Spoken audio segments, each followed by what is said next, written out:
too. I mean, they've had a couple turnovers wiped out as a result of penalties defensively, and they've also allowed drives to extend. So Lane's made it a huge priority, and hopefully the defense will respond to the challenge. First down and 5. Another design run for Vandegrift out of the gun, a quarterback run, and a good one. Down to the 22, an 11-yard gain for Vandegrift. This has been a pretty nice answer here so far for Kentucky, but this is the part of the field where they've struggled so far this year. They have not been a great team in the red zone, scoring only 7 touchdowns on 13 drives, so have to be efficient as the field starts to condense. You can do that by running the football. They have not scored a touchdown in either of their 2 SEC games. They lost both at home, 31-6 to South Carolina and 13-12 against Georgia. Then ranked number 1 in the country. Wimsatt back in. Gavin Wimsatt breaking tackles. He has another first down to the 11-yard line. Sontaran Perkins made the stop, a gain of 11. And this is a good job off quarterback counter. Wimsatt sees it, reads it, and it's good flow over the top from right to left. Ole Miss, Wimsatt sees it, cuts it back, and finds some open space. Wimsatt's been a nice rhythm running the football so far. And in the huddle, both quarterbacks here, Wimsatt and Vandegrift. It'll be Wimsatt taking the snap, at least we think. And Vandegrift, the starting quarterback, wide left. Wimsatt follows Sumo Kongbe, and he got blasted by Walter Nolan, the transfer from Texas A&M. A big reason why they think they're improved in the defensive line. This is a big-time play here by Walter Nolan. I mean, he starts on the left side of this offensive line and works his way all the way across to make the play. I mean, look at how many white jerseys he has to get through. He does, and makes the play at the line of scrimmage. But just what Kentucky was hoping for. A time-consuming drive, more than 6 minutes now. 13th play. Vandegrift given time again. Sends it out wide for Barryon Brown. And he runs out of bounds inside the 10. Short game. They got 2.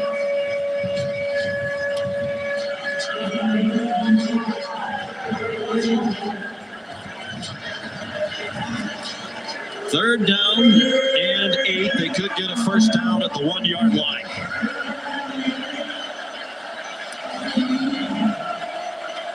They line up in the pistol, and now they send Sumo Kongbe to the left. 4 receivers bunched over there.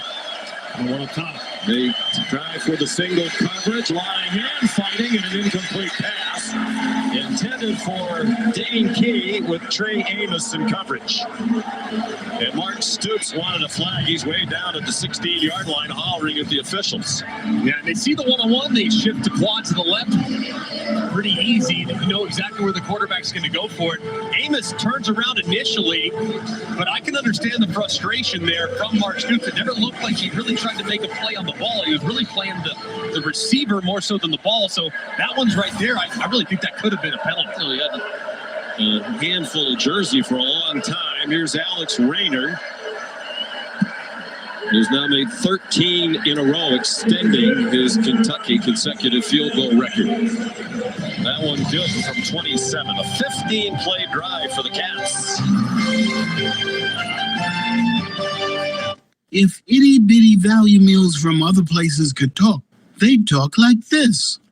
If Arby's $7 double meats meal could talk, it'd talk like me. Arby's, we have the meats. There's nothing chill about a hot, sweaty line. Unless you add Mountain Cold Refreshment. Coors Light. Choose chill. Open your eyes. You deserve better from your phone service. At Total Wireless, we're fixing that. No more hidden fees. No more surprises on your bill. You deserve to get it all, and that's exactly what we'll give you. Find your local store at TotalWireless.com. So what are you working on? Something for the Garcias. Right there's great. Love you, honey. Thanks, Mom. We've got 24 hours to get all of this under control. Then you're gonna need these to Dad. Oh, we can deliver that. Thank you.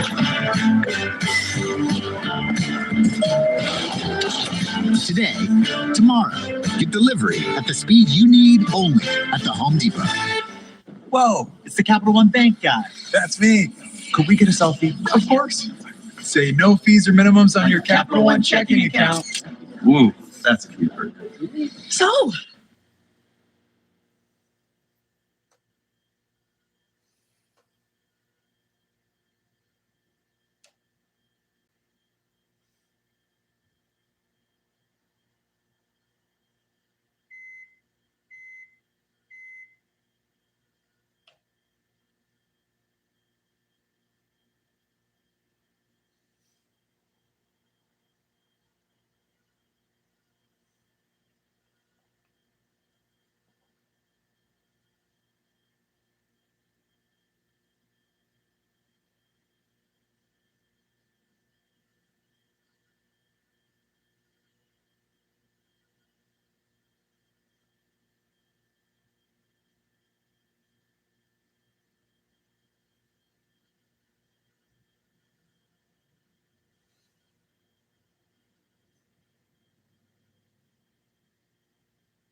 Kentucky, as you said, Greg, needs touchdowns, not field goals in this game. But the good part of that for them, they used up more than half of the quarter. The drive was 7 minutes and 38 seconds. The quarterbacks rushed for 42 yards. Each carried 4 times. Vandegrift 22 yards rushing and Wimsatt 20. A wrinkle that worked very well. Ulysses Bennett is the deep man now for the kickoff from Aiden LaRosse. And it's a touchback. Lots of football fans around the country getting to know Jackson Dart. He was the Gatorade High School National Player of the Year at Corner Canyon in Utah in 2020. Threw for just under 5,000 yards. Started his college career at USC, 1 year there, mostly the backup to Keaton Slovis. Started 3. They had coaching changes there. He transferred to Ole Miss and has been a 3-year starter. 7-5 the first year, led them to a school record 11 wins last year, and they're 4-0 this year. Under duress immediately, and he dives forward for a 2-yard gain. Deion Walker applying the pressure there, but Jackson Dart just so much more comfortable in this offense. And Lane Kiffin said he's really improved as a thrower. He's one of the hardest workers on the team, definitely the leader, helps in recruiting, helps in all aspects of making this team better. Henry Parrish driven back by that salty Kentucky defense. That stop by Jamon Dumas Johnson, the transfer from Georgia. 2 more for Ole Miss. Henry Parrish Jr. remains the running back. He has flexed out to the top of your screen. 5 receivers spread the field for Dart. And he's going to go down back inside the 25. Octavius Oxendine, the senior from Radcliffe, Kentucky, with a 5-yard sack. And a great job twisting here along the defensive line. You see big number 0, Deion Walker, come out and pick Micah Pettis. And Oxendine slips right underneath inside of Bulow to drop Dart for the sack. Just a terrific drive there. That's only the second 3 and out for Ole Miss all year. They had scored on 36 of 53 drives after their opening score today. Flag down on the punt. Just the 4th punt of the year, the 5th rather, by Fraser Mazin. Flag down on the catch as well. Signal for a fair catch. The ball is dead. We're caught. By Jamori Macklin. There is a flag back at the line of scrimmage as well.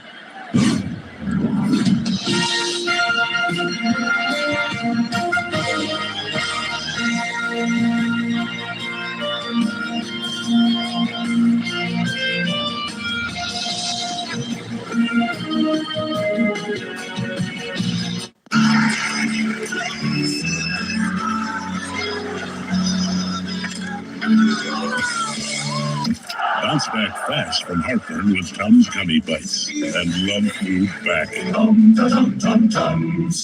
Some people just know they could save hundreds on car insurance by checking Allstate first. Like, you know to check the weather first before sailing. It's gonna get nasty later. Yep.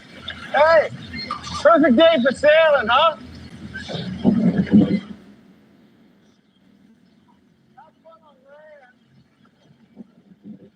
I'll go tell the Coast Guard. Yep. Yeah, checking first is smart. So check Allstate first for a quote that could save you hundreds. You're in good hands with Allstate.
So Kentucky took 5 yards at the end of the play. The fair catch at the 29. The penalty has moved the ball to the 34. That's where they start, led by Brock Vandegrift, who led a 15-play field goal drive on their opening possession. He throws quickly to Barryon Brown, who's tackled by Chris Hall, a linebacker who transferred in from Arkansas. Offensive coordinator Bush Hamdan has done a pretty good job here in this opening script. They have to get the run game going. That was imperative. 44 yards rushing on the opening possession. I thought they did a good job of mixing run pass. So Bush Hamdan, the offense has not been great in the red zone, but between the 20s, been rock solid, especially here starting out against Ole Miss. Play fake. Vandegrift throws for Kay, who got spun around as the ball arrived. The coverage from Jaden Kennedy, a transfer from Tulane. They're playing without Lewis Moore in the back of that secondary today. And they feel like they have the depth to cover that.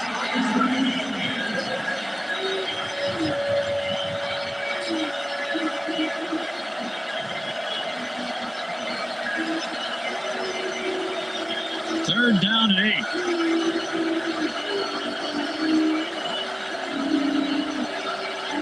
Jamori Macklin, the motion man, under duress and sack. Boom, they got him there. Jared Ivey first there.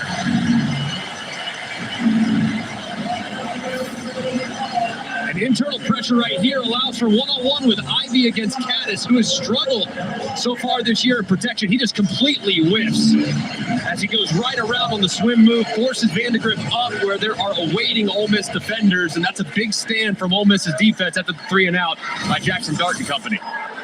Aiden LaRosse took over last week from Wilson Berry as the starting punter.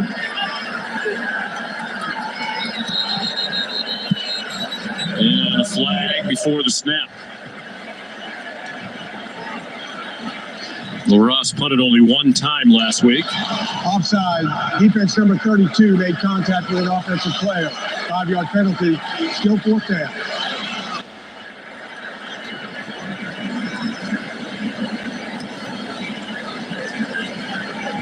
Chris Graves Jr. LaRosse is a transfer punter 1 year last year at UT Martin, where he led FCS football and punting average better than 47 per punt. He was at Charlotte for a couple of years prior to that. If you haven't played at least 2 schools by now, you're not well traveled in college football. Several on both teams here today have played 3 schools. A lot of helmet collections going on in college football right now. LaRosse is from Cape Town, South Africa. High punt. And Jordan Watkins, the fair catch. Booming kick by the South African. 48 yards and no return.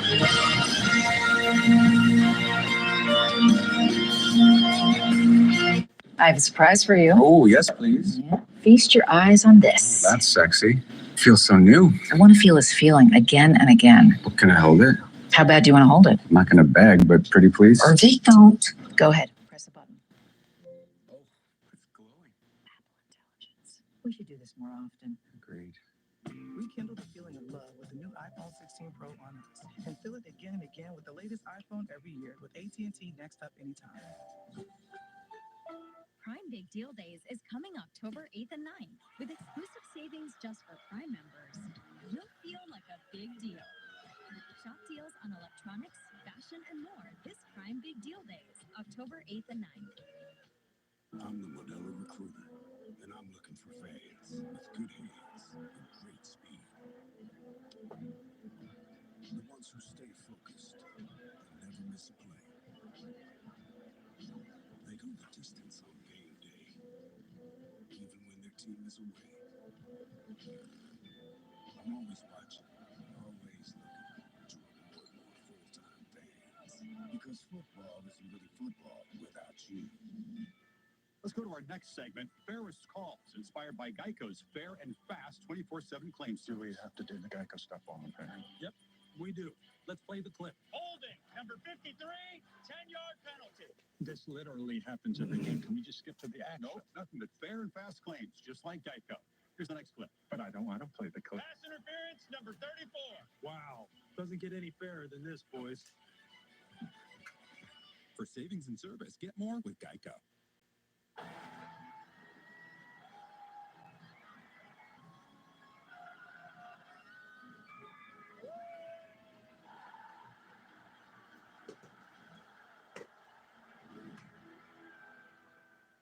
Your record label is taking off, but so is your sound engineer. You need to hire. I need Indeed. Indeed, you do. Our advanced matching helps find talented candidates so you can connect with them fast. Visit Indeed.com/hire. The thing about traveling with your kids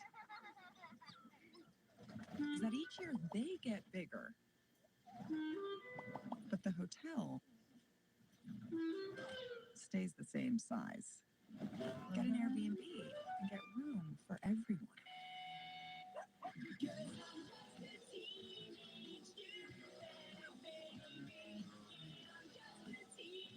How was everyone's day? It was great. We made this taco crescent ring. I saw a weird bird. You came home. You came home. I rode a vacuum. And now we're eating dinner.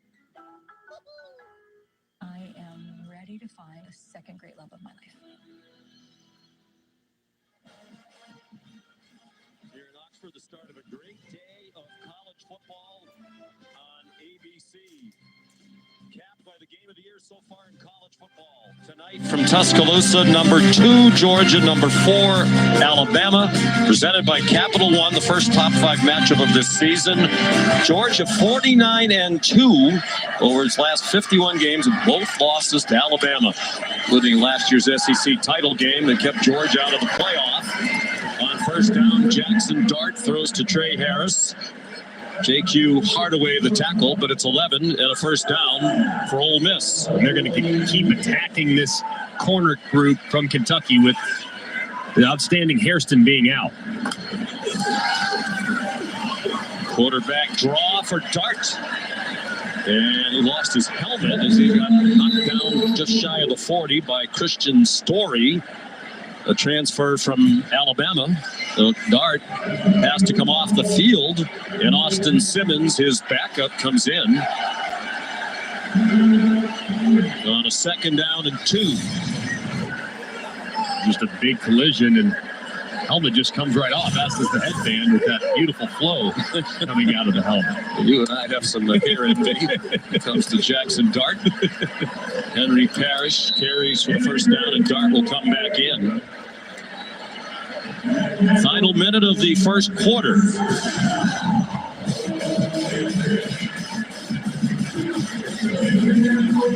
Dart, 21 years old, 6'2", 225, making his 30th career start at Ole Miss. They won their last 7, dating back to last year. Play fake. Here comes the rush. Dart throws it away. Chased by Trayvon Ripka, who the coaches have singled out for excellent play through the first 4. There is a flag down. Holding. Holding. Offense number 57. Take out penalty. Replay first down. Micah Pettis, the mammoth right tackle at 6'7", 350, a junior from Madison, Alabama. A big collision here along the right side of the offensive line as the defensive linemen all run up inside. They can try to get a little twist, and he falls down, tries to save like he grabs it right there. He grabs the right foot as the defender's trying to get outside. A good call by the official. This defensive line for Kentucky's given this Ole Miss offensive line some problems here early.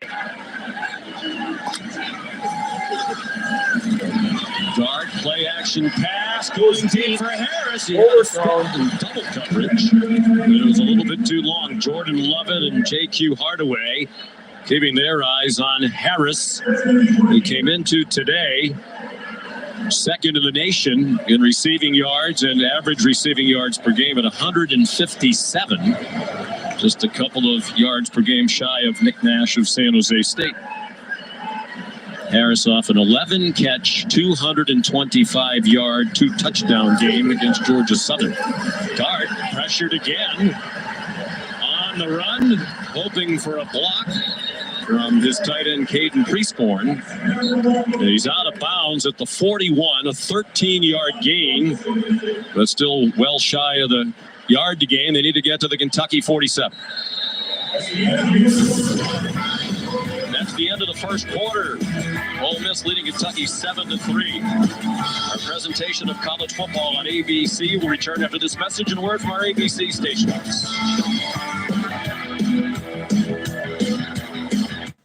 All right, 3rd time's a charm. Here we go. It's okay. We'll get it on the next one. Pressure's getting to him. Maybe we should change it up. Now I got it.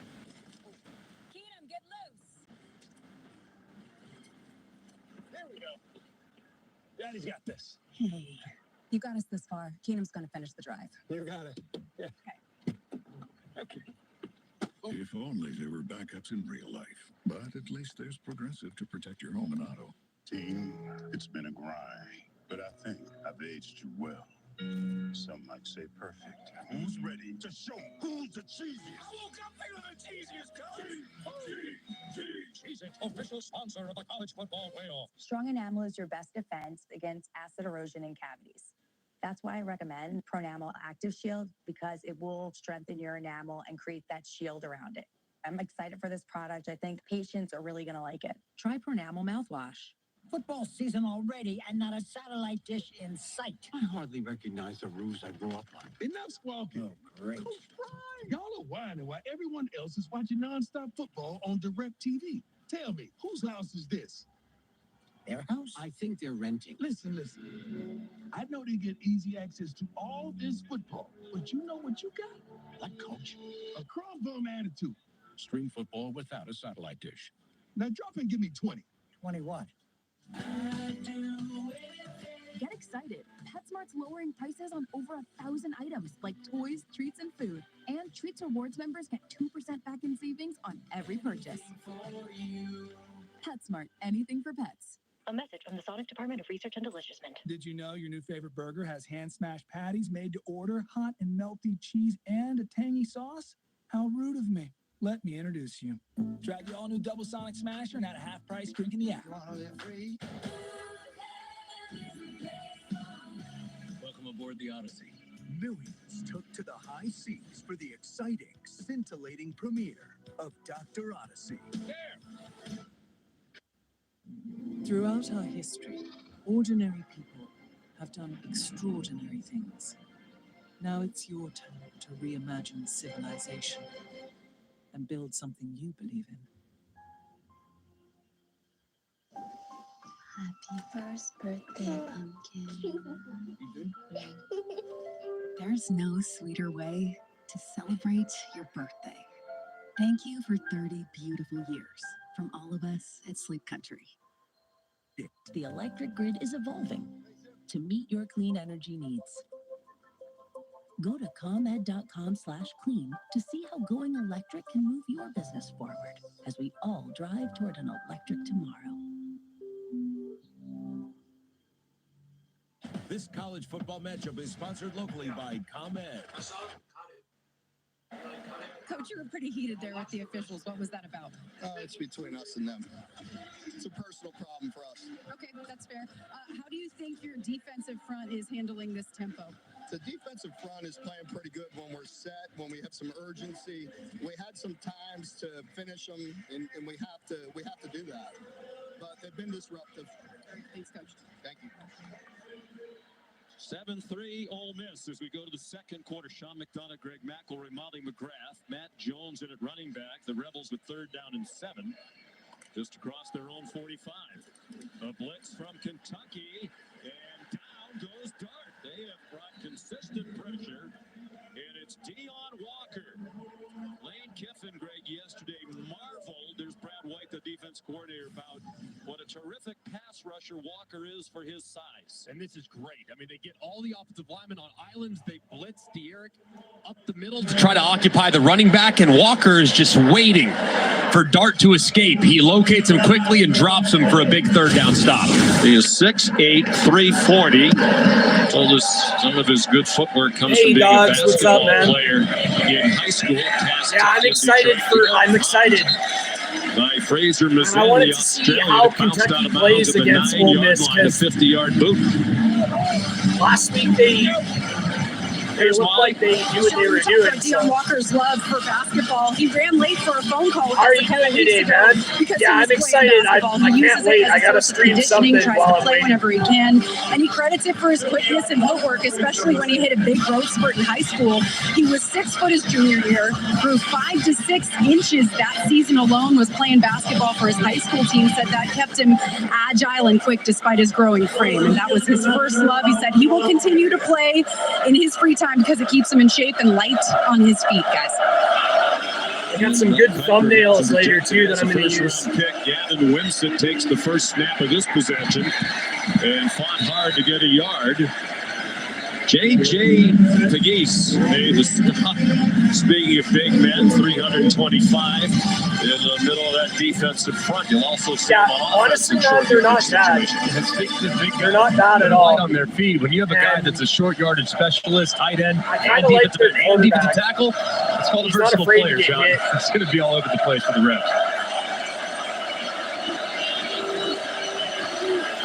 Ole Miss is undefeated. Quarterback. He sent Sumo Kongbe in motion. Another design run for the QB.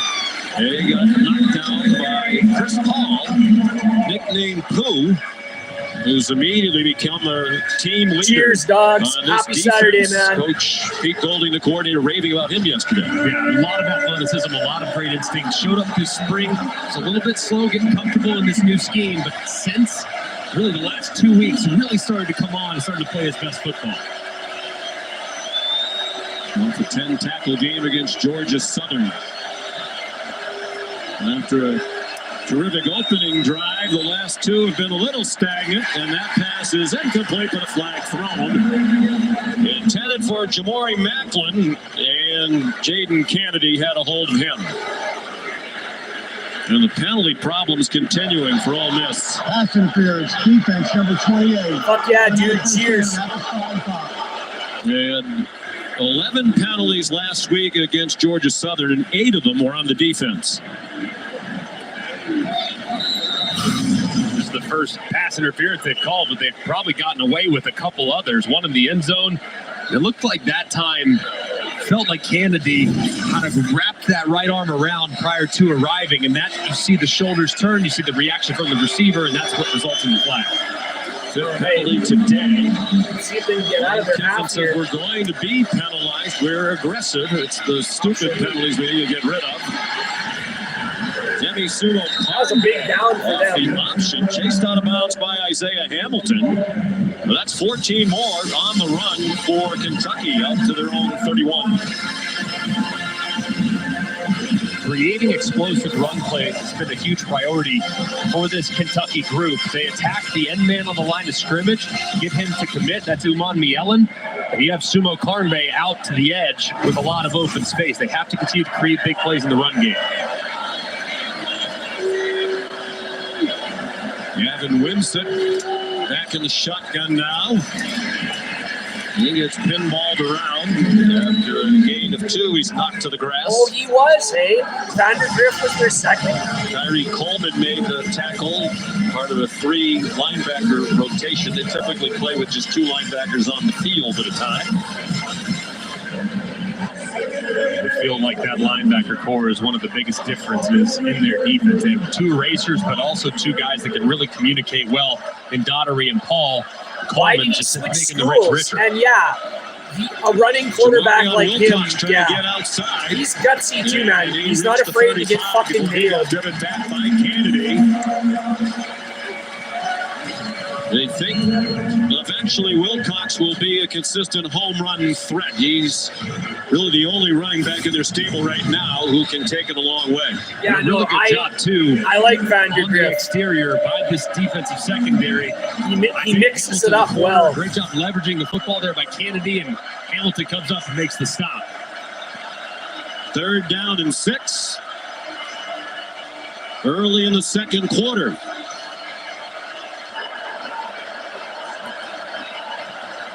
Vandergrift, clean pocket, open receiver, Fred Ferrier. Man, that could have been very that could close have to been the first crazy. down. That guy could have just taken his head off right Saunders there when he Jr. came made the across the tackle. They're field. going to mark him short. What would you do if you're Mark Stoops? I think in this style of game, defense has played pretty well. You got to keep the pedal pressed. Against some teams, sensing the game might be won with 20, 24 points. I don't think that's this type of game. I think you have to keep the offense. Jeez, that's too bad, Stay man. aggressive, and you got to go for it in this situation. Although he's like, let's be real, he's playing pretty good in Kentucky right now.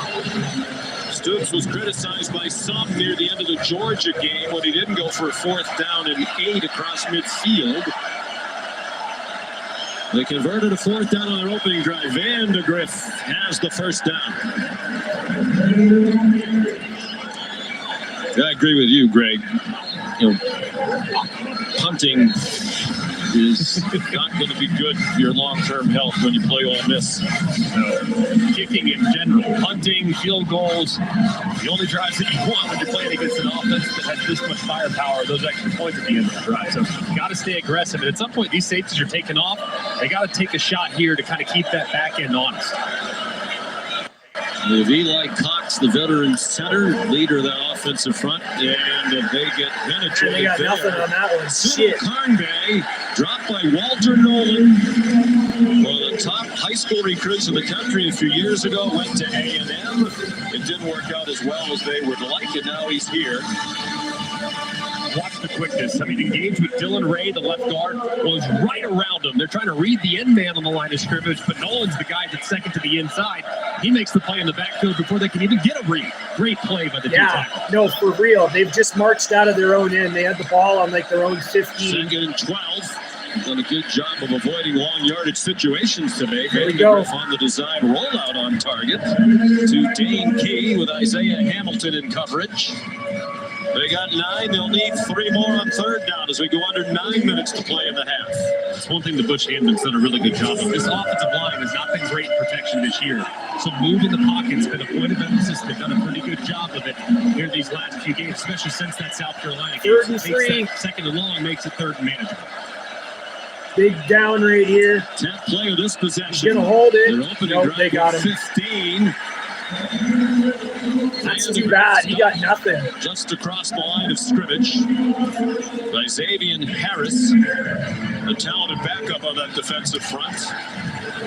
And now with a long 2 to go, Mark Stoops is going to punt.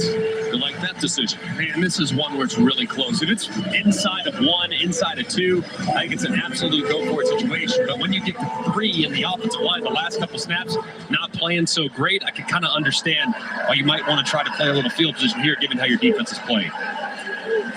ESPN Analytics says this is a situation that you should go for it. Wilson Berry, a pooch punt situation, back on the field, and Jordan Watkins made the fair catch, 33-yard punts. 7-3 Ole Miss. We're in the second quarter in Oxford. That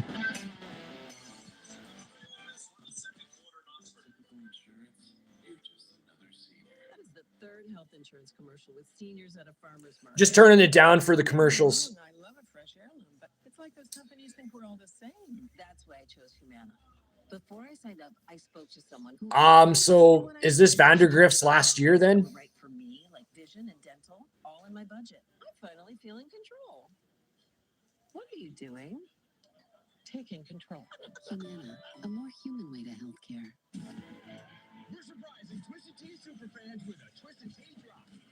Twisted Tea tastes like real iced tea because it's made with real brewed tea and 5% alcohol to kick off your tea. Twisted Tea, iced tea. Keep it twisted. If I was to describe this sandwich in one word, I would say magical. Hi, this is Jamor, and the little thing that I love about the Chick-fil-A honey pepper pimento chicken sandwich is that extra oomph. I go back and forth from the spicy filet to the original filet. Personally, I get into the sweetness of the honey. That's what hits first. Then you have the extra kick from the spicy filet, and then you also have the spice of the jalapeno peppers. The combination alone takes it over the top. It's award-winning in my mind. Real customer paid for their testimonial. On a longing, Fansville by Dr. Pepper. Ramon, what are you doing here? Texting another conference now. Yeah, but it's like on the other side of the country. It's really, really far. But you're not even on our schedule this season. Maybe we can meet you in the playoffs. That's crazy talk. You know what else is crazy? Getting all that Dr. Pepper flavor with 0 sugar. But Dr. Pepper doesn't have a questionable secondary like Tech does. Here, catch. And that's why you're a mascot. College football, it's a Pepper thing. Open your eyes. He might be a junior. You deserve better from your phone service. At Total Wireless, we're fixing that. No more hidden fees. No more surprises on your bill. You deserve to get it all, and that's exactly what we'll give you. Find your local store at TotalWireless.com. Being the best takes hard work. That's why Old Dominion Freight Line, the #1 national LTL carrier for quality, works hard to be the best in the game and is proud to support those striving to be the best in theirs. Tuesday night, with just weeks to go until Election Day. Watch the vice presidential debate live on ABC. The night starts with the ABC News special, The Race for the White House, with David Muir and the ABC News political team. Tuesday night on ABC. This is the SEC on ABC. From Vaught Hemingway Stadium, there's the Taco Bell Live Más student section all season long. Student sections around the country competing to be the Taco Bell Live Más student section of the year. Download the Taco Bell app to learn more. Student body that's rapidly growing in an era where many colleges are seeing their enrollments drop. They've had a 20% increase the last couple of years here. Yeah, how many people can they Almost seat 25,000 in Ole students Miss? now on this beautiful campus in a great college town, Oxford, Mississippi. Jackson Dart, and it is incomplete. Juice Wells was open for a moment. It took a while for Dart to get the ball there. DJ Waller and Ty Bryant had the double coverage. And this ball just hung in the air forever. Jackson Dart trying to take a shot. That's a couple now that he's tried to push over the top. It's well played on the outside by Waller, filling in for the injured Hairston. Goes up, gets that arm, and dislodges the football. Dart hasn't had a completion since the opening drive. It was 5 for 5. The receiver, Parrish, didn't know the ball was coming. They're about 65,000. Bryant in coverage.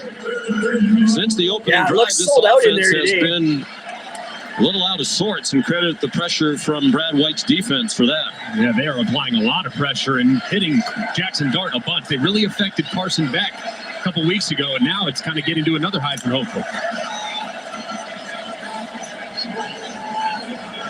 Third down and They're 10 calling audible midway on the through the line. second quarter. They had 83 yards on the first drive, 29 cents. Dart dancing. That's a long way to go to get the first down. And it comes up. He's got it. Appears to be with enough for the first down based on where they're spotting it. Right on the 32. It is a first down. And they line up very quickly. Parrish. Short gain, Tyrese Febrey, the tackler. Let's look at the previous play from the ESPN Pylon Cam, brought to you by Progressive. That right arm of Jackson Dart does look like it's just a hair short. So a wise decision there by Lane Kiffin and Charlie Weiss Jr., the offensive coordinator, getting up and snapping before they looked at it. Dart, plenty of time. This time Harris moving open. And good response to the ball. LSU's got 102,000. Yeah. Yeah, it's like Nichols. what do you call it? 65,000 would be maybe below average. Assignment. You got to go against one of the best wide receivers in college football. He works a little stutter go double move. You're beat initially, but you don't give up on it. The ball slightly underthrown. You're able to recover just quickly enough to break up the play. Nichols looked a little banged up at the end of the play. UGA seats 92,000. Shit, that's Already awesome. without their best corner in Maxwell Hairston. Make sure we have it right down. It is third down. True freshman from Cincinnati out of Withrow High School. Also an outstanding track man. Nichols ran a 10.6 100. Graduated with a 4.7 GPA. That's Craig McElroy territory. Matt Jones is lying on the ground now. Their backup running back. Looks like a hamstring problem. You're going to do renovations and get it up to 98,000? We'll take the timeout. 6:40 to bad go, at all. opening That's half in pretty Oxford. In 18 years, Grant Gill will become an improv legend.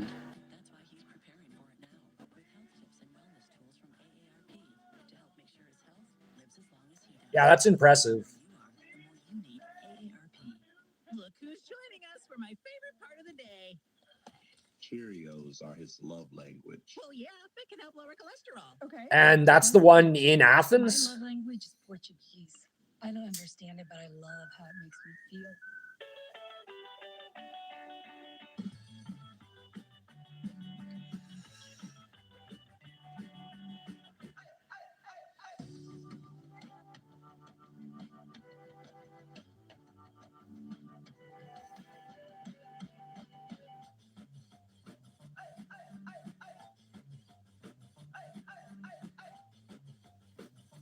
DSG, family clothing and gear priced to win. Only at Dick's.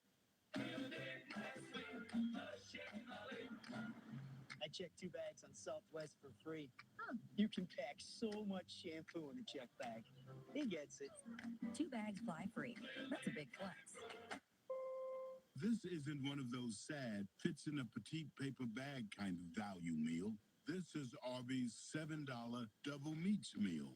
Big boy bags only. Arby's.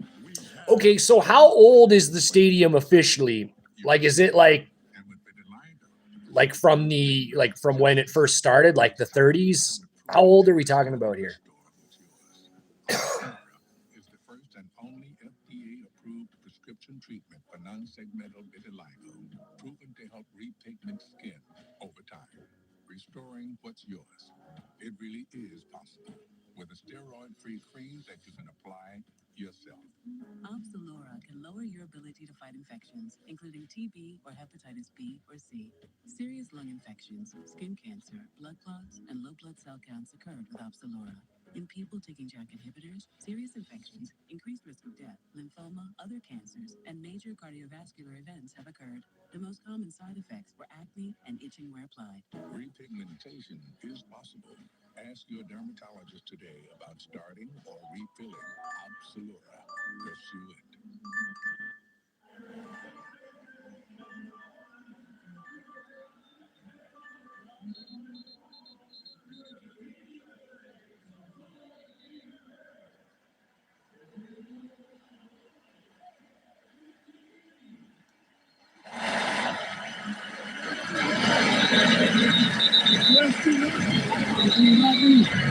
All right, Kevin, thank you. We're back.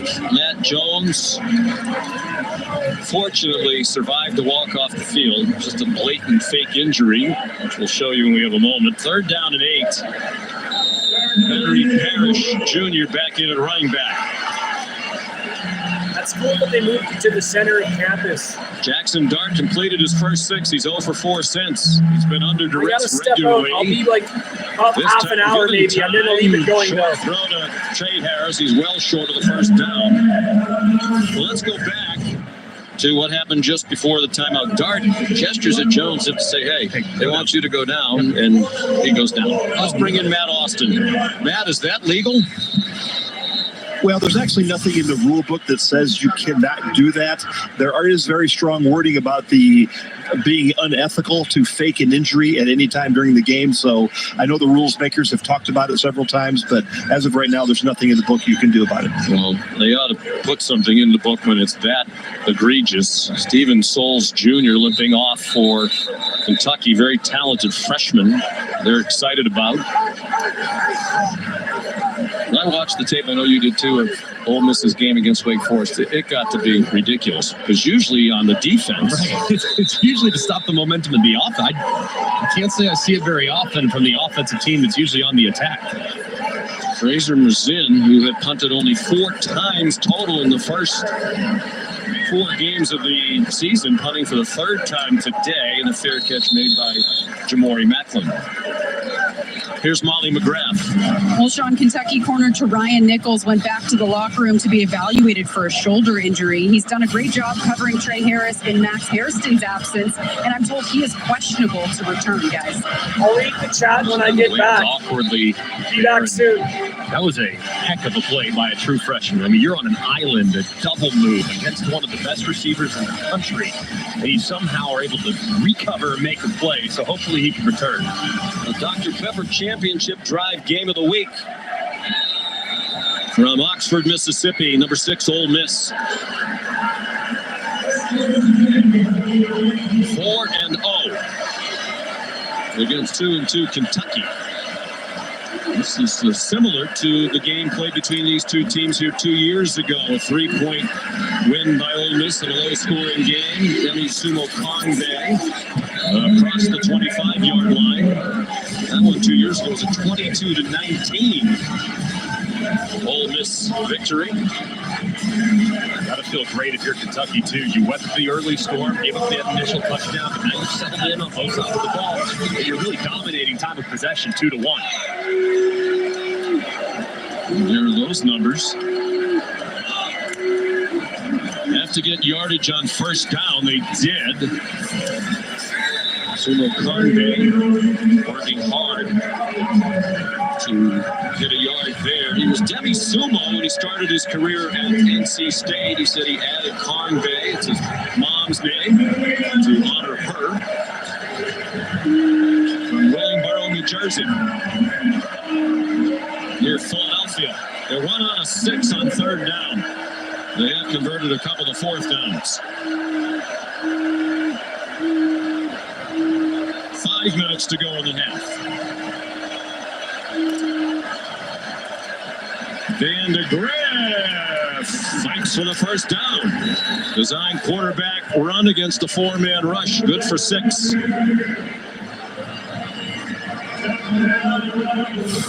This is a good decision. I know it's 3rd and long, but you have 5 guys in the box defensively, and you have 6 blockers, including the running back. So call quarterback draw, you get hat on a hat, and your quarterback falls forward for a nice 3rd down conversion. Similar game to when they played number 1 Georgia back in Lexington on September 14th.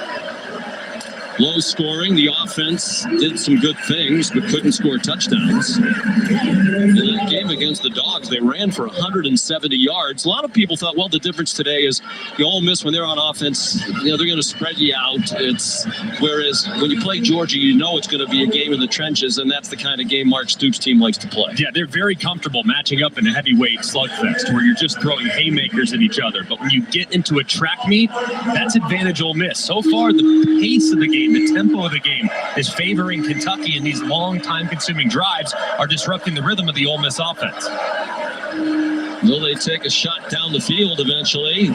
Van de Graaff zings one. Dane Key, first down across midfield.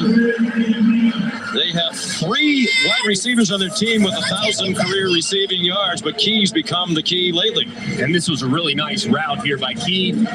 Soft coverage, break inside, but don't break inside too fast. Against this zone coverage on the inside, the faster you run, the faster you might run into contact. He was under control, gave big target to Van de Graaff, who threw a strike for a nice gain. 4 catches for Key. Down to 3 minutes to go in the half. Jamarion Wilcox. There's a flag thrown by the center judge in the offensive backfield. That's the kind of thing that's a drive killer if it's against Kentucky. Offense number 69. 10-yard penalty. Replay first half. Marcus Cox.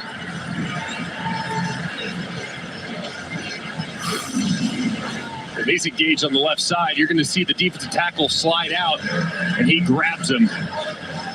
And as Wilcox starts to break to the outside, Nolan's jersey gets grabbed, and it was an easy call by the center judge, who was all over it.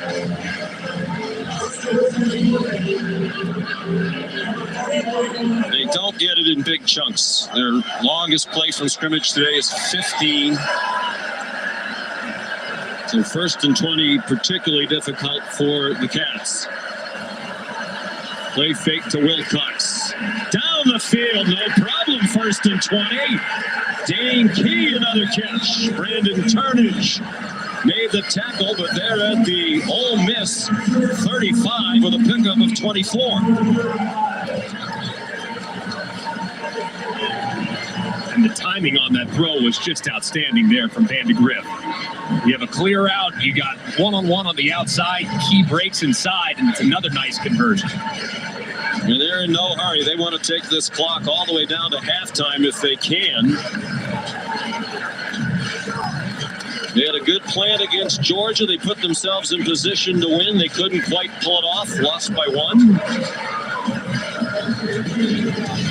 This plan has kept them close to the high-flying Rebels. We're at the 2-minute stoppage in the first half. Something amazing is happening here. More companies are turning to Mac. From finance to fulfillment, CDW supports Mac integration across your organization. With the power of Apple Silicon, best-in-class security, and compatibility across devices and applications, there's a Mac for every job. Make amazing happen.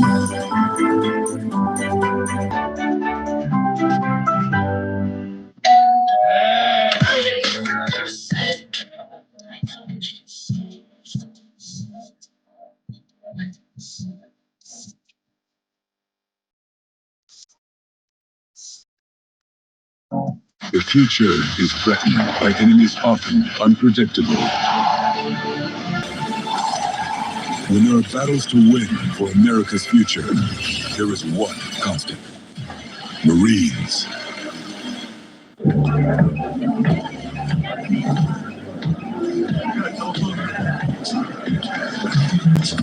Siri, what's the name of the guy I had a meeting with a couple of months ago at Cafe Grinnell? You met Zach Wingate at Cafe Grinnell. Hey! Zach! Oh, I didn't think you'd remember me. Yeah, of course. As soon as I saw you, I'm like, it's Zach. Nobody walks like Zach.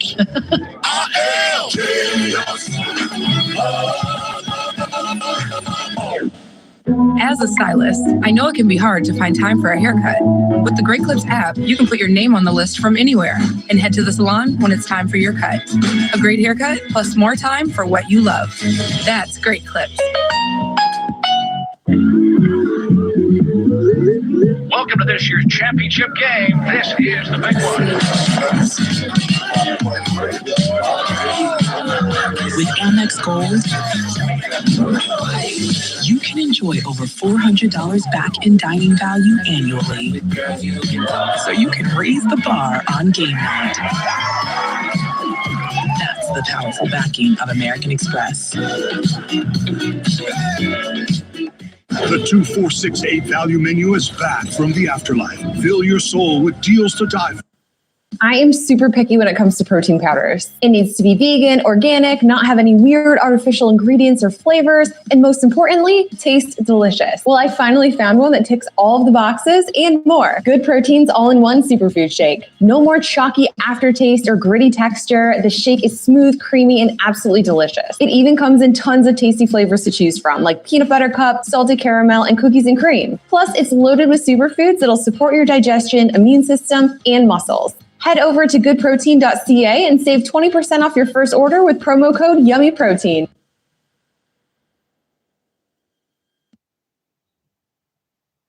As the Golf Now spokesgopher, I love this app. But what I really like is to get out there and spread those good golf vibes. Jeremy, you're missing closer every day. Life short, swing hard, boys. Captain Hook, get your golf on now with Golf Now.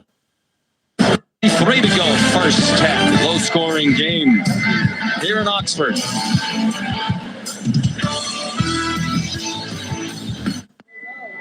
You sure you're gonna be okay? I'll be fine. Bye.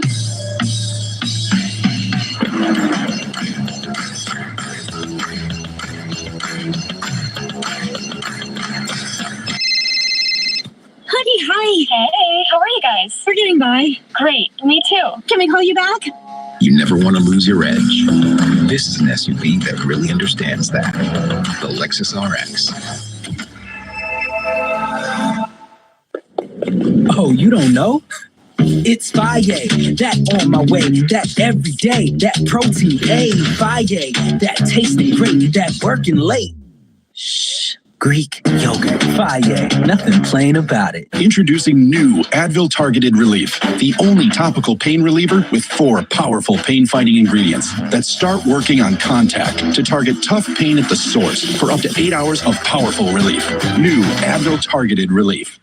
I wish we could watch the college football games we actually care about. You can. On ESPN with Sling, they have the college football that you love. You can even choose and customize your channel lineup with Sling. And you can watch it on your phone. It's not so easy. Now how do we get out of here? Follow me. I love this. Yeah, that place was way too crowded. Prepay and save with Season Pass and get the college football you care about. Sling lets you do that. Today, let's paint with Bear, America's most trusted paint brand. Wait, we don't have Bear. Well, with Bear, you can paint a whole room for under $100. How much did you spend? More? I thought you said you researched this. Don't overpay for your next project. Get Bear quality at an everyday low price. Only at the Home Depot. Hey, Flo. Cool leg warmers. Thanks. They're just for the bus ride to work. They're not part of the official uniform. No tunes today? No. My apartment was robbed last night. Took my cable-ready TV, VCR, portable cassette player. Yep, all the latest tech. If only Progressive had renter's insurance, like their home insurance. Then we could bundle our cars and get the same 24/7 protection. I think we just invented that. This is the best day ever. Well, I still got robbed. It's still a pretty good day. Oh, no. Guess I'm going back to the store. I can fix that. Fast fixes with Felix. Tomorrow work? Works for me. Gotta run. That's what you do. Delivery at the speed you need. There's only one play. Go for dose. Let's roll some tape. 2 seats in an okay position, but the front row would be a huge score. Watch the Dos Equis vendor screen the usher's view to spring the big play. That's how you... At Burger King, we flame grill our burgers. Why? Because that's how it should be done. Hot, juicy, smoky, flame grilled, and made your way. Come experience the flame grilled difference with 2 Whopper Juniors for just $5. Lane Kiffin's team on defense most of this half. He just used timeout while on defense, trying to get that offense the ball back. 1:55 to go in the first half. Ole Miss leading 7-3. Coach Kiffin going for his 100th career win today in his 13th season as a head coach. His 5th here at Ole Miss. 2nd down and 10, the 8th play of this drive for Kentucky. They're the Rebel 35. Brock Vandegrift over the middle, trying to get it to the tight end Josh Canis, and it was broken up by Jaden Kennedy. Offensive line struggled early in the year for Kentucky, particularly against South Carolina. They've been impressive today. Yeah, coming into today, I mean, Brock Vandegrift was under pressure on just about half of his dropbacks, but so far that was his 15th dropback, only 2 pressures from what we thought was a much improved Ole Miss defensive line.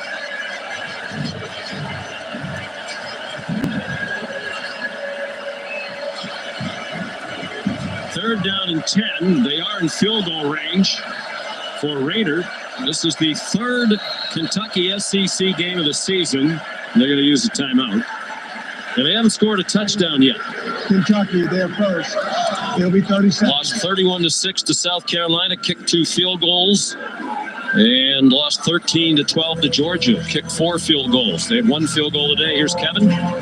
Sean State Farm halftime report just minutes away. Booger McFarland, Kevin Nagani here in studio. We'll get you ready for that prime time showdown on ABC in Tuscaloosa, Alabama hosting Georgia. Plenty of highlights coming your way here.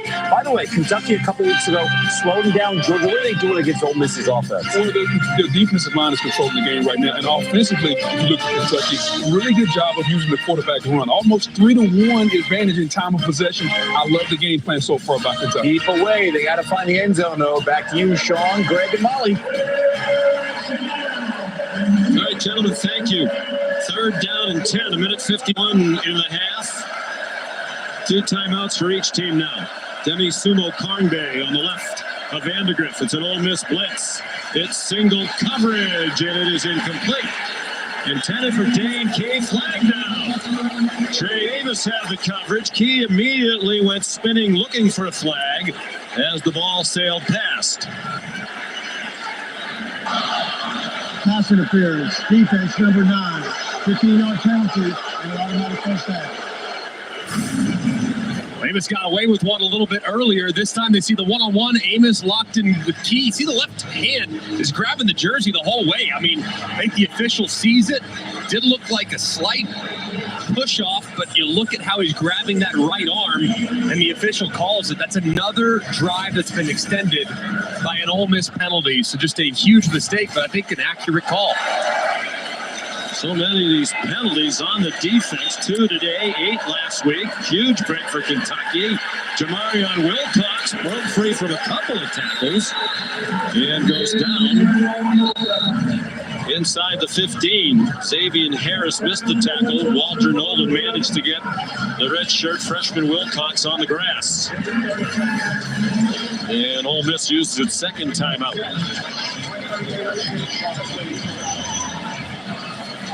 Gives us a chance to look at today's college football rankings. Brought to you by Prudential, Texas, taking on Mississippi State in Austin. Of course, the big game tonight is Georgia, Alabama. You're going to hop in the car, make the drive back to Tuscaloosa to watch your alma mater. Who do you like in that one? I think it's going to be an incredible game. And the one thing I love about that matchup is it's never really that much. Well, this group has one significant advantage of it. They match up so well against each other. They're really kind of built to beat each other. I lean Bama. I think quarterback run game is going to be the difference in the game. Jalen Milroe with Kalen DeBoer, him coming in, really been so much of a factor in getting him out on the perimeter and using his legs a la Lamar Jackson style. And I think that, coupled with some big plays downfield, gives the Tide a slight edge. Little runs like you do. Put it this way, perimeter run game would not have been a strength. Bouncing outside, Sumo Karnbe hoping for a block, and he got it. And he's out of bounds at the, where are they going to mark it? Just inside the 5, it appears. John Saunders Jr. made the tackle. But a gain of 10. And Kentucky lining up quickly is Trey Amos, who was blocked by Dane Key on the perimeter. Clock stopped with the ball going out of bounds. This will be the 11th play of the drive. I think Mark Stoops is trying to argue with the official that made the call, stopping the clock, that he was actually tackled inbounds, trying to take a little more time off this clock. Yeah, I think he'd ideally like to score on 3rd down. They fake the reverse action. Wilcox dropped for a loss by Xavier Harris. And Lincoln Kiffin, determined to get that offense back out there, is going to use his last timeout.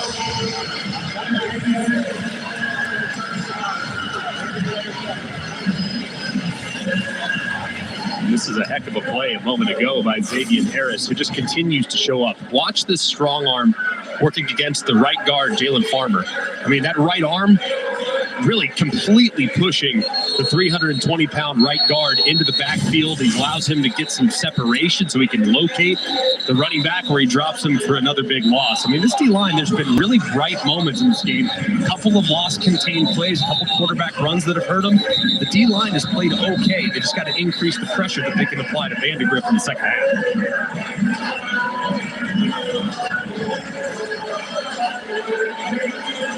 For the most part, Kentucky's done a nice job neutralizing what Ole Miss thought was a much improved defensive line. Would you be a little concerned if you're a Rebel fan about the defensive line based on this? Yeah, I think a little bit for sure. I'm a little more concerned if I'm Ole Miss about the offensive line and their inability to protect their quarterback against these Wildcat defensive linemen.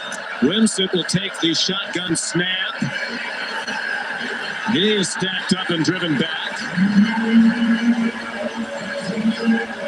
Princely Umanmielen and Trey Washington. And Kentucky will use all the time. Lane Kiffin can't stop it now.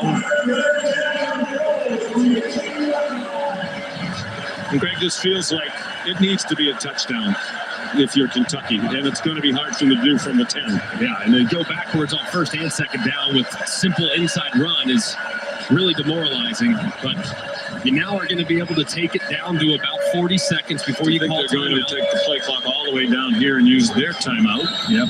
And that'll give him a chance to kind of think about, for a little bit more time, what the best play is in this situation. But I agree with you. I mean, drive has to absolutely end in points. So don't throw it into traffic, but man, it's going to feel like a huge win for Ole Miss's defense if they can go to the half, having just less than 8 minutes of time of possession here in the first half, still with the lead. Well, they have to find a way to get off the field. Pete Golding is the defensive coordinator. Really pleased with the way the defense has played, but he knew this would be a different test against this Kentucky team today. So the plan, like the Georgia game, Greg, it feels like they're executing to perfection, but to be perfection, it needs touchdowns at some point. They just can't seem to stay in front of them. When the defensive back's against the wall, their O-line just seemingly can't win. Vandegrift's 9 out of 13. Ole Miss showing blitz, brings a blitz. He's given time, throws the slant, broken up. There's a flag down in the end zone. Intended for Dane Key. Trey Amos had the coverage. One of the offensive linemen for Kentucky down there woofing. He needs to get away from that. Holding, defense number 9. Half the distance to the goal, and an automatic first down. So Amos is talented, but he has been grabby. Working against Key, that's a tough matchup for sure. You see 85 wide open, by the way. I don't know about that one. It's tough to see. What you see in the back, yeah, you see the right arm wrapped around Key. It's the right arm that is what leads to the penalty, and I think it's a lot of contact there. Clearly a point of emphasis. And ideally, it ends now for Kentucky with a touchdown, and it will. Dane Key beat Amos in coverage for the Kentucky touchdown. A 5-yard touchdown, their first in SEC play in nearly 10 full quarters this season. And this ball was in the air for a long time, and it's pretty well covered, but Key so strong through the catch. Looked like he definitely had possession. Ball moved a little bit, but it looked like firm control before he went to the ground. I mean, that was really strong hands there by the wideout. Now it's Rayner to kick the extra point. Well, they have Darion Brown, they have Macklin, but clearly Vandegrift has complete faith in Key. That 13-play drive aided by 3 penalties against the Ole Miss defense.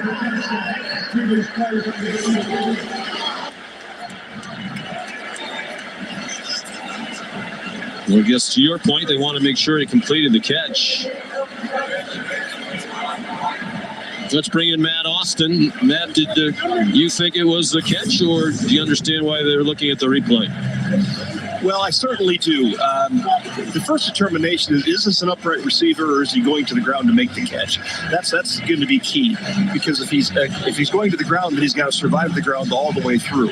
Plus, he takes a couple steps as he's staggering. So you've got firm control you're looking at. You've got a body part down. He's got those two. Does he have the ball long enough? He takes 2, maybe 3 steps. He's staggering along. In my opinion, he's got the ball long enough to be a catch. It doesn't matter that the ball moved when it hit the ground. If they determine he's going to the ground to make the catch, the ball does definitely move after it hits, which would make that an incomplete pass. Okay, let's look at it again, Matt. So here's your point, right? He has possession of the ball, 1 foot down, 2 foot down, 3 feet down. Exactly. After video review, the ruling on the field stands. Touchdown.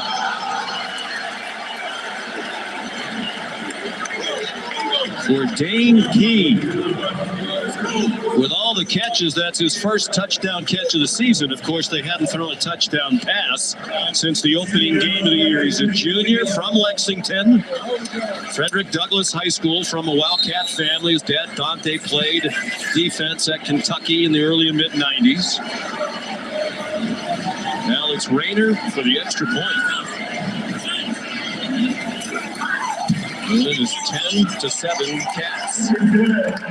Dane Key and Brock Vandegrift will get their name in the paper, but you got to give some love to the running back, Demi Sumo-Karngbaye. Watch this block that he initiates against Jared Ivey. I mean, just full play action, forces Vandegrift to move just a little bit. Man, that was a great block by the running back. It's been kind of the running game all throughout the first half. Sumo-Karngbaye, though, being a great teammate, making a great block, giving his quarterback enough time to secure a nice, clean throwing lane, and a great catch on the other side by Dane Key. We talked to Demi Sumo-Karngbaye during the week. He said he was primarily a defensive player in high school. He said, I miss it. I miss the physicality. And he brings that physicality to the offense, both with the way he runs and with the way he blocks. And when he was talking about all the positions he played in high school, he named pretty much every position. And we said, well, you weren't the long snapper and you didn't punt. He said, well, yes, I did those too, and I was a really good long snapper. So as far as we could tell, at one time or another, he's played every position you can play on a football field. He's a great player and played some slot receiver last year when they needed him. I mean, what a great addition from NC State a couple years ago. And in the absence of Chip Trainum, who they thought was going to be their bell cow back, he has really stepped up into a very important role for the Cats offense. They were hoping to have Trainum back today. Transfer from Ohio State, broke a hand in the preseason. He picked off by LaRosse as another touchback. He had some pins taken out about a week ago. His hand started to swell. He was having a hard time gripping the ball. So not this week for Trainum, but soon they hope. Well, how do you play it now if you're Ole Miss? No timeouts, starting from your own 25. Explosiveness all over the place, at least usually, not so much today. Yeah, I mean, if I'm Lane Kiffin, gas pedal pressed. I mean, I think that with 27 seconds, you got to be mindful of clock situations, know where the sideline is, have to get first downs because you have no timeouts. But I would absolutely try to steal some points. Really trust your quarterback here, Jackson Dart, to make great decisions. Because the only thing that absolutely crushes you here is a turnover that leads to Kentucky points. You've had the ball for fewer than 8 minutes. Delay of game. Offense. 5-yard penalty. Still first down. Well, for as high-flying and historic as the first 4 games were, this has been exactly the opposite. For Ole Miss, it looked like it was going to be a continuation with the way it started on their opening drive.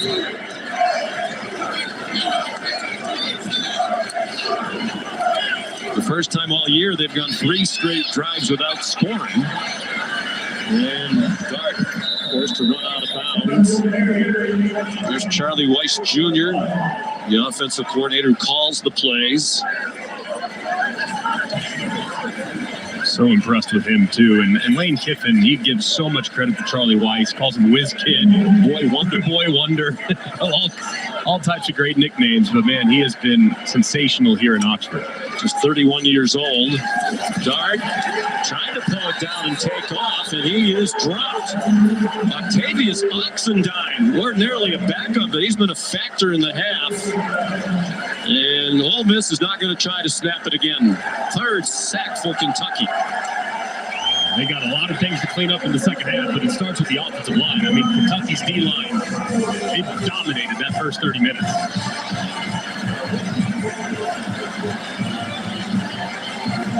Here's Molly with Lane Kiffin.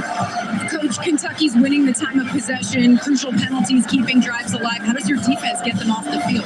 Well, part of that's been ourselves. We've had 3 third-down defensive holding or pass interference on 3rd or 4th down, 3 of them that kept their drives alive. So we got to do much better a job after the first drive on offense of being consistent. And we're in the type of game that we've been in with these guys before. You saw that sack to end the half. What's their defensive front doing to challenge you? They do a good job. They're really good. Like I said all week, these guys got really good players, and we got to do a better job. And we've taken some shots and missed them deep, and so we're going to have to make those and be more consistent. All right, thanks, Coach. All right, guys. Just the second time under Kiffin, trailing at home at the half. Number 5, Florida, in Lane's debut as the Ole Miss coach. They lost that game. We're at halftime. The State Farm halftime report after this message and word from our ABC stations. COVID-19. I'm not waiting. If it's COVID, Paxlovid. Paxlovid is an oral treatment for adults with mild to moderate COVID-19 and a high risk factor for it becoming severe. It does not prevent COVID-19. My symptoms are mild now, but I'm not risking it. If it's COVID, Paxlovid. Paxlovid must be taken within the first 5 days of symptoms and help stop the virus from multiplying in your body. Taking Paxlovid with certain medicines can lead to serious or life-threatening side effects or affect how it or other medicines work, including hormonal birth control. It's critical to tell your doctor about all the medicines you take because certain tests or changes in their dosage may be needed. Tell your doctor if you have kidney or liver problems, HIV-1, are or plan to become pregnant or breastfeed. Don't take Paxlovid if you're allergic to nirmatrelvir, ritonavir, or any of its ingredients. Serious side effects can include allergic reactions, some severe, like anaphylaxis, and liver problems. These are not all the possible side effects, so talk to your doctor. If it's COVID, Paxlovid. Ask your doctor today. At the University of Kentucky, we do more than harvest from our rich legacy.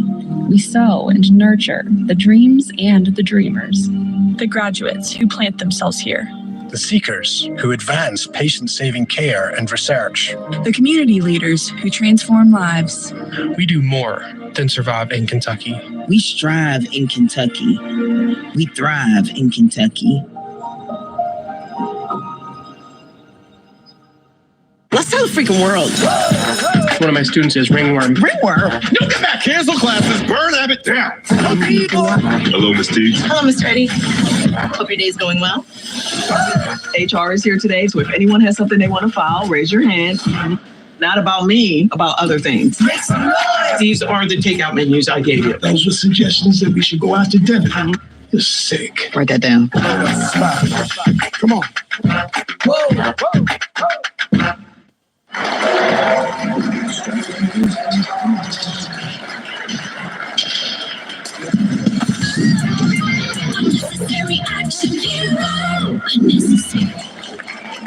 Was that necessary? No. Neither is missing your daughter's competition to do payroll. With Paycom, employees do their own payroll, so you don't have to miss your daughter's big day. Time to shine. Get Paycom and make the unnecessary unnecessary. The Friday Flyover, Friday morning on Eyewitness News This Morning. Welcome to to the State Farm Halftime Report.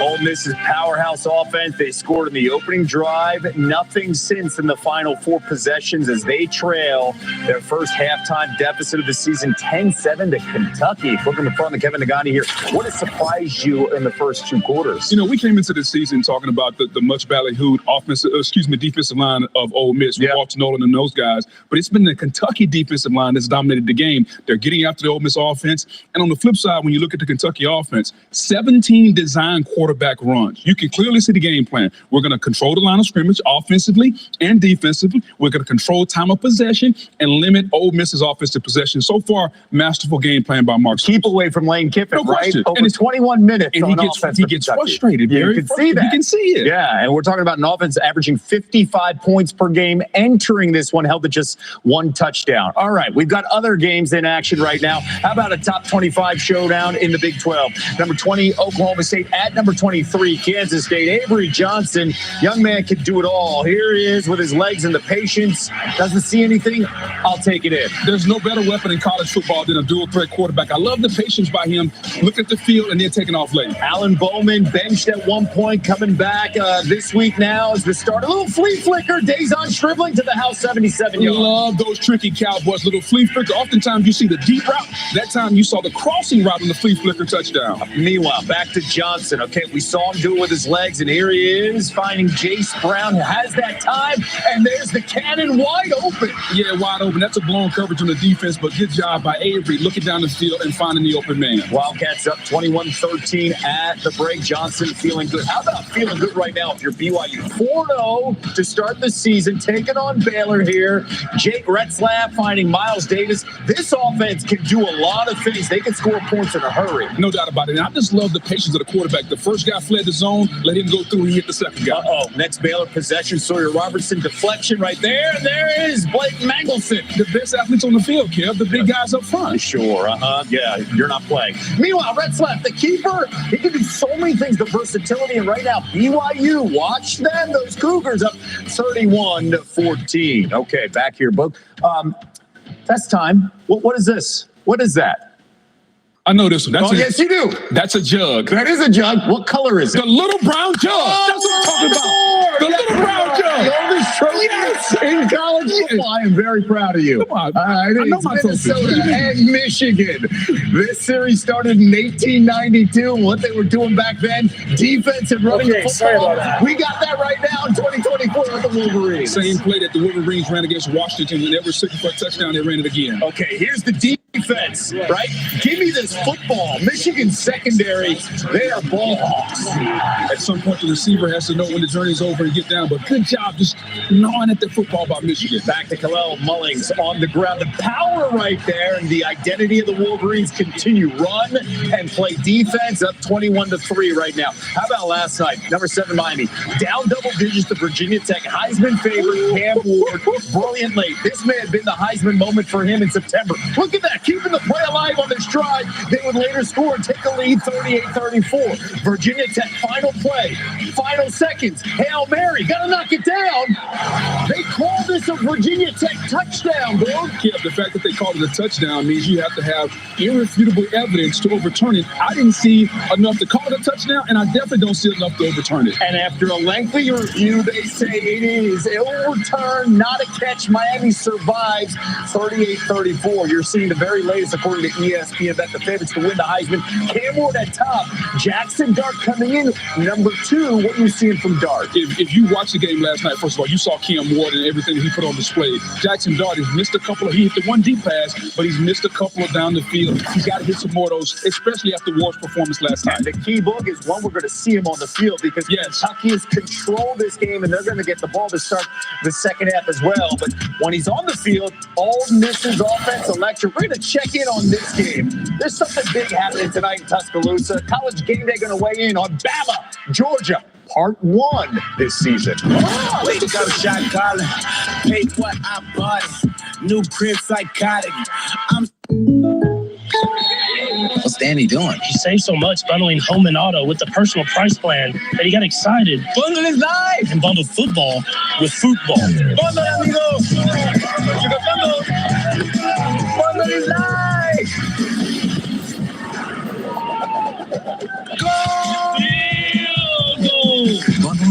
with the personal price plan, Field Goal.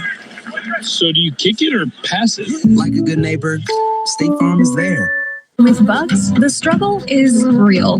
That's why you need Zevo traps. Zevo works 24/7 to attract and trap flying insects for effortless protection.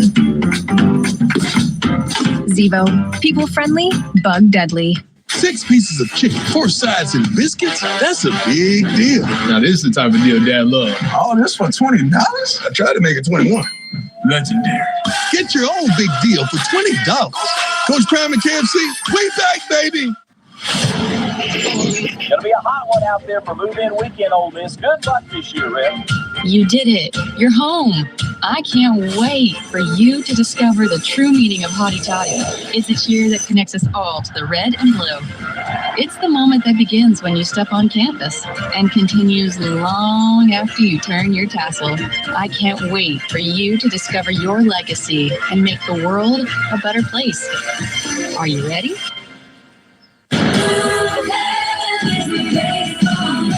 Welcome aboard the Odyssey. Millions took to the high seas for the exciting, scintillating premiere of Dr. Odyssey. There! Come on. And Thursday, Singles week, strap.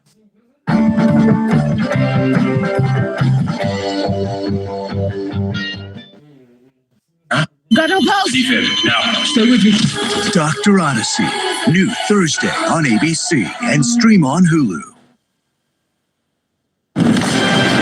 You're watching the State Farm Halftime Report. On the mountaintop, the Love List. The more things change, the more they remain the same. What goes back a century, like out the information. You'll take what belongs to you.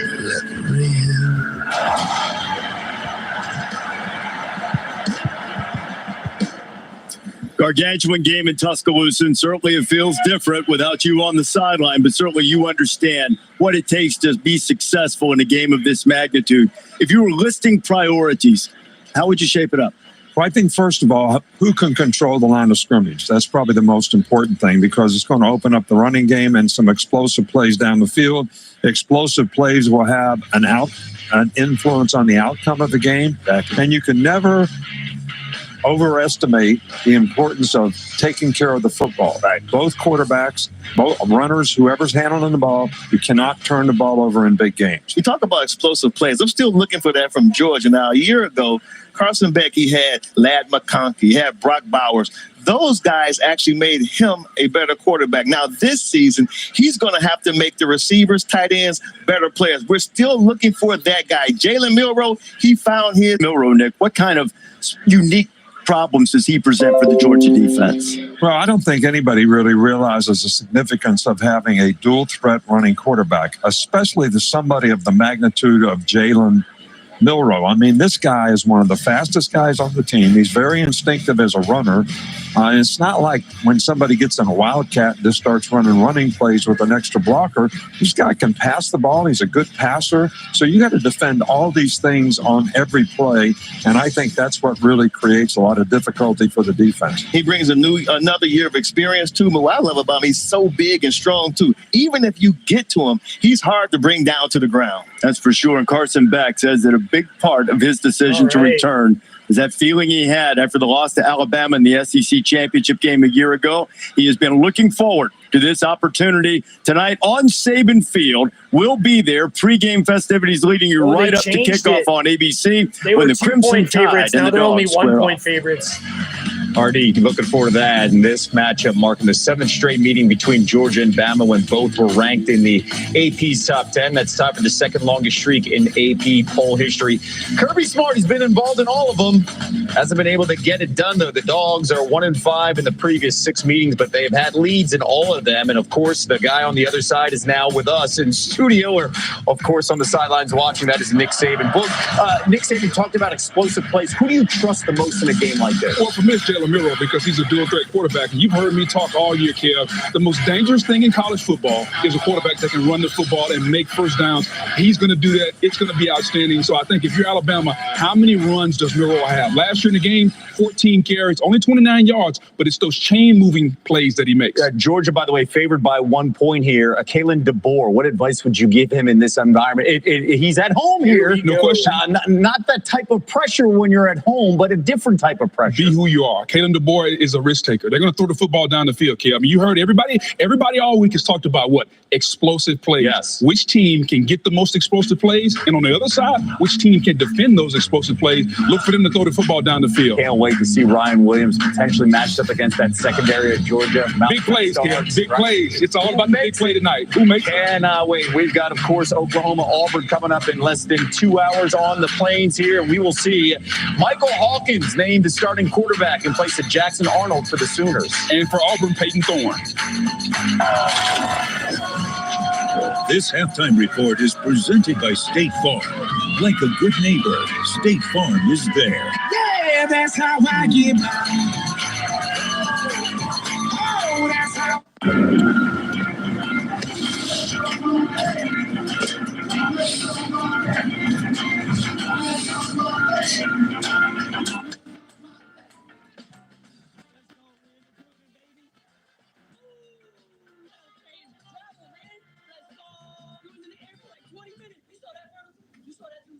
Halftime.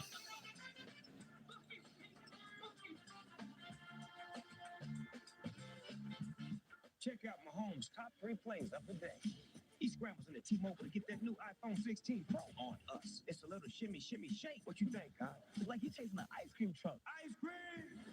He got his iPhone 16 Pro, the first iPhone built for Apple Intelligence. Cuz hold it up like a baby line. Homie takes those T-Mobile savings and calls it a day. Respect. Now at T-Mobile.com, get the new iPhone 16 Pro on us. And families can save 20% every month versus the other big guys. Winter Sports, more than sports. When your highlight reel opens the door to 4 years of higher education, 0 student loan debt, and NIL earning potential. When your stats include free room and board, nutrition and mental health support, plus medical care with extended coverage. And when your experiences, friendships, and development put you in the win column for life. For college athletes, sports just mean more. Clayton's coming right at us. Tina's on that fight, isn't she? She's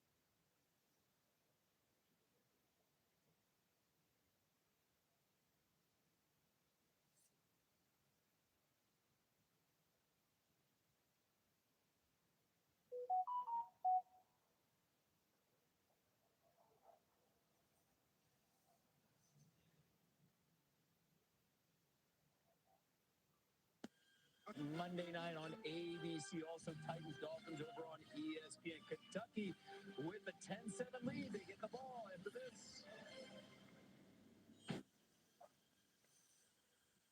Team, it's been a grind, but I think I've aged you well. Some might say perfect. Who's ready to show who's the cheesiest? I woke up feeling the cheesiest, Cheez-It, official sponsor of the college football playoff. Popeye's crispy, juicy, tender.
CC on ABC. From Von Hemingway Stadium, you're watching ESPN College Football on ABC, presented by Tums Gummy Pipes. High anxiety here in Oxford as we look at our Sonic Drive-In recap. Big surprise to the Rebels fans. They're down 10-7 at the half. A team that had put up 600 yards plus of offense in each of the first 4 games. Held to 129 in that first half and barely on the field. Great plan by Kentucky. Yeah, excellent plan. And I mean, their offense, while it hasn't necessarily been crazy productive itself, the keep away and the extending of drives by way of Ole Miss penalties has been significant. But I think offensively for Ole Miss, man, they haven't blocked them. I mean, the defensive line of Kentucky has been extremely disruptive. They've forced Jackson Dart out of the pocket, have stopped the run when they've had the opportunity. So it's been very tough sledding for the Rebels here in the first 30 minutes. Here's Molly McGrath. Well, Kentucky head coach Mark Stoops was most pleased with their defensive front. He said they're playing really disruptive, very aggressive, and we're changing things up on them, making the right kinds of adjustments to keep them guessing. But he stressed the importance of controlling this game and continuing to control it on offense. He said, I know it's going to be hard to control the time of possession. They're going to make adjustments, but we have to continue to attack, be aggressive with our play calling, and he needs his receivers to win some more of those one-on-ones on the outside. So an overall aggressive attack from Kentucky in this second half. Caden Davis's kickoff for Ole Miss, a touchback. So here's Brock Vandegrift operating with a 10-7 lead. He comes out with a play-action pass. Again, plenty of time and a very short completion to Jamori Macklin, tackled immediately by Trey Washington. A gain of 2 for the transfer from North Texas, where he spent the last 2 years after 2 at Missouri. One thing that Ole Miss also needs to do here in the second half is just continue to ramp up the pressure. They really weren't able to disrupt the rhythm of the passing game at all. Their great pass rushers really didn't have many opportunities, so they got to increase that and put a little more pressure on Vandegrift. Demi Sumo Karnbang runs across the 30. It'll be 3rd down and 4. Walter Nolan made the tackle. 2 most featured ball carries in that first half were the quarterbacks, Vandegrift and Wimsatt. Vandegrift carried 9 times, Wimsatt 8. And that rush for Sumo Karnbang, his 7th. Wimsatt on the sideline on this 3rd down. And a long 4. The sellout crowd trying to get engaged. Vandegrift 11 out of 15 passing for 86. Forced to step away, and he's taken down from behind. Princely Umanmielen, the transfer from the University of Florida, with the 2nd Rebel sack. And he just works right around the right tackle, Gerald Mincy.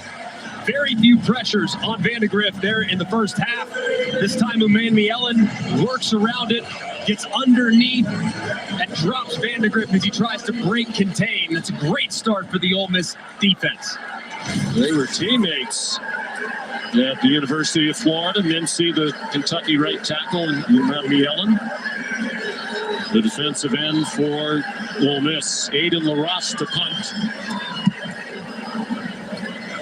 Punted just once in the first half. Short one and a fair catch made by Jordan Watkins. 38-yard punt.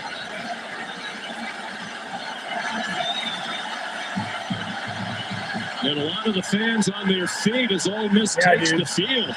This homecoming crowd saying, well, let's go. For real. Man, I want steak so bad now. Gained 83 yards on the first drive. Had just 46 the rest of the half. They ran 23 plays, the fewest in the first half ever under Lane Kiffin here at Ole Miss. And a rough start as Trayvon Ripka deflected the pass, and it falls incomplete off the hands of Juice Wells. And the big story, too, has been the corner play of Kentucky. Without Maxwell Hairston, their all-conference performer, and the guys in there in his absence have really stepped up. They did play some zone, a lot of zone, breaking a tackle, Parrish, and he rumbles across the 50-yard line with an Ole Miss first down. That's 11 on the ground for the senior from Golds, Florida.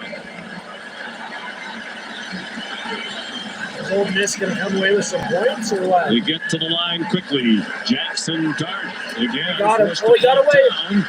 He's across the line of scrimmage now and did well to get to the 42, a gain of 7.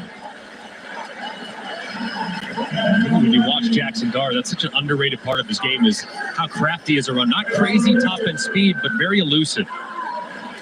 Completed his first 6. He's 1 for 6 since. Parrish another first down. De'Eric Jackson made the tackle. They get to the line very quickly. Harris could not break a tackle on the near side. Good stop by J.Q. Hardaway, a transfer from Cincinnati, where he played 1 year. And this is where it's incredibly difficult on the opposing defense. You're on the right hash away from your sideline. You don't have any time to substitute. So these defensive linemen are playing 6 or 7 consecutive snaps. Love a good steak Harris spice. through a big hole. Might be a tired defense. First down. Ole Miss at the 17-yard line. And Brad White's defense has a player down. It's Trayvon Ribka. And you see this a lot when a team goes quickly, not questioning whether or not he's injured, but perhaps we are. Timeout. When Hulu Plus Live TV calls upon famous athletes like DK Metcalf to act in their ads, they call upon me. Be your TV, streaming live sports. Hulu Plus Live TV has over 95 channels. Yes! Tap into that surprise! Live news, local channels. You got this. Together, Disney Plus, ESPN Plus, all. I literally can't grill because I live above someone. So when the barbecue like drips fat and stuff, it like drips down onto the people below. Mine found me at an early age. It was just a matter of how good I could get. Honestly, guys, I think it's cheaper to go out and buy a steak at a restaurant here with the price of beef. Like, it's fucking nuts. Right now during Ram Power Days, get $4,000 cash allowance on the purchase of most 2025 Ram 1500 trucks. Don't miss Ram Power Days. Hurry in today. The $6 meal deal is here. It starts with Dunkin's legendary coffee, a toasty, melty bacon, egg, and cheese sandwich, and a crispy, crumbly order of hash browns. It's kind of the biggest deal in breakfast. The $6 meal deal, available now. The Bush Guide, cold and smooth survival skills. Should you become stranded, be ready to signal rescuers. How long have I been? 12 minutes. Head for the mountains.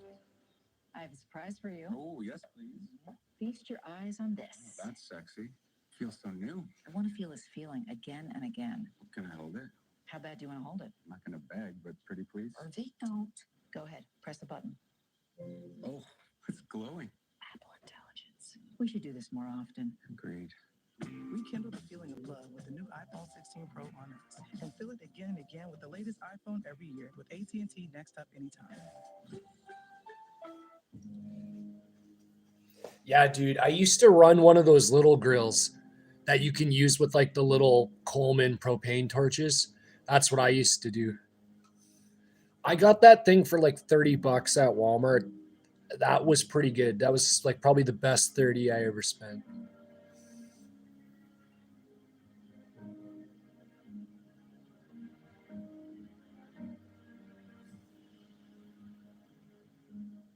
It's necessary to share your sadness.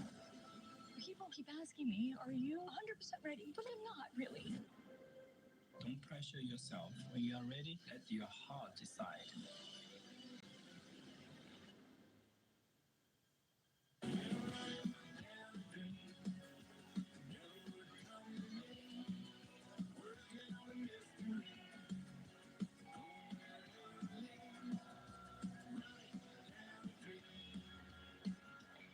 Another great day in the Grove, once called by the Sporting News the holy grail of tailgating sites. Homecoming weekend here on the campus of Ole Miss. Their team down 10-7, but driving on its first possession of the second half. Henry Parrish Jr. for a 2-yard gain. They've averaged a snap on offense offense coming into today every 22 seconds. Sixth fastest in college football. And trying to speed it up here, getting a rhythm to start this second half. Shea Harris the catch. Charlie Weiss Jr. Lane Kiffin says the coach to quarterback helmet communication really helps get the plays in even faster. And they can talk to Dart just about up to the snap because the clock goes to 15 before they shut the mic off, and they almost never get under 15 on the play clock. Dart dropped by Jamon Dumas-Johnson. A big third down stop, and Ole Miss is going to send the field goal team out. This is a great job by Dumas-Johnson and number 14, Ty Bryant. Eyes in the backfield the whole way. Anticipated quarterback draw. The second Jackson Dart moves to the outside, they converge. Yeah, just an that's a outstanding good call idea. there by A Brad small White. one A great just play for by State. his defenders. That's a good idea. Caden Davis, the chip shot. Charlie Pollock, the holder. Davis is 6 out of 7 this year in field goals. I haven't checked out some. Good from 31. And it's a 10-10 tie. You're watching ESPN College Football on ABC, presented by Tums Gummy Bites.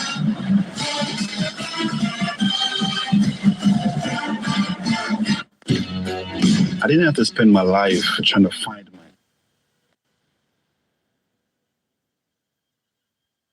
Oh, he's crazy, hey? 10-10. Miss ties it up.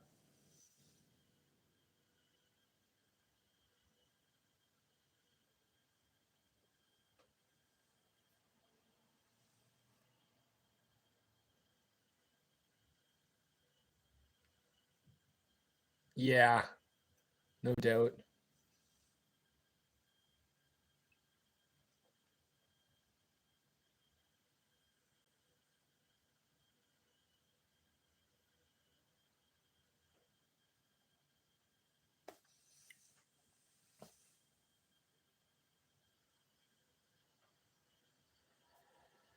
Yeah, pretty much, hey? Yeah, he's showing the hate for sure.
Fuck Tennessee, bunch of goddamn hillbillies.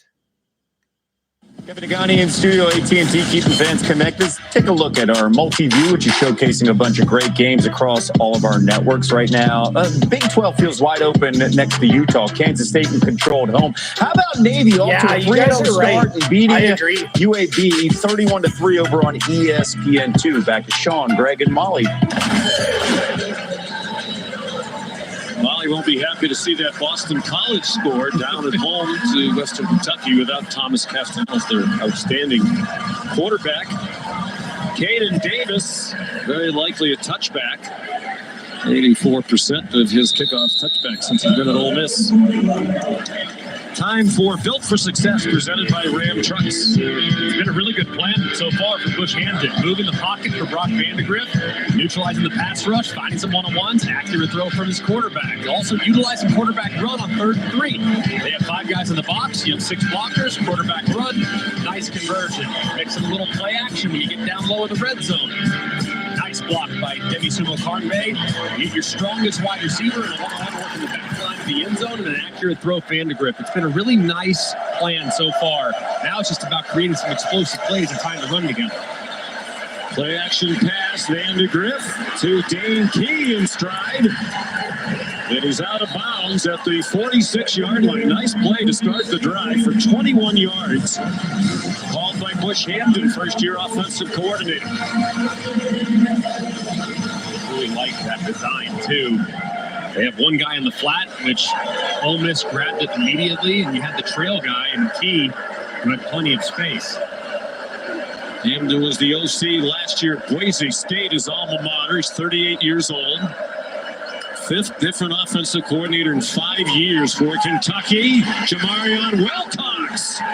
Tough run. He delivered a hit at the end of the run as he collided with T.J. Daugherty and John Saunders. And a great job by the left side of the offensive line here, in particular the left guard, number 73, Dylan Ray, who pancakes Walter Nolan, trying to work to the outside, drops him, and it's a nice cutback by Wilcox, who's just so quick through the hole. Dylan Ray playing left guard today. They were hoping to get Jagger Burton back, who's been their starter the last couple of years. He's been out the last couple of weeks. Wilcox just inside the 35 for a gain of 2. Wilcox, too, is a guy that they're going to continue to give more to. Demi Sumo Carnvey is excellent, but he's not the home run hitter. Coming into the day, Jamarion Wilcox had just 19 carries, and 5 of those carries went for 10-plus yards. So he's got that home run hitting potential, so you can expect the young player to continue to get more and more as the season progresses. Their long run for the entire season is 24 yards. They just don't have the home run hitter. They are hoping Wilcox will become that. Sumo Carnvey back in, fakes everywhere. That took too long, and Vandegrift is dumped. Jared Ivey, the 3rd sack of the day for Ole Miss, and a big one.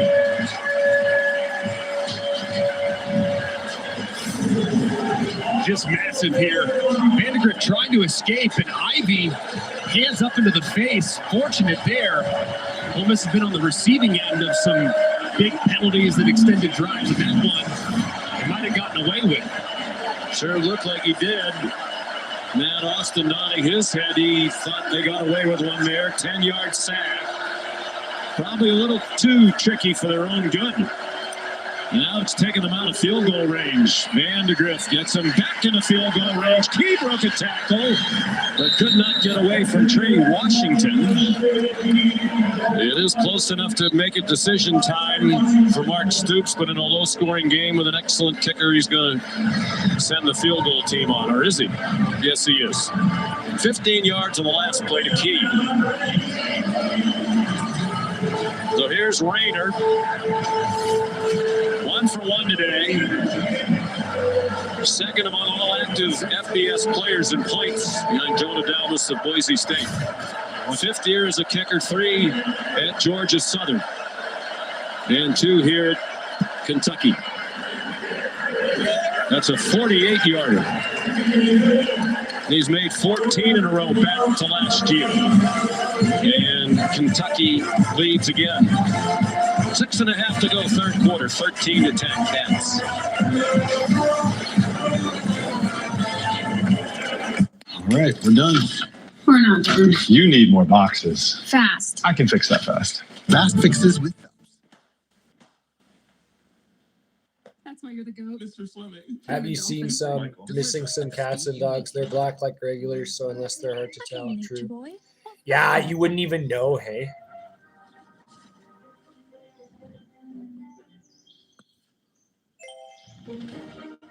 It's a man finish. Well, I got to step out again. I'll be another like 20 minutes or so. Tonka Steel Classics, built Tonka tough for 75 years. Engineered with cold-rolled steel to take on the toughest jobs. To lift and wreck, haul and level. Has your fleet got the metal? Tonka Steel Classics, the only truck tough enough. My plan is to create a city that people can dream about. The universe is changed. There's still so much to accomplish. But isn't time? Bingo. Megalopolis. You're giving up on your dream, James. No, Dad. I'm giving up on yours. Oh, James, wait! Oh, that's not the exit. Yoplait is America's favorite strawberry yogurt. America the country, not me, America. Well, Yoplait is also my favorite, but I don't talk about myself in the third person normally. Do I? Yoplait, made with real fruit. Strong enamel is your best defense against acid erosion and cavities. That's why I recommend Pronamel Active Shield, because it will strengthen your enamel and create that shield around it. I'm excited for this product. I think patients are really going to like it. Try Pronamel mouthwash. Recipes. Recipes that are more than their ingredients. Recipes written by hand and lost to time can now be analyzed and restored using the power of Dell AI, preserving memories and helping to write new ones. Why settle for less when you can get the new $7 Lux Cravings Box from Taco Bell? Because an indulgent, beefy 5-layer burrito is luxurious. A crunchy Doritos Locos Taco is opulent. A chicken chalupa supreme piled high with deliciousness, lavish. Chips, nacho cheese sauce, a medium drink. The only thing that's not Lux about it is the price. It's Lux for less. The new $7 Lux Cravings Box, only at Taco Bell.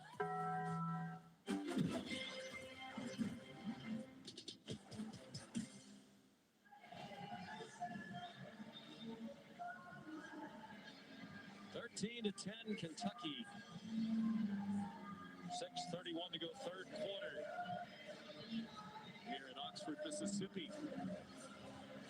Ole Miss came into today one of just 5 FBS teams that had not trailed at any point this season. Army, Indiana, Tennessee, and Texas, the others. They're behind now, as they were at halftime. Kickoff by Aiden LaRosse is a touchback. Friends, we hope you'll help people affected by Hurricane Helene. Donate at redcross.org/ESPN to help the Red Cross respond and help people recover. Another massive and extremely powerful hurricane. And we certainly are thinking about our friends in the southeast who have had their lives disrupted. Loss of life, unfortunately, again. These hurricanes get more and more powerful. Jackson Dart out wide to Trey Harris. JQ Hardaway made the tackle after a 6-yard gain. They've done a pretty good job on Harris today, especially on those little hitch routes. I mean, that's one missed tackle, and he could be out the gate. They've held him in check for the most part. There's 82 yards receiving on 7 catches. 39 of those were on one play early. Henry Parrish Jr. for the Ole Miss first down, a gain of 6 to the 37. Here early in the second half, this offensive line for Ole Miss is doing a better job of creating some movement in the run game. To Ryan Nichols back on the field in the secondary for Kentucky. Molly reported earlier he left to have a shoulder looked at.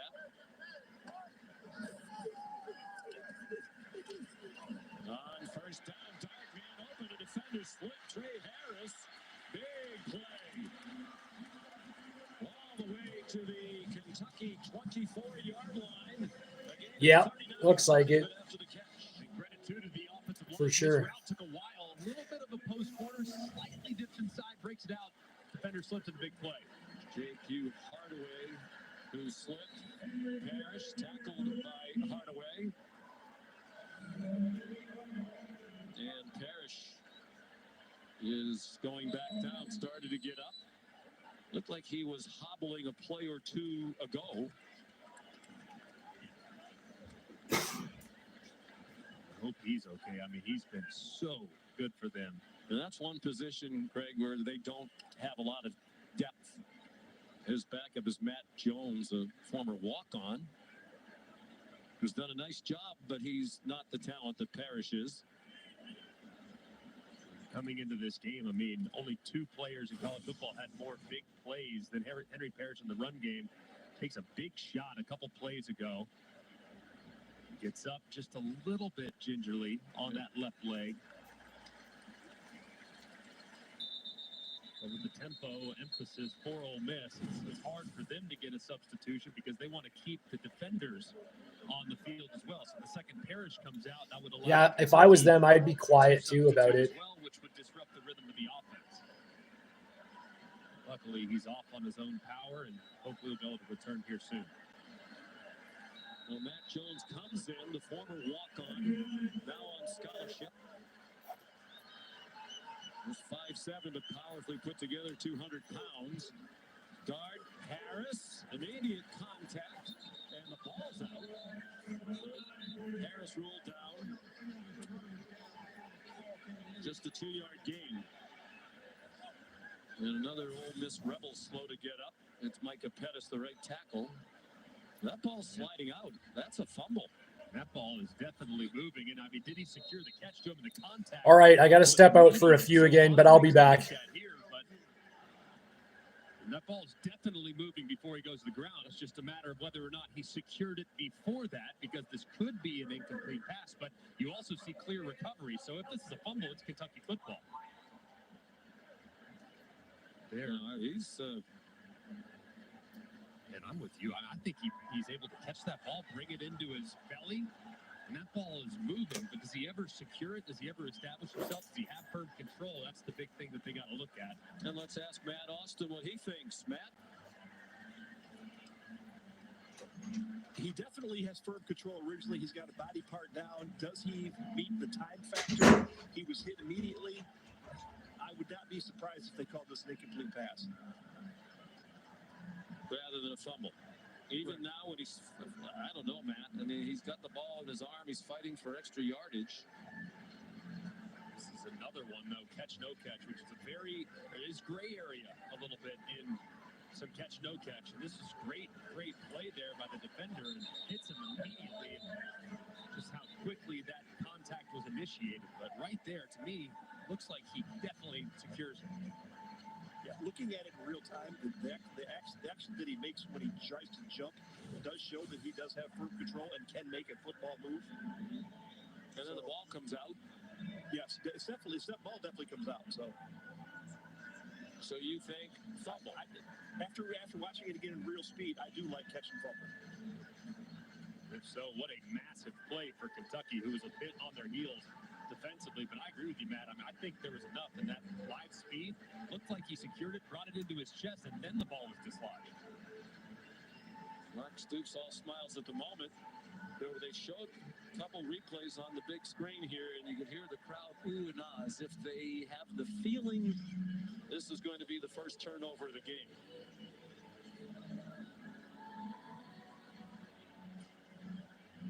It's a fumble, Mark Stoops said. You can read his lips.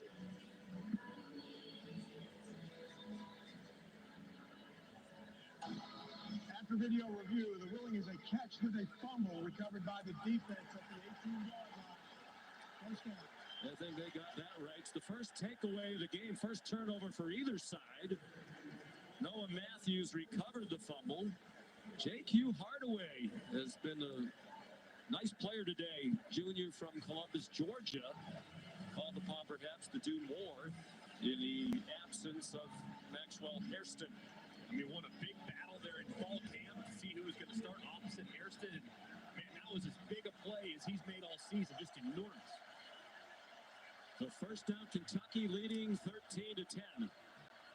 Play action pass, well protected again, and Vandegrift is on target. Barryon Brown the catch.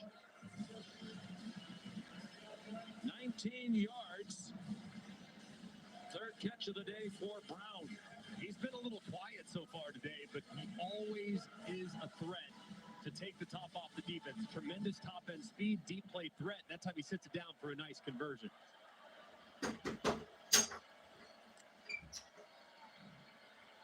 Option pass. McGee's trying to run down Sumo Karnbay. He did with help from John Saunders.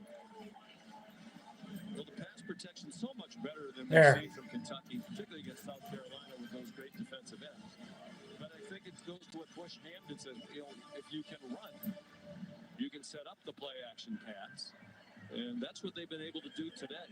And quarterback run, too, Sean. I mean, if you know the quarterback's a threat to take off, if you over-pursue in your pass rush, that could be significant as well. So Vandegrift's legs helping the protection as well. They've gone a little bit away from the design quarterback runs, it seems, that were so good for them early. Both Vandegrift and Wimsatt. Oh, the receiver was falling down. Josh Caddis was open.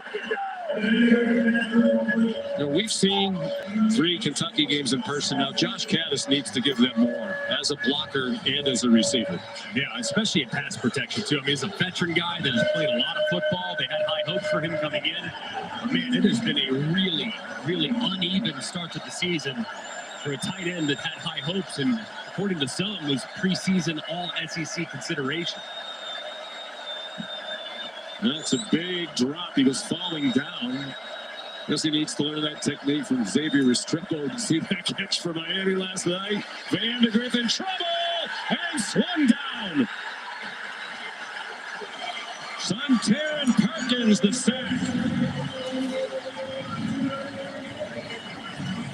And a loss of 9 for Kentucky. And this really became a 3-man rush working against a 7-man protection with how they dropped Perkins out as a spy. As soon as the rush forces Vandegrift out of the pocket, steps up where Perkins is there to make the play. You cannot allow pressure with a 3-man rush. Just can't happen. And that time, Ole Miss makes him pay. Aiden LaRosse to punt. Jordan Watkins back deep.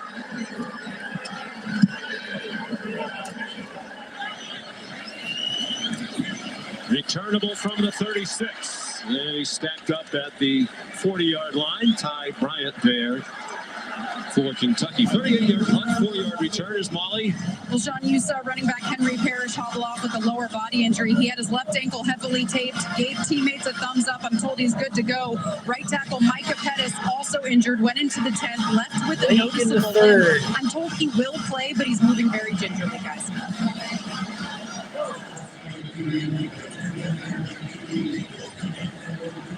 It's a good starting field position for Ole Miss.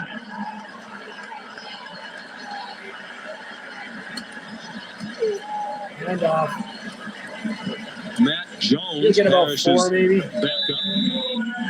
Had some mid-major offers out of high school in Jackson, Mississippi. He said, I bet on myself. I walked on at Ole Miss, and it worked out. He's earned a scholarship. He got 4 on first down. Jackson Dart after the play fake. Checks it down to Jones. He bounces off a hit and has the first down. Yeah, the SEC is the 7 yards. It's one of the Jones. strongest conferences. How about the run there, too, by Jones lowering his shoulder, fighting through contact, and picking up a first down. Minute and a half to go, third quarter. Ole Miss down 13-10. They came in as about a 17-point favorite for Coach Kiffin. This is such a tough spot for the defense, too. They're hiding. So you're far away from your own sideline. Can't get a substitution. Ole Miss won't substitute. They'll do whatever they have to do to keep it on this side of the field so Kentucky can't get fresh players on. Hands on hips up front. They tried to send a blitz. Harris spinning around, couldn't close, catch but it. overthrown. Coming over his head, and DJ Waller in coverage. Incompletion allows a couple fresh bodies to come on. Keyshawn Silver goes off because they substituted the Rebels. They have to have time to substitute to the Wildcats. And Deion Walker took his time getting off. They're just 1 out of 5 on third down today. They need 5 here. Henry Parrish back on the field.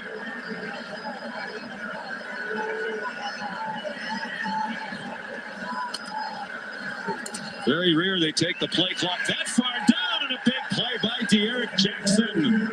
Dumping Parrish for a loss.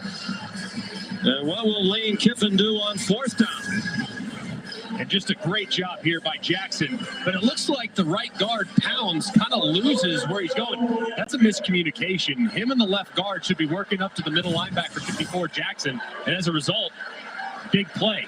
And Lane Kiffin, who leans heavily on analytics, is going to go for it on 4th down and 7 from the 48-yard line. The final seconds of the third quarter. And they do snap it. And Kentucky blitzes up the middle. Dart throws a dart on the run. Trey Harris on his way to Oh, the no. zone. Touchdown, Ole Miss. There we go. Look at these fans, man.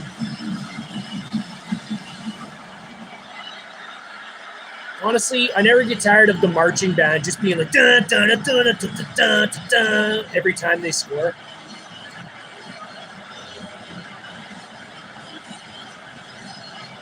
Look at how it's sectioned. They got blue in one section, and then they have the red in the next, so that it's matching.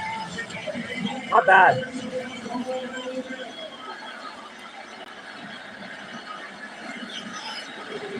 Ole Miss back on top. Here's a big extra point to give them a 4-point lead. Caden Davis drives it right down the middle.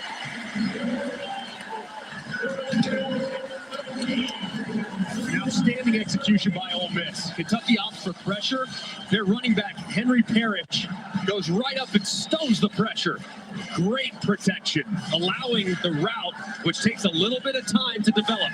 You have inside leverage against the defender. That's extremely difficult to have an in-breaking route against inside leverage. So it's an outstanding job there by Trey Harris, being patient at the top of the stem, winning underneath, and boom, throwing it in after a great catch and run for the touchdown. Are you surprised they blitz? They've been getting pressure without Yeah, I always thought that too. Escalades that are all blacked out are definitely drugs. But the coverage that time, to have inside leverage to get beat inside, that's tough. That's tough to explain as a defensive back. So Yeah, I agree with you, dogs, too. New trucks with no mud and no dirt. 10 catches, 170 yards for Trey Harris. And a touchdown. He came into today the only player in the country with multiple games of 175 yards receiving. This season, he'll likely get across that. Yeah, she's got big kids. One more catch. Caden Davis. This one's returnable for Darion Brown. And he slips down at the 15. One of the best kickoff returners in the history of the SEC. Here's Kevin.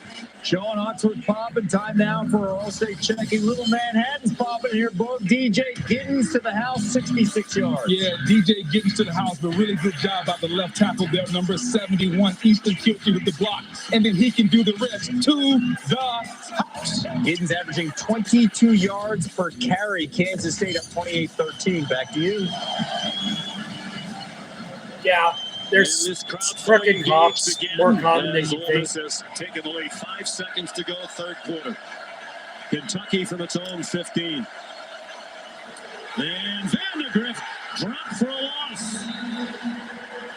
Presley Wambiellen made a couple of big plays today. That one's for a loss of 3 that takes us to the end of the third quarter. ESPN's presentation of college football on ABC will return after this message and a word from our ABC stations.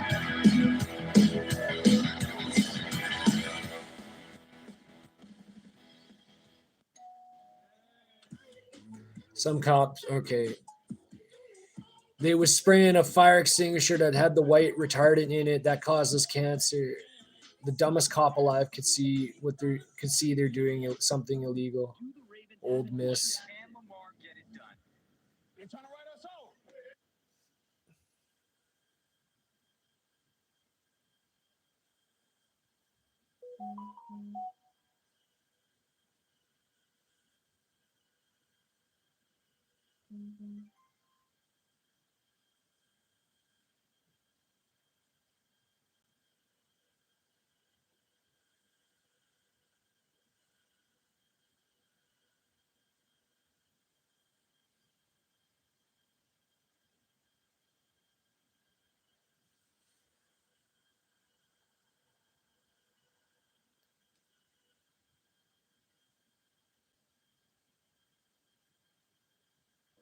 Yeah, they know that you'll pay, man.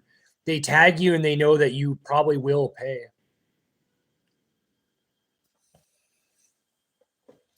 Okay, now I have to go.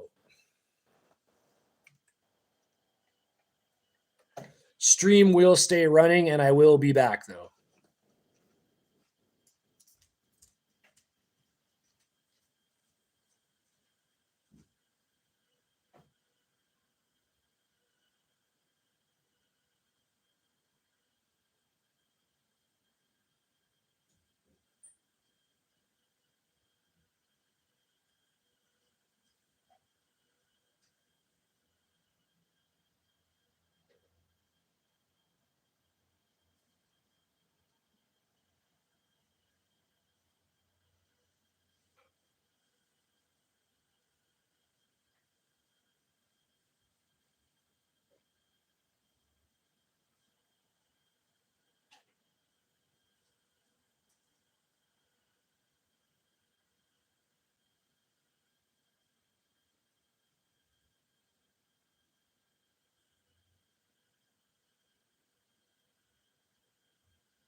Yeah, Hugh, they do the same thing here too, dude.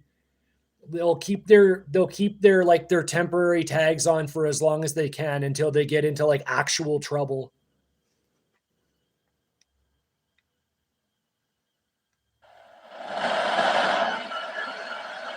On second down and long, a middle screen.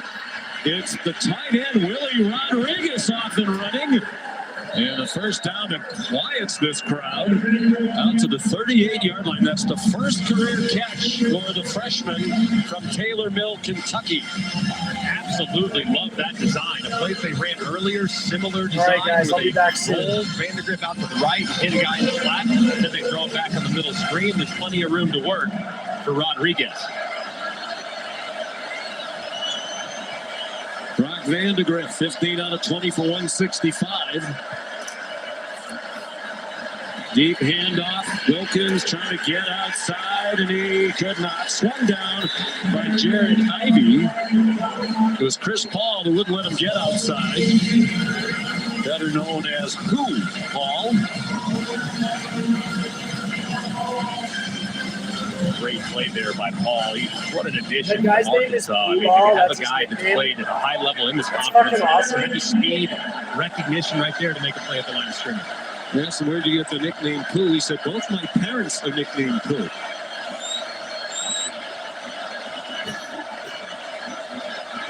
You guys, imagine both your parents' nicknames are Pooh. What the fuck? Rush from the pocket, crowds out. Nolan was held. They might have a point. TJ Dottery put a hit on. There's Chris Paul's parents, Chris Paul Sr. on the left, but both with the nickname Pooh. There's a flag down now. What a nice young man they raised. And Pete Golding, the defense coordinator, was raving about the character of Chris Paul Jr., not related to the basketball player. After the play was over, unsportsmanlike Well, conduct. I still think Kentucky's going to win. If I don't make it back, I'm betting on Kentucky by a field goal. That is enormous against Barryon Brown.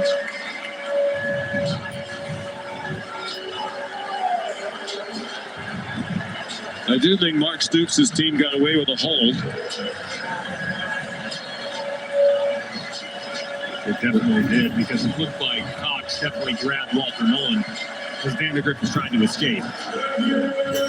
3rd down and 25. Would have been 3rd down and 10. Still tough for Kentucky. Jordan Dingle, the tight end, went in motion. And a run up the middle from Subo Carnday, stopped by Sunter and Perkins, and Kentucky will have to punt. Ole Miss has been on the receiving end of some unfortunate and untimely penalties. This time, Kentucky backs themselves up with a couple of bad plays and a bad decision there by Marion Brown yelling at the official. And next thing you know, they're having to punt it away to an offense that has found a little bit of guys, rhythm. I'll be back. Jordan Watkins to field the punt from Aiden LaRosse. Under 13 minutes to go.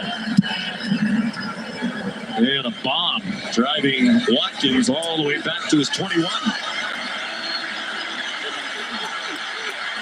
And out of bounds across the 35.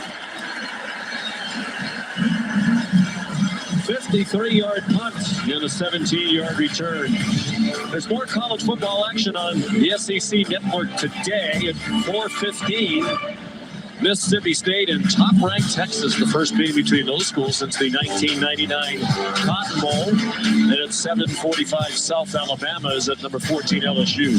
Both games are also available on the ESPN app, so you can watch anywhere you go.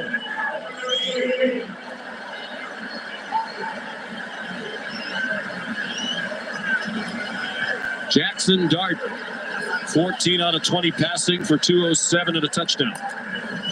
Sacked 3 times, all of those in the first half. Henry Parrish Jr.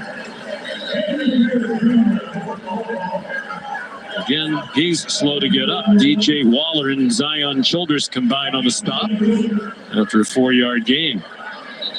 And again, it's the problem with his legs for Parrish. Christmas timeout for Loser. He took a big shot, too, as he's running to his outside. A big collision there with the defender, Waller. Man, I mean, he has taken a bunch of big hits today.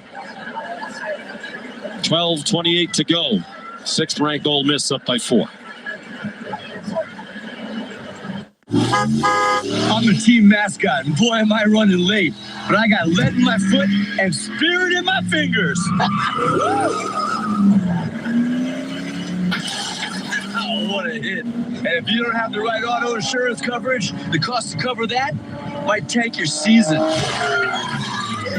So get Allstate, save money on auto insurance, and be protected from mayhem, like me. Woo!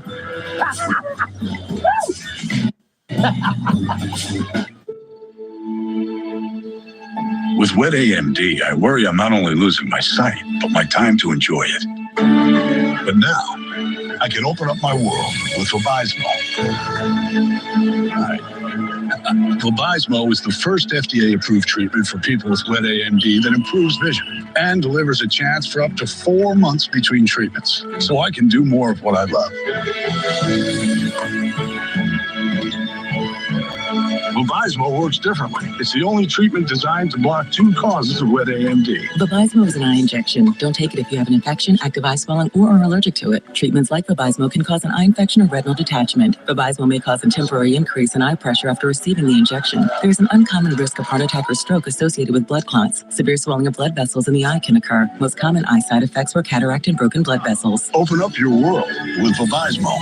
A chance for up to 4 months between treatments with Vabysmo. Ask your doctor. Kelsey, what up? I think I messed up, Hank. I don't think I can walk away from football. Say less. I got you. Jason Daniel Kelsey, welcome back to football. This is a Buffalo Wild Wings. Exactly. Where you watch all the games while stuffing your face with, like, the greatest wings. So good. And all the beer. There we go. Throughout our history, ordinary people have done extraordinary things. They inspired movements, chose to dream, to build, for hope, to always hope. And if there's hope for one of us, there's hope for us all. Now it's your turn to reimagine civilization and build something you believe in.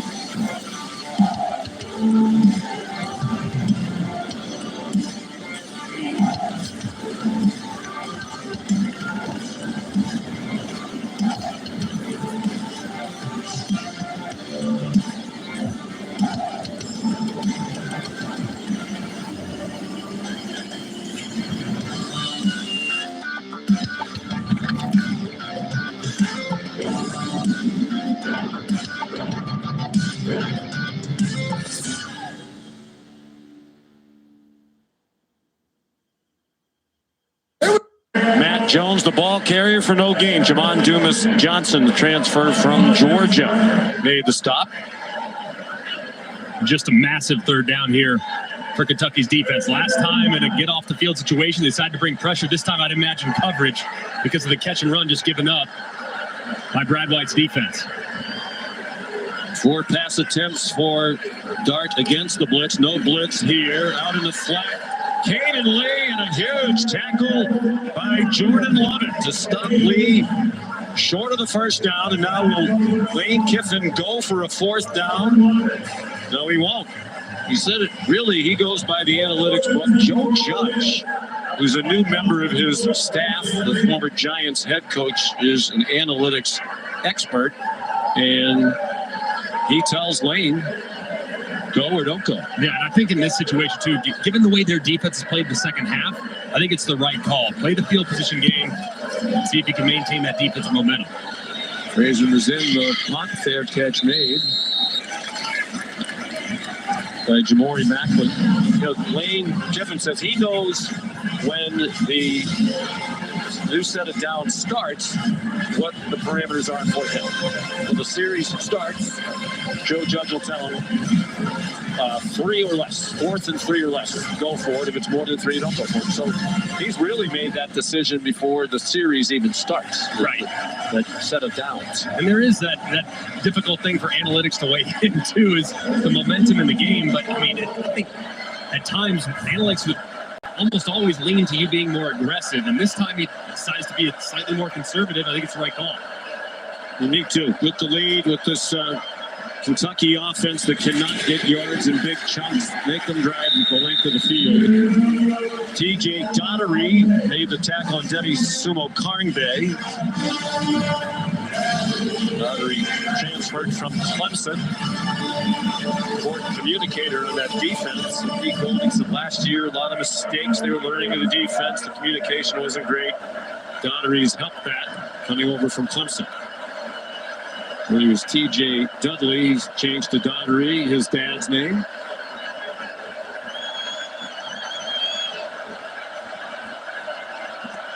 Vandegrift up to the line a couple of times with the play clock down to 3. He wound up calling his own number, and he powered ahead to the 17-yard line. Are you surprised, Greg, they've gone away from a greater variety of the quarterback runs we saw that worked effectively with Winston as well in the first half? Yeah, I think the jet sweep stuff has been pretty good. It's forced Ole Miss to flow, and they've kind of abandoned it. They've had a couple bad decisions with it, too, but this is a massive down for them. After Lane Kiffin off to punt it away, to go 3 and out would be significant. Vandegrift throws, caught in traffic.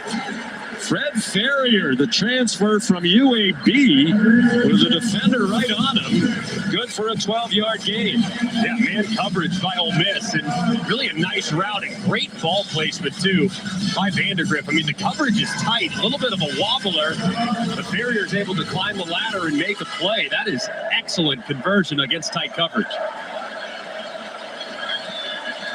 16 completions for Vandegrift. Most he's had is 17. That was last week. But against Ohio U, he threw for 237, which is his career high. Wilcox short game. KJ Verghese made the tackle. And the clock will go under 9 minutes to go. All 3 timeouts for each team. I'd really like to see a little more misdirection, too, from Bush Hamdan, the offensive coordinator. I mean, fake a run to one side, bootleg out the other side, maybe a little jet sweep with a throwback to a screen. They need a little more misdirection because this Ole Miss defense is teeing off. They bring pressure, they throw it out wide quickly. And a good tackle by Trey Washington on Barryon Brown. Pete Golding says Washington's the smartest player he's ever coached. Senior out of Trussville, Alabama.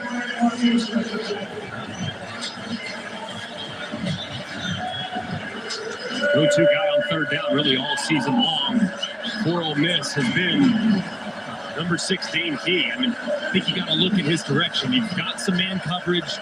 You've gotten quite a bit of looks, so I'll be looking the direction of Dane Key here at the bottom of the screen.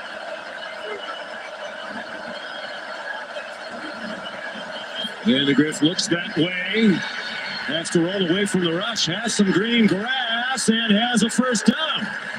Well, the coaches described him as a baller at the beginning of the year, and he has certainly lived up to that description. A 9-yard gain. And good recognition here, too, by Brock Vandegrift. Ole Miss goes for cover 2 man with 2 high safeties, man coverage underneath. And what beats cover 2 man is quarterback run. He recognizes it, and he told us a couple weeks ago, he said, hey, I need to start sliding. I need to be better about that. But on third downs and possible touchdowns, I'm going with my head down. He picks up a big conversion.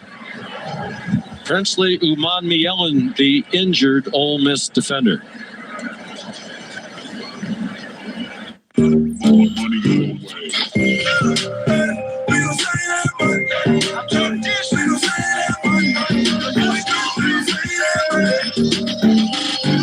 The Fun 99 menu, always $1.99 each. As a Great Clip Salon stylist, I love giving customers the look they want. With Clip Notes, we save your haircut details, so it's one less thing for you to worry about. And when I see that confidence at the end of the cut, that's everything to me. Oh, you don't know? It's Faye. That move your feet. Taste can't be beat. That late night treat. Faye. That straight tugging. That feeling right. Get every bite. Greek yogurt. Faye. Nothing plain about it. Dude, dog food in the fridge? It's not dog food. It's Fresh Pet. Real meat, real veggies, real weird.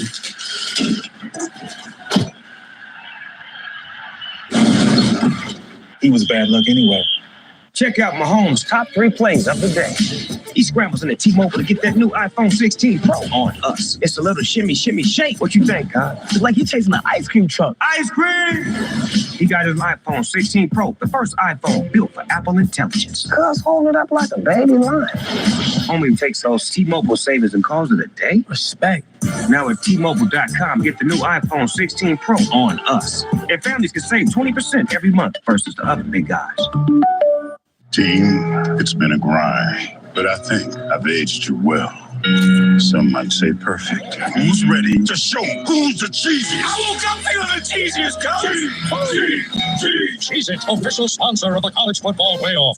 Prime Big Deal Days is coming October 8th and 9th. With exclusive savings just for Prime members, you'll feel like a big deal.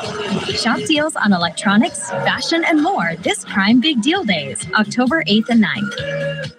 In 18 years, Grant Gill will become an improv legend. That's why he's preparing for it now, with health tips and wellness tools from AARP to help make sure his health lives as long as he does. The younger you are, the more you need AARP. Full-time fans, you get to season everything you've got, and I've got my eyes on you. I'm the Modelo recruiter, and I'm rewarding the most passionate fans. Because that kind of dedication deserves a Modelo.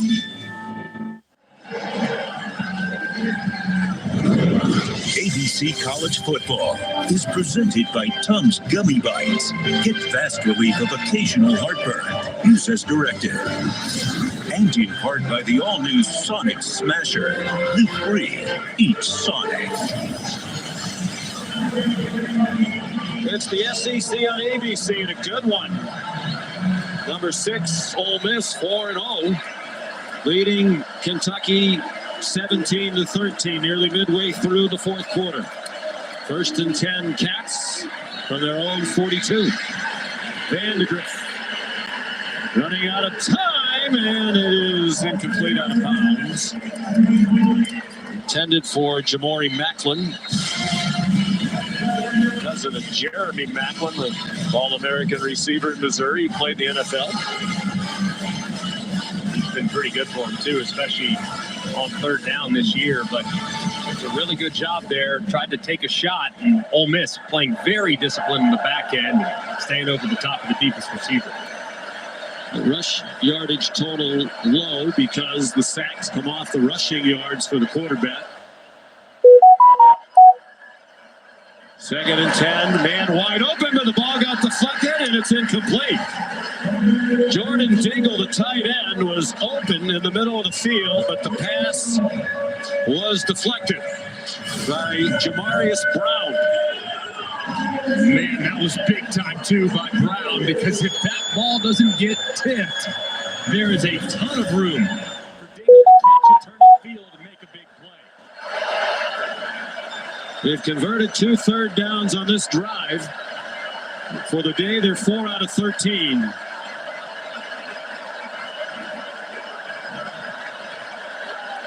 Third down and 10. And Vandegrift goes down again in the arms of Suntaran Perkins.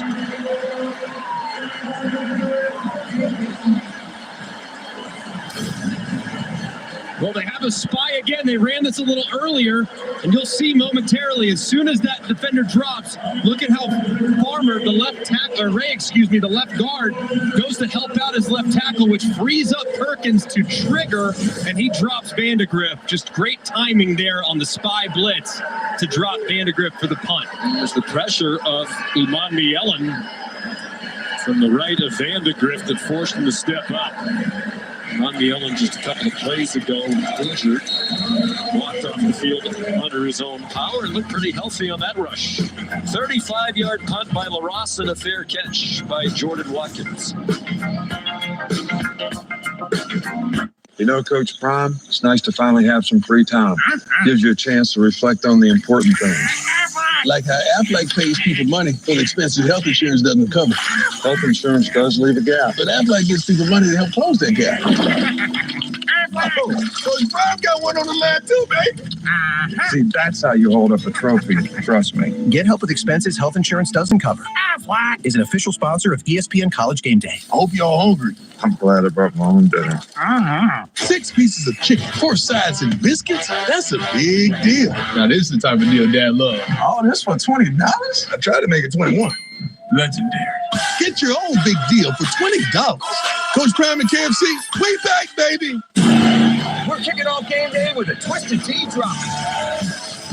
We're surprising real Twisted Tea fans who love the smooth and refreshing taste of Twisted Tea Hard Iced Tea. Keep it twisted. What's wrong? My travel rewards card didn't earn enough miles for my vacation. Are you crying? No. Are you crying because of that other card? No. There's no crying in baseball. Or with the Capital One Venture Card, because it lets you earn unlimited double miles on every purchase every day. And you can use those miles on any travel purchase. And you know why? There's no crying with the Venture Card. What's in your wallet? Let's play ball! Every now and then I get a little bit tired of the things that just will never come out. Every now and then I rinse it out. Downy Rinse and Refresh is formulated to remove odor better than detergent alone, with no rewashing. One wash, it smells so clean. Downy Rinse and Refresh, it's a dream. Downy Rinse and Refresh fights odor in just one wash, guaranteed. Football season already and not a satellite dish in sight. I hardly recognize the rules I grew up on. Enough squawking. Oh, great. Coach Prime, y'all are whining while everyone else is watching nonstop football on DirecTV. Tell me, whose house is this? Their house? I think they're renting. Listen. I know they get easy access to all this football, but you know what you got? What, Coach? A crumb bum attitude. Stream football without a satellite dish. Now drop and give me 20. 20 what? Abbott Elementary returns October 9th on ABC and stream on Hulu. The more things change, the more they remain the same. Wow, goes back a century. It's like Ali and Fraser. You go take what belongs to you.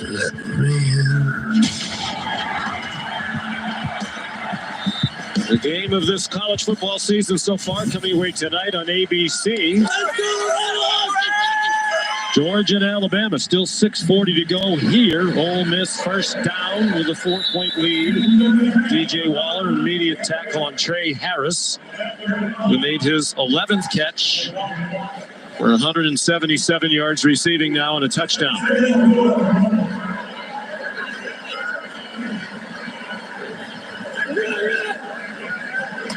Henry Parrish Jr., the running back. Didn't have anywhere to go inside. He couldn't get outside either. Well played by Ty Bryant up from the safety spot. And here's a big third down and 3 for the Rebels. Big call right here for Brad White, the defensive coordinator. Usually here, third and short, third and medium, you see a lot of zone coverage. They anticipate guys getting to the sticks, turning around, and throwing it right to them. So see if they dropped in zone coverage against this front. J.J. Pegues is lined up as the running back. And I think Lane Kiffin's going to use the timeout. It's one of the very few times they let the play clock get under 15 seconds. Timeout. Ole Miss red first. It'll be 30 seconds. Be interesting to know what Joe Judge's analytics book says about a fourth down. If they don't gain anything here. They're 1 out of 7 on third down. Everybody we talked to in the program thinks they're much improved. Jackson Dart yesterday said he believes they're talented enough to win a national championship. And the schedule, it's still at the SEC, so it's one of the hardest schedules in the country remaining. But they don't play some of the iron of the SEC. They don't play number 1 Texas or Alabama or Tennessee, all in the top 5. They don't play Missouri or A&M. The 3 ranked teams they have left in conference, LSU, Oklahoma, and Georgia. 2 of the 3 of those come here to Vaught Hemingway. Yeah, and really, I think it's the next 2 weeks we're going to learn all we need to know about what they have. Obviously, physical team they're playing today, but the athleticism of South Carolina and the offense they'll have to play against an LSU in a couple weeks. Third down and 3. They fake the pitch out wide, and Dart is stopped short. And now what will that analytics book say? Out 4th and 2 right now. Lane on 4th and 3 a moment ago decided to punt. I would anticipate much of the same. The defense has been outstanding for them so far today. At this point, anticipating Kentucky going the length of the field, something they have not done very often against quality competition this year, is not something that you would anticipate. So I like the idea of the punt. The 5th of the day for Mazin, who had punted a total of 4 times in the first 4 games. Jamori Macklin back deep. And he signals a fair catch and makes it at the 17-yard line.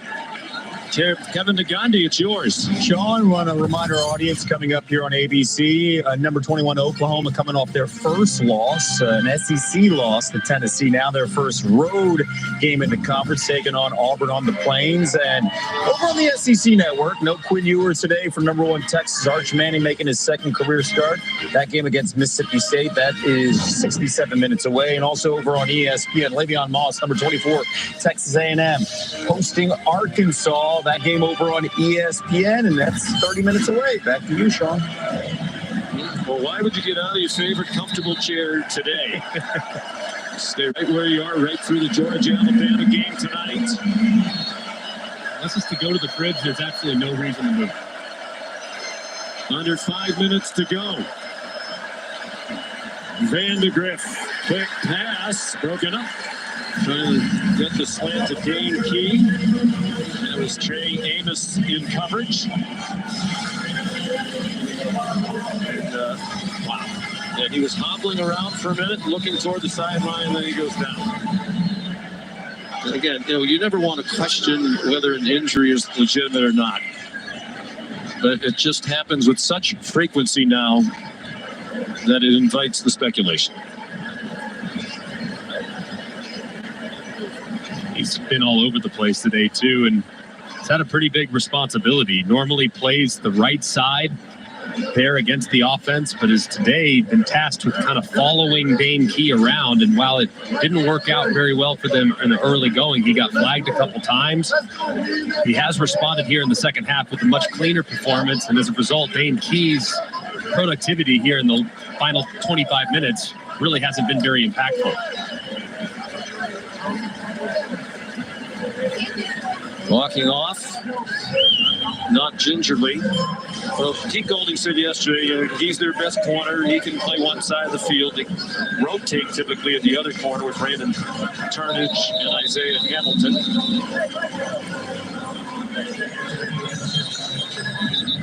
But, if you're in this situation, and if this is not legitimate, he's just trying to slow the whole thing down, you do play the next play without your best corner, right? Might be a scenario, too, where you would put your fastest guy and take a shot on the guy that's coming off the bench.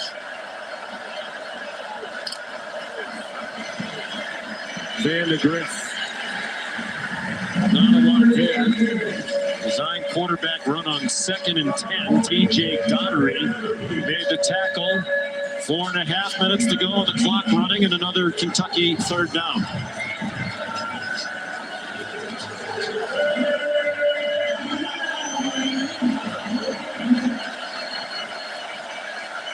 Demi Sumo Karnbe, the running back. Defensive line loading up on the right side of the Kentucky offensive line.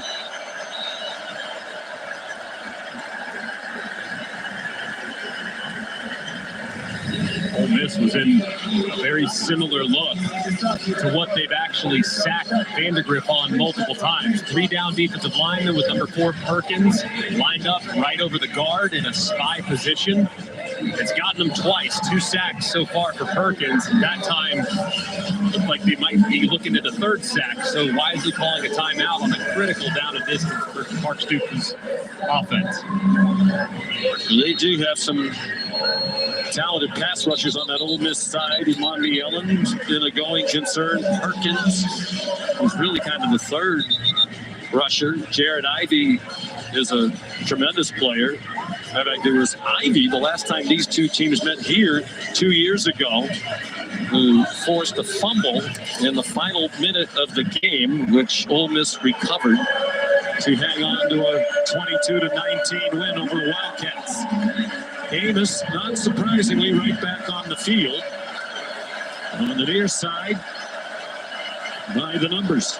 Keep an eye on Perkins, number 4. He's a big problem on 3rd down. Vandegrift throws incomplete. And Fred Ferrier curling toward the ball, and he was open. As Mark Stoops going to go for this 4th down. It looks like it from his own 20-yard line. Just a big play there, too, by Trey Washington. And, man, this is a dice roll by Mark Stoops, sensing that the dam is about to break for his defense, feeling like he's got to keep his offense on the field, something he did not do a couple weeks ago in a 4th and long situation against Georgia. With much better field position. Maybe this is just the old trying to get him offside. No, it isn't. It's an Ole Miss blitz. It's one-on-one coverage. It's up for grabs and caught by Barryon Brown. Still on his feet. And all the way to the 17-yard line. John Saunders saved the touchdown. The longest play of the year by far for the Kentucky offense. And how about the route by Barryon Brown? Said earlier, all it takes is one play for Brown to make a huge impact. He's been a little quiet today. He gets behind the defender, Hamilton, perfectly times the push-off, reels it in, and the run after catch shows the explosiveness. Just an unbelievable dice roll on 4th and 8. And his playmaker, Brown, who's been outstanding the last few years for Kentucky, makes him right and has the Cats knocking on the door. Davies' longest play of the year was 46 yards, a pass play. That one for 63, where they absolutely had to have it. Jared Ivey having his left foot looked at. Wow, Brock Vandegrift given time by an offensive line that has had struggles from time to time this year, particularly against South Carolina. And he's now thrown for 243 yards of his longest completion. And here's Ivy, who's injured on the play. Coming around the edge. Not sure exactly where it happened, but man, how about an unbelievable throw and catch. And the timing and being able to break free there at the last second is just next level stuff from Barryon Brown. Ivy walks off. Brown 5 catches for 88. The 243 passing for Vandegrift is a career high. He went for 237 against the Ohio Bobcats last week. Who would have thought coming into the game that Kentucky would pass for more yards than Ole Miss? That is the situation right now. Certainly wouldn't have thought it either after the first drive, too, with how Jackson Dart started this game. But this Kentucky group is a resilient group. It's becoming more aggressive. And you can see Brock Vandegrift hasn't exactly been lighting it up against SEC competition, but answering and responding in a big way today. Probably 4 down territory here at this juncture with the clock running toward 3 minutes. A field goal doesn't do them any good. Sumo Karnde running room outside, inside the 10, and down near the 5 with a first down. An 11-yard run. And Umanmielen is down again.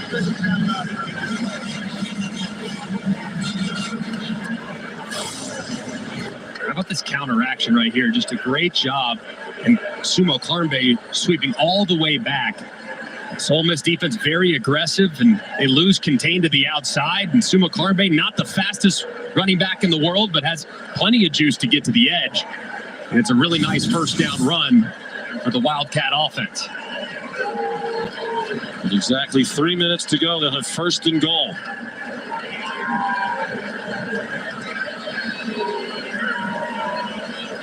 Umanmielen walking off again. With a slight limp. He's been down a couple of times now today.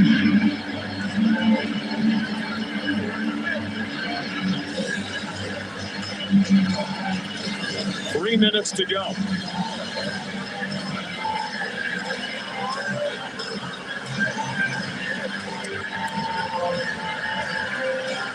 A 2-1 edge in time of possession for Kentucky. They've had the ball for 38 minutes and 14 seconds. Gavin Wimsatt is on the field now. Played a lot in the first half, not as much here. And you saw Vandegrift not in that huddle and already lined up wide to the right as a receiver. Played some receiver in high school. It's not likely they're going to throw it to him either.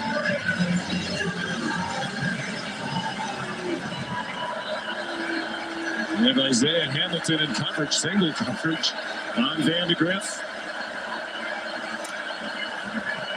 Wimsatt keeps it, following Sumo Karnde, and the ball comes out into the end zone, and it's recovered for a touchdown by Josh Caddis.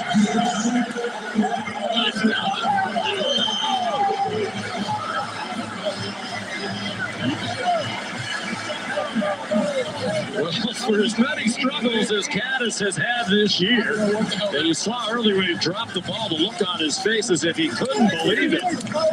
Some good fortune here. Right place, right time.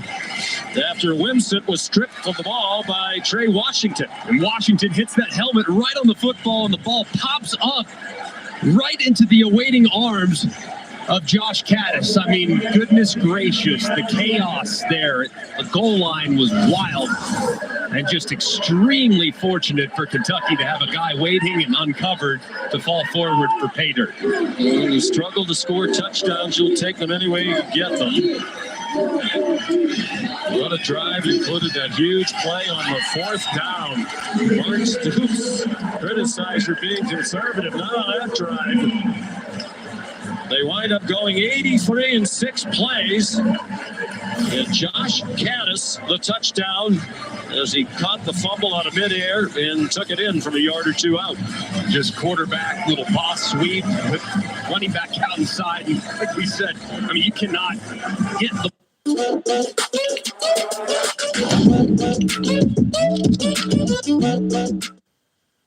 gone in agony after the unfortunate bounce in favor of the Cats. Caddis, a junior from Cincinnati, out of Boulder. His dad, Eric, played tight end in Michigan, 7 years in the NFL, mostly with Cincinnati. He has a brother, Justin, on this Kentucky team. What a way to take the lead.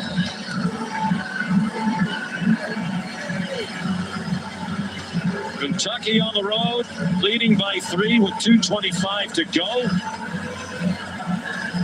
2 timeouts left for Ole Miss. And they do have a very strong-legged kicker in Caden Davis. Aiden LaRosse kicks off. 3rd lead change of this game. Ole Miss will start from the 25. The WNBA playoffs continue tomorrow. A pair of game 1s in the semifinals on ESPN and ABC. 3 o'clock on ABC, a rematch of last year's final. Las Vegas and New York, and then at 8:30, Connecticut against Minnesota. That's on ESPN. WNBA Countdown tips off the game coverage before both games. A great year, best season in the WNBA. 1-34 on the road against top 10 opponents since 1980. That one win was last year. One of the very few highlights of the second half of last season. Jackson Dart, design run, and he's bottled up for a loss. J.J. Weaver, the first man there. A loss of one. This crowd in silent disbelief.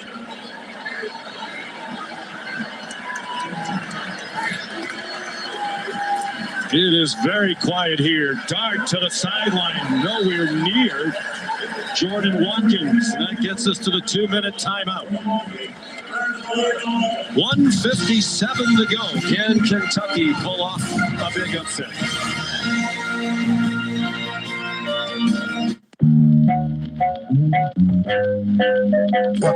Open your eyes. You deserve better from your phone service. At Total Wireless, we're fixing that. No more hidden fees. No more surprises on your bill.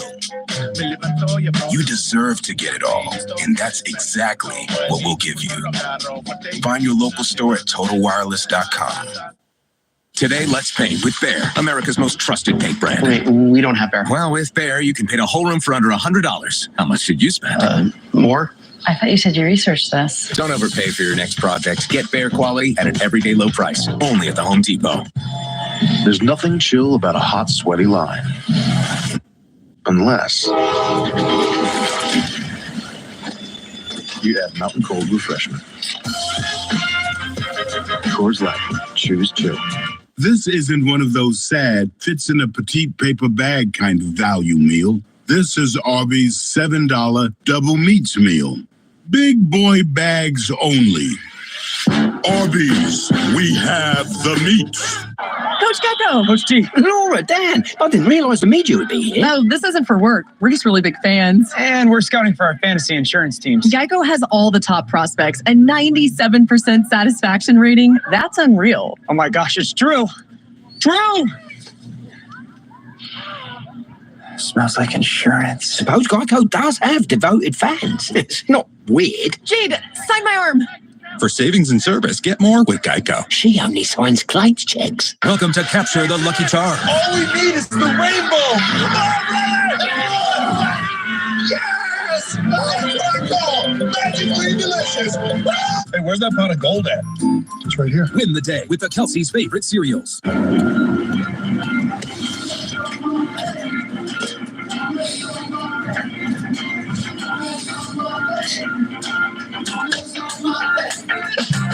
Let's go, we're in the building, baby.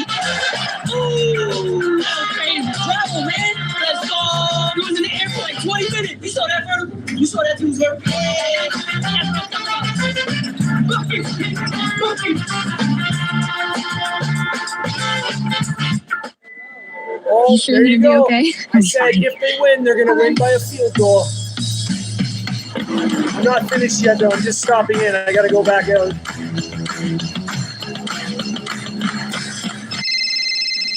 Honey, hi. Hey, how are you guys? We're getting by. Great, me too. Can we call you back? You never want to lose your edge. This is an SUV that really understands that. The Lexus RX.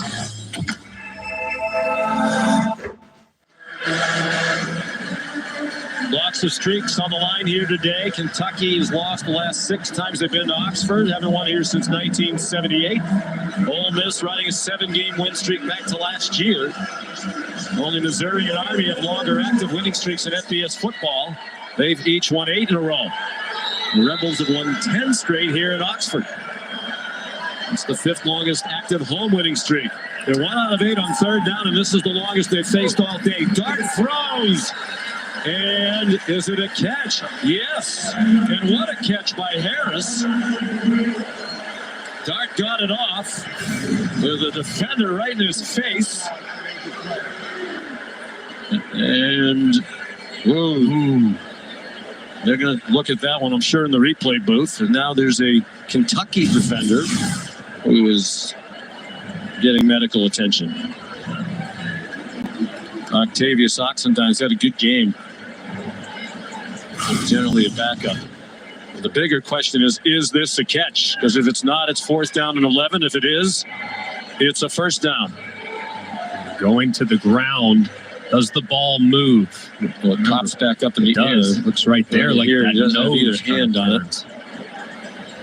You can see it's moving right there as well. Yeah, I think this is definitely an incomplete pass. He doesn't stick the ball into his hands. It's loose there. He rolls over, touches the ground. That's incomplete. Yeah. Still moving all the way through the end, too. So I think this is a big overturn potentially. Certainly looking like it's going to go in that direction. But just the pressure brought by Kentucky forced the low throw, and Harris can't go down there and save it. Right there, pretty clear. I mean, the ball's still moving. The ruling on the field was a catch for a 1st down. The previous plays on the video review. We're just starting with that now.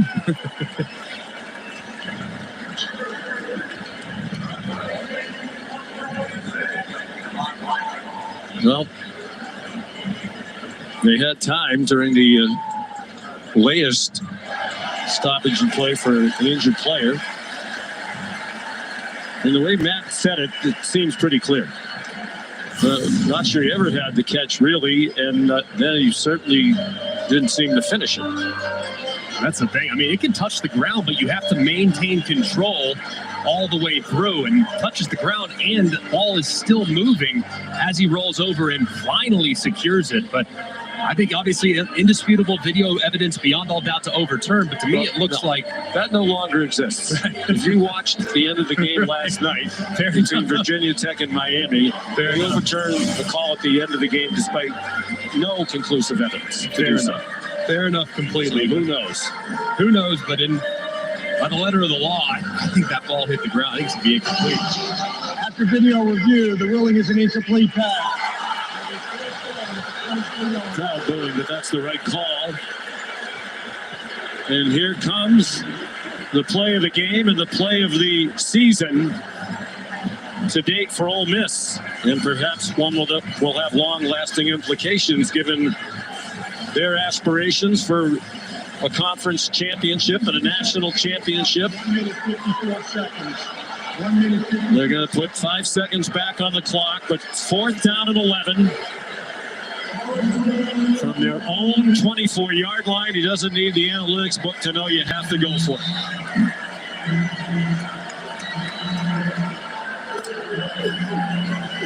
Four-man rush. They don't get close to Dart, but he can't find anybody open. Throws on the run, and it is caught by Caden Priestcord, the tight end, all the way to the Kentucky 34-yard line. 41 yards.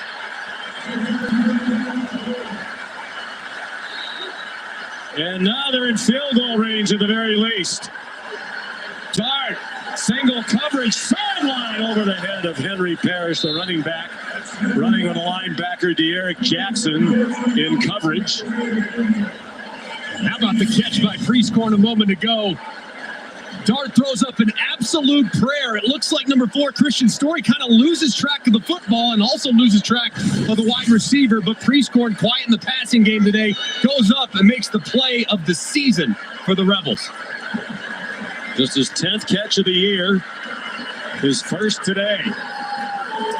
On 2nd and 10. Dart doesn't want to take a sack and out of field goal range. He gets knocked down back at the 39-yard line by J.J. Weaver. A 4-yard loss, and now they're on the fringe of field goal range. Just a critical mistake there by Jackson Dart. Absolutely can't do it. You're in field goal range. The only thing you cannot do is take a sack. That play took forever. He's trying to point guys downfield where to go, execute the scramble drill. No, you cannot do that. Trying to make a play, I get it, but you got to cut it loose. Incomplete at the very worst, but take off. You had room to run as well. Just a critical error. Lane Kiffin, fortunate his quarterback didn't fumble as he was hit. They are going to the ground. So they're back on the 38-yard line. 4th sack of the day for Weaver. There's Davis. His career long is 56 at Tulane last season. From here, it would be about 54. There is a bit of a breeze at his back.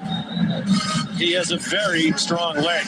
Lane Kiffin talked about that yesterday. He's a touchback machine as a kickoff man. You got to think here, the offensive coordinator, Charlie Weiss, thinking, hey, I just got to make this, I have to make this field goal a little easier on my guy. I mean, I'd love to take a shot downfield. I'd love to try to convert it, but 6, 7, 8 yards just to make this field goal more manageable has to be the first priority. 1:32 to go. Ole Miss still alive in this one on the long pass play. Dart to Caden Priestcorn.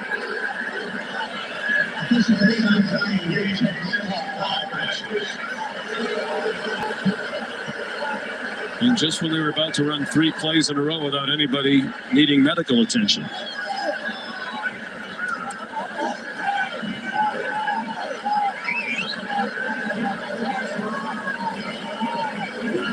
Third down, 14, 1:32 to go. Apparently the time's correct.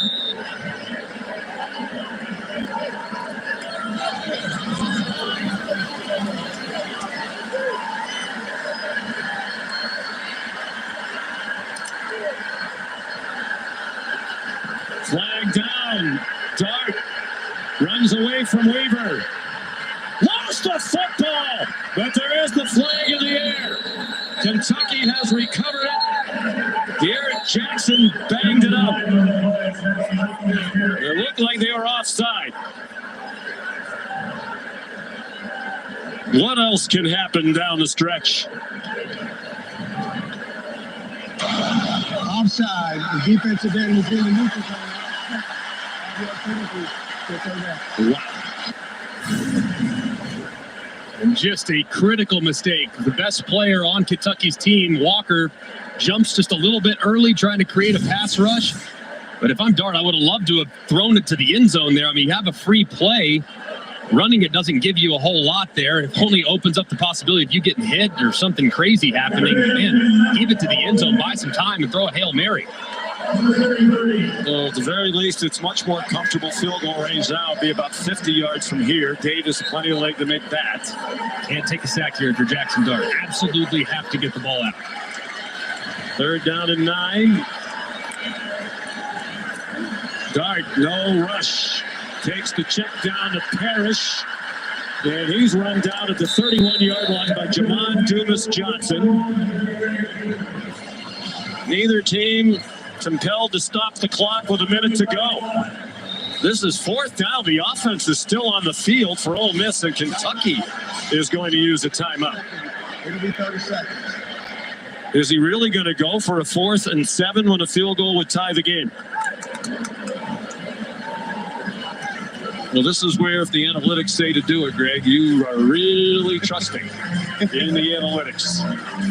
I think you trust your kicker here. I mean, it's a makeable field goal. It's obviously not a chip shot by any stretch of the imagination, nearly 49 yards, but one that is definitely within Davis's range.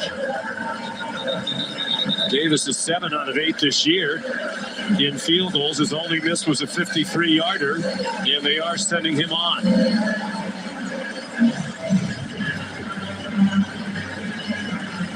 Oh for 1 on a potential game-tying field goal in the final 5 minutes. That's while he was at Texas A&M, was against App State. He spent 2 years here at Ole Miss after 3 at A&M. 48 yards to tie it. Slight breeze at his back. Charlie Pollock is the holder. Carter Short, the snapper. They do their job. That kick is no good. A low duck hook.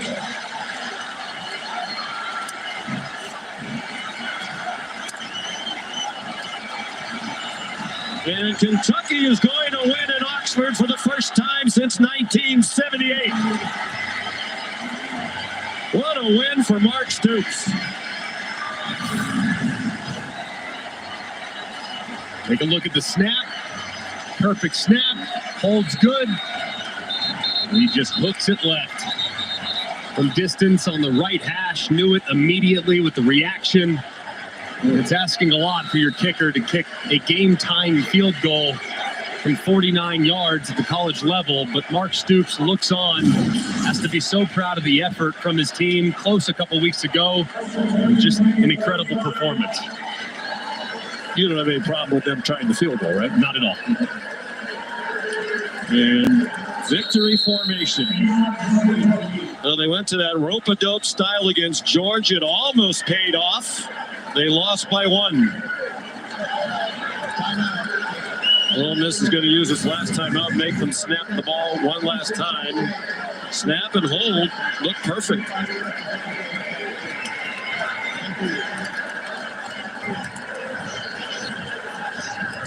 And Lane Kiffin will have to wait another day to earn career win number 100. He doesn't care about that at all.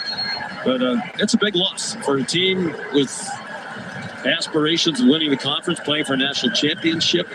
To lose this home game with, as we said, not the hardest SEC schedule, but a lot of tough games left. They put themselves in a tough spot going forward. Yeah, they did. I mean, this was one that you would not have expected. I mean, with their tempo and the way that they can put pressure on the opposing defense, home field, fresh legs, having played and really crushed everybody, it's just a shocking performance. But credit to Kentucky with just an outstanding run. Yeah, great plan. You know, they know their limitations. They played to their strengths. And credit to the players who executed beautifully. Highest ranked road win for Kentucky since 1977 when they beat number 4 Penn State.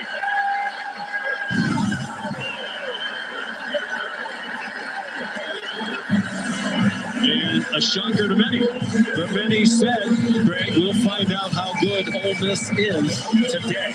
Because they played, even by their own admission, a very soft schedule. And Lane Kiffin knew he was in a battle for today. Is the utmost respect for Mark Stoops and his program.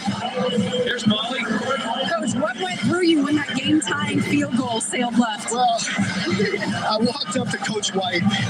We had played so good. He did such a great job. And all of our coaches did. And I said, one time we need a break. We need a block or a miss. And we're fortunate to get the miss. Coach, I can hear the emotion in your voice. This is the biggest win for Kentucky since 1978. After everything that this group has been through, the ups and downs, especially this season, how much does this mean to you as a leader of that group? It means a lot because, you know, we started tough. We have a brutal schedule, and our guys just keep on fighting, keep on coming back. You know, we took the number 1 down to the wire, and that's no fluke. But yet, we have so much work to do. We know that. We know who we are, but I love these kids. They're coaches. Coaches have done a remarkable job. Congratulations on the win, Coach. Appreciate it. Thank you. They really have. And he mentioned Brad White, who clearly has become one of the best defensive coordinators in college football. Really shut down an historically good Ole Miss offense coming in. Start of a great day of college football. It's just getting started. For Greg and Molly, so long from Oxford. Here's Kevin. Sean, wow. Sutter in Oxford, Kentucky's highest ranked win on the road since 1977. We're getting ready now for Oklahoma, first road game in the SEC on the Plains. No doubt about it. And for Auburn, which quarterback is going to be able to show up? They're going to start Peyton Thorne. Can Peyton Thorne make enough plays for this Hugh Freeze-led team? Sooners going with Michael Hawkins Jr. We will see him in action running this offense coming up after this.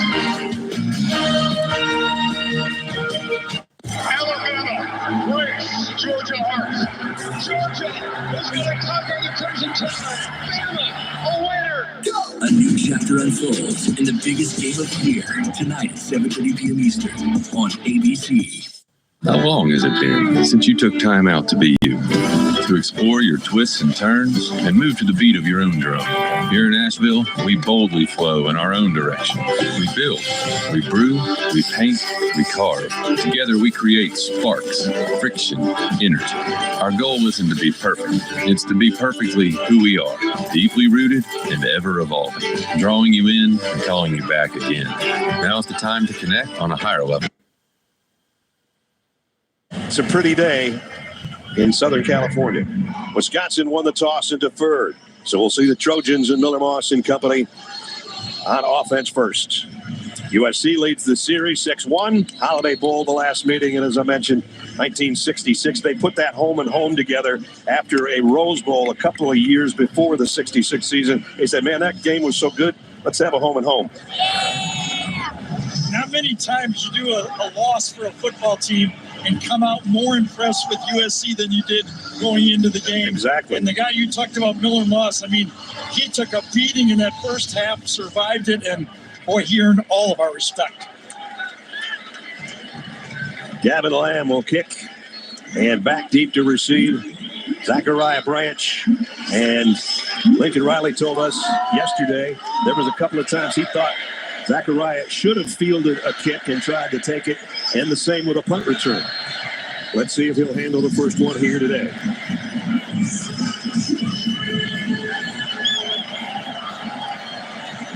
Big Ten football between Wisconsin and USC.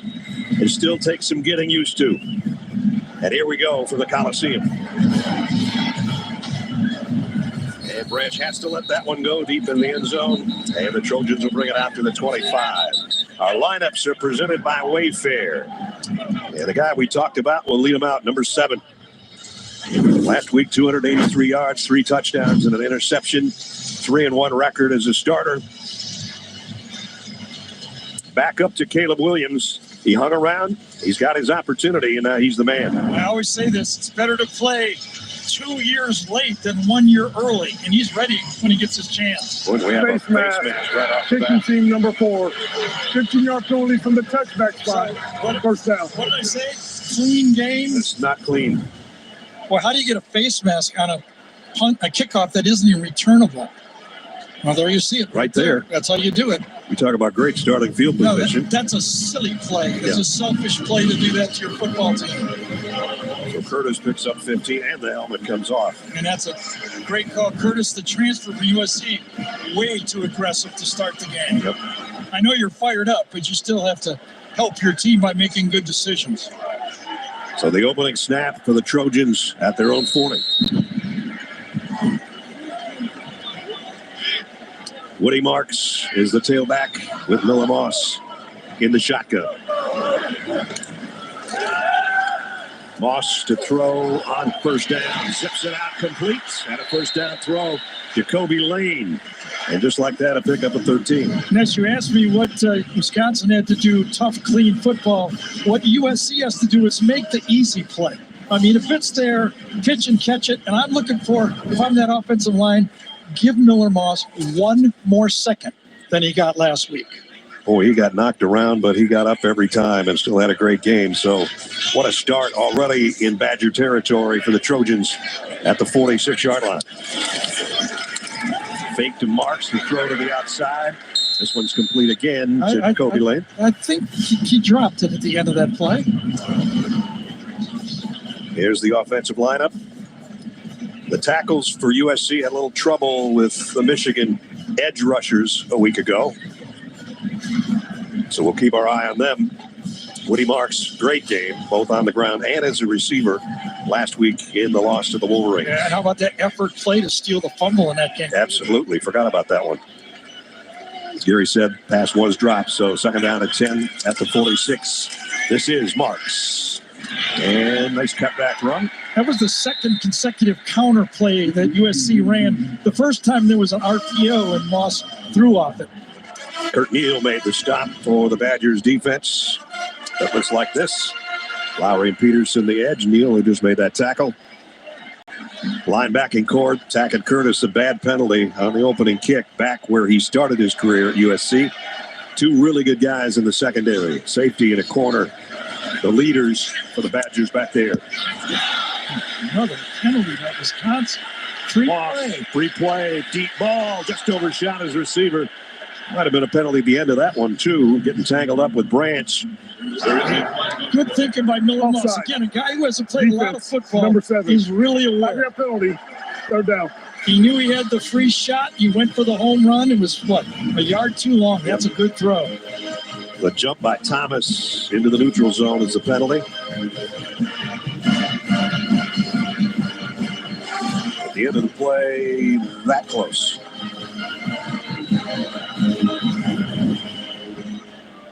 Yeah, I think if you're calling plays for Lincoln Riley, it's probably 4-down territory right here, don't you think, if they don't make it? I would think 3rd down and 2 is all they need. Well, we're going to find out. Only got a yard. Oh, he'll go for this. He just had a 4th down play to beat him a week ago. Line of scrimmage at 37, just outside the 37. Tigers, go beat the Tigers. That much on 4th down. Well, they're not going to run the Bush push, are they? Not from the shotgun.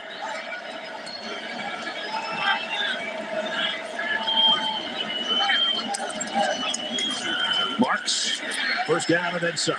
Holding out of the football with both hands. Good job by that USC offensive line. I mean, we talked about them all last week, and they couldn't get it done. But this time, right up the gut, they pull and kick it out. That's the way to do it. If you're going to run inside, you went right inside. Nice block that time. He was pregnant on number 70 that got that block. Yep. Quentin Joyner in the backfield now. 1st down at the 32 for the Trojans. Play fake on the RPO. Deep ball coming from Moss. Got it. Corner of the end zone. Jacoby Lane. Touchdown, USC. Holy cow. I mean, how did he tuck that one in there? He was covered. I don't think you can throw it any better. I don't think you can cover it any better. And I don't think you can catch it any better than this. In between 2 guys, a 32-yard touchdown. Let's make sure he has it. Got it all the way. He kind of double caught it there. Are they going to take a look?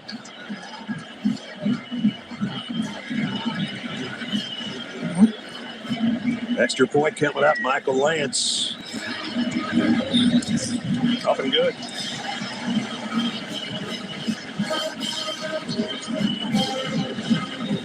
I just thought it looked like he double caught it. He catches it once, and then watch it come loose from his hand there, and he catches it again. Boy, I'm surprised they didn't watch that a few more times. I would have given that 8 or 10 looks. Now, every play is under review. We get that. But I would have given it one more. And number 7 with his 6th touchdown pass of the year. 7-0 Trojans. The 3 for Me only at Chili's is now available with the all-new Big Smasher Burger, piled up high with nearly half a pound of beef. Or you can settle for just some other burger at a drive-thru.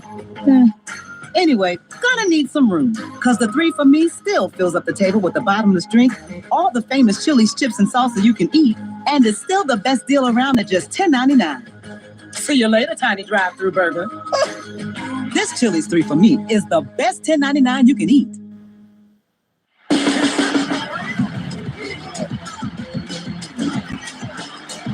At FanDuel, we know how great it is to celebrate a win. And we want everyone to celebrate this NFL season.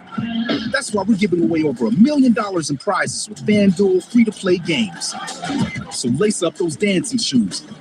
Because with FanDuel, you can feel like a winner after every play. Make every moment more with FanDuel, official partner of the NFL. All right, Tina, 6 is hard to beat. Okay, not soccer, but football. Yes. We honeymooned here. Mallorca. Yes. Pass. Oh, we don't pass, Tina. Come on. They help give you more. A tax professional. And they have a 97% satisfaction rating. Salami. You could have done it in a British accent. That's helpful, Randy. For savings and service, get more with Geico. Wayday's coming. Wayfair's big sale is back. For 3 days only, October 5th through 7th, get excited to get up to 80% off. Oh, yes. Plus, score free shipping on everything. And surprise flash deals. All Wayday long. Wayday starts October 5th, so mark your calendar. And start filling your card. Wayfair, every style, every home. No matter how hard you try, there is no such thing as a clean slate. NCIS Origins premieres CBS Monday, October 14th. part of CBS Premiere Week and streaming on Paramount Plus. Jacoby Lane's third touchdown reception of the year caps a 60-yard drive in just 6 plays in the first 2.5 minutes of the game. And Lincoln Riley wanted a fast start. So he told Jenny he got a fast start. Sure did. Miller Moss on the drive, 2 out of 3, 46 yards, and the touchdown. Michael Lance to kick. Vinny Anthony back deep for Wisconsin.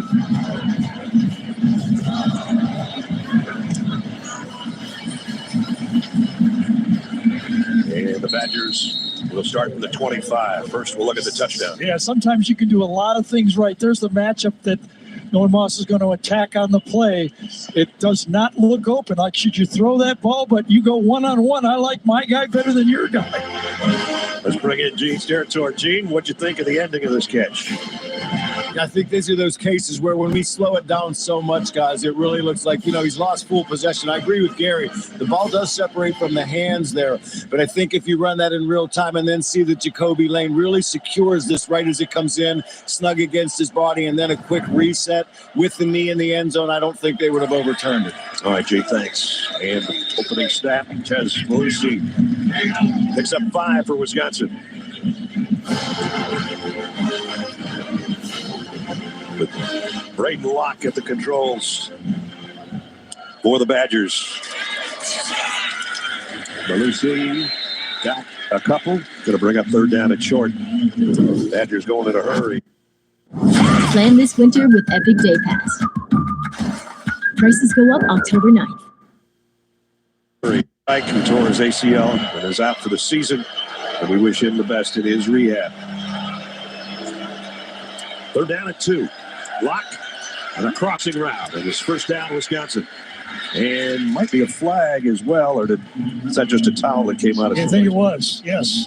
Or a mouthpiece, that sometimes they have those yellow mouthpieces. Yeah, we got something yellow on the field. So that's what we just talking about Raiden. Just kind of make the easy throw, make the first down throws. He doesn't have the ability like Alec Orji did a week ago to keep the defense honest with the run. So you have to keep them honest with the short pass. There's my flag, and it's Gary's mouthpiece, and he's right. And it's right at the line of scrimmage. Somebody's going this play without one. First down, Badgers. Play action, going deep. Down the left sideline, man's there, and got it in stride. And it's Vinny Anthony, touchdown, Wisconsin. Wow. Explosives on both sides to start the game. Braden Locke gets one-on-one, picked up well. Wisconsin picks up the blitz on this one. First thing, you got to have time. All-out blitz. They're going to come from the left side. It's picked up well by the Wisconsin offense. That gives Braden time to throw it one-on-one against Covington, and you can't throw it better. Wow. Put it right in his lap. 63-yard toss, and we're an extra point away from being even here in the opening 4 minutes. Nathaniel Vakos in for the point after. Up and good. Didn't need a replay on that one, did we? Not at all. You talk about putting 2 of them right on the money by both quarterbacks. Great start for both teams, unless you're playing defense, I guess. Dead even at the Coliseum here early.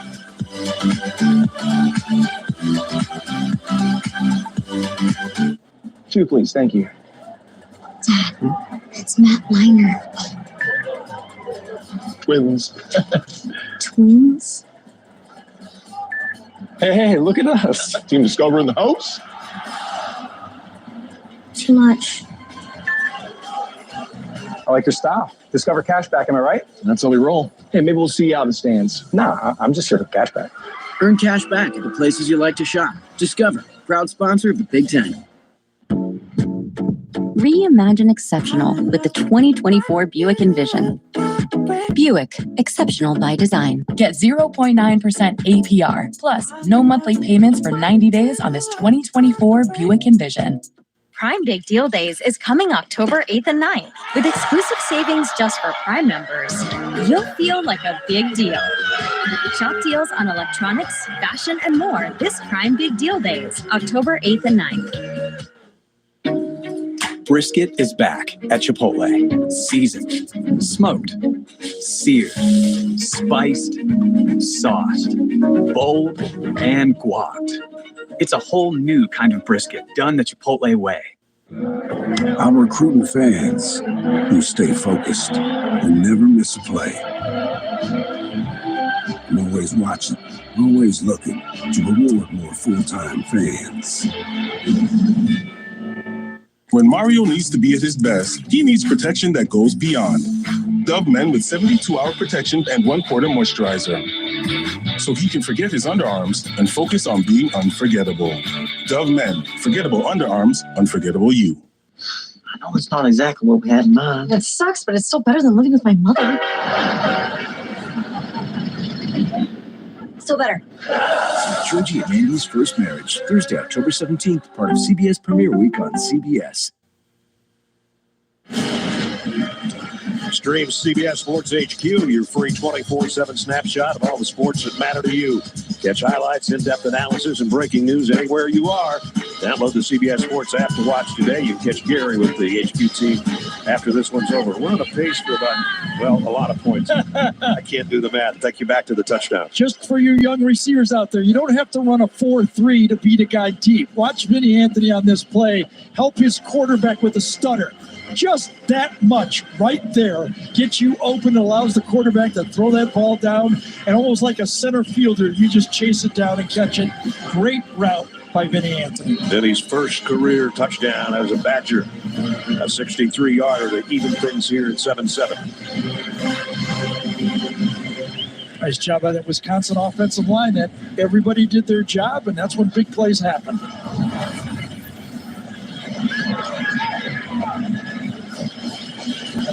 Branch has to let this one go as well. So this time the Trojans will start at the 25. There are no flags. They started their first drive at the 40 after the face mask penalty on the kick return.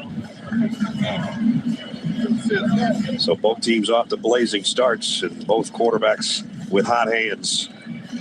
And Miller Moss brings the Trojans out for the second time. So the challenge, I think, for this Wisconsin defense is with the way that the edge rushers for Michigan really hurt those offensive tackles. How does this Wisconsin defense take advantage of the weakness for that offensive tackle system for USC? That would be Lowry and Peterson, for the most part, coming off the edge. Woody Marks the tailback. Snap, bobbled a little bit by Moss. He reloads, and he's going to get caught from behind.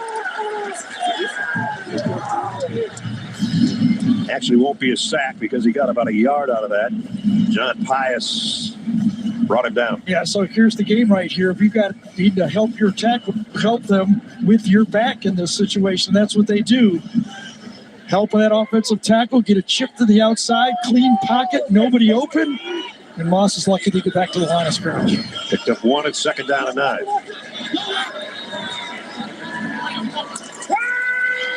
Moss blitz coming late. Over the middle, a little low, but did Marks catch it? He did. It'll bring up 3rd down.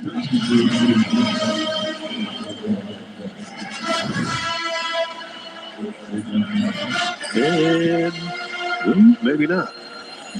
Yeah, that looks like he might have looked trapped like it. the ground helped him a little bit.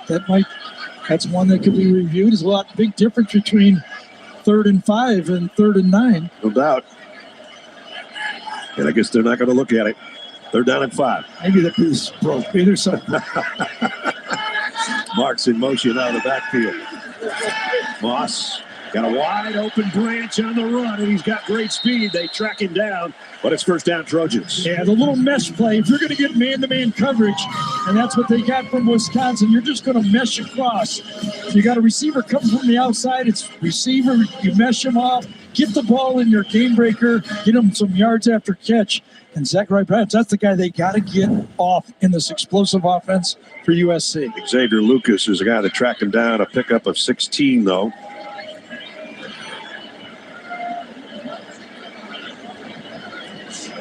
So 1st down at the 46. Moss down the middle and complete. A little bit short of the 1st down, but got it to his tight end Kyle Ford. Here's what the Lincoln Riley offense does. You put a back in motion watch, no adjustment, just a widening out of the defense. You know it's a zone coverage. You've got your little hooks in there, throw it in the middle of the zone, completion. Kyle Ford, actually a wide receiver. I'm out of sit tight end.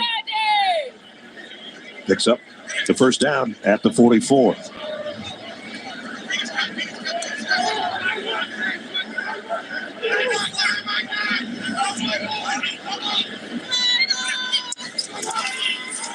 Marks, little stutter step, broke one tackle but not the second. Leon Lowry with the tackle at the 8-minute mark of the first quarter. He just joined us. 2 quick touchdown passes, one by Miller Moss, one by Braden Locke. And Lincoln Riley's Trojans on the move again. 2nd down and 7. In Badger territory at the 41-yard line. Nice mix of run and pass so far on this drive. Moss going to get hit as he throws. Incomplete, intended for Branch. And he picks himself off the turf as he did so many times in Ann Arbor last week. I think that was Jake Chaney, number 1, that got him. You can feel that coming from the middle linebacker spot right at you. Good job by Moss hanging in there. A little bit of a delayed blitz that kind of caught the offensive line, but he got in there, and that changed the throw just enough. Affect the quarterback. You don't have to sack him, but you must affect Miller Moss. 3rd down and 7 now. Trojans 42% of their 3rd down conversion so far in this early season. Moss, plenty of time. This time throws a dart down the middle, but it's dropped. There's the easy play that the wide receivers for USC are not making. They make the great catch for the touchdown. Yep. And they drop the easy first down pass over the middle. Jay Fair doesn't handle that one and should have.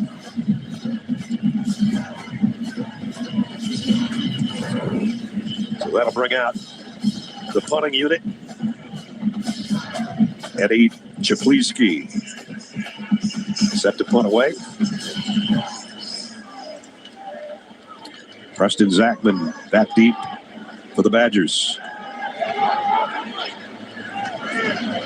Czapleski, ooh, they're close to that one. And fair catch taken around the 11-yard line. So the Badgers have it back on offense.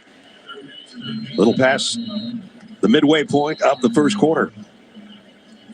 7:15 to go. First, Badgers 2,000-mile trip to the Coliseum, where they're even with the Trojans on their home field.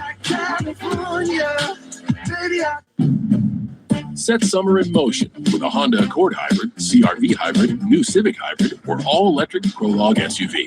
Take a vacation, staycation, or just a weekend drive with the windows down. Whatever you do, make it epic with Honda. The 2024 Kelley Blue Books KBB.com Best Overall EV and Hybrid brand.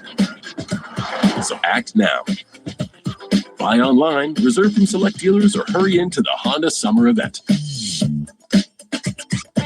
Simple shopping. That's all I want. I just want things to be fast and easy. Yeah. Join the club. I want it here already. The baby? No, our groceries. I wish we could get same-day delivery. Yeah, join the club. And free curbside pickup would be nice. You know, stay in my car. They bring it to me. Yeah, join the club. Yeah, join the club and get free curbside pickup. We bring it to you. See, she brings it to me. Plus, members now get free delivery from Club on qualifying orders $50 or more. Look, I got the new iPhone 16 Pro at Verizon. Apple Intelligence is pretty awesome. Nice. You can get it when you trade in any phone. Whoa, whoa, whoa.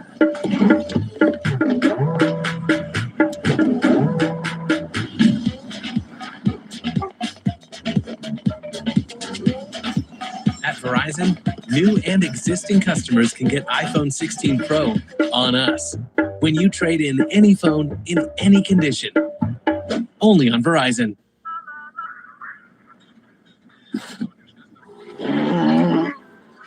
Hey, on the mountain we've got to sing. Get off your...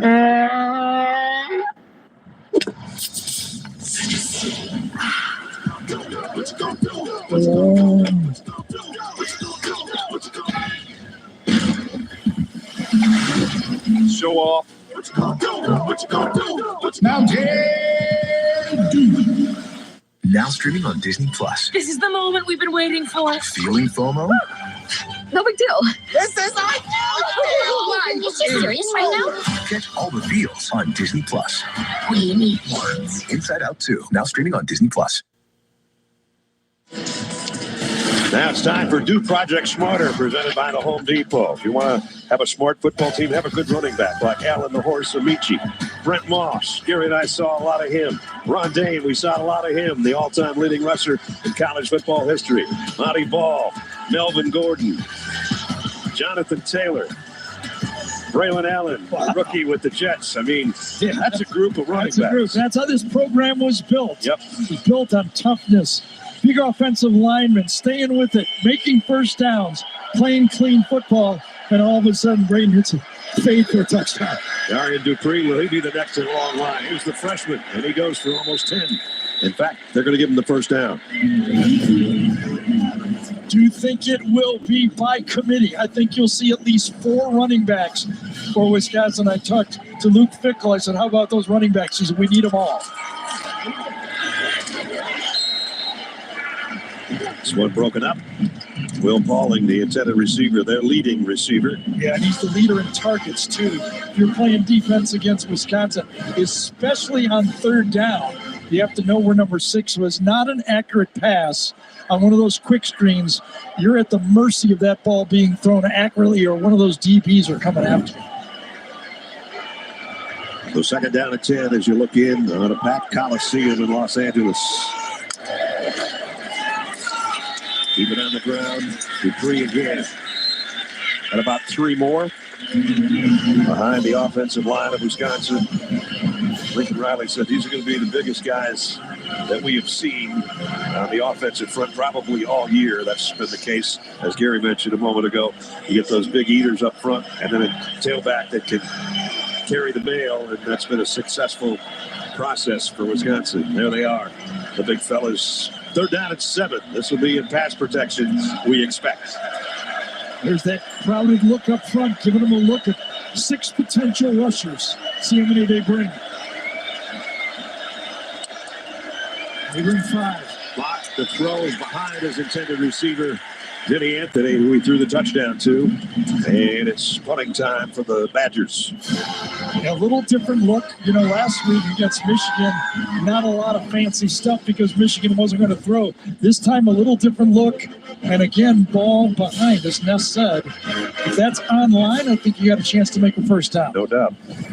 Brings out Atticus Bertrams, averaging a little over 43 a punt so far this year. Zachariah Branch waits back around the 35-yard line. The Aussie kick is kind of a line drive, and it took a great bounce. Wow, this is going down inside the 5 to the 1-yard line. That's better than great. Waller down there, the starting safety, downs it at the 1. A 74-yard punt. Well, I'll tell you, they got fast grass here, and that was like a fast grass putt on a nice green.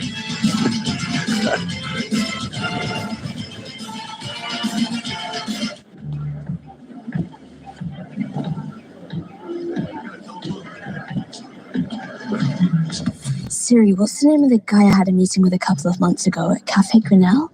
You met Zach Wingate at Cafe Grinnell. Hey. Zach! Oh, hi. I didn't think you'd remember me. Yeah, of course. As soon as I saw you, I'm like, it's Zach. Nobody walks like Zach.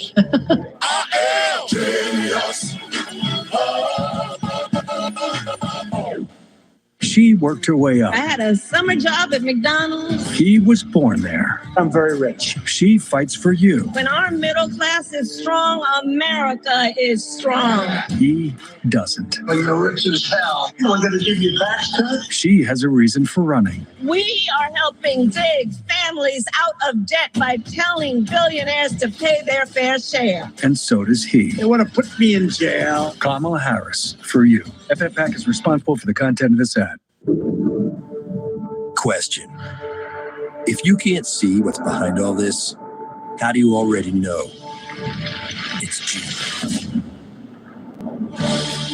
Probably the same way you know if that thing is chasing a Jeep Wrangler. He's getting away. Yeah, it is. Or if it takes you places that make you say, Whoa! you just know. Jeep. See? He gets it. And if their hair looks like this, or you've got a couple of these, okay, more than a couple. Or if someone says, The doors come. of course they do. Could even be a game show question. What is the original SUV? Ding, ding, ding. But that's why you never have to ask what they're driving. You just know what it was, what it is, and what it always will be.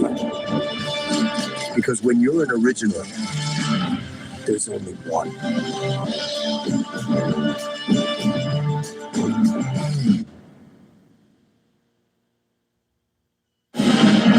Just under 6 to go, first quarter, tied at 7. Let's check in with Jenny. Big Ten fans are known for passion, for rivalry. That's about to be put to the test. This season, Abbott and the Big Ten are pitting school against school in a competition to fight the greatest blood shortage in a generation. And they need everyone to join in. Let's settle once and for all who's got the most team spirit in their blood. Thanks, Jenny. You can sign up for the We Give Blood Drive today at big10.org/Abbott. 1 yard line is where USC will start after the 74-yard punt from Atticus Bertrams. One of those guys out of Pro Kick Australia. I thought that punt was going all the way to Sydney, but Ford finally stopped at the 1 yard line. Tough spot for Miller Moss and company, trying to bang it out of there. Got about 1.5 yards for Brian Jackson. This field is beautiful. Gary, you're down there yesterday. It is. I mean, I almost was thinking, CBS, the network of golf. I mean, Dottie Pepper could kind of do a report on this one, just how fast the stemp meter is, because that is fast grass. You said it was fast grass. You could probably putt one from right. goal line to the other. That punt, not putt, but punt almost did go coast to coast. A little bit of breathing room, but Moss still in his own end zone. Great penetration. Elijah Hills that time. Watch him just attack the line of scrimmage. This is nightmares of Michigan's defensive line. Right across to make the play. Just blows up the play. Doesn't get credit for the tackle, but certainly blew up the play, as Gary said, and that puts USC in a tough spot. And you throw from your own end zone on 3rd down and 9. Well, I would trust Miller Moss. I'll say that.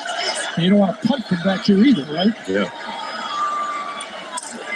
Nope, they're going to keep it on the ground. Oh, they got an opening, and they got a first down. Woody Marks. That is disappointing for Badger defense.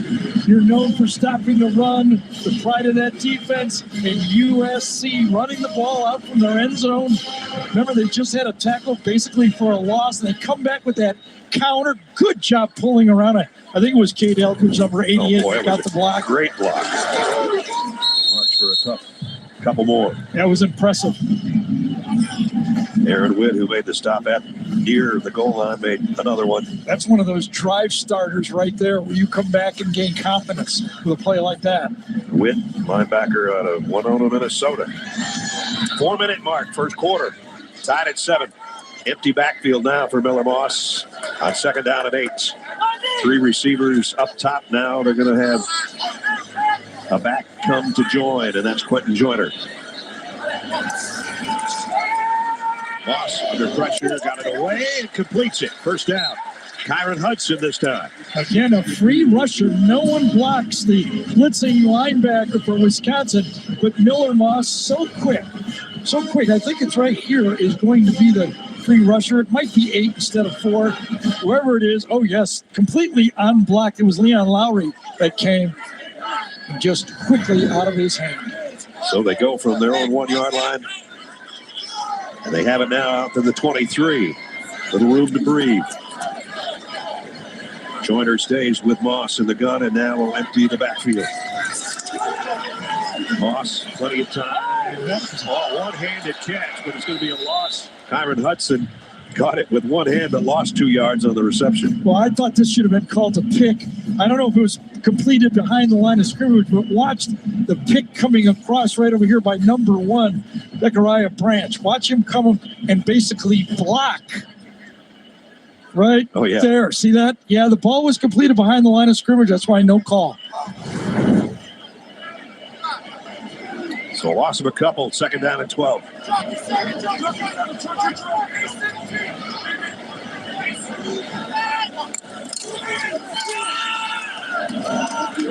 Joyner still going. About a yard short. Let's skip down to Jenny. Yeah, Badgers nickel Max Lofi. He's been in the locker room for the last 10 minutes. It's an upper body injury, a questionable return, guys. We're going to see Austin Brown in that spot. All right, thanks, Jenny. Both of you, they expected to play a lot. Yes, and match up against Branch, too.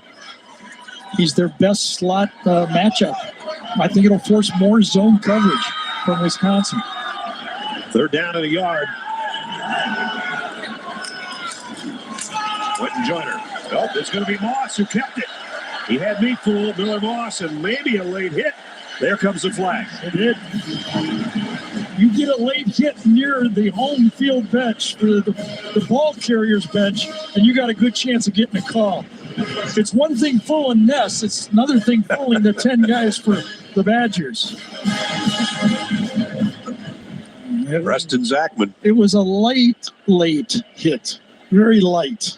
So they might pick this up. There's no foul on the play. The contact was deemed legal. First down. All right, Gary, you called it. That's 1 for 6, I think, so far today.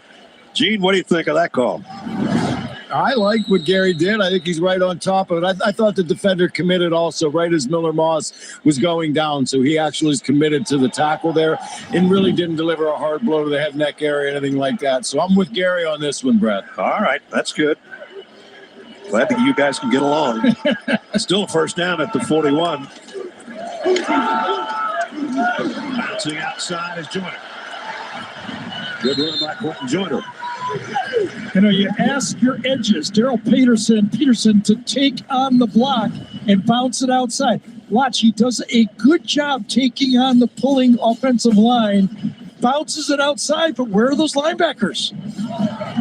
Nobody to come in and clean up. Peterson does his job bouncing it out, but no linebacker help. Under a minute to go in the first quarter. Second down at 4. Joyner stays in there with Moss, who's going to throw deep. Miller Moss intercepted, picked off by Preston Zachman. Second interception of the year, and again pressure inside by Elijah Hills, number 94.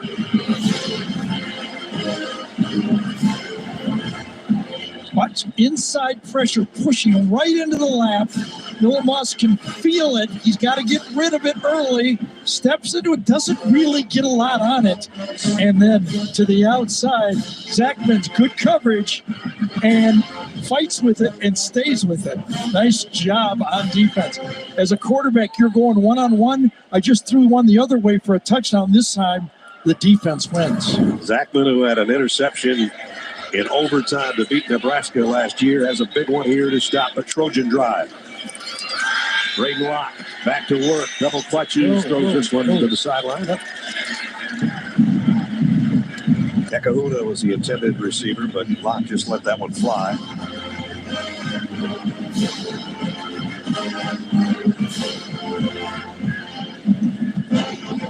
Miller Moss, who threw a pick 6 last week against Michigan. Part of their loss, 27-24. And now one here on the home field today. Malusi, the tailback, locked in the shotgun. Final 30 seconds of the quarter. Locke waits and waits. Fires too deep. Incomplete. Intended for Kekahuna again. I think we got a man downfield. I think maybe there was an eligible receiver downfield on the play. An eligible lineman, excuse me, down play. Probably be declined. Larry Smith looking to the sideline, our referee. Not to be confused with Larry Smith, who used to be the coach here at USC. Ineligible player downfield. Offense, number 38. That penalty is declined. Third down. So, just as Gary said. Yeah, that was interesting. That was a drop back pass. So I wonder how, it wasn't a play action pass. That's usually when that happens. Right. And 38, by the way, is a tight end. Right. So he must have lined up in an ineligible spot for him to be called downfield, an illegal formation for him to go out for a pass. Excuse me, Ben. 3rd down and 10.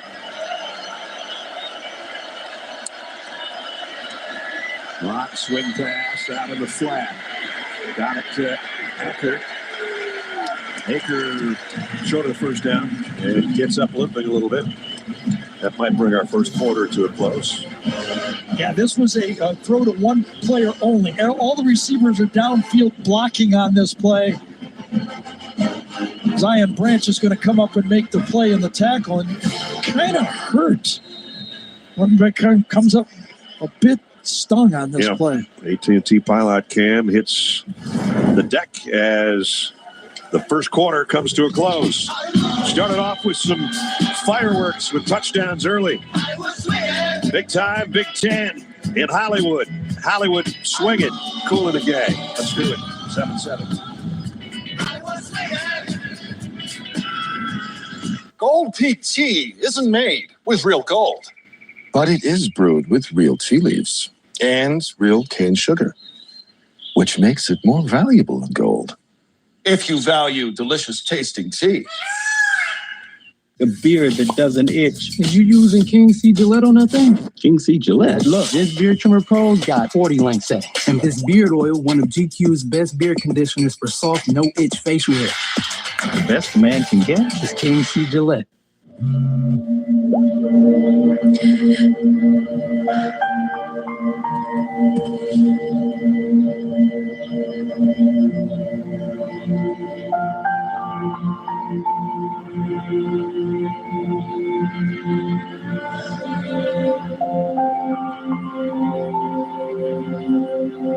Join us this Saturday and Sunday.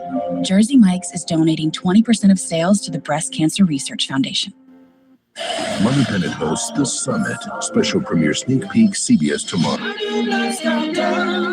As a lifestyle guard, I help people live their best day in the sun by delivering high noon when the cooler's empty. Do they peach? High noon, sun's up. Ultimate dream is to drive the Pan America Trail. My name is Drew Robertson. I drive a Toyota Tacoma TRD off-road 4x4. Now choose from these great offers on a new 4x4 Tacoma. We make it easy. Toyota, let's go places. You're about to go viral, but it's not so bad, even if you'll forever be known as the hashtag dad. Just remember to take life one spoonful at a time and go. Go to your skin place.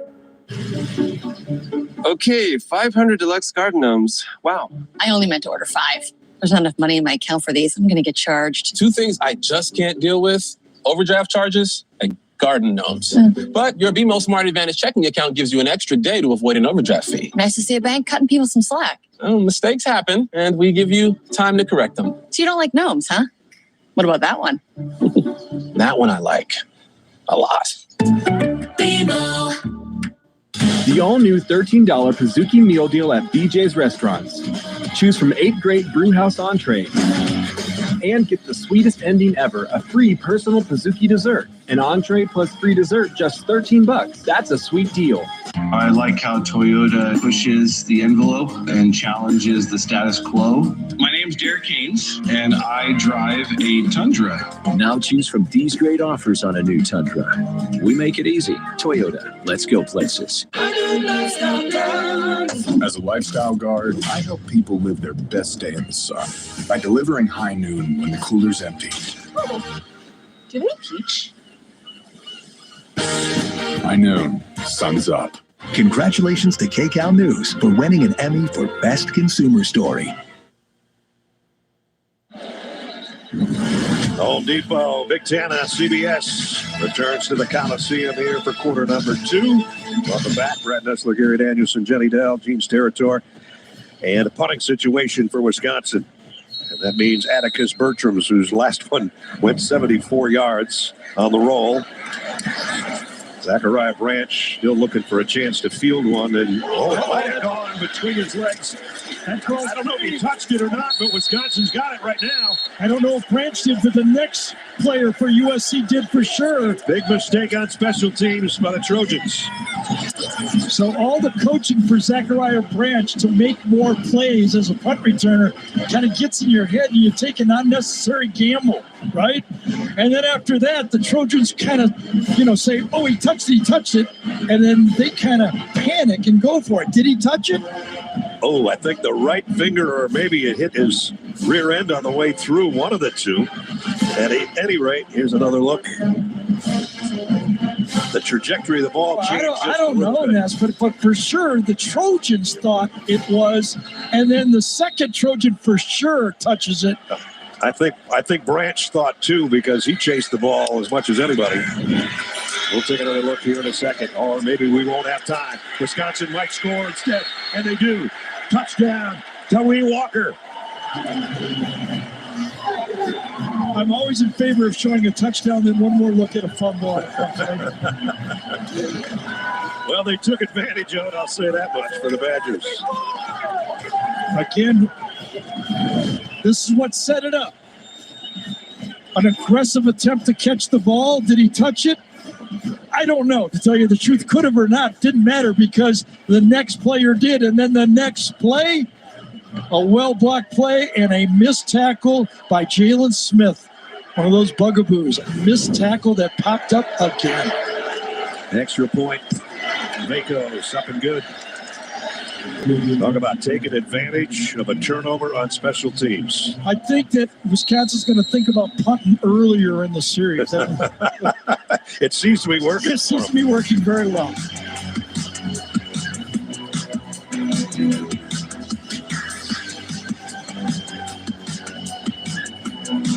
Homes.com is a new, elevated home shopping experience. Beautiful design, tremendously rich content, and my favorite touch, it's the only site that always connects you to the listing agent. Feels like a work of art. Lovely. What about the app? Uh-oh! Look what I did. It's ringing. Hello? Hello?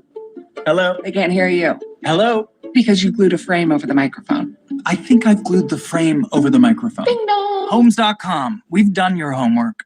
I have a surprise for you. Oh, yes, please. Feast your eyes on this. That's sexy. Feels so new. I want to feel this feeling again and again. Can I hold it? How bad do you want to hold it? I'm not going to beg, but pretty please. Don't. Go ahead. Press a button. Oh, it's glowing. Apple Intelligence. We should do this more often. Agreed. Rekindle the feeling of love with the new iPhone 16 Pro on us. And feel it again and again with the latest iPhone every year with AT&T Next Up Anytime. Why settle for less when you can get the new $7 Lux Cravings Box from Taco Bell? Because an indulgent, beefy 5-layer burrito is luxurious. A crunchy Doritos Locos Taco is opulent. A chicken chalupa supreme piled high with deliciousness, lavish. Chips, nacho cheese sauce, a medium drink. The only thing that's not Lux about it is the price. It's Lux for less. The new $7 Lux Cravings Box, only at Taco Bell. From this can't miss moment to this hello new grandpa moment to that whatever this is moment. Your moments are worth protecting against RSV. If you're 75 or older or 60 or older with certain chronic conditions, you're at higher risk of being hospitalized from RSV. And there are no prescription RSV treatments. You have options. Ask your pharmacist or doctor about Pfizer's RSV vaccine. Because moments like these matter. I'll have a number one. One NFL on CBS streams live on Paramount Plus. Good choice. No, it's a cheeseburger. Is it though? There's no way I can get a burger. No chance.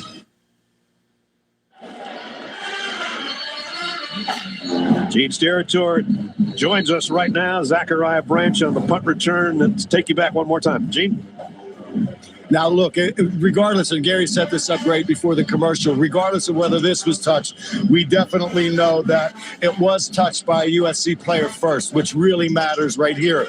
Now, I guess the real question is, did this USC player think that it hit Branch, so he goes after the football? But at that point, once USC is first to touch that punt, now it's a live ball. It's still a punt, but it's a turnover when Wisconsin possesses it. And to break the tie for you two, I think it did hit the back of his leg, Brad. So I'm going with you on the back of the leg.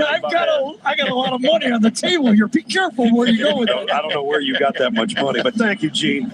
And I would almost guarantee you Zachariah Branch would probably like to field this kick right now, unless it's way deep. I got one more question on this for Gene. That goes out of bounds, so he didn't. One more question, Gene. It was not called by the official that it touched Zachariah Branch. Do you think it would have been overturned? That's my question.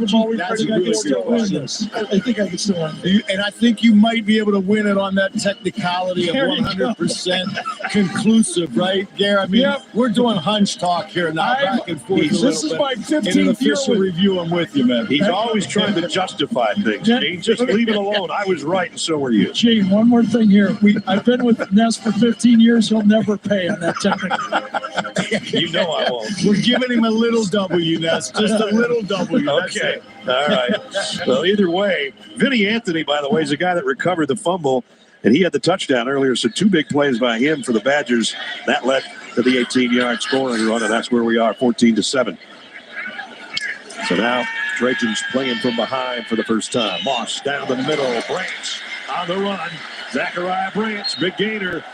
So he got a little bit of love back. So Ness told you about Max Lofi being out of most Jennings said. So you're going to get zone, and Zachariah Branch finds the middle of the zone. And right now, USC confidently believes that Wisconsin can't play man-to-man. And the quarterback's going, I'm confident I can split those linebackers. Lofi trying to warm up over there on the bike.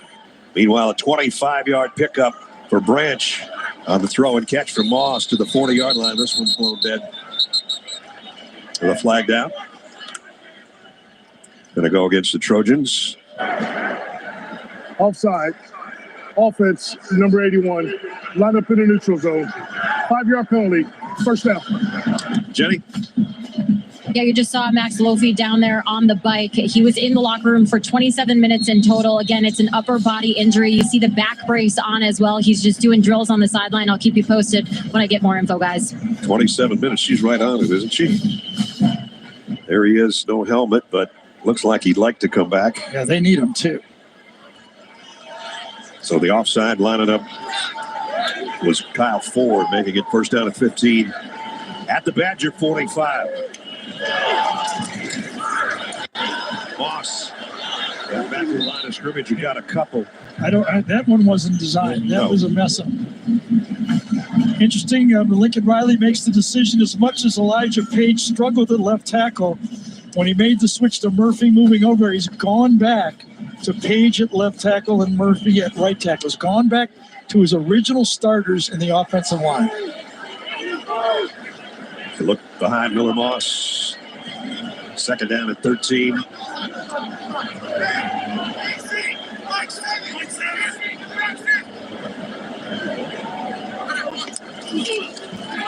Marks.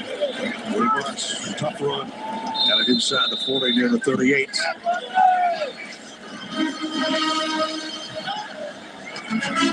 Talking about that offensive line, I said for this offensive line, could they give Miller Moss one more second to throw than they did last week, and he'll be successful. That's job one. And now here on 3rd and 8 or 9? 3rd down and 8. Yep. Can they get this in position to go for it on 4th down? Oh, Wisconsin could be a free play. Ross. Holy cow. One-handed grab. Talk about Wisconsin needing a clean game. Those are the type of penalties that kill you. Defense, number 7. Calls in the offensive player to move. 5-yard penalty, 3rd down. That's the second one on Thomas. It is. There you see it, left side of your screen. So lines up at linebacker sometimes inside, edge a lot when they go to that fair look to the outside as an edge rusher. Gonna line up on the bench right now after that penalty. Third down, it's short now. And the Badgers a man short. Or are they? So USC substituted, and Wisconsin went with a really late substitute. I've never seen one that late. That's going to force a timeout or at least an objection from Lincoln Riley that you're only allowed 3 seconds. And we should bring that in, Gene, on this one to clarify. Once they substitute, Wisconsin has 3 seconds to substitute. Seems like they went a little longer than 3 seconds. Definitely say that. A little over 12 minutes first half. 14-7 Badgers.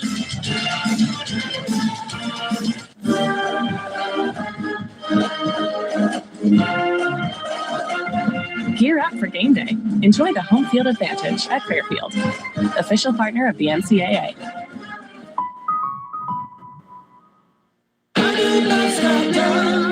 As a lifestyle guard, I help people live their best day in the sun by delivering high noon when the cooler's empty. Do they teach? High noon, sun's up. Tracker returns CBS Sunday, October 13th, kicking off CBS. Dave Minn's criminal record is one thing, but his voting record is even worse. In Sacramento, Minn voted to end cash bail, risking public safety to coddle criminals, even after they're convicted. Like when Minn voted to seal the criminal records of thousands of felons, keeping us in the dark, making it impossible for parents to know if their kid's babysitter is a predator. Dave Minn. He's for felons, not families. Club for Growth Action is responsible for the content of this ad.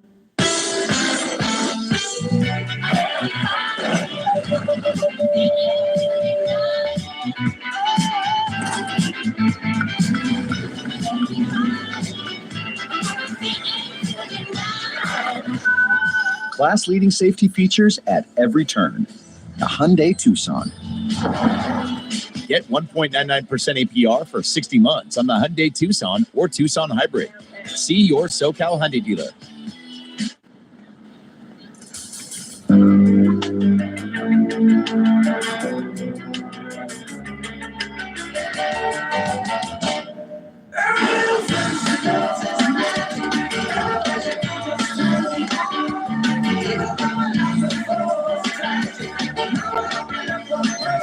No matter what your dream is, Spectrum Business can connect you to it. That's life unlimited. Chauncey Glover, weeknights, KCAL News. Adam Zucker in New York with a Jeep update. Number 6 Ole Miss with a big Ole Miss at home. Down 3 late against Kentucky. Caden Davis cooks it and hooks it, and it's the highest ranked team Mark Stoops has ever defeated. They were so close against Georgia. They give the Rebels their first loss of the year. Shock in Oxford, guys. Oh, boy. They'd never lose a party, but they lost a game there that they weren't expecting to. Here's the substitution late by USC. A reasonable amount of time, 3 seconds. It's like Shaq in the lane. Shaq was always in the lane more than it was a way late substitution. Forced a timeout for USC. Third down and 3 after the timeout. Moss rolls, throws, connects. First down. Got it to Walker Lyons. It was a good decision for a timeout, though, by Lincoln Riley. He needed to keep that ball in position to make an easy throw for the first down. The drive stays alive inside the Badger 30-yard line. Nice catch by Lyons. 10 first downs for the Trojans. Wisconsin hasn't had to need that many timeouts because they scored on one play on the last possession. Moss over the middle, a little bit low. But Marks. This Wisconsin defense has started to get some pressure. We saw it a few times in the first quarter. They're not getting the sacks, but they are getting in. That's been one of the problems for the Wisconsin defense, putting pressure on the quarterback. Witt does a nice job that time, getting in the face and not getting a roughing the passer. Just a short pickup. Second down and 6. Look at the time of possession difference. Yeah, the punt really changed. Yeah, sure did. I'll tell you, Elijah Hill is having a good football game. The transfer from Albany Another play inside, playing physical football against this offensive line for USC. So another third down and manageable here for the Trojans with 10:40 to go in the half.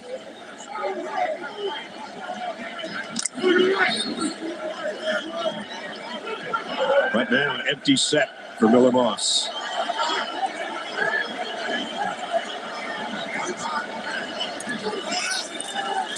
Here comes the heat again. Down the middle, a little bit short. Jacoby Lane, I think, is about a yard shy of the first down. They went empty nest, and what did they do with the empty? They put a guy here and a guy there. Watch this. They both chip and help the tackles. Marks on one side and Eldridge on the other to help get the ball off. It's fourth down and a yard. And the Trojans will go for it, as they did earlier. Woody Marks. And flags fly. Remember the new rule that a shift that draws off the offense could be the other way. False start. Nope. Offense, number 77. I call it the Georgia shift. You remember Yeah, how? that's right. I mean, for years they were drawing people off. Well, that changes the whole system now. Instead of going for it, they'll bring out the field goal unit. The defensive line shifts over, and that brings the flinch just enough by Noah. That'll bring out Michael Lance, 5 out of 6 on the year. His long 35, as you see. Well, this will be a 41-yard field goal attempt. The Georgia Southern transfer with a kick on the way, and it's perfect. 41-yard field goal by Lance. Trojans were looking to tie it up with a touchdown. They had to settle for 3. 9:43 remaining first half. The Badgers, the Trojans. Badgers by 4.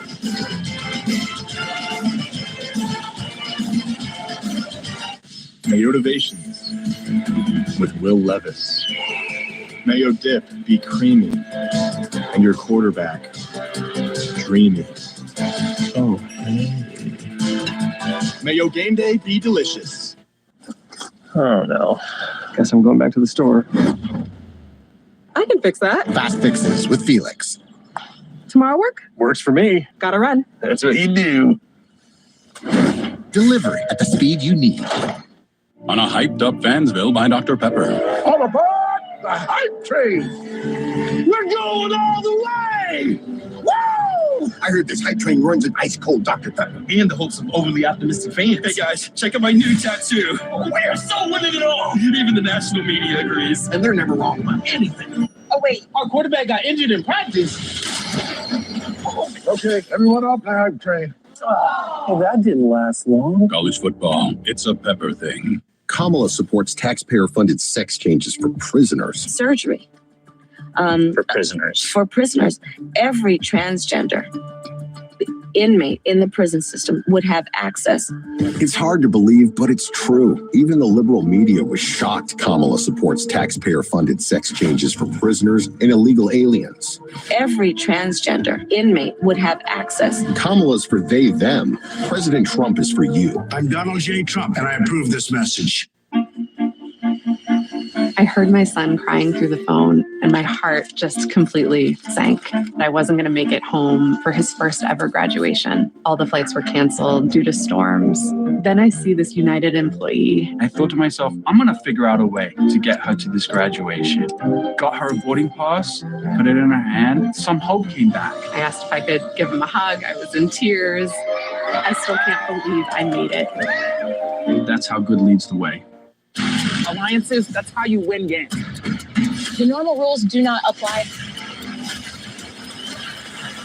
You lied to everybody. Molly Bennett hosts The Summit. Premiere sneak peek CBS tomorrow and streaming on Paramount Plus. CBS Wednesday, the greatest reality show of all time, has begun. Jeff Probst returns for another exciting new episode of Survivor this Wednesday at 8, 7 Central on CBS and streaming on Paramount Plus. 41-yard drive in 8 plays, 5 minutes for the Trojans. penalty or two kind of slowed things down. They had to settle for a 41-yard field goal. Got the lead to 14-10. Yeah, we pointed out that time of possession of Indiana on that 30 to 12 plays. Right now, the Wisconsin needs to slow it down and make a few first downs and give that defense a rest. Lance, who just hit the field goal to kick. And the Badgers will bring it out to the 25. A few missed tackles again today, Gary. Yeah, last week against Michigan, 157 of the 290 rush yards were on 3 plays, and missed tackles on the last one might have cost them their football game. Putting it in position for that late touchdown by Michigan. So far today, big play on the pass, another big play, and then here Jalen Smith doesn't quite come up. That was a tough play there. He had to avoid the blocker and make it, but nonetheless, it's been the big plays, the turnover, and the long pass play that has bit this USC football team. So now the Badgers go to work, and they'll go to the ground. Yakimelli. Check in with Jenny. Well, guys, the motto of this Badgers offense is every play has its own life. Coach Longo has been preaching it since spring ball. He said that the guys can play themselves into trouble by getting too comfortable. And guys, Braden Locke said it reminds him that just because a play worked in the past or maybe it didn't, doesn't mean it's going to play out that same way in the game, encouraging him to take it one snap at a time. Yeah, Phil, with the communication, you get down to the 15-second mark with your quarterback. He said, by the time I call the play and he runs the play, I call it the twilight zone. And what's going to happen, we'll see. In this case, Tyree Walker for the first down run. Yeah, and the guy we really haven't called much in this game is your star, Eric Gentry, I know. right? Yeah. And there hadn't been a lot of plays. I will say that. Yeah, for him to, he can't make them all. Exactly. But then 2 good runs right there. And now here's the Phil Longo offense, okay, going fast when maybe this Badger team needs to play a little clock here for their defense. Complementary football is what you may need here. Phil Longo always associated with the air raid offense, but this is a different version. Everybody has their own version. They are going to air it here. And caught, but out of bounds, I think. Maybe not. Bryson Green thinks he's got it. Yep. Now remember, going backwards, it's not just a toe. You got to get the heel in as well. Did he do it? Underthrown ball, defense is at the mercy. Ooh. I think he did. I think his left foot. I think his left foot came down. Yes. Wow, he got them both heels down. Good call here. Now to Walker again.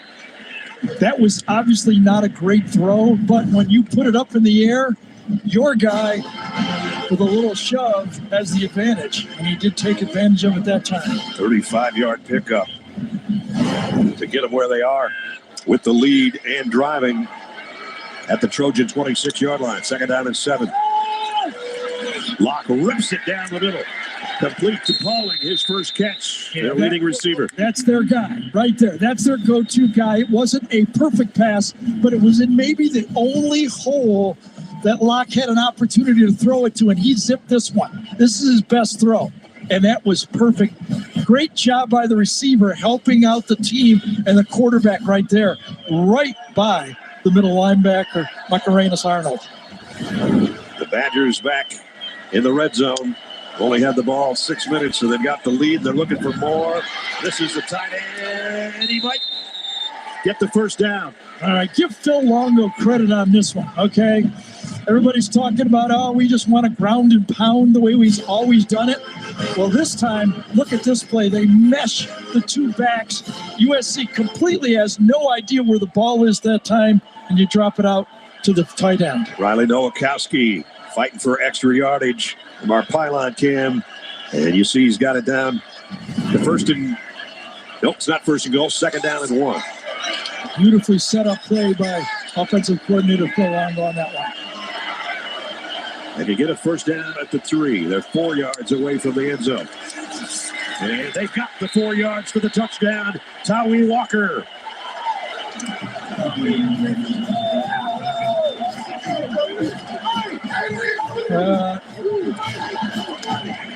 That veteran offensive line finished off this play in Badger football style. Look at this hole. Oh. Barely touched was Walker. I think USC might only have 9 players out there right now. They get pushed around a little bit. The extra point is good. Well, they did it with 10 last week. They did it. Capping a 75-yard drive in 7 plays. The big pass play to Bryson Green, and Tyree Walker hits pay dirt for the Badgers. This game day, let's get them up. Hey, Google, turn on the Heisman House.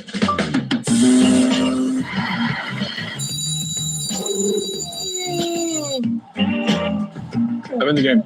Hey, Google, turn on the rookie alarm. Rise and shine.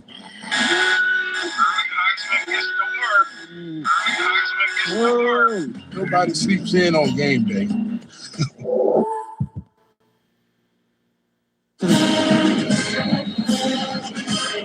Lucky Badger just had to do 7 more push-ups, 21-10.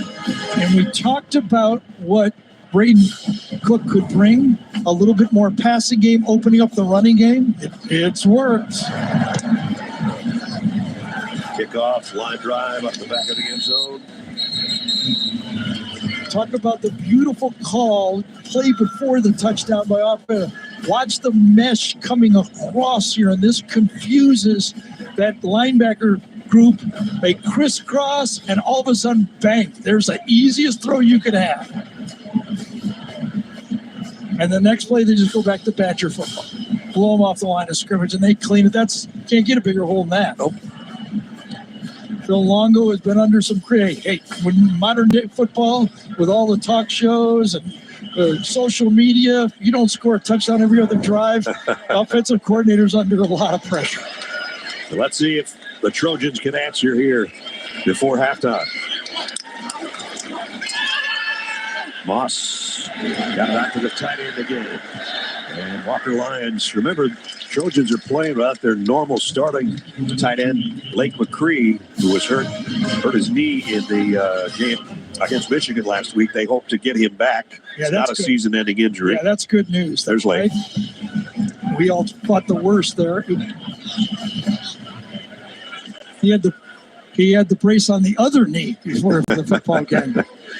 And some other missing Trojans as well, starters or contributors. End around by Branch. Got a block from Moss. Zachariah Branch doesn't get another one downfield, but still got a good gain of it. Then kind of the word from the USC faithful is, how do you get explosive plays? How do you get the ball to Zachariah Branch? This time reverse, successful. Picked up the first down just inside the 47-yard line. USC 2 timeouts remaining. Had to use one earlier on that substitution. Moss throws on the running, throws a dart, and a nice catch by Kyron Hudson. Kyron Hudson coming clean across the formation. And again, Miller Moss, with a guy in his face, makes another great move. I thought he almost dribbled it back to himself, but he double caught it just as he was getting. And look at that throw, by the way. Curtis is right in the face of Miller Moss. Only thing you can say about that, he had a lot of practice with guys in his face, right? 13 out of 17 he did against Michigan. He got knocked down and hung in there every play, and he's having another good first half here. He'll throw again, maybe, and does late. Again, that pressure that was so badly needed, it had been missing so far from this Badger defense. But this time, just enough pressure. Miller Moss shakes loose on the play here, but no time to really get a good trigger and aim. He just had to get rid of it. Well, he's nifty in the pocket, isn't he? Yes. You know, we were talking about the difference. You take over for a guy like Caleb Williams, #1 draft choice of the Bears and a Heisman Trophy winner and all that. Different style, but he gets it done, man.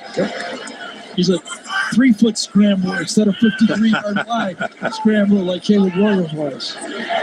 And he is. Play clock winding down. Just got it away. Moss. Down the middle. Oh man. That's going to Jacoby be Lane. that's going to be looked at. Yep. Glad his head's not in that. That's the third great catch we've seen Jacoby Lane make. The touchdown last week, the touchdown this week, and watch this one because I think it's Hunter Wohler, number 34, that 24, excuse me, that lays the lumber. And he got it with his shoulder. I think he did. Yes, that was a clean hit. Fans don't like it, but Yeah, it's that was the shoulder shoulder to shoulder. That was a clean hit. Jacoby's lid comes off, but he somehow holds on. It was a little high, though. He's defenseless, and it was close. Well, the all Big Ten safety, first down. Back to the ground. Ryan Jackson for a couple. We approach 4 minutes. That was up in that head and neck area. I'd be curious to see what Gene thought about that. Let's find out what Gene thought about it. You know what, guys? I felt like it was a good hit. I think he does get some of the helmet, but I think the initiating contact is in that shoulder with that upper bicep and shoulder. And Gene I like launches. the no call. And he launches, though, He did too. launch, and that was an indicator, Gary. You're right about that. So those are the indicators when you're looking at that. But I really thought like the initial contact was at the shoulder, some hit to the head and neck, but I don't think it was initiated directly at it. 2nd and 8. Look out from behind. The ball is out. Wisconsin's got it. Moss with a fumble. I think it was Peterson, number 17, that came around the edge. Ben Barton recovered it, I think. I think this time Peterson comes from the second level, the linebacker level. I think he's back here coming around. Yes, that's confuses the protection for USC. That time Page gets off too late for the sack. Boy, 3 turnovers first half. Killing him. And Ben Barton. It's a whole question. Could this Wisconsin pass rush affect Miller Moss? And they have. Badgers going back to work with the lead and the ball. You know, I watched that Alabama game, and they got away with the Badgers with too many turnovers. Early in that game, they were moving it pretty effectively. Then the game got away from them. It was over. They couldn't play Badger football. This game, with that early touchdown, they've been able to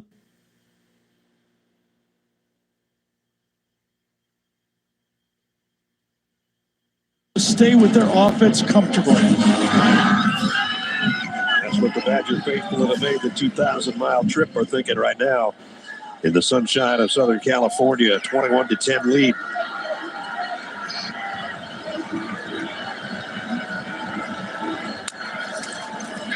They'll keep it on the ground.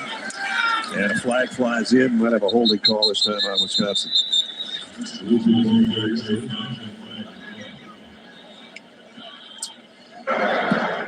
Personal foul.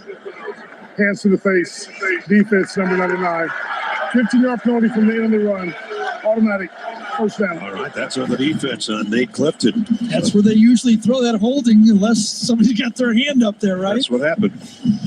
And that's big for this Wisconsin football team with the clock at 2:47. Remember, they get the ball to start the second half as well. Yeah, we got a 2-minute timeout upcoming, and Wisconsin's got all their timeouts. So plenty of time for the Badgers to chew away at the Trojans. Relax, right? Yeah. Don't hurry yet. Here comes the blitz. And it almost paid off, but he got away. And Malusi eluded that first guy that came flying in from the secondary. There's more college football over on CBS Sports Network. Don't miss the Mountain West matchup between Air Force and Wyoming. That's tonight at 8 Eastern.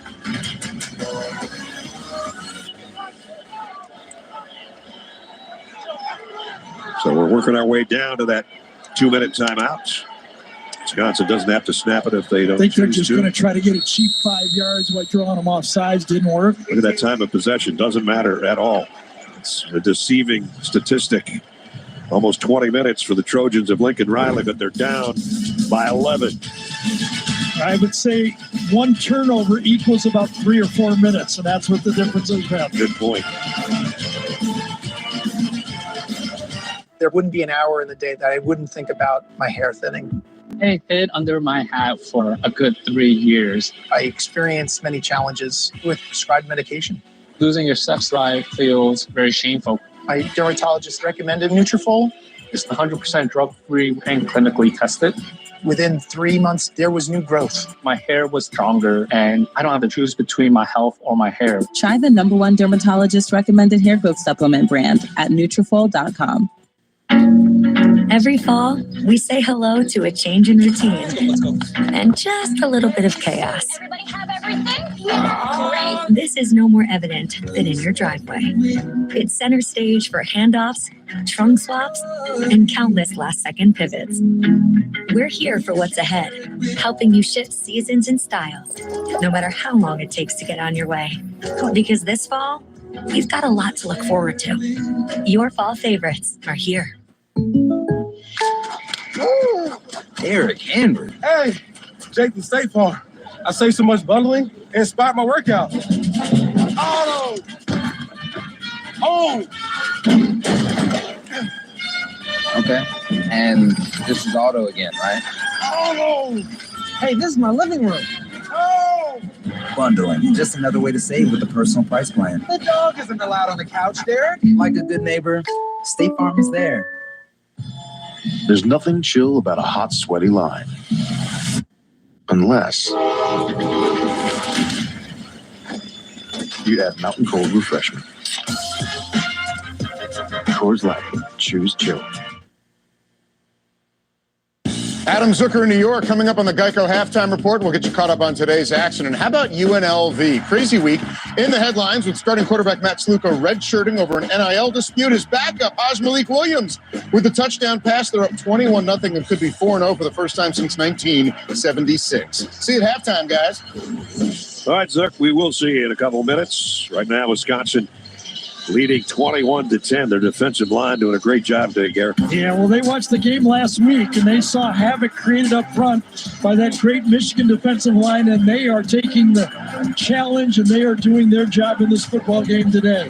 Whether it's against the run or the pass, they are causing problems up front and forcing Miller Moss to throw it just a little early, and they already had a turnover. Moss with an interception and now a fumble that has led to this Wisconsin drive.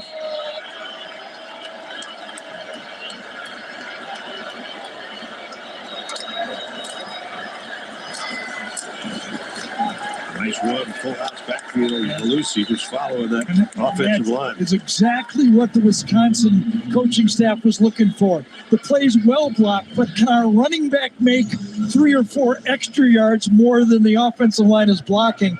And that time, Ches Malusi did a great job of staying patient and finding those extra yards. Lucy, an upperclassman, really his best season probably was 2021 when he went over 800 yards rushing. Yeah.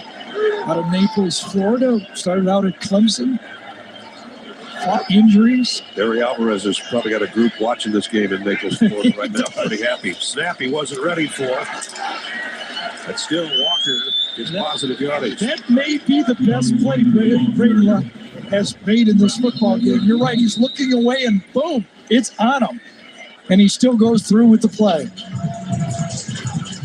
Wisconsin still driving.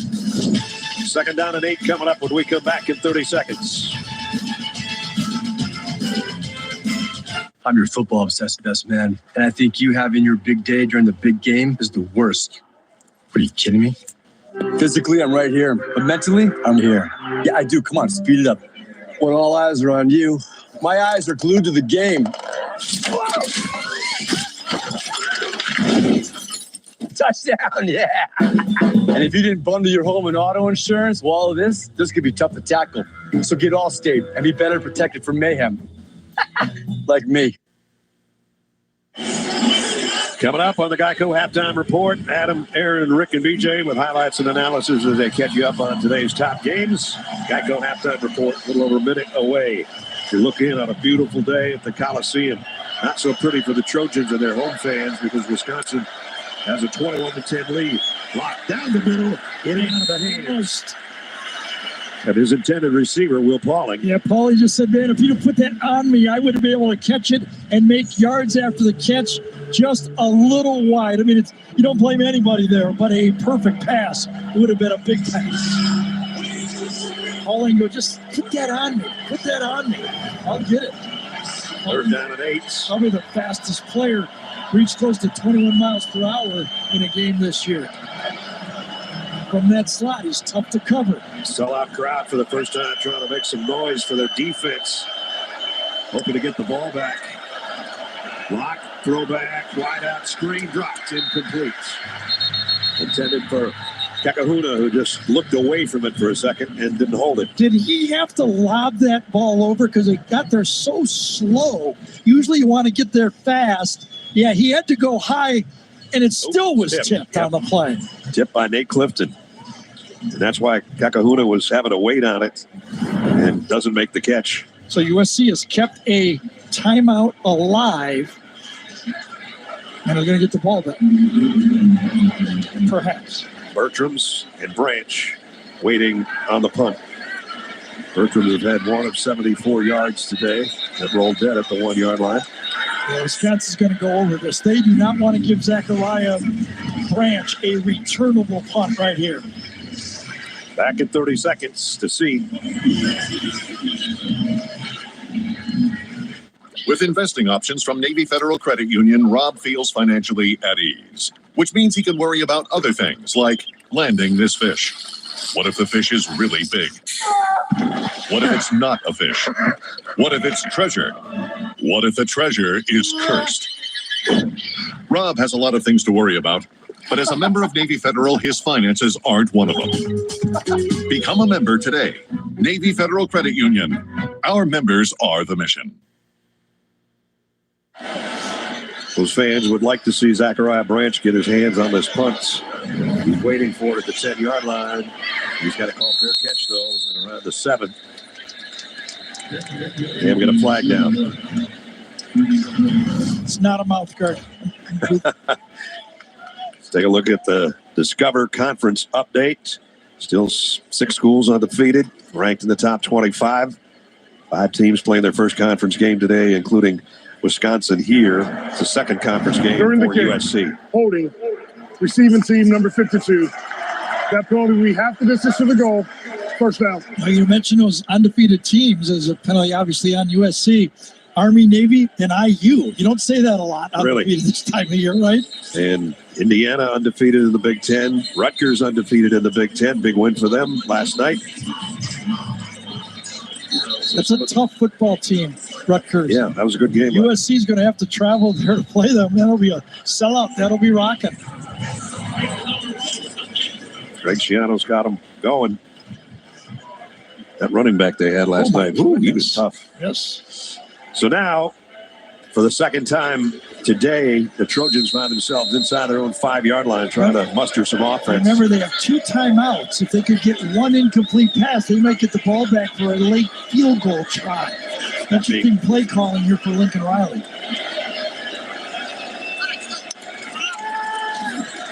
A short pass over the middle. He's going to be close to a first down. Jacoby Lane again. It's been his favorite target today. I don't blame him. Catches everything. Second down at about a foot. Loss.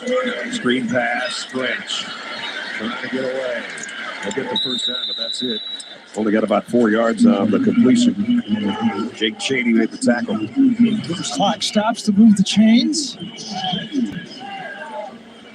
And Wisconsin changing up their defensive personnel again. They want fresh pass rushers. There's some valuable time coming off the clock for the Trojans, who are set to go. Moss. Going to throw short on the run. Get what he can. I don't know if he got out of bounds or not. He didn't. That's Jacoby Lane. He was right in front of the bench. I couldn't see it, but the clock's still running. This will be a design scramble this time. They invite the pass rusher inside, and they block for Miller Moss to scramble to the outside and throw. Well defended by Wisconsin. We're all the way down to 10 seconds before this snap. Deep middle. See, I don't understand that one. Only a bad thing can happen right there. I mean, you get one picked off, and you're not going to – there's no drive available with 10 seconds. And with that in mind, you wouldn't think we'd see another pass. I don't know. Now a quick run and a timeout, you got a chance to block a punt. Hunter Waller's the guy that broke that up. Third down and 5.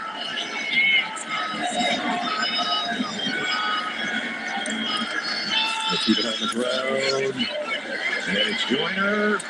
They'll get a nice gain out of it. Look good in the stat sheet, but they'll just bring the first half to a close. Wisconsin on the road in their Big Ten opener. Luke Fickell, great first half for his team, up 21-10. Yeah, just remember, though, a week ago, they trailed Michigan 14-3. Sounds familiar. Sure does. Came back and had a great half. They just lost that one to Michigan in the final minute and a half by 3. So certainly they've got the firepower to come back. Wisconsin played a cleaner first half, even though it didn't start that way. And Jenny's with Luke Fickell.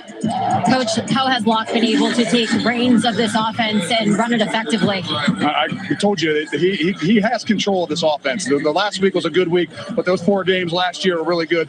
He can do everything we want to do, maybe a little bit different. This D-line has been outstanding out there. How do they continue to control the line of scrimmage? It's a 4-quarter game. We really got to get after it. They've got too many yards, too many kind of mistakes on our part. We got to stay after this. It's going to be a great 4-quarter game. Thank you. Saw the turnover difference in margin in wins and losses for Luke Fickell, and right now they're +3 today. Halftime, Wisconsin leading USC 21-10 as we send you to Adam Zucker in our New York studio with the guys from the Geico Halftime Report. Zuck. Yeah, thanks, Ness. 3 guys who took the Trojans to win this game. Coming up on the Geico Halftime Report, a big comeback falls short at the Big House and an SEC stunner in Oxford after this word from your local station. I'm the Modelo Recruiter, and I'm looking for fans with good hands and great speed. The ones who stay focused and never miss a play. They go the distance on game day, even when their team is away.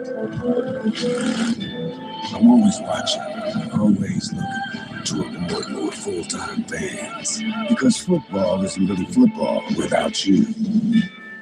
NCIS Origins premieres CBS Monday, October 14th, part of CBS Premiere Week. Harlem has everything, but I couldn't find Pilates anywhere.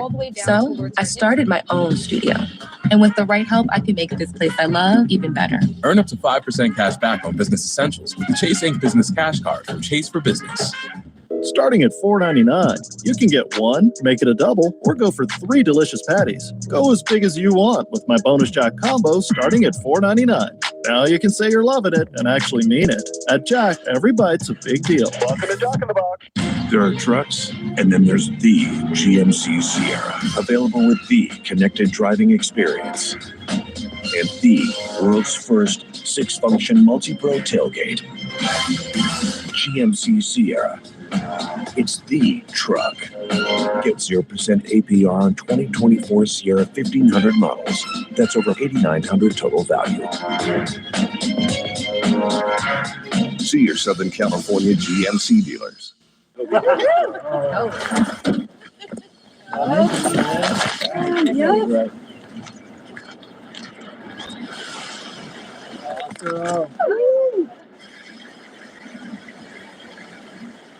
There were 5 brothers. One had his struggles. I miss him every day. Addiction doesn't care if you're Republican or Democrat. It's a disease affecting millions, and it's personal for me. That's why I've spent my life helping others. In Congress, my first priority is solving the fentanyl epidemic. Washington divides us, but there's more that unites us. Randy was my brother. I'll try being yours as well. I'm Scott Ball, and I approve this message. You're about to go viral, but it's not so bad, even if you'll forever be known as the #dad. Just remember to take life one spoonful at a time and go. Go to your simply place. Starting a business is never easy, but starting at 8 months pregnant, that's a different story. With the Chase Inc. card, we got up and running in no time. Earn unlimited 1.5% cash back on every purchase with the Chase Inc. Business Unlimited card from Chase for Business.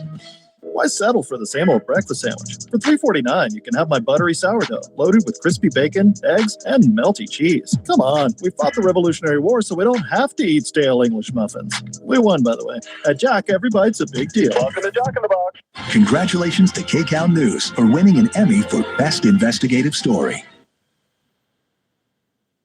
CBS Sports presents the Geico Halftime Report. Get more with Geico.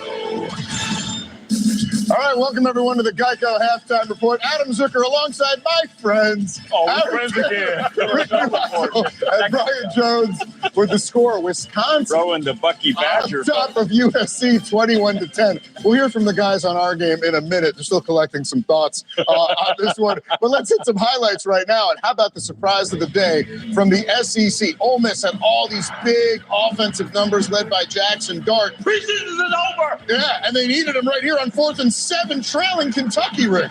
Unbelievable throw right there to Trey Harris, who's been their go-to receiver. He gets to the end zone. It looks like the Hottie Toddies are going to get out of this alive, but here comes Kentucky. Gavin Wims at their quarterback who likes to run the ball. He fumbles into the air. It's recovered by Kentucky. They survive it and take the lead. Then it comes down to can they stop Ole Miss on the drive. The kick, I would say that's wide left. Just a bit. A big miss at Ole Miss and shock in Oxford, Kentucky's highest-ranked road win since 1977 at number 4 Penn State. Now, no one comes into South Bend and beat. Never mind. They know I'm playing NIU. But man, Riley Leonard is on fire today, dropping bombs through the air. And then Louisville really kind of stubbed their toe early on. With these green Irish jerseys bringing some luck. Notre Dame looking good early on in this game, up by 10 at half. Using his helmet like a cue ball right there. Texas, this is the top of the SEC against the bottom, DJ. Yeah, Texas only 3 minutes and 54 seconds of possession in the first quarter, and they used it wisely. USC's opponent last week, Michigan, doing like they did against the Trojans and jumping out to an early lead. Alex Orji, that is a forward pass. That's razzle-dazzle right now for the Maize and Blue. A touchdown looks like it's going to go Michigan's way, but here come the Golden Gophers. An unbelievable catch right there to get them within one score. Here's the onside kick. Controversy here. Controversial and then some. They call Minnesota. You can see that they get the ball. They call them offsides. Take a look. Top of the screen. Take a look. Top of the screen. This is called offside. No one over the line. By rule, ACC refs, you have company. Not reviewable. Yeah, not reviewable. They had a kick over, and Michigan recovered. Game over. Indiana, how about Kurt Cignetti trying to be the first coach in Indiana to go to 4-0? It's been 50-something years, AT, since they were 5-0. Man, this team looks complete, boys, in all phases. Rourke is having a great game. Tyshawn Lawton, he can run the football. They're physical on both lines of scrimmage. Indiana, we talked about the Big Ten needing to have that middle class that takes that next step. Right now, Indiana's leading that. No turnovers coming in this ball game. What, they have 3 or 4, and they still won by a couple of touchdowns. Curtis Rourke will learn from those mistakes, but this coach, Kurt Cignetti, has got everybody believing in Bloomington, and I'm telling you, I believe the next Nick Saban. He's got a little of that. That is. I'm just telling you. You're going out on a limb. He's going to be the next Nick Saban. I'm just telling you. He's going to stay at IU. Swagger about him. He has people believing, and he wins. Google him. Yeah, that's his quote, by the way. 5-0 for the first time since 1967. Can IU keep at him? Indiana. Or is this that we'll see. Hey, join us next Saturday for a huge doubleheader here on CBS, kicking off at noon Eastern with 4-0 Navy visiting Air Force in the first leg of the Commander-in-Chief's Trophy. Then it's big time in Columbus as Iowa takes on number 3 Ohio State. And we'll break down Wisconsin USC when the Geico Halftime Report continues. The Home Depot Big Ten on CBS is sponsored by Jeep, Discover, Fubo, and by Geico. All right, let's run that again. Geico has fast fair claims 24/7 right on the Geico app. To file a claim, just tap. Just tap right here to upload pictures, customer. Try getting on a first name basis. Sure. Vicky. To track your status, just click. Super easy. They're connecting with the mannequins. You're doing great, everyone. Ooh, you're a pro. Scroll, tap, scroll. Ouch! Oh, I'm cramping. Yeah, we've all been there. For savings and service, get more with Geico. I overdid it. Like a showboat, I just overdid it. This thing's in the middle of nowhere. And even if we didn't get any closer, you'd still know. It's a Jeep Grand Cherokee. The same way you know you can keep the concert going, even after the encore. Or take the whole family anywhere in it. Because when you're an original, there's only one. Right now, get $6,000 bonus cash allowance or get 0% financing on 2024 Jeep Grand Cherokee Overland and Summit models. See your local Jeep brand dealer today. Why pay too much for cable TV when it costs less for Fubo TV? Get all the channels you want with all the entertainment you love for the price that cable can't beat. Start watching at FuboTV.com. These are the luckiest ice cubes in the world. They could have been a thankless bed for an all-you-can-eat salad bar, but instead, they've been called upon to cradle and cool a crisp, refreshing Dos Equis. Looks like the lucky just got luckier. Dos Equis. Dude, dog food in the fridge? It's not dog food. It's Fresh Pet. Real meat, real veggies. Real weird.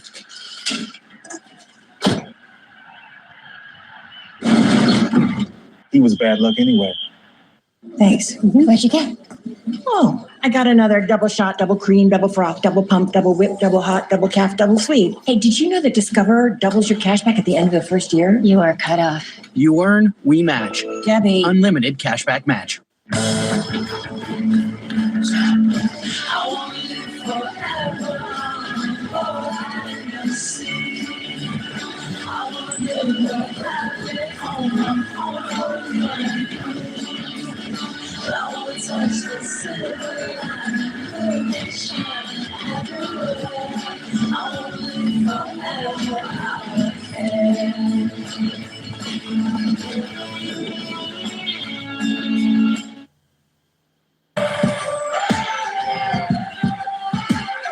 Welcome back to the Geico Halftime Report. Wisconsin up 11 in Southern California. What do you say, guys? What? Is it because I pointed out that you picked USC? You're not going to help me out now? Oh, Benedict Arnold over there. I said before the game that if Wisconsin was going to win this game, they were going to need help from SC. Yeah. SC has turned it over 3 times. Wisconsin has to keep this kind of pressure on them. The tackles are in trouble for SC. They're having to lead people into chip. If you can keep that kind of pressure, you end up with fewer receivers down the field. He's forced to throw into trouble. Uncharacteristic turning the ball over. Just can't happen. Here's that tackle giving up a sack.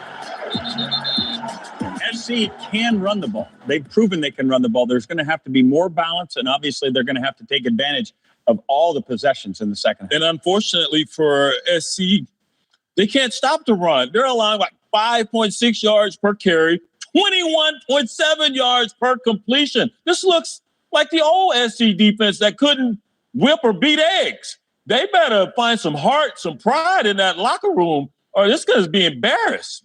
Man, I tell you what, I'm more shell-shocked than all the pistachios it took to make B.J. Scote there with the way that Wisconsin's able to throw the ball vertically. Coming into this game, only 5.8 yards per attempt. But today, they've been pushing the ball down the field vertically, 10.8. Locke has been masterful, being able to drop the ball and get behind the USC defense. I mean, this is incredible. They're controlling the ball, as BJ pointed out, 5.6 yards per attempt. If you're a USC fan, remember, this team appears to be one that starts slow. They came back and really dominated the second half of that Michigan game. Old Lincoln Riley need to pull a rabbit out of the hat like I'm pulling these pistachios. I don't know, there were leftovers. There you go, boy. Oh, good. I don't know. I felt like I was ready to order some Thin Mint. Hey, by the way, we mentioned Navy being 4-0. They went to UAB today. And how about Blake Horvath? He's the first quarterback since Lamar Jackson to have at least 7 rushing touchdowns and 7 passing touchdowns through 4 games. Putting some air underneath this one, Rick. This is a beautiful throw. I don't care who you play for. That's on the money. And how about Army and Navy both undefeated? And I'll say this, in the world of the NIL and all the transfer portal stuff, this is a hat tip to the homage to the thing that's most beautiful about our sport. Come on, boys. We're all pulling for it. And they're both 4-0 for the first time since 1945. No explanation needed. No. Right? That'll do it from New York for now. The second half is coming up.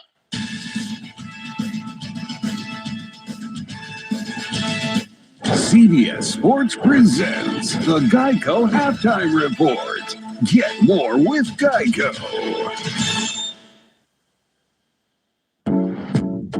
Reimagine exceptional with the 2024 Buick Envision. Buick, exceptional by design. Get 0.9% APR, plus no monthly payments for 90 days on this 2024 Buick Envision.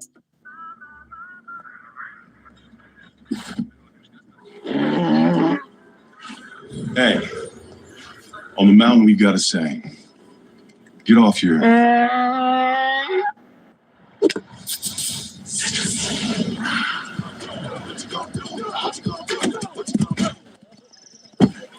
Touchdown! Mountain Dew. Brisket is back at Chipotle. Seasoned, smoked, seared, spiced, sauced, bold, and guacced. It's a whole new kind of brisket done the Chipotle way. Now streaming on Disney Plus. This is the moment we've been waiting for. Feeling FOMO? No big deal. This is Is she serious right now? Catch all the feels on Disney Plus. We need Inside Out 2, now streaming on Disney Plus. Check out Mahomes' top 3 plays of the day. He scrambles into T-Mobile to get that new iPhone 16 Pro on us. It's a little shimmy, shimmy, shake. What you think, huh? It's like he's chasing an ice cream truck. Ice cream! He got his iPhone 16 Pro, the first iPhone built for Apple Intelligence. Cuz hold it up like a baby lion. Homie takes those T-Mobile savings and calls it a day. Respect. Now at T-Mobile.com, get the new iPhone 16 Pro on us. And families can save 20% every month versus the other big guys. All right, we're done. We're not done. You need more boxes. Fast. I can fix that fast. Fast fixes with Phelps. That's why you're the GOAT. Mr. Swimming. Human dolphin. Or Michael. Deliver at the speed you need. At the University of Wisconsin-Madison, we believe in working together to address real-world challenges. That's why we're proud to help farmers cultivate healthy food and landowners preserve and maintain forest land. We're proud to educate the next generation of teachers and drive groundbreaking medical research. Together, we make an impact that rings loud and clear. One Wisconsin, on Wisconsin. Tomorrow, an NFL on CBS doubleheader. Now that's a CBS Sports Sunday. Halftime at the Coliseum. Wisconsin Badgers on the road took advantage of 3 USC turnovers to have a 21-10 lead at the break. And the Badgers will have the second half kickoff when we come back.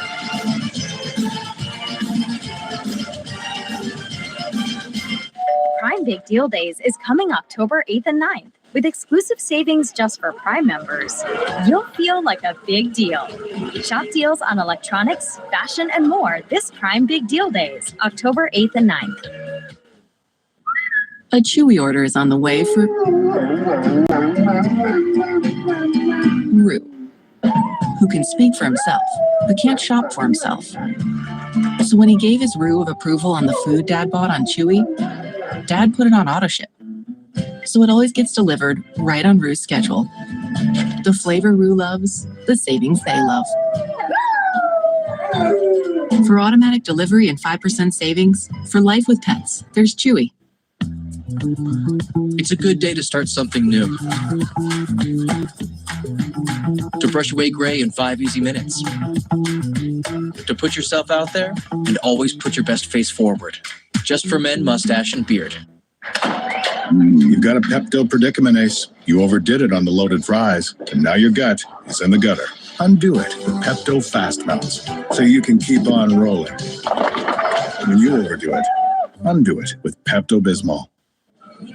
Look, I got the new iPhone 16 Pro at Verizon. Apple Intelligence is pretty awesome. Nice. You can get it when you trade in any phone.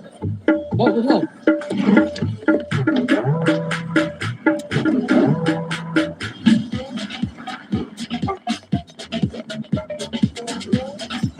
At Verizon, New and existing customers can get iPhone 16 Pro on us when you trade in any phone in any condition. Only on Verizon.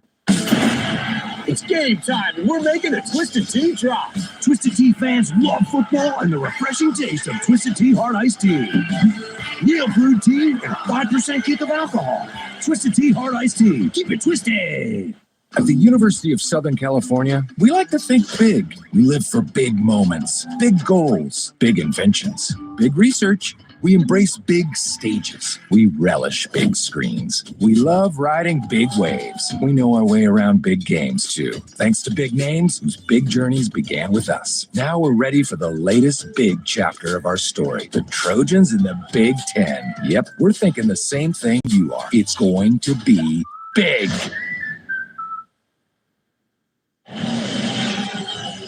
The Big Ten, Home Depot on CBS at historic Los Angeles Coliseum, 21-10 before the second half kick. Let's check in with Jenny. A new tradition begins today here at the Los Angeles Coliseum as this iconic venue hosts its first ever Big Ten Conference football game. Opened in 1923 as a memorial to Los Angeles veterans of World War I, the Coliseum hosted the 1932 Summer Olympics.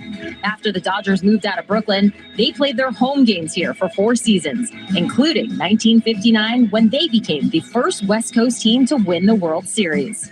The first ever Super Bowl, actually dubbed the AFL-NFL Championship game, was played here in 1967. And in 1984, the Olympics returned to LA and this venerable venue, where Carl Lewis starred for Team USA on track of the Coliseum, winning 4 gold medals. Don't forget, 4 years from now, we'll be right back here lighting the torch at the Coliseum for another Olympic Games. Jenny left out Evel Knievel's jump over 50 crushed cars. That was a world record at the time back in 73. Recall that. That was on Wide World of Sports. All right. That was must-see TV. It was must-see TV, man. I was there. So, Trojans will kick off. Wisconsin with the lead will get the ball to start the third quarter. And they will bring it out to the 25-yard line. Back in the booth, Brad and Gary. Jenny, you just heard of Gene in New York with us. I was going to say, what adjustments does USC have to make in the second half? But I think what I'd say is just don't turn the ball over. Hold on the ball. Yeah. That'd be number one. I think that, and they need to help their tackles. I mean, they're having problems there. For Wisconsin, I think, Locke is doing the job. You don't, as a quarterback, as a second stringer, you don't want to come in and prove and win the job. You want to win the game and then worry about the job later. Good point.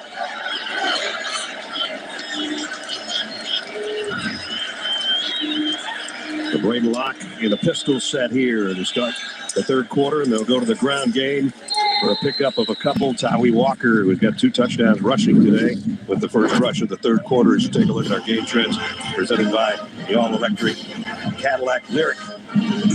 Braden Locke, Tawee Walker, second game with a couple of rushing touchdowns. Third career game, I should say. Trojans 15 first downs. Big time a possession advantage, but those turnovers have killed them. And no place to hide that time. Good job by the Trojan defense to stretch it out and make the tackle and force a third down and long.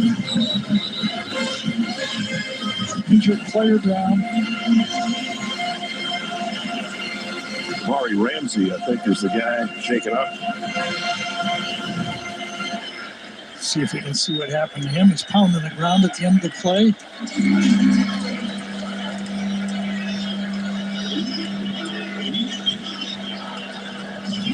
So third down at 12 is it was kind of like a hamstring type thing, right? Ramsey. Remember, they've already lost to Keely Arnold. Right. One of their starters. That would be 2 safeties out of the game. Wisconsin hasn't converted a third down this long yet today. Trojans hoping they don't here. Force a 3 and out to start the third quarter will be good for USC.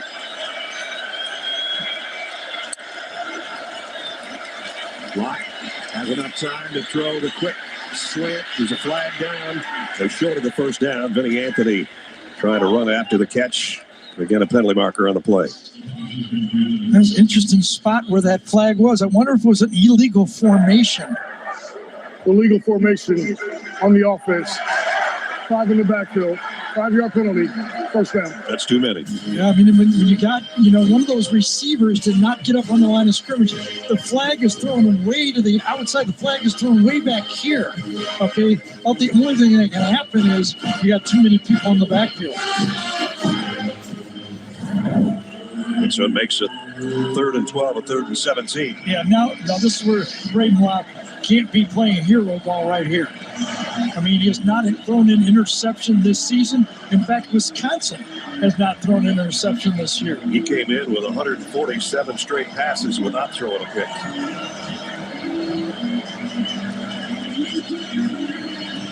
They walk it off back to the 18-yard line. There aren't a lot of 3rd and 17s in the playbook. I can tell you, as being a former backup quarterback, they didn't give me a lot of opportunities to complete 3rd and 17. Well, he's going to throw it, maybe. And incomplete. Fourth down. So the 3 and out is what the Trojans were looking for, and they got it. Yeah, and nice protection that time. Plenty of time. Braden Locke's looking. And obviously, they weren't on the same page. Remember, backup quarterback, only been working with these guys through 1 week of a bye and then 1 week of practice. Zachariah Branch waiting on Bertram's punch. The left footer kicks it away. Branch trying to track it down. Takes the bounce out of bounds around the 32. That's perfect, though. Again, they neutralized the punt return. So now it's Miller Moss's turn when we come back.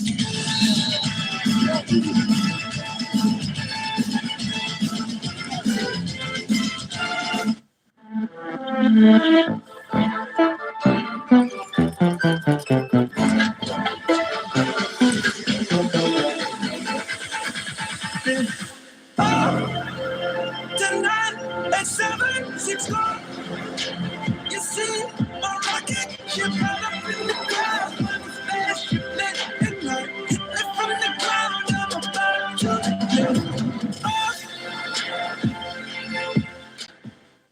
As a prosecutor, I never asked a victim or a witness, are you a Republican or a Democrat? The only thing I ever asked them, are you okay? And that's the kind of president we need right now. Someone who cares about you and is not putting themselves first. I intend to be a president for all Americans and focus on investing right now in you, the American people. And we can chart a new way forward. I'm Kamala Harris, and I approve this message. The 3 for Me, only at Chili's, is now available with the all-new Big Smasher Burger. Or you can settle for a drive-thru. Plus, get fries, a drink, and bottomless chips and salsa for just $10.99. See you later, tiny drive-thru burger. This Chili's 3 for Me is the best $10.99 you can eat. I got my together. I got my together. The whole class knows I got my together. Just say it. You can get your shots together too. Your COVID-19 shot and your flu shot at the same visit as recommended by the CDC. I got my shots together, dude. Ask your healthcare provider about getting this season's COVID-19 shot when getting your flu shot if you're due for both. Are you getting your together? Your challenge is to reach the summit. It's a high-altitude game. Do you want to get the knife out of my back? Oh my God! Manu Bennett hosts The Summit. Premiere sneak peek CBS tomorrow and streaming on Paramount Plus. Trojans have got the ball back, number 7, right in the middle of the pile. And Gary, as you alluded to, going into halftime, look out for this guy in the second half. Yeah, he had a great second half, and that bringing back the Trojans to the edge of winning that game at Michigan. Had that pick 6 that cost him, but he brought his team back. Had the late lead, and Michigan steals it, but very impressed. You know, you get knocked around for a whole half and you hang in there. He earned the respect of all Trojan fans. There's the numbers in the second half, part of a 3-touchdown day, and now let's see if he can lead them back on his home turf.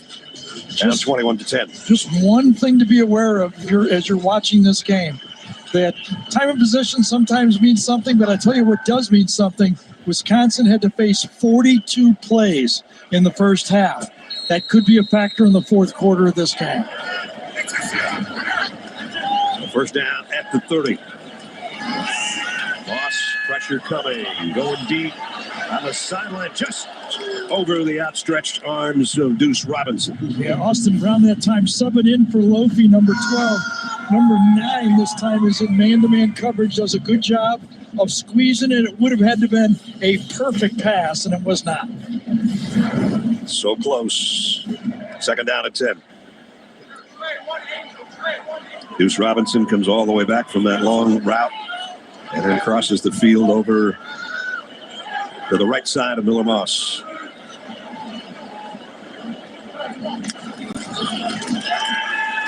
Back from behind, throw is incomplete, and the heat was coming from Daryl Peterson. Sure was. He's been a story in this game. You know, you watch a game on TV and you see those edges making plays. Josiah Stewart last week, and then you go, let me have a try at this. No, he was almost untouched. That was going to be a kick out by the guard that time. It was kind of play action pass, and that time no ability for that guard to get there and help. Alani Noah couldn't get there in time, and that blew that play up completely. Third down at 10. Bringing some help to Chip. Moss fires late and called it incomplete. Yep, incomplete. Headed toward Jacoby Lane again. Very interesting play that time by Mike Tressel. He moved his best pass rusher to the other side. You're looking downfield. Good coverage again. It was a zone play, forcing another perfect pass.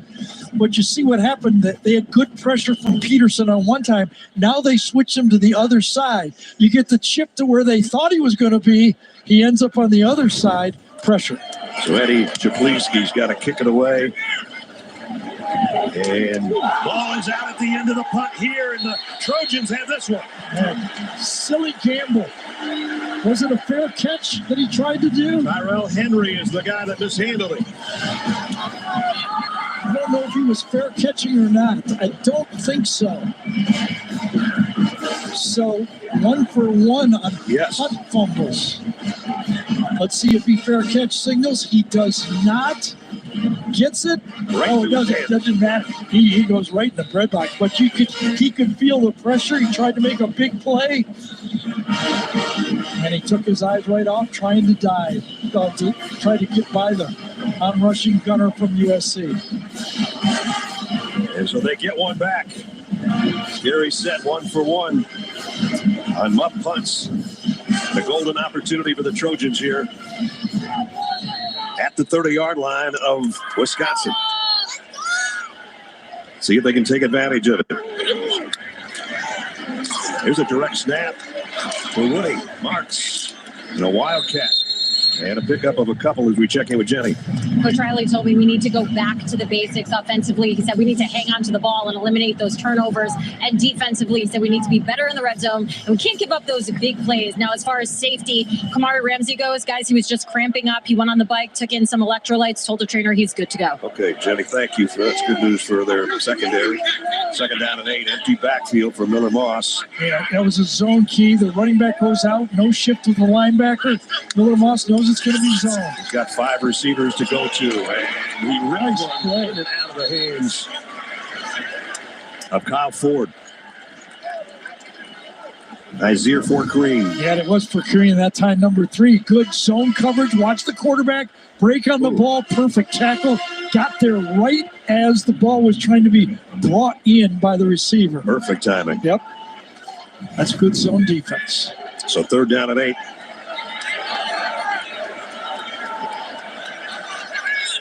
Let's see if the Badgers defense can hold and prevent that muff punt from doing damage.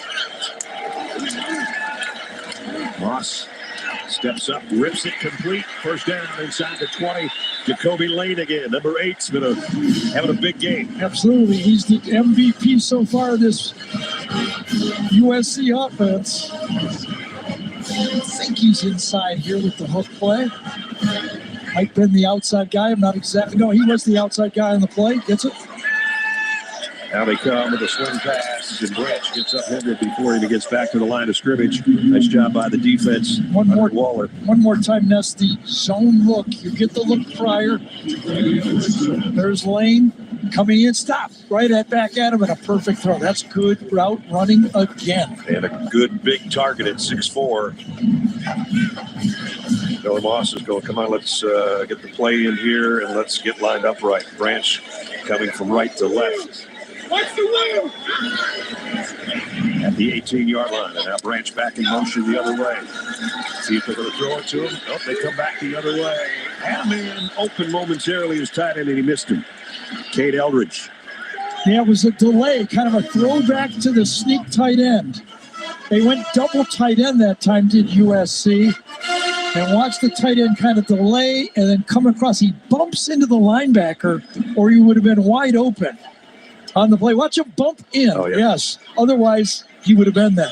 And it's not like Wisconsin was playing the play. That was just, kind of dumb luck by the Badgers that time. A big third down here. 3rd and 10 for Moss and company in the red zone. All out. Here they come. Moss throws, delivers, complete, stretching out. They've got a flag down. Jacoby Lane got about 9, but a penalty marker on the play.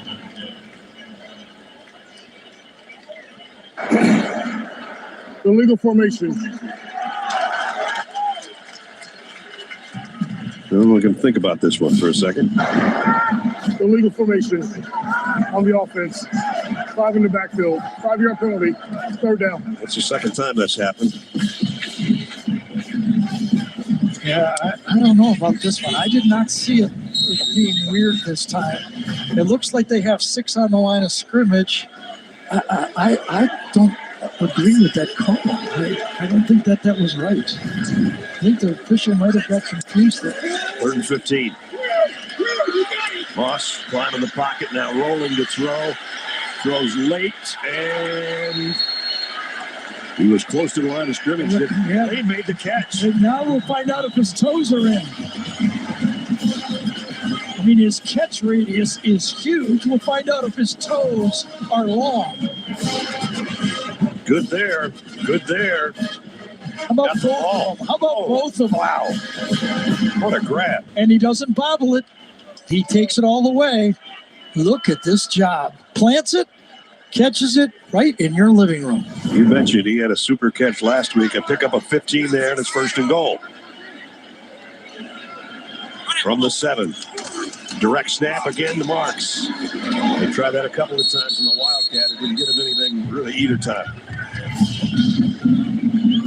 AT&T Pylon Cam, you can't see enough of a play like this. Get another look at it. And then the body control. And it's a good thing those are only size 12s instead of 14s. That's a good one. The awareness of knowing where you are on the field. And you can't teach that kind of thing. Some guys just kind of feel it. And he did a perfect job of it. 2nd and goal at the 6. Moss fires. Get it out of the hands of Deuce. Great coverage that time. I think it was Austin Brown again making the play.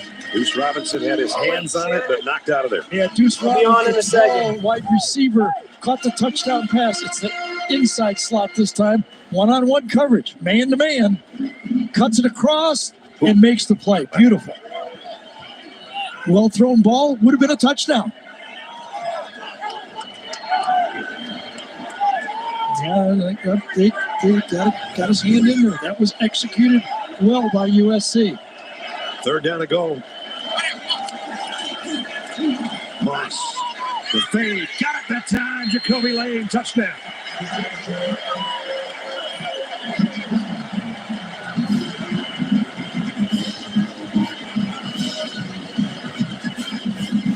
Matched up against a true freshman, Xavier Lucas, that time. And this guy's a weapon, I'll tell you. And look at this. It's all timing. It's all putting the ball where your 6'4" guy can get it, and their true freshman can't. What did Wink Martindale, the Michigan defensive coordinator, call a wide receiver core for USC? The You remember creatures? No. No? I think it was Wolverines. No. Werewolves. Werewolves, that's what it was. Oh, werewolf. They're creatures. They are. Jacoby Lane, the werewolf, with the touchdown catch. Well, the big third down catch before the touchdown catch as well started out with the muff punt. The catch for the third down play where great throw, great awareness, and then the ability to hold on to it, and then why not go back to him? You know it's man-to-man. Caps, a 30-yard drive following the fumble punt, and we got a ball game. On a Longing, Fansville by Dr. Pepper. Ramon, what are you doing here? Texting another conference now. Yeah, but it's like on the other side of the country. It's really, really far. But you're not even on our schedule this season. Maybe we can meet you in the playoffs. That's crazy talk. You know what else is crazy? Getting all that Dr. Pepper flavor with 0 sugar. But Dr. Pepper doesn't have a questionable secondary like Tech does. Here, catch! And that's why you're a mascot. College football, it's a Pepper thing. Is it me or is work not working? At least, not the way it could work. Your people are buried in busy work. You might be thinking, can AI make it all work? It can. On the ServiceNow platform, AI transforms your entire business. Your people work better, your customers are happier, and Todd, well, he's practically euphoric. Practically. So, let's get to work. So our customer shipped the original negatives of a classic Elvis movie, not knowing the film would disintegrate above 40 degrees. FedEx presents Tall Tales of True Deliveries. Feel my temperature rising. There it is. It's burning through to my soul. We got it just in time.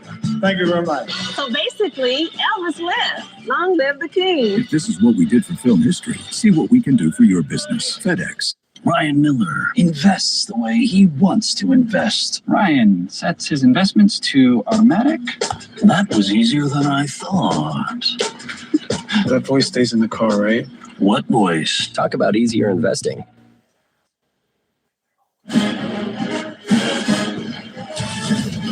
The Home Depot Big Ten on CBS is sponsored by Progressive,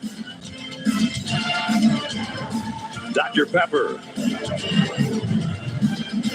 ServiceNow, and by FedEx. You saw Traveler circling the field here at the Coliseum. Reminder, don't forget, later in the game, it's the play of the game, presented by Jersey Mike Subs. We came in right where Traveler has his own parking spot out here outside the stadium, as obviously he should have. It's a cool scene, right? Cool scene. Of course, when you got a horse trailer, you got to have an extra parking spot, right? Too. So Miller Moss is throwing some darts. There's Traveler, one of the great scenes in college football. Both teams kind of, give it away, one touchdown in this game. Right? Yeah.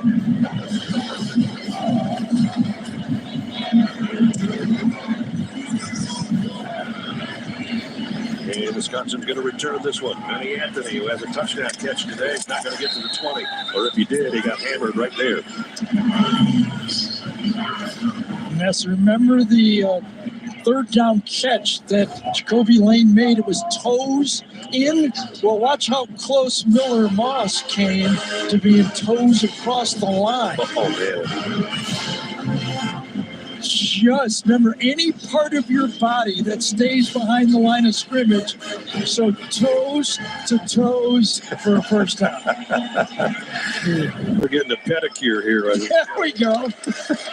First down at the 20 for Wisconsin. And only about a yard from Malusi. 9-minute mark of the third quarter. Remember, in the first half, that Michigan offense ran close for 200 yards. And in the second half, they got 4 straight possessions. They dead stopped them. Got nothing. Let's see if that USC defense can dial it up again here in the second half and stop this running attack. Put the pressure back on the quarterback. They're trying to pressure him. He's going deep. He got a touchdown on this in the first quarter. Almost had a miraculous catch there by C.J. Williams. Yeah, but Jacoby Covington that time is in perfect phase. Right in his hip, right on his hip. Stays with him, turns around, tries to grab his jersey. Little hand fighting, but not much. Good C.J. play. Williams, the transfer from USC, tries to grab him back, but good defense. And again, the crowd comes to life for their defense on 3rd down and 8. Wisconsin hasn't converted one this long so far today. Here's that look again with the 2 inside linebackers threatening the blitz. But late throw, and he drilled it. First down, Wisconsin got it to Bryson Green. Boy, what a nice job that time. Braden Locke felt the pocket. He moved around with a nice route, comes back down the stem, throws the defender away, and is delivered right in the chest. Watch him feel the pressure back to his left and then throw it backing up.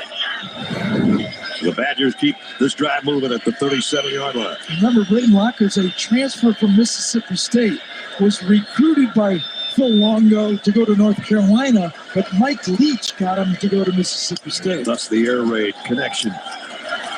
Now on the ground, good run. Let's put it this way. Mike Leach does not recruit quarterbacks. They can't throw the ball. That's for sure. Phil Longo Fuck, sorry I had to bail. Work got really Braden busy all Locke of a sudden. is one of the smartest quarterbacks he's ever been around. Called him a savant, a word that I don't even know what it means, but I basically know what it means. See, I always feel like that, like smart means you don't have some other stuff. I'm standing next to you. That's why I didn't know what that meant exactly. He used to say that smart player. 2nd down and 4. He's going to throw this one away. No, he's not. Oh, no. He's out of bounds, though, isn't he? Maybe he might have got his foot in before he went out of bounds. I guess so. I gave up on that one. C.J. Williams. He might have been trying to throw it away, but he didn't get enough on it. Does he have the foot down? Oh, yeah. Yep. Easy. Oh, we moved the ball, though, again.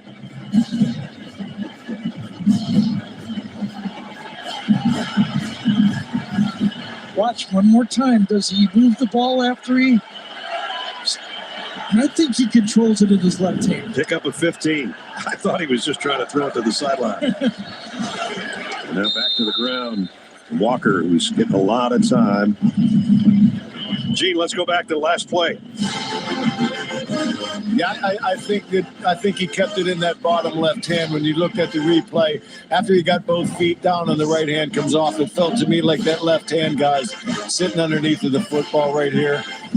And I would say there's some movement, but I'd give him control on that. So the Badgers in Trojan territory. Play fake. Hit as he throws. This is a jump ball. And Trojans want an offensive pass interference, I guess is what they were looking for. I think Wisconsin's going to win. The intended receiver, Kamari Ramsey, is going, wait a minute. Yeah, I mean, Ramsey said, I got that if he didn't hold me.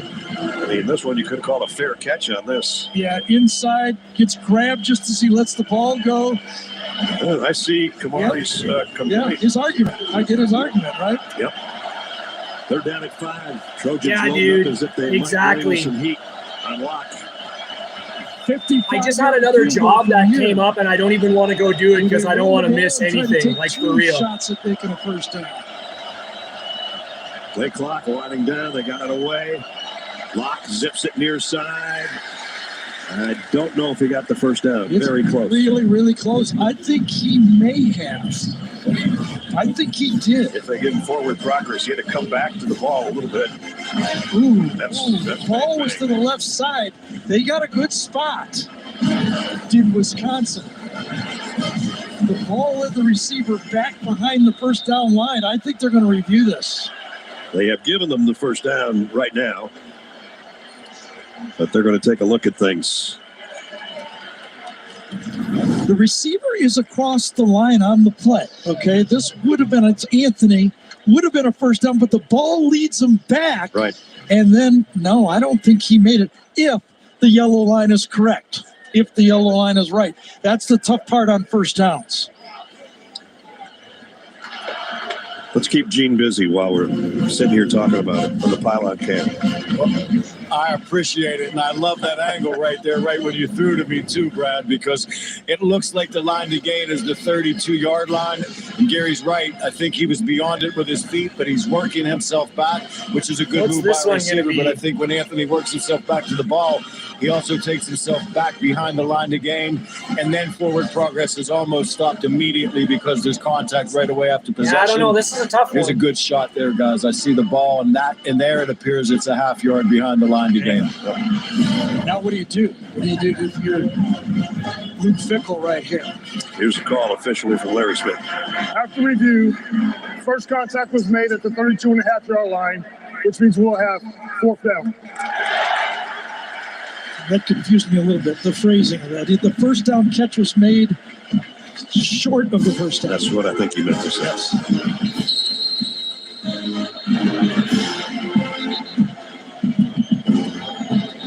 Come on, you're Wisconsin. You got to go for this, don't you? I mean, Yeah, you bring all I those agree. big guys in and all that weightlifting not to go for it. They're on not great. 4th and a half. They're just a gonna big get the school push to me. here. They got the full house backfield that they had earlier. They got two tight ends. Wait, They look confused. They're going to be in shotgun here? I guess so. Are they going to bring a tight end in to take a snap? High snap. And they didn't get it. Oh, Walker Man, stopped. they just got 8 at the Amari line. Ramsey, Shit. who thought he was interfered with earlier, just made the play. I don't get it. They give the outside backers a short corner with no tight end there. I gotta make a coffee. Hang on. Gets it in the. There might be a guy in Naples that questions this call. An old coach. A Hall of Fame coach and a happy coach on the other side.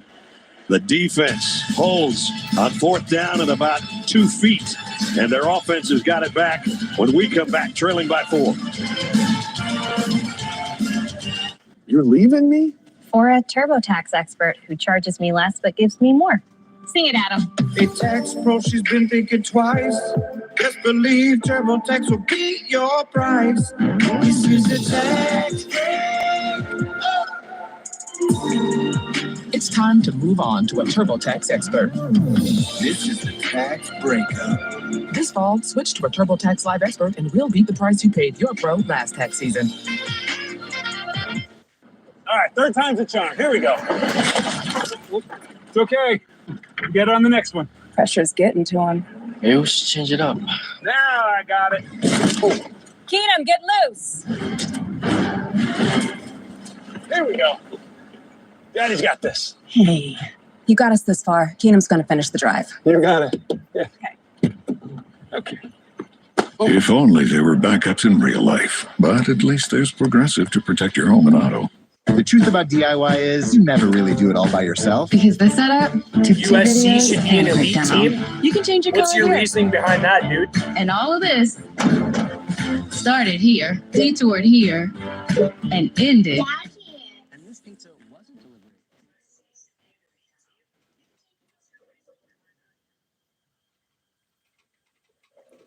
Sorry, I'm just turning the commercials down.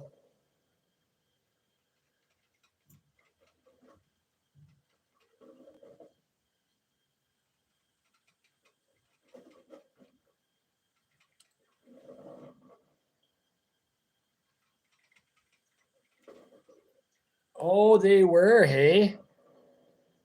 2002 to 2005. What happened? Like coaching or what?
Pete Carroll was USC. Oh shit.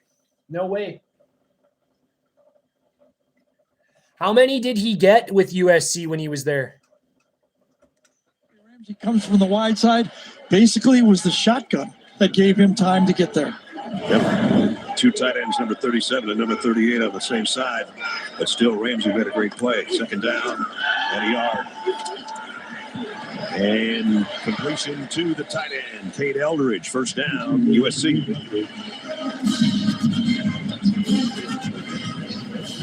Got 2. Well, shit, man. Can't argue with that. So what's Kirby's story? He's been on staff for he's always been in Georgia, or what's his resume? Somebody in Naples might not like that call. We have a call and a text from Barry Alvarez. That's not right. I'm telling you, that's not right. Like he thought I was going to pick up. Sorry, Coach. And there's a stop on Marks, loss of a yard. He might not be the.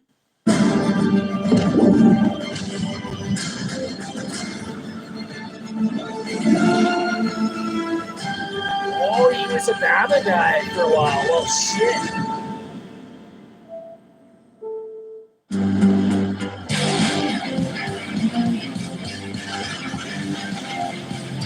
Toyota Tacoma, your invitation to get the perfect shot.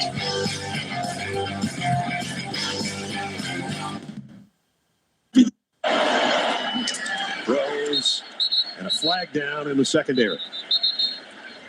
Yeah, he knows their stuff, right? I think Austin Brown's going to get a hook call on him on that one. Flag for the pass. Holding. Defense. Yeah, he's got insider knowledge. Automatic. First down. Securing that time again. He's the one who got the hold. I did not see that one. I thought it was going to be on number 9. So first down by penalty for the Trojans.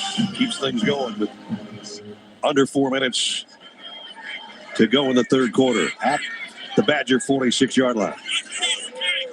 Quentin Joyner, the tailback here in the shotgun with Miller Moss. He fakes it to him, and he's going to deep on the sideline and almost caught incomplete. It was He's Deuce going to get Robinson. roughing the passer on the play too, though. Going to get back-to-back first downs then.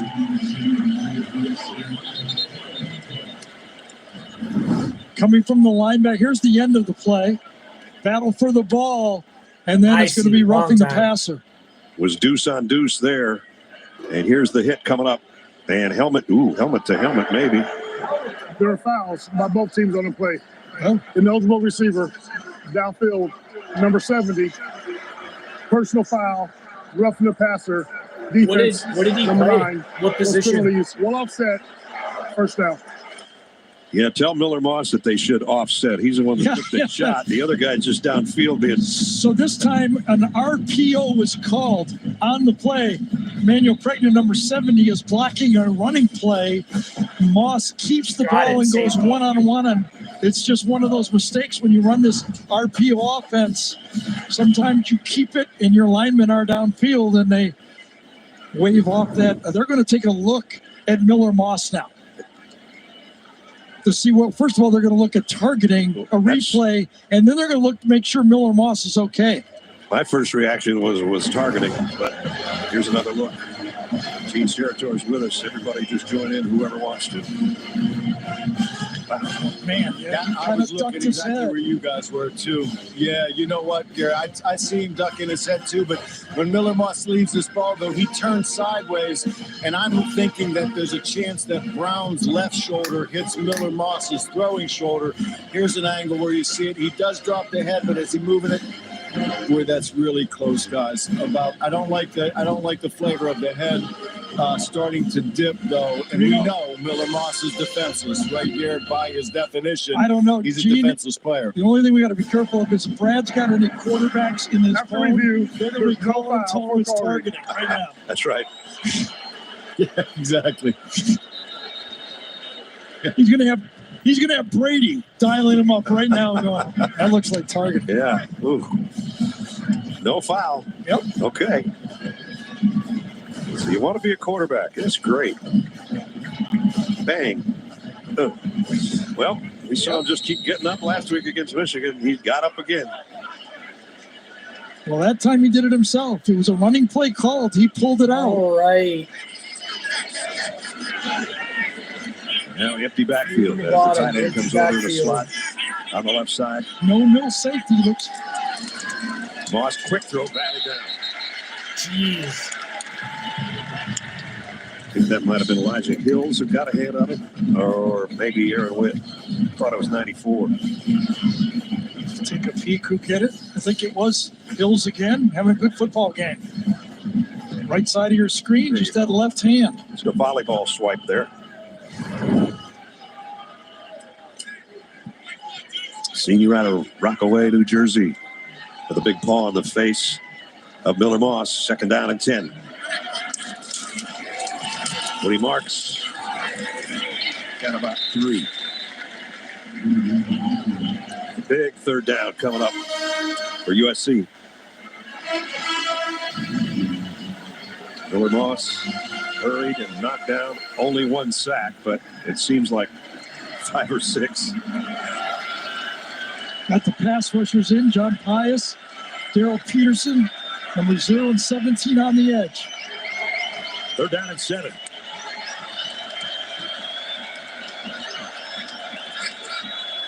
Jacoby Lane up to the top of your screens, Ben. Miller Moss, number 1 target so far today.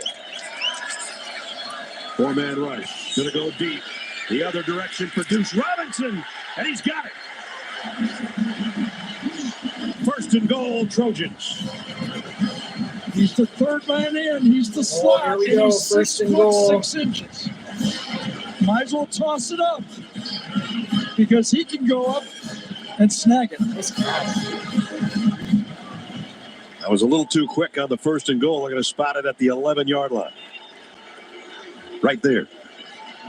32-yard pickup for Deuce Robinson to the 11. They can get a first down at the 1. 11 yards away from a touchdown and a lead. Oh, they stopped him. And brought down around the 8. Here's Woody Marks. Right now, the way that Miller Moss is hanging in there and willing to take the hits, and what a lot of people consider the strength of this USC offense, their athletes at wide receiver are making it tough on this Wisconsin defense. Under 2 minutes in the third quarter. Because they're getting free. Number 7 doesn't care. Wisconsin led 21-10 at halftime. And now an opportunity for the Trojans to take the lead before the end of the third quarter. On 2nd and 7, the RPO. Moss to the end zone. Jump ball. And incomplete. Both guys had a hand on it for a second. Had Woody Marks trickling out there wide open. I wonder if the coaching staff will relay that to the quarterback. Another jump ball. That time defended well, very well. Almost. If he holds on to that, could have been an interception. Isaiah Fort Green almost came down with it, but out of bounds and loose, and now third down and 7. Well, they've got 5 of them lined up everywhere. Which one's he going to throw to? Again, they can get a first down at the 1. Empty backfield. Miller Moss, Wisconsin thinking about bringing some heat from the inside. Edging up there. Here they come. Moss, end zone. Touchdown. Touchdown, USC. They have taken the lead late in this third quarter. And we're going to see how Wisconsin responds.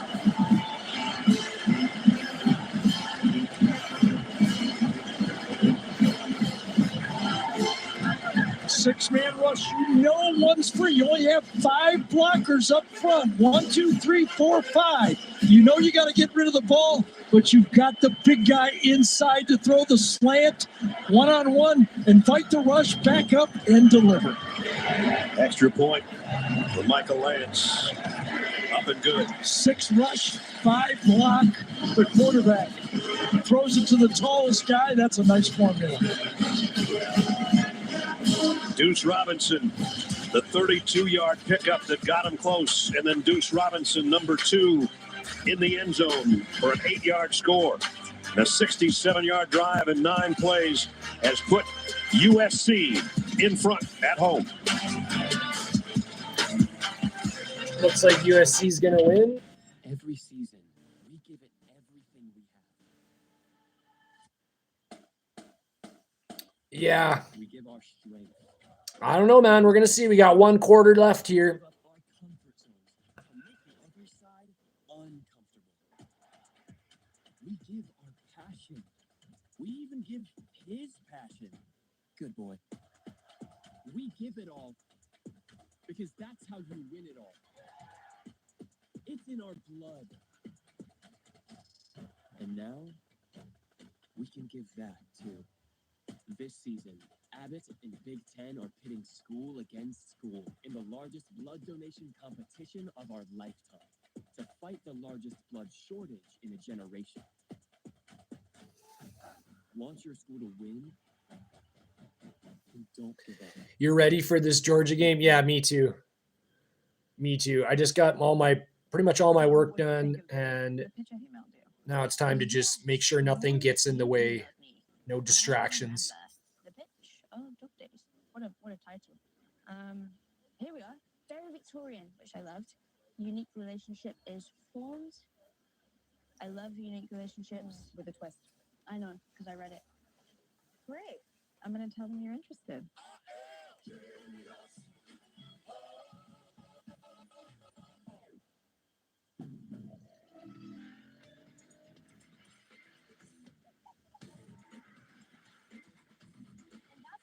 Our favorite part of camp. What's the ride to camp? Can we please get a ride? Sure. Transform your cabin with the ingenious stowable second row center seat. Available on the Honda Pilot.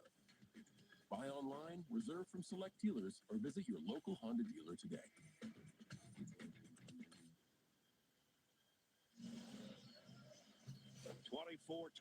USC. Deuce Robinson's 8-yard touchdown catch. And remember on this play, Miller Moss knows he is not protected up front, but he's got a game changer to go to. And when he's in trouble, he looks for Jacoby Lane, number 8. Modelo game changer. Boys, he had an outing today. He's taken tough catches. He's made miraculous catches, toe touch catches, and end zone catches, including that fade in the corner. Big day for number 8. And these wide receivers. Okay, dogs. Real question, though. Real question. What do you think about Bama's quarterback right now? What's the plan to keep him in check? Because he likes to run.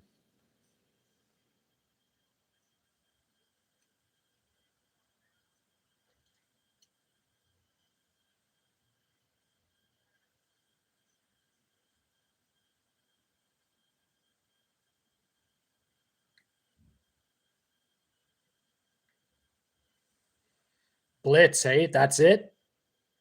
I guess not really worried.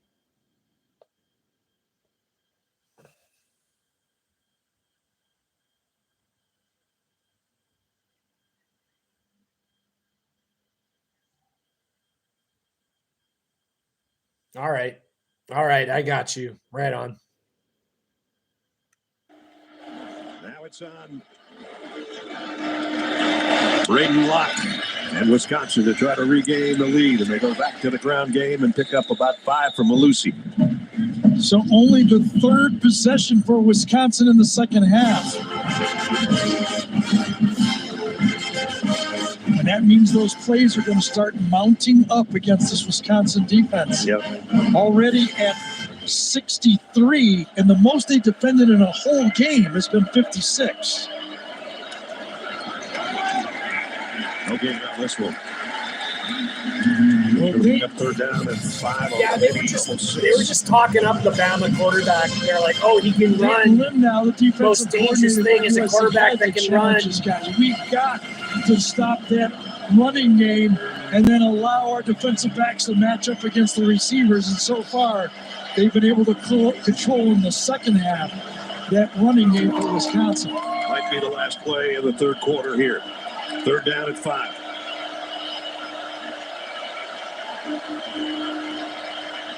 Braden Locke to flare it out into the flat. And oh, man. Another play by Kamari Ramsey. He's had 2. Yeah, I huge didn't think ones much about in it. the I last just heard 5 the minutes. announcers Yeah, I think that talking might it have up, been and a I'm like, I misread wonder, that time by Brady wonder if Locke. it's just Thinking it hype was or what, man-to-man right? when it was zone. The corner sitting there, almost like Miller Moss got that pass picked off for a pick six. This time he thought the corner was going to vacate. He did not vacate.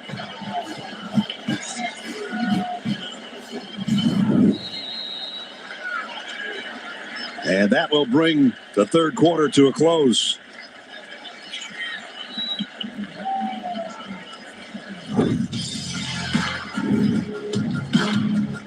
What a way to end the quarter that belonged to the Trojans.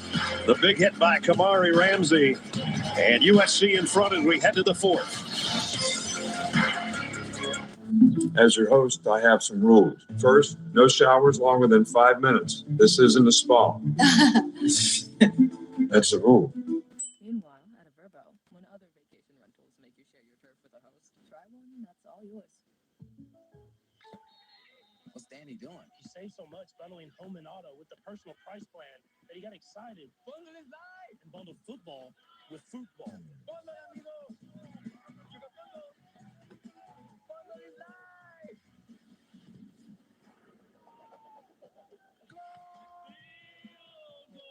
Bundle and save with the personal price plan, Field Goal. So do you kick it or pass it? Like a good neighbor, State Farm is there. Full-time fans, you get the season everything you got, and I've got my eyes on you. I'm the Modelo recruiter, and I'm rewarding the most passionate fans. Because that kind of dedication deserves a Modelo. Leonard Bennett hosts The Summit. Special premiere sneak peek CBS tomorrow. The all-new $13 Pizookie meal deal at BJ's Restaurants. Choose from 8 great brewhouse entrees. And get the sweetest ending ever, a free personal Pizookie dessert. An entree plus free dessert, just $13. That's a sweet deal. I'm Ken Calvert. I approve this one.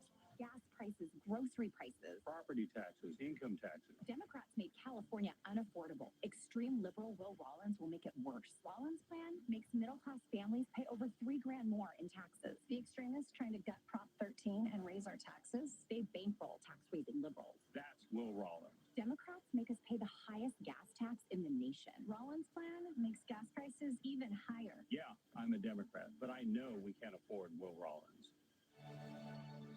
What if you never had to worry about what you could do? Because you could do anything. Anywhere could be the center of everywhere. And boundaries only existed to be pushed. So the only limit you faced was how big you could dream. What would you do then? Some pretty cool stuff, I bet. Yeah, that'd be some life. That'd be life unlimited.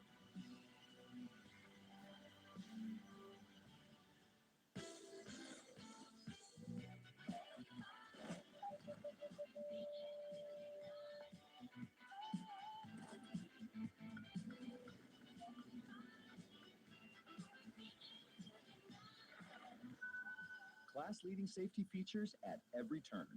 The Hyundai Tucson. Get 1.99% APR for 60 months on the Hyundai Tucson or Tucson Hybrid. See your SoCal Hyundai dealer. You're about to go viral, but it's not so bad, even if you'll forever be known as the hashtag dad. Just remember to take life one spoonful at a time and go. Jamie Yukas, weekdays, KCAL News Mornings. 3, 2, 1, here we like the torches, here we go. And the torch is lit just like that at the end of the third quarter in the Coliseum in Los Angeles. And the Home Depot Big Ten on CBS takes us to the final 15. And a punt coming up from Wisconsin. Zachariah Branch fields at the 20. And they cover him well. Great job by the special teams. Only about a 2-yard return. Jenny? Well, you just saw the tradition of the 1932 and the 1984 Summer Olympics lives on here at the Coliseum at every home game. That Olympic torch is lit at the south end of the stadium prior to the fourth quarter. And guys, remember, Brad, you said it at the half. It'll be lit for a third Olympics when LA hosts in 2028. A very cool tradition, guys. Yep. Just walking in this place. All of us yesterday, we kind of just soaked it in, even in an empty stadium. You see all the Hall of Fame players in their jerseys. jerseys down in that end zone where the torches and the arches. And a packed house today on a picture-perfect day. Not a cloud in the sky. Southern California weather, man. And not only that, we got a really good football game. 24-21. USC in front. Woody Marks in the backfield with Miller Moss. He'll get the little pitch. Marks took a big hit after a pickup of about 3.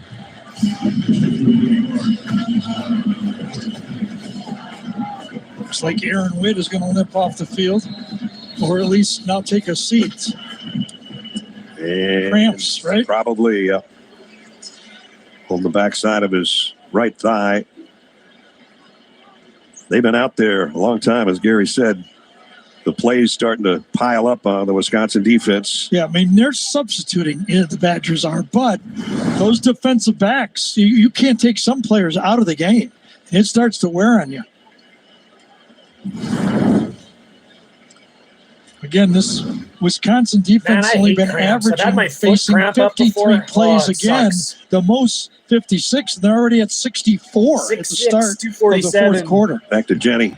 Yeah, guys, Witt is tough. The Sunday before week 1 of the Badger season, Aaron Witt's mom, Jody, passed away after a 2.5-year battle with cancer. Witt said that football has always been his escape, so he remained in Madison.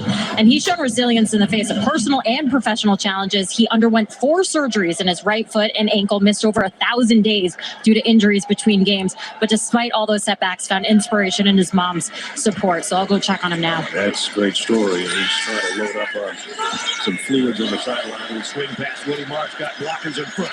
Got first down, got more than that.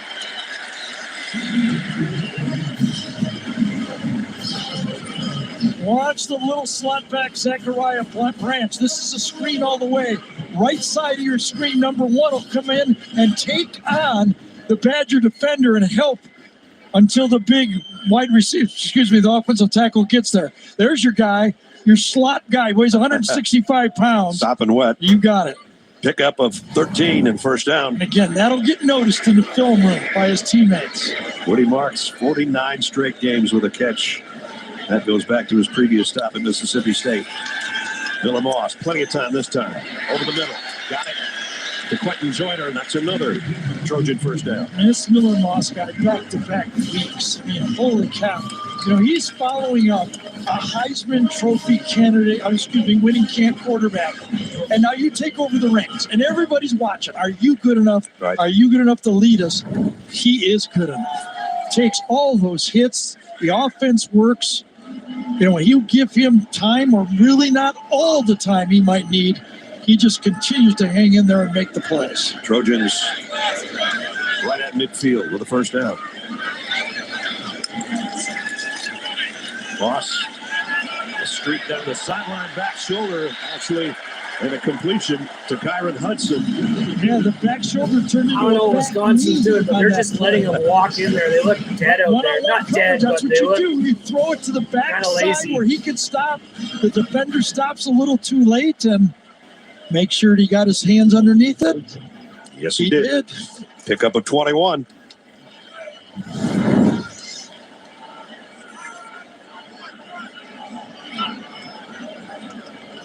Clock working its way down to 12 minutes.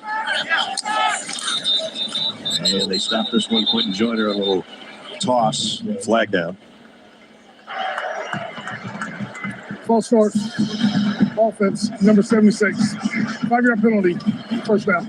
Mason Murphy, the right tackle. Let's see if he's got a little flinch there. I mean, it's better than the highlights we were showing of the tackles last week, That's right? for sure. They had a tough time with the edge guys from Michigan.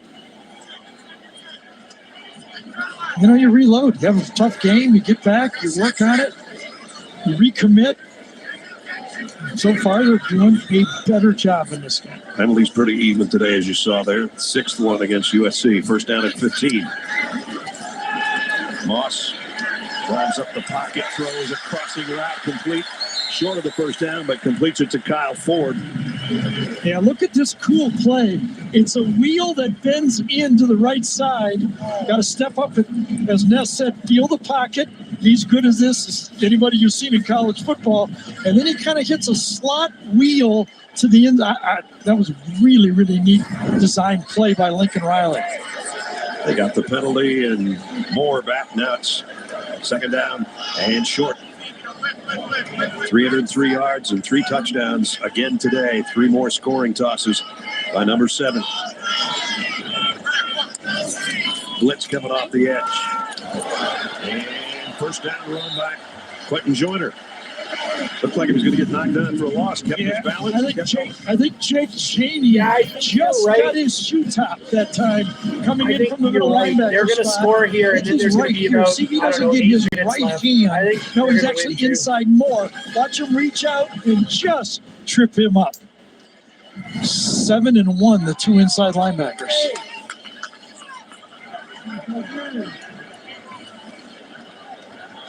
As you look from the end zone and now to the live action at the 16-yard line.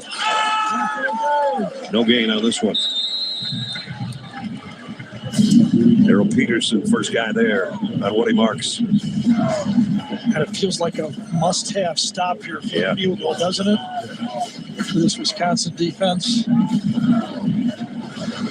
10-minute mark, fourth quarter. And Lincoln Riley's thinking the opposite. He's thinking, I don't want to settle for a field goal here.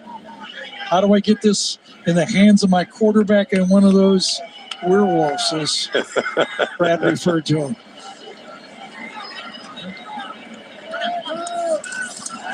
Moss throws, Marks on the run. Short of the first down, but it'll be short yardage coming up. Hunter Waller made the tackle. Third down at about 2 upcoming.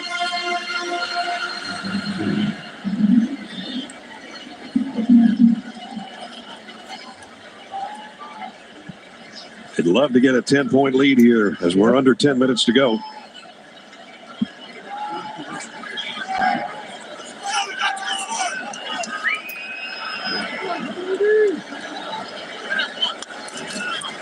They'll keep it on the ground, straight ahead. Marks battling. He didn't get there.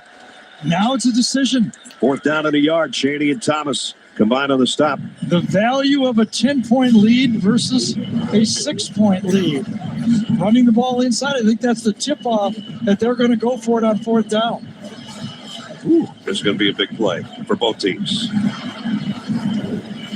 4th and 1. 8:40 remaining. Woody Marks in the backfield, in the shotgun as they've been all day with Miller Moss. And it's Marks. No, it's Moss. And he spins his way and scores. Touchdown, USC. Holy cow. He took another shot on this one right here. Yes, I don't know if you have... It's all good, dude. Do what you got to do. Time he reaches the ball out, does he cross the line before he comes down? Maybe not. Anytime you pop by the channel, Dodge, it's appreciated, right man. Now. You're a real one, man. Watch we this love one. you here. Spins once and then lays out and spins it backhand. I think he did. I think he got to the line. And then he hits his head on the landing. It'd be a 7-yard touchdown run if it stands. And apparently they're not going to look at it. Or they did, and they thought he crashed. Here goes another time. Of a touchdown is under further review. Okay, finally they're going to stop it here. We can look right down the line. Gene Steratore is with us. Gene. What a play. I thought the second pirouette and the second spin when his air were there, I thought that the ball had broken the plane at that point. And we know if it did break the plane that high up in the air, even though he may land here and it appears the ball's short, that ball just has to break the plane of the goal line at some point. I felt like that was the shot there, guys, where he would have broken the goal line there with the tip of the football. But so far, Gene, we don't have the down the line look to confirm it. He seems like he's out of the picture here. Is that enough? Remember, it was called touchdown. There's nothing here to reverse it either, is there? Yeah, I thought the last one, we get to the pylon shot, the ball comes into the screen, I think, right at the top of the screen as we go back to the previous shot. If we can, I think you'll see that ball right on top right now as you watch up on top of your screen. There's the ball right there. You see the official. To me, After that review, looked like the football. the ruling of a touchdown is confirmed. And you guys are right. Touchdown. Beautiful play no matter what.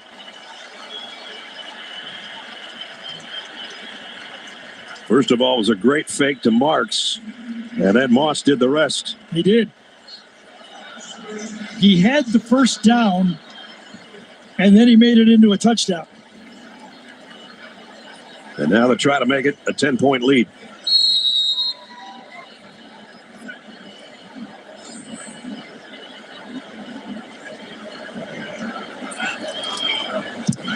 Extra point is good. As Ness said, the fake to Marks is the big part of it. This allows the defensive end to say, I got to stop Marks coming around the corner. Goes for it, and all of a sudden Miller Moss is one-on-one, beats one, and then spins for the second one. 77-yard march in 10 plays in 6.5 minutes. This guy's thrown for 3 today, and he's flown in for 1. Touchdown USC.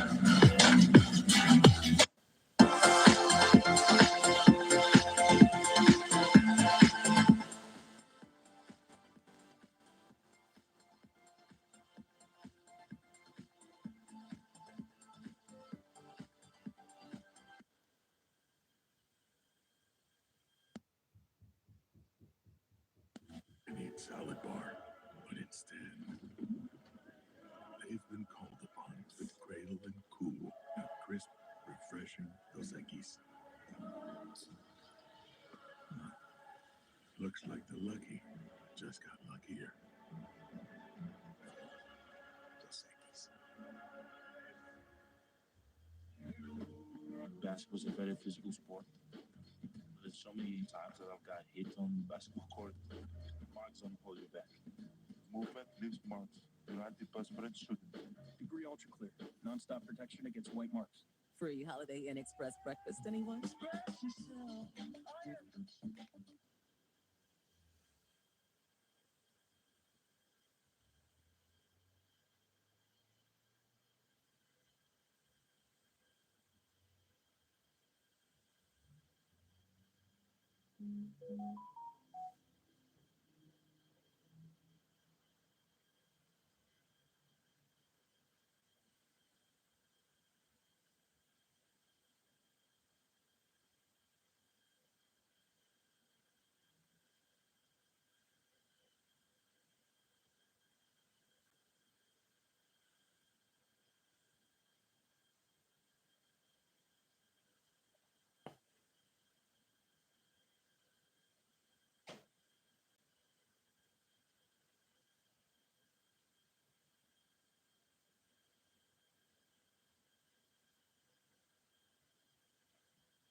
Louis Walker, a couple of rushing touchdowns, and it has been Miller time right now. Miller Moss, who we thought so much of in a losing effort against Michigan last week, when it was halftime 21-10, and I said, what do they have to do? Not make mistakes. I didn't know they were going to get 3 touchdowns in the last 3 drives. Unbelievable. Down by 11, 21 straight points. The quarterback's making the play, and now this Wisconsin defense, because there's no ball control by that Badger offense, only 41 plays in the game. And we remember how Wisconsin used to control the clock, pound and ground. Well, this is how it builds up. 73 plays to 41 plays. Time is of the essence as well. 8:22 is all that remains. And we take you back to the touchdown, and Miller Moss, who got hit on that one throw in the head, and then that landing was not good. And he was a little woozy almost, I think, as you could see the grimace on his face. Jenny? Well, guys, he actually went over to the bench. They did some initial testing on the bench, and the trainer shook her head and then brought him to the injury tent. So it is not looking great for Miller Moss. Looking for concussion there, guys. Okay. And as you saw, one of the USC officials waving off our camera. So he's in the tent right now. But more importantly is what Wisconsin can do now to get back in this thing with 8 minutes and change to go. And they bounce it outside on the run. It's Tawee Walker, and he's got a first down. Even though there's only 8 minutes to go in the game, I think the Wisconsin cannot at least go all pass. They have to continue to remember that they're Wisconsin. They're going to run the ball and kind of mix it up.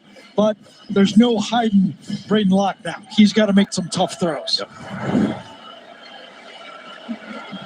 Pauling, their leading receiver, has done very little today. Here's the swing out in the flat to Dupree. Brought down by Greedy Vance. And Eric Gentry is the guy that's down. Had such a huge game last week against Michigan. Had a sack, had a forced fumble, and a fumble recovery, and he was a leading tackler. And this time, I think he just sort of did it to himself. Yeah, he was diving for the play to make the tackle, and all of a sudden he lands on about his forehead, right? Yep. Check out Eric when we come back. Liberty Mutual customized my car insurance, so I saved hundreds. With the money I saved, I thought I'd get a wax figure of myself. Cool, right? Look at the craftsmanship. I mean, I even got my nostrils right. It's just nice to know, years after I'm gone, this guy will be standing the test of... He's melting. Oh, geez. No. Only pay for what you need. Liberty, liberty, liberty, liberty. I have a surprise for you. Oh, yes, please. Feast your eyes on this. That's sexy. Feels so new. I want to feel this feeling again and again. Can I hold it? How bad do you want to hold it? I'm not going to beg, but pretty please. Oh, don't. Go ahead. Press a button. Oh, it's glowing. Apple Intelligence. We should do this more often. Agreed. Rekindle the feeling of love with the new iPhone 16 Pro on us, and feel it again and again with the latest iPhone every year with AT&T Next Up Anytime. Gold Peak tea isn't made with real gold, But it is brewed with real tea leaves and real cane sugar. which makes it more valuable than gold. If you value delicious tasting tea.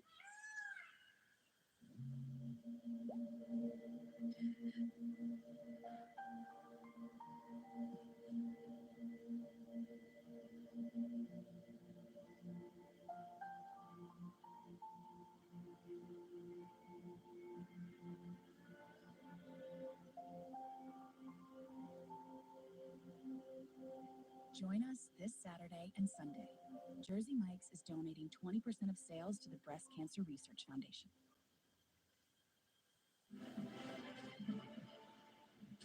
The Home Depot, Big Ten on CBS, is sponsored by Jersey Mike Subs,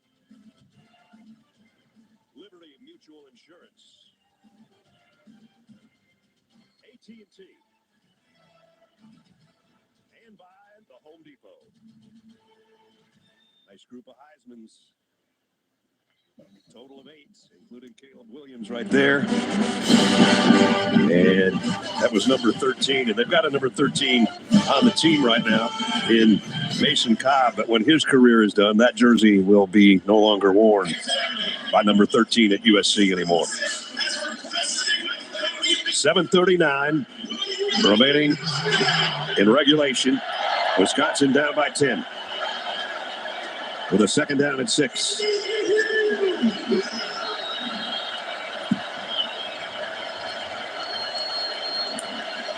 Blitz coming.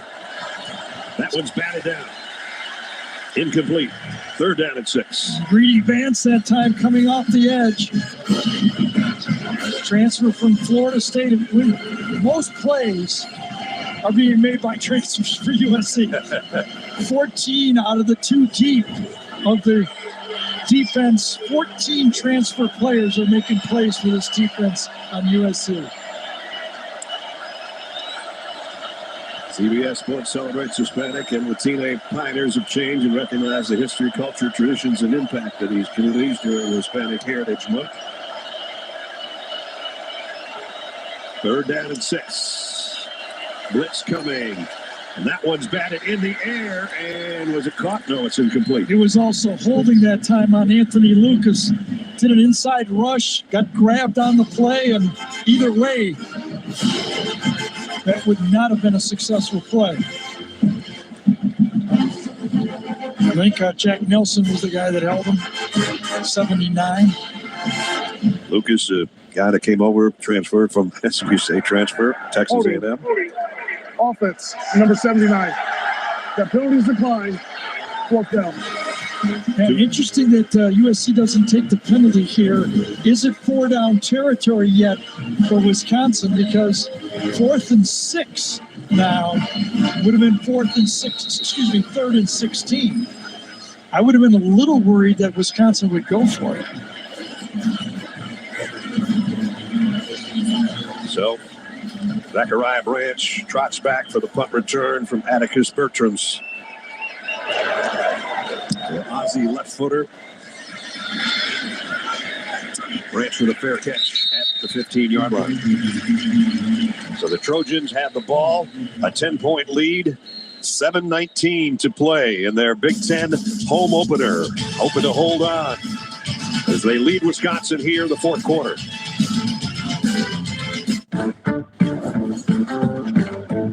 So what are you working on? Something for the Garcias. Right there's great. Love you, honey. Thanks, Mom. We've got 24 hours to get all of this under control. Then you're going to need these today. Oh, we can deliver that. Thank you. All right, 45 minutes till game time. I need to step out one more time. Today, tomorrow, get delivery at the speed you need only at the Home Depot. Reimagine exceptional with the 2024 Buick Envision. Buick, exceptional by design. Get 0.9% APR, plus no monthly payments for 90 days on this 2024 Buick Envision. Why pay too much for cable TV when it costs less for Fubo TV? Get all the channels you want with all the entertainment you love for the price that cable can't beat. Start watching at FuboTV.com. Okay, trainees, let's work on our fast and friendly claim service. Eyes on the phone now. Look alive, Drew. Your repairs have been scheduled. Nice. Yes, you'll get a rental car on site. Heads up. Oh, I'm going to turn this down to an 8. My bad. We can do this all day. Geico claim service is 24/7. Nice catch. Your claim has been approved. Your claim has been approved. For savings and service, get more with Geico. Thanks. What'd you get? Oh, I got another double shot, double cream, double froth, double pump, double whip, double hot, double calf, double sleeve. Hey, did you know that Discover doubles your cash back at the end of the first year? You are cut off. You earn, we match. Debbie. Unlimited cashback match. Wakey, wakey, it's Sunday morning football, live from London. Jets, Vikings, Sunday, October 6th at 9:30 Eastern, only on NFL Network. I'm Maddie Matlock, right? Isn't the old TV show, right? Right. I didn't think you were that crafty, Miss Matlock. Matlock, CBS Thursday, October 17th, part of CBS Premiere Week. That's what I think, too. Well, we're going to see another quarterback, Jaden Maiava. This season, 8 of 11, as Miller Moss, as Jenny told you, and I mentioned it during his touchdown landing, that right there. Yeah, and that was right after he had the close call on the targeting on the pass before. So back-to-back hits. Jaden Maiava, who we saw last year, UNLV, in the game against Michigan. And wait a minute, now Moss is coming back in. So Maiava warmed up, and apparently Miller is okay. And he's coming back out to try to lead the Trojans to victory, up by 10.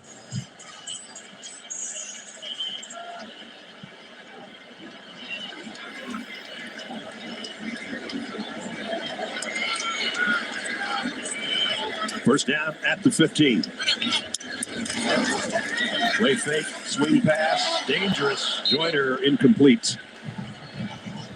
And Hunter Waller was hunting on that play, knocked it away from him. Yeah, they're all Big Ten safety. Hunter Waller comes out. They've run this play numerous times, and Waller in that strong safety position is right on it, and I don't know what that meant.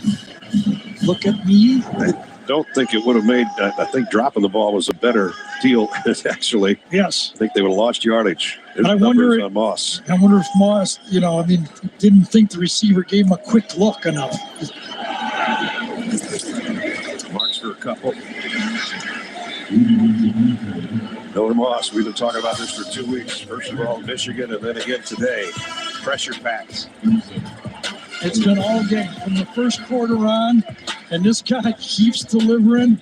That's set back-to-back weeks. That was the big hit before the touchdown run that we took to look to whether it was targeting or not, and then he spins in and slams the ball in his head into the end zone. Little whiplash, and he just keeps getting up and keeps on throwing it. He's going to throw it again here on 3rd down and 8 to the middle of the field. Kobe Lane, and he lost yardage, lost about 3 at his 4th down. So they didn't use a lot of clock. They'll use as much as they can here before they punt it away. But Wisconsin's going to have a pretty good amount of time to work with. All their timeouts. Oh, yeah. 2-score game. Tyler Henry. Remember, if you're Tyrell Henry back to receive. Now you got to wonder, how fast do you go? Do you go 2-minute offense right away when you get the ball back? First of all, Eddie Czaplinski has to field this cleanly and get it out of there, standing at his own goal line. Low snap, and he got it away. Fielded at the 42. Henry, what a hit he took. The special teams. Wow, there's been some hitting going on here. But he held on to it. Good field position. You want to return punts. Another great idea. Until that happens. Yeah, that's a form tackle. Sure is. And Jenny? While I was waiting on the Miller Moss update, linebacker Eric Gentry was on the bench. The trainers were looking at his neck area. He got very emotional. They brought him into the tent, now getting carted off the field, guys. Oh, boy. And again, he was diving to try to make a tackle and actually sort of hit his head on the turf here as well. The previous play is under review for potential targeting. So that's going to be on the punt return. It took a while for them to decide they wanted to look at that. So Brian Brown is our replay official. They'll send it upstairs. He's a runner. He's not defenseless. No, I don't think that's targeting. I wonder if it was on the other player, though. Number 31. Was it the... Okay, that's a form tackle, as Gary said, and there's the helmet to helmet, but coming from the backside, I don't see that as targeting, but I've lost a few of these. He was trying to wrap up, too. Yeah, he was ducking his head, though, but, it's subjective is all I can say. Go ahead, Gene.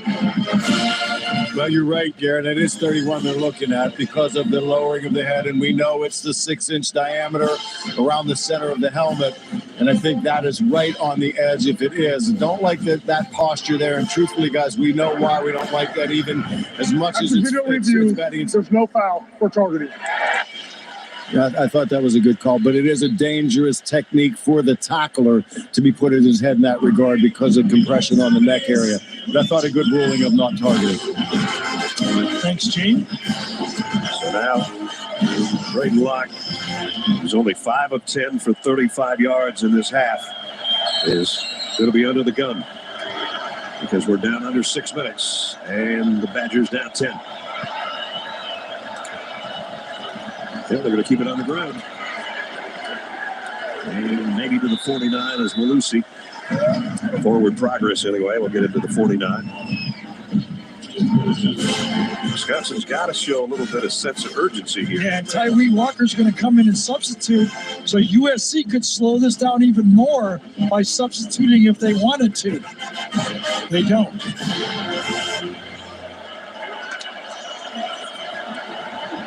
Locke.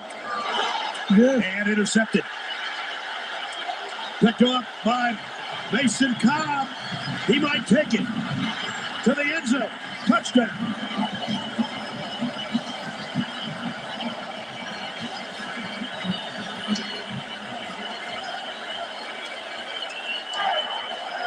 As I said, that number 13 jersey will get retired. But Mason Cobb said, I got to wear it for a few more games. Yeah, not so fast, as Lee Corso would say. 55-yard interception return. A pick six for the touchdown. Yeah, it was a poor throw. It was behind the receiver. It just glances off the receiver right into the hands of Mason Cobb. He's got the slot. If he throws a good ball, it's an easy completion, but it's behind the receiver and just bounces for the interception. Second interception of the year for Cobb. This one's good for a touchdown.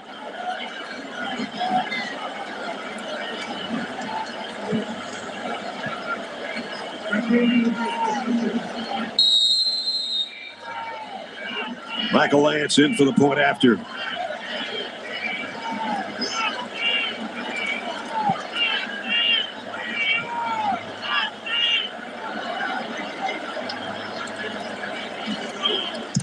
And now it's 28 unanswered Trojan points.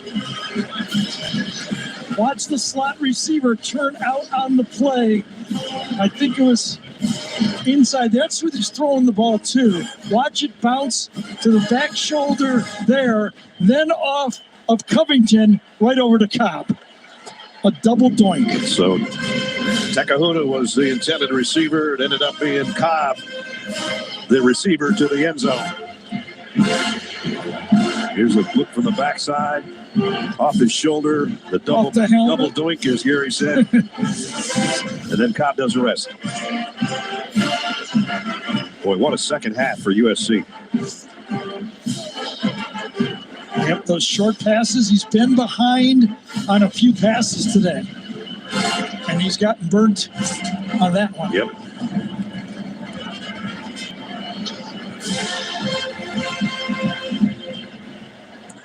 So now Wisconsin down 17 and only 5 minutes left.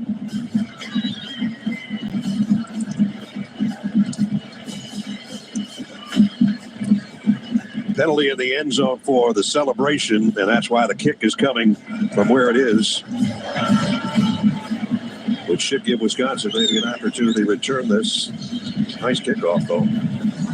And they will run it back from the 9. Vinny Anthony. Vinny Anthony got an opening. Anthony, one man to beat if he can get to the sideline. And knocked out of bounds. Great return by Vinny Anthony, who's got a touchdown reception today. At least it sets up Wisconsin with a chance. The penalty in the end zone allowed Wisconsin to cleanly get a return on this play. They've been kicking it out of the end zone all day. A 74-yard kick return by Vinny Anthony. And Wisconsin's in the red zone just like that.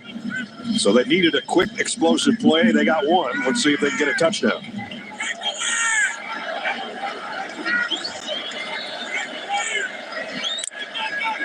Blitz coming, a run blitz, and it pays off. Only about a yard gain, if that much. Here was the end zone celebration. These guys are watching the NFL too much. They don't penalize it in the NFL anymore.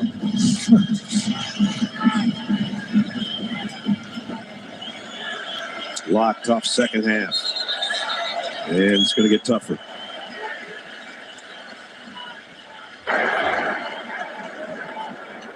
Snap infraction.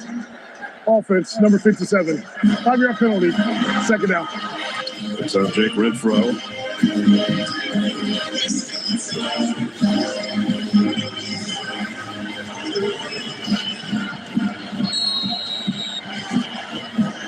USC trying to come back from a tough loss on the road at Michigan. Now on their home field, they trailed 21-10 at halftime, and they've taken over in the second half. Lock, the out, complete. Run out of bounds at the 15, Bryson Green.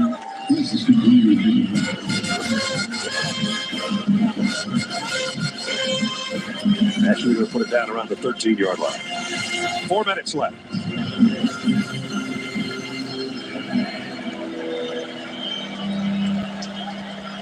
Time is wasting right here. Yeah, even when we go out of bounds, the clock keeps running. 3rd down and 5.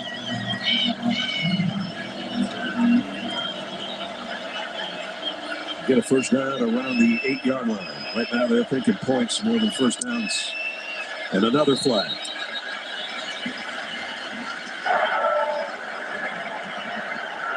False start. Offense, number 79. 5-yard penalty, 3rd down.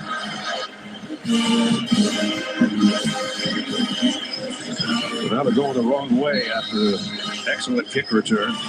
You know who USC has done a good job on in this game, Ness, is Will Collins. Yes. Number 6. He's got 1 catch, doesn't he? Yeah, I think he's got 2, but 74 a year ago, they circled number 6 and have not allowed him to hurt them. Boy, time is getting wasted.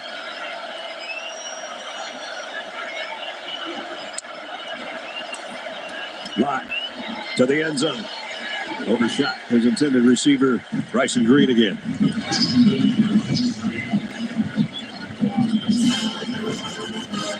Nicholson this time playing off. Plays the fade well. You can jam downfield as long as the ball's not thrown. Takes his hands, does not panic at the end of the play. That one landed out of bounds. Would have taken a circus one-handed catch probably by Green to keep it in. And now it's 4th down. Last chance for the Badgers.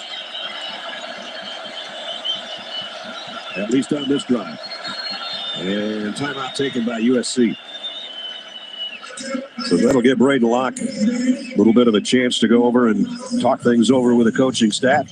Tomorrow on NFL on CBS doubleheader features several outstanding matchups, including the Vikings heading to Lambeau to meet the Packers. Later, Patrick Mahomes and the Chiefs to face the Chargers.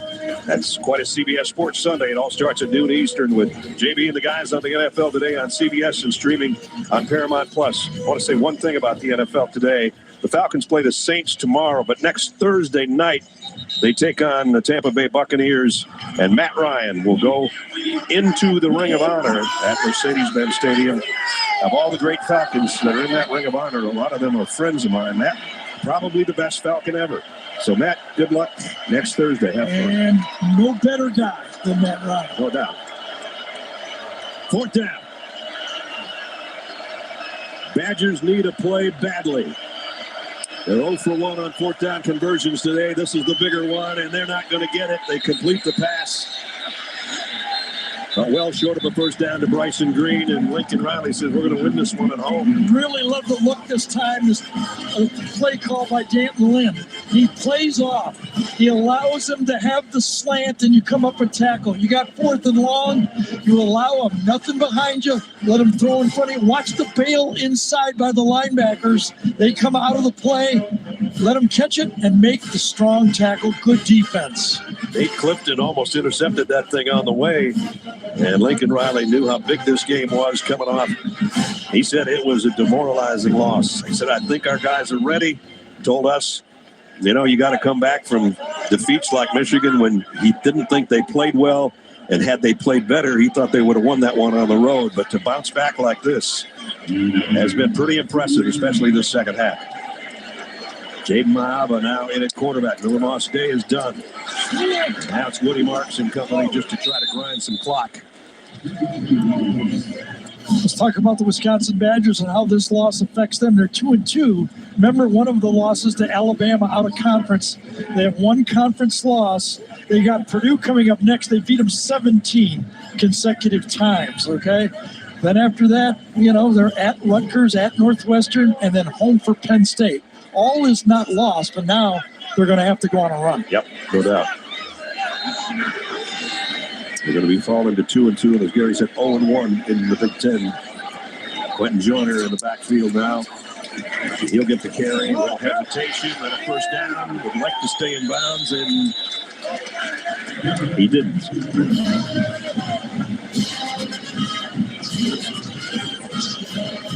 I guess he did. We're going to work our way down to a 2-minute timeout.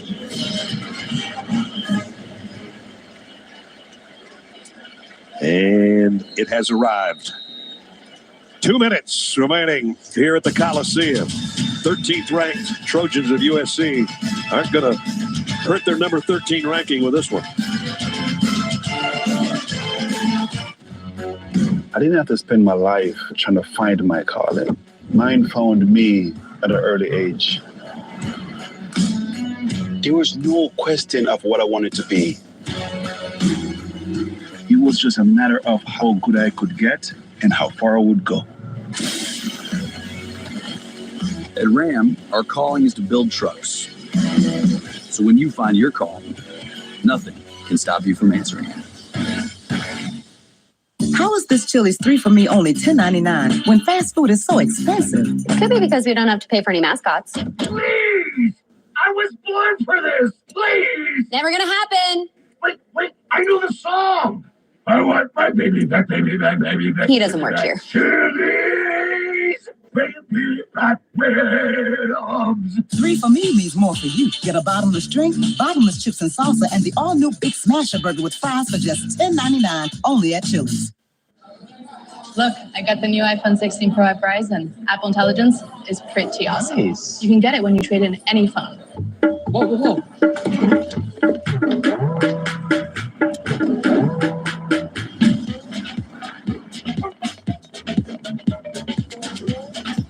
At Verizon, new and existing customers can get iPhone 16 Pro on us when you trade in any phone in any condition.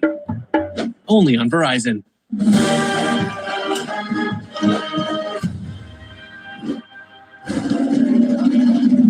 Fuel your fandom. Enjoy the home field advantage at Fairfield, official partner of the NCAA. Alliances, that's how you win games. The normal rules do not apply. You lied to everybody. Manu Bennett hosts The Summit. Premiere sneak peek CBS tomorrow and streaming on Paramount Plus. Still to come, Adam, Aaron, Rick, and BJ share their insights on this one and bring you today's best highlights on the CBS College Football Postgame Show.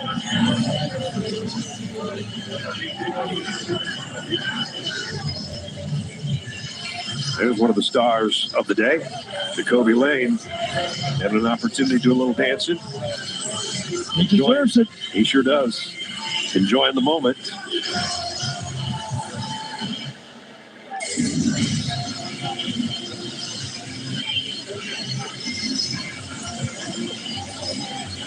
Happy coach, happy quarterback. That seems to go well together. It does. You got a happy quarterback to coach. So first down. And Quentin Joyner again for a couple. And that's with the lead. Wisconsin kind of cooked themselves in this game. Leading 21-10. They dropped the punt. That gives life. Now it's 21-17. Fourth down call. They get from the shotguns back-to-back plays when they have the lead. They do not make it go, and that's all the momentum kind of shifted over to USC. Yep, no doubt. This will be a tough one to swallow for the Badgers and their fans. CBS tomorrow, the epic climb begins when 16 strangers face off in a high-altitude game for $1 million. Don't miss a premiere episode, sneak peek of The Summit, tomorrow after 60 Minutes on CBS and streaming on Paramount Plus. Things look a lot brighter now for USC. That tough loss at Michigan. If you look at the rest of the road games for USC, at Minnesota, at Maryland, at Washington, at UCLA, USC will be favored in all those games. Is going to try to get down. It does as he headed toward the first down sticks. And that is USC's 80th play in the game. Wow. 42 in the first half, 38 back here. And that just wore down this Wisconsin defense. Some of it mistakes by them, but, that means 2 weeks from now, Penn State coming here will be the big football game. Well, I'm sure it'll have a sold-out crowd again today. 74,118 watched this one and watched kind of in horror in the first half as the Trojans only had 10 points and Wisconsin had the big lead, but it's all second half action was USC. Brian Jackson. And I'm sure Lincoln Riley will just take a knee now to finish this game off. What a game again for this kid. 2 weeks in a row, we've seen him throw 3 touchdown passes, 1 interception, but 283 yards last week, 308 yards this week, plus the rushing touchdown. And let's just put that into perspective of modern college football. This is a guy that waited 3 years for his chance to play. Most guys would have split. You got it. Or would have asked for more NIL money. One of the two. Well, his NIL money might have gone up after the last 2 weeks. He's played brilliantly. And his backup takes a knee in the victory formation.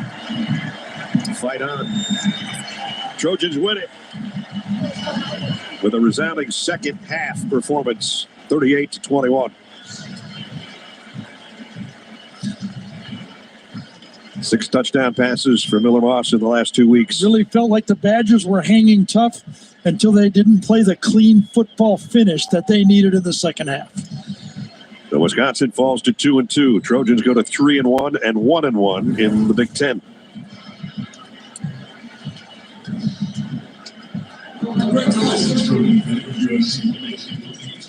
Not a bad place to be. I wouldn't mind coming back here in a couple of weeks, would you? That's right. For Wisconsin, 2,000-mile trip from Madison. Looked good for a half, but not for the whole game.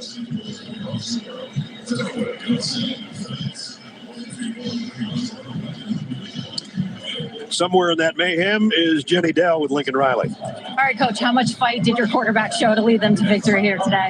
Yeah, he did. Really, the whole team did. I mean, we played an awesome second half. You know, didn't play Trojan football during the first half. Turnover, it's just kind of uncharacteristic, but we rallied, and we've done that now 2 games in a row. So we got to figure out how to play a little bit better in the first half, but we got a resilient group. What changed in the defense from the first to the second half?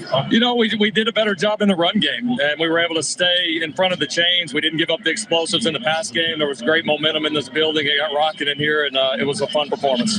After last week, coming back and having a victory like today, what can this do for your program? Oh, it's important. You know, it's our first Big Ten win. These are tough, hard-fought games. So that's what this conference is, and so it's a great step for us. We got to keep growing, and got a tough one on the road coming up. Congratulations, Coach. Thank you. Appreciate you. 38-21, the final. A lot of respect for these two teams. Getting some pictures taken out there on a beautiful day at the Los Angeles Memorial Coliseum. Now it's time for the play of the game, presented by Jersey Mike Subs. And here's how it looked and sounded. It's Ross, and he spins his way and scores. Touchdown, USC. Bill Moss, what a performance today. Some of his other plays could have been the Jersey Mike Subs play of the game. That one's the one we picked out. So congratulations to USC. Back to Jenny with the guy who just scored that touchdown we talked about. All right, congratulations on the win here. Where does your toughness come from? I mean, you are just incredible out there. Yeah, I mean, I think, you know, I just have a lot of love and appreciation for this team, for this coaching staff. And, you know, every single time I want to lay it on the line for them, give it everything I have for them. So I think it really comes from just a place of wanting to play for my guys. Congratulations on the win. Thank you so much. I appreciate it. A guy loves to go to school someplace and he gets a chance to do it. He's making the most of it. Boy, is he ever. He's made the most of the last 2 weeks, won a loss, but this one, a big-time win for USC over Wisconsin, 38-21. That's going to wrap it up for us. For Gary Danielson, Jenny Dell, Gene Steratore, our entire CBS crew, Brad Nessler saying so long from Los Angeles. Final score, Trojans 38, Badgers 21. Tonight on CBS begins with The Equalizer, followed by back-to-back episodes of 48 Hours. We'll send you back over to Adam Zucker and company, the CBS College Football postgame show, right after these messages. See you in Columbus for the Hawkeyes and the Buckeyes next Saturday.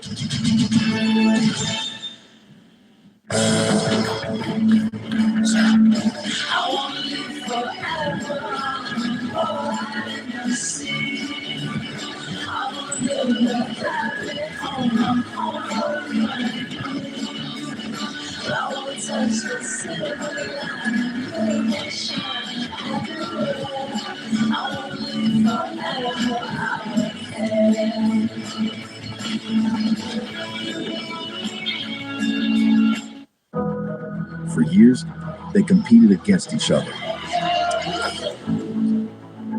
But every 4 years, they take on the world.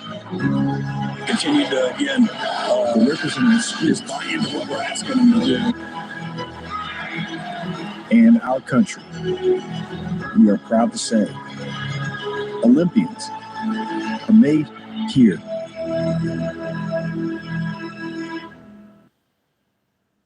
Two, 27-21 for Katie George and Jordan Rogers. I'm Joe Tessitore. Enjoy the rest of your night, including Bama and Georgia. So let's get you to T-Town with Reese Davis right now. Take it away, Reese. Joe, it has been a remarkable day in the SEC. Capacity, Saban Field at Bryant-Denny Stadium is 100,077. They're going to pack a few more in for this showdown tonight between number 2 Georgia, number 4 Alabama. Pleased to be joined by Desmond Howard and the legendary head coach at Alabama, Nick Saban, who got a rousing ovation when he walked out here to our set. We're going to get you ready for kickoff. Georgia and Bama, typically a title bout in December or January, but tonight a September showdown coming up.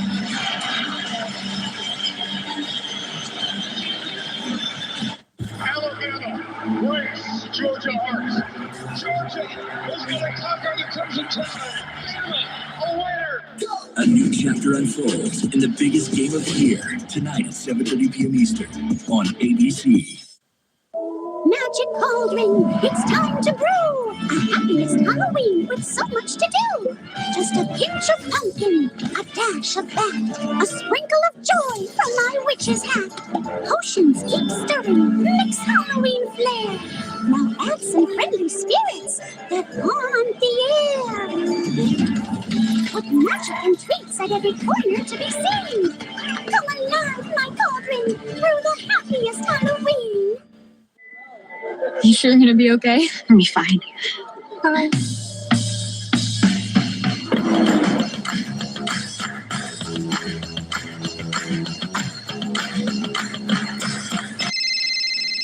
Honey, hi. Hey, how are you guys? We're getting by. Great, me too. Can we call you back?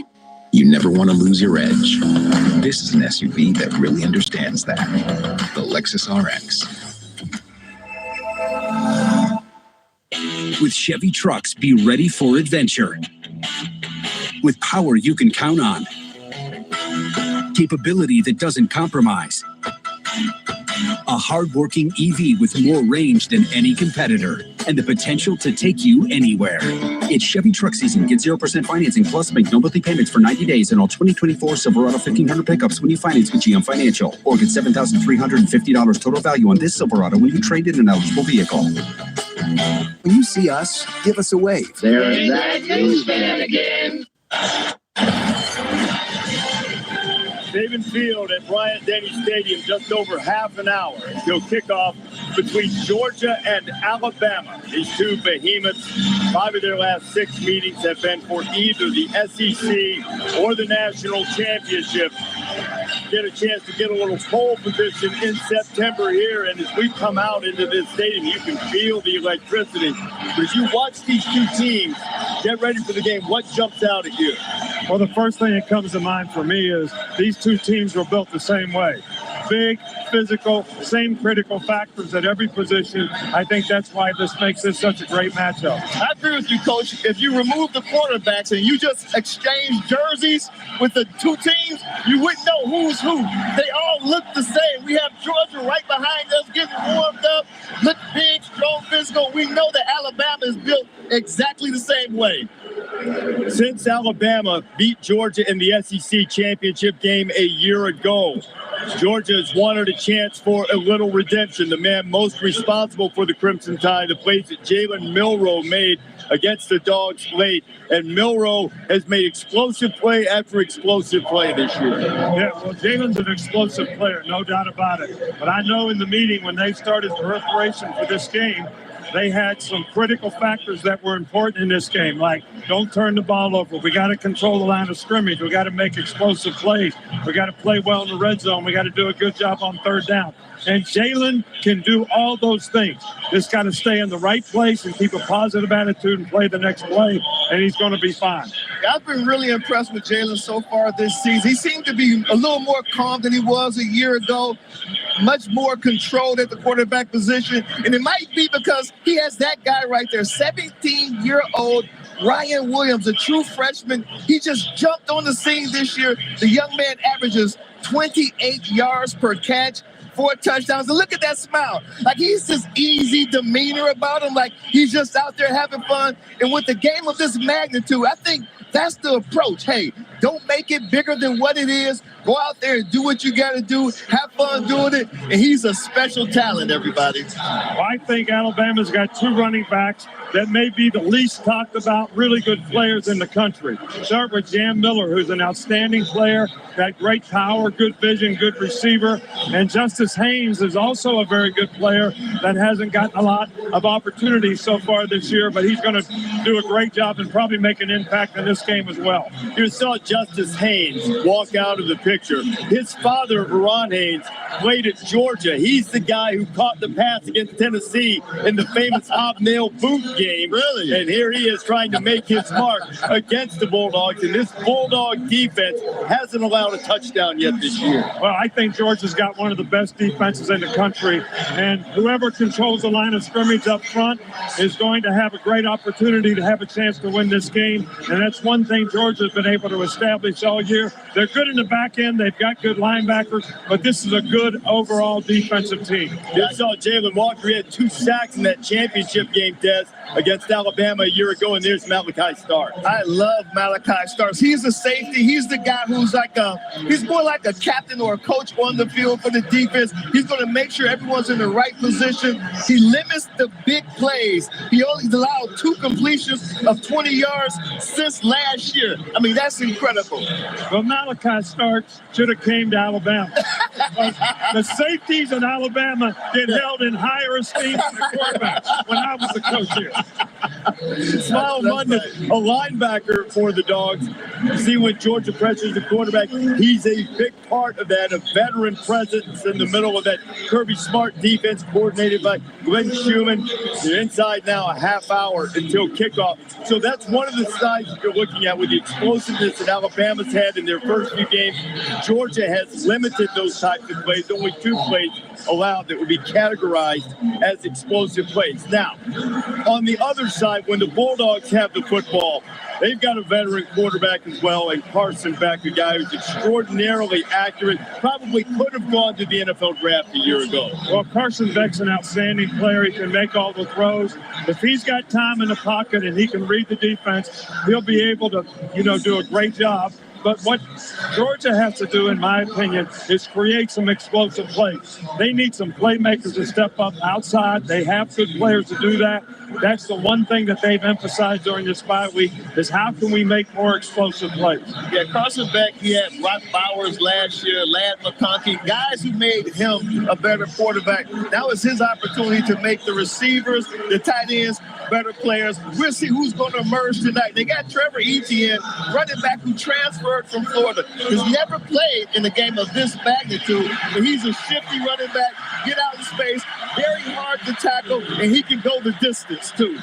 Well, Trevor's a really good player, but I thought Nate Fraser was the best high school running back in the country a year ago, and he's going to have an impact in this game as well.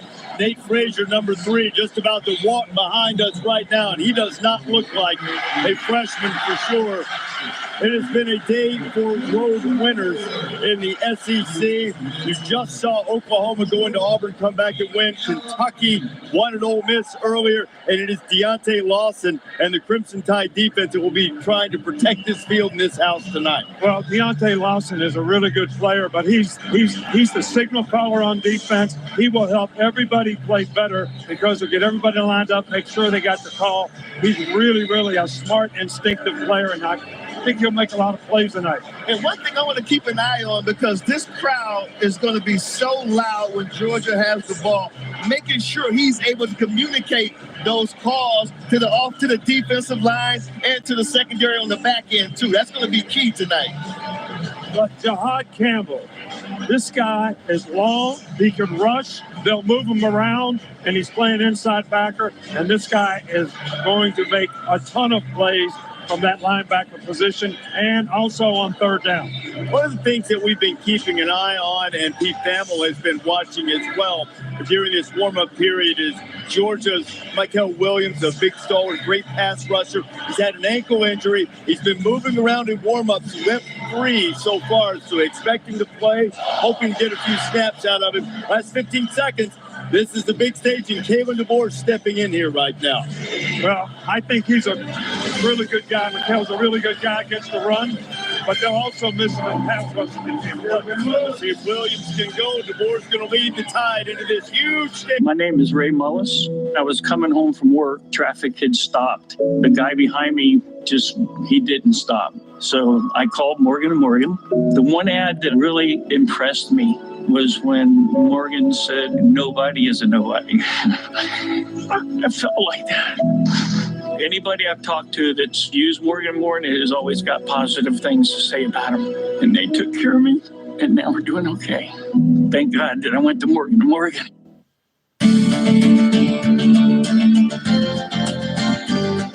There are many benefits to living in California, but there are also risks. Recently, the state has experienced multiple earthquakes and wildfires, which remind us that it's best to be prepared. The California Department of Aging offers resources to help start the conversation and information about the services available for older adults. We encourage all older adults to be prepared ahead of time. Have a go bag with essential supplies and a stay box with essential supplies, a 7-day supply of medication, a plan for your pets, and an emergency plan that includes an exit route, securing transportation if needed, labeling assistive devices, and how to contact family. It's also important that older adults sign up for free emergency alerts, connect with neighbors about how to help each other, and talk with caregivers and family about emergency plans. Visit aging.ca.gov to learn more. The ABCs of Aging is sponsored by the California Department of Aging. Let's play Bob's Dare to Compare. My mango set versus the competitor's similar set. What are you looking for, Sam? A quality dining set that seats up to 6 people. Both sets are solid mango wood with 4 chairs and bench, but mine comes with your choice of paneled or upholstered chairs with Papa-Pedic seating. Theirs cost $15.69, but how much is mine? Spin that wheel.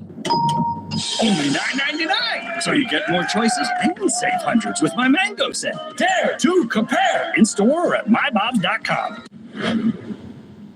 Good afternoon. I'm Michelle Fisher. This is an Eyewitness News pregame update. Happening now, dozens of first responders from Southern California are headed across the country to join the national response to the hurricane. 18 swiftwater specialists from the LA City Fire Department are being deployed as a water rescue team. We've also learned the Orange County Fire Authority is sending 48 people to North Carolina to help with urban search and rescue operations there. That team includes some personnel from the Anaheim and Orange City Fire Departments.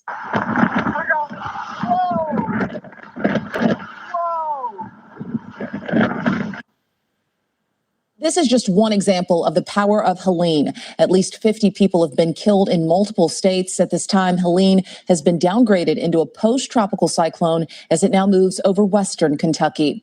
And here at home today, the U.S. Coast Guard took over cleanup duties on the 47 freeway in San Pedro from an overturned semi-truck. The big rig was hauling lithium batteries Thursday when it crashed near the Vincent Thomas Bridge. The cargo then caught fire, shutting down traffic at the Port of L.A. Fire crews decided to let the fire burn itself out. Last night, hazmat crews were able to move the smoldering wreck to an open lot on Terminal Island so the freeway could reopen.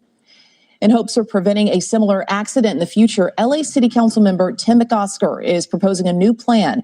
He's calling for trailer inspections. McOsker wants the port to evaluate and implement an inspection process for trailers leaving each terminal to see whether cargo is secured or not. The motion will be reviewed by a committee. The cause of Thursday's fire is still under investigation. Your voice, your vote. Tomorrow, we are putting a spotlight on one of the state's most closely watched races. Watch the LA County District Attorney Candidate Forum live here on ABC7 and all of our streaming platforms. Eyewitness News anchor Mark Brown will moderate a discussion between the two candidates running for this important office, George Gascon and Nathan Hochman. Again, that's tomorrow night at 6 right here on ABC7.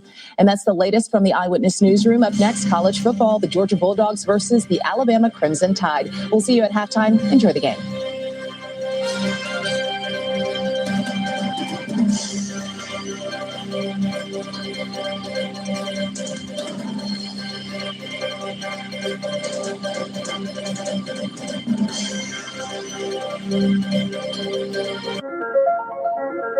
Named 2024 World Car of the Year, North American Utility Vehicle of the Year, and one of Car and Driver's 10 best SUVs. Innovation can be ever so rewarding. The Triple Crown awarded 3-row Kia EV9. Lease a new 2024 EV9 Light Long Range for $349 a month. This is Rodney, and this is Rodney's Good Feet story. No matter your team this season, a refreshing taste that's easy to enjoy. Bud Light. The more I walked, the more my feet hurt. And when I tried the arch supports on, I'm like, wow, I'm steadier. Clinically proven. Significant pain relief in only 4 weeks. I'm able to just walk with confidence. Feels great to be out in nature and walk again.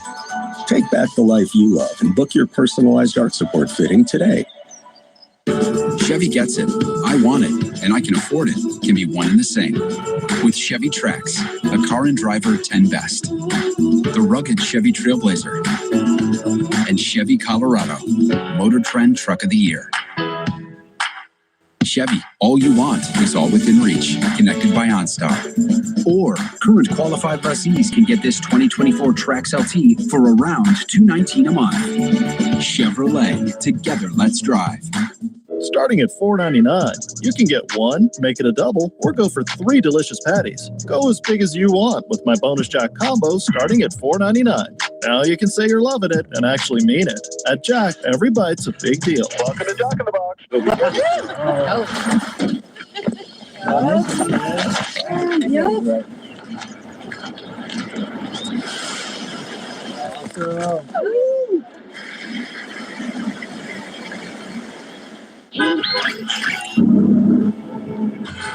Hey, Alexis, show alternate routes.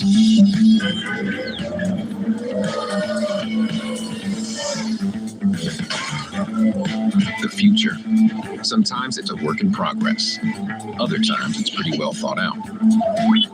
The tech forward and tech ready Lexus NX. Get special offers on select Lexus NX models.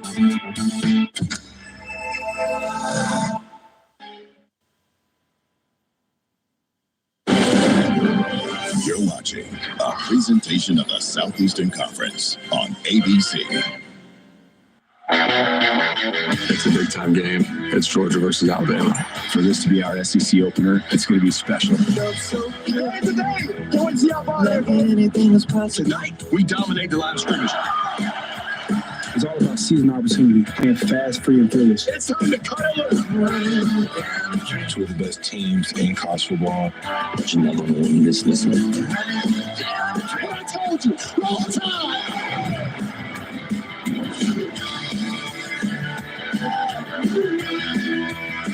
Tonight in Tuscaloosa, something rare and special. This is the biggest September heavyweight fight in this conference in a quarter century. The Dogs and the Crimson Tide collide on a campus. Welcome to the SEC on ABC. This is Saturday Night Football, presented by Capital One. And these two teams in recent years have broken each other's heart. This is the rivalry that's decided championships, defined legacies. Hearts have been broken, dreams have been realized. But this feels a little different for various reasons. Welcome, folks. Chris Fowler, Kirk Herbstreit. We've had the privilege of seeing these two teams collide when the trophy has been in the building. It is not tonight. Neither is Nick Saban on the sidelines tonight. So it's what's new and different in the new 12-team playoff era, Kirk, that makes this extra compelling, I think. I agree.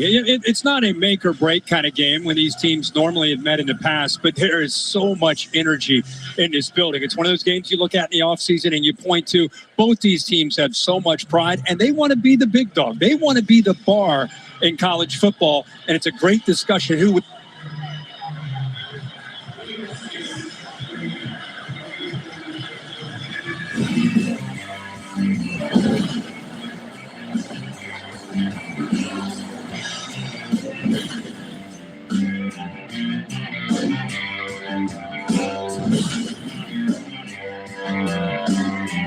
mind-boggling. They've been a great team on the road.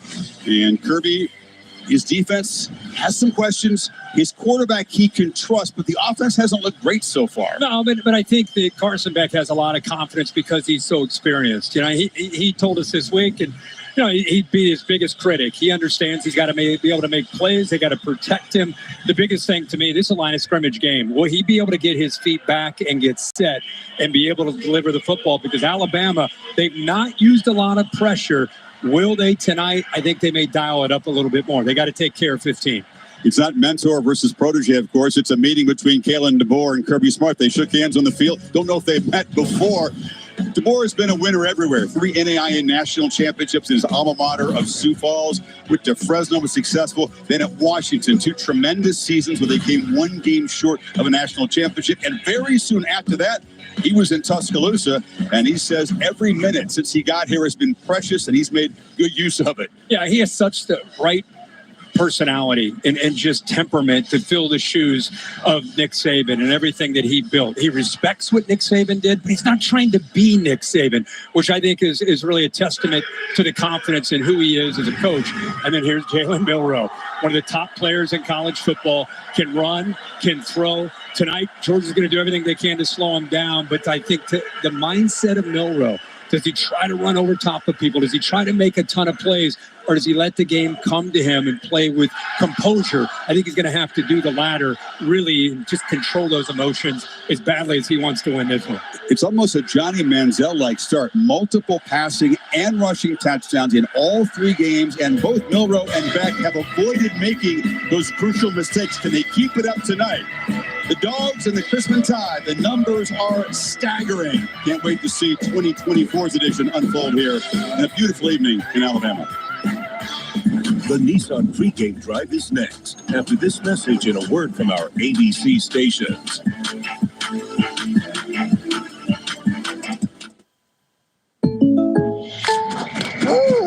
Derrick Henry. Hey, Jake from State Farm. I saved so much bundling and inspired my workout. Oh!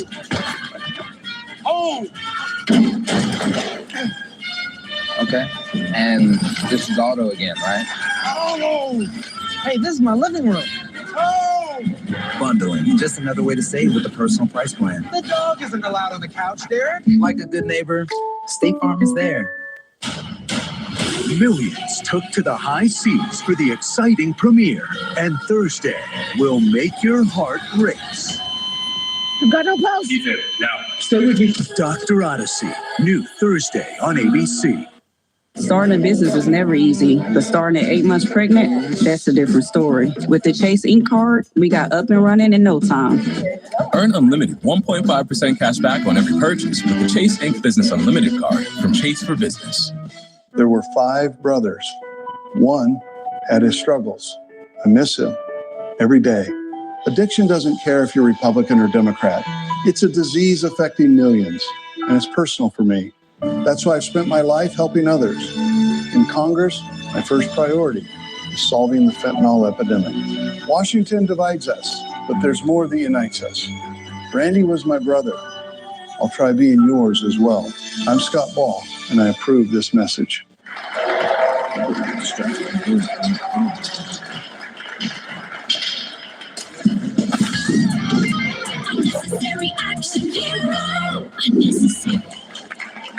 Was that necessary? No.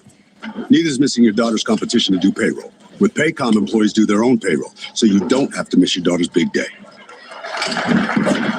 Time to shine. Get Paycom and make the unnecessary unnecessary.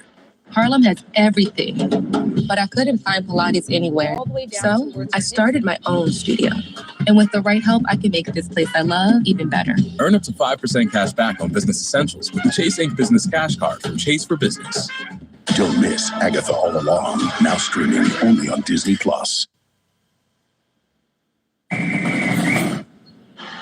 It's game day. Let's get them up. Hey, Google, turn on the Heisman House.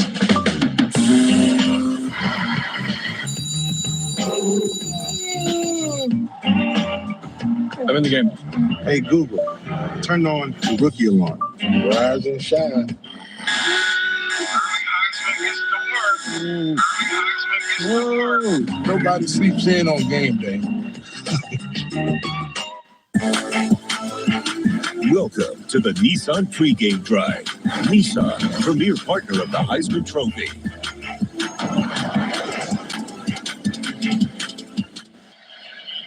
Regular season heavyweight fight.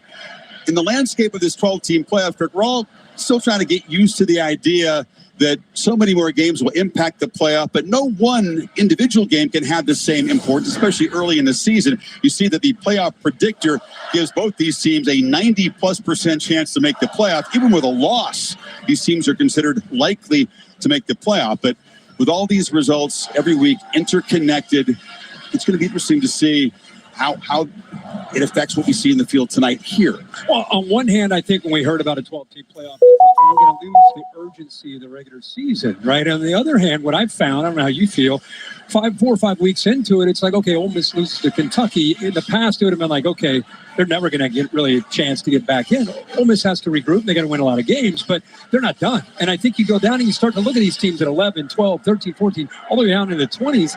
It's wide open. So I think it's exciting. It takes away from, like I said, the impact of what this game tonight would mean. But I find it kind of fascinating to just kind of navigate our way and learn as we go. Both these teams like to think that they're built for the long haul. This is going to be the longest haul. If you don't win your conference, get one of those Power 4 automatic bids, you got to win 4 playoff games to win a national championship. Think about that down the line. Think about how much fun this is tonight as the Dogs and the Tide collide. What's up behind the scenes with both head coaches this week for their preparation? I want to see some intensity in my strike. I want to see some intensity in my strike. Go, go, go, go. Stay there. Run with them. Run with them. Let them go, else. Let them go. You can't hold. The whole stadium's watching. 4th and 1. Everybody's at one level. Hold your gap. Hold your gap. Good, good, good, good. Where's the other backer at? Right there. Good, good, good, good. Ball. Punch, punch, punch. Good. Love the journey. Okay. Love the challenges. Embrace all of it. That's why you're here. But we're preparing ourselves, okay, for 4 quarters on Saturday. More if we need it. Keep stacking moments, keep stacking reps, keep stacking days, okay? Here we go. Get a break. Get a break. There's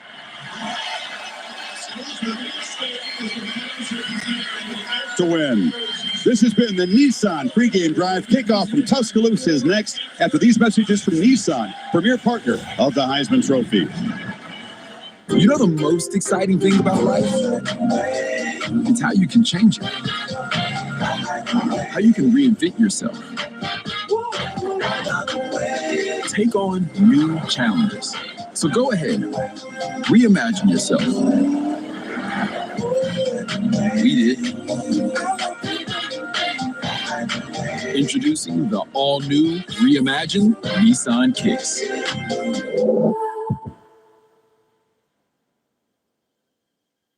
Why has America accepted the wait for payday when life doesn't wait for you to get paid?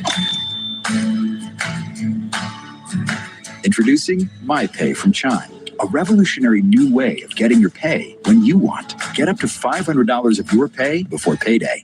No interest, no credit check, no mandatory fees. When any day is payday, it's a good day. Get paid when you say with MyPay. Get started at Chime.com. It's time for a new era of chicken. A slow roasted era. A quesadilla shaped era. A cheesy, saucy era. The Cantina Chicken Quesadilla, only at Taco Bell. I'm your football obsessed best man, and I think you having your big day during the big game is the worst. Are you kidding me? Physically, I'm right here, but mentally, I'm here. Yeah, I do. Come on, speed it up. When all eyes are on you, my eyes are glued to the game. Touchdown, yeah. And if you didn't bundle your home and auto insurance, well, all of this could be tough to tackle. So get Allstate and be better protected from mayhem. Like me. Gatorade, the world's most superior sports drink, designed to rehydrate, replenish, and refuel. It fuels the best because it is the best. Gatorade, is it in you? The new 12-team college football playoff begins December 20th on ESPN. That's how I get by.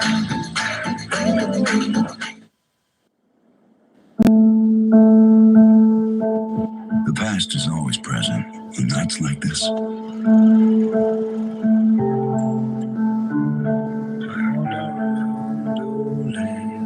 History is inescapable. When you have success, it only lasts for a few moments.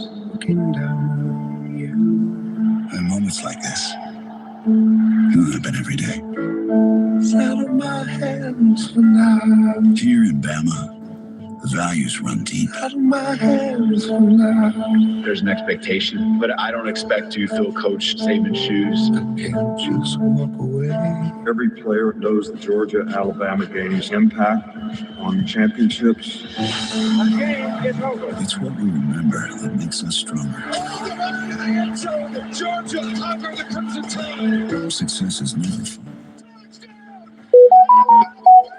Georgia knows. Alabama breaks, Georgia hurts. It's what you do now. You'll take what belongs to you. Now I'll find the starlight.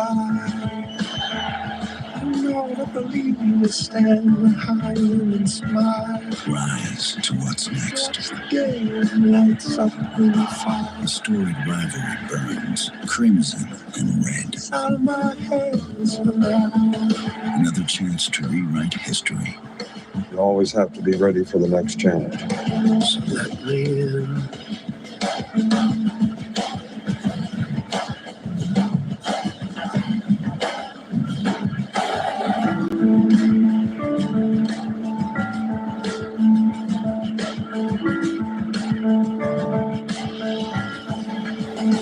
That is just beautifully framed by Dave Matthews. Indeed, the past is always present here. Past is rich with memories, good and bad for both sides, but it's the present moment that concerns Kirby Smart. His team rolls in with a 42-game regular season win streak. They've been unable to hold leads against Alabama in big moments. All 5 of his losses to Saban, they led by at least 7 points. See him saying focus. Not for the first time this week.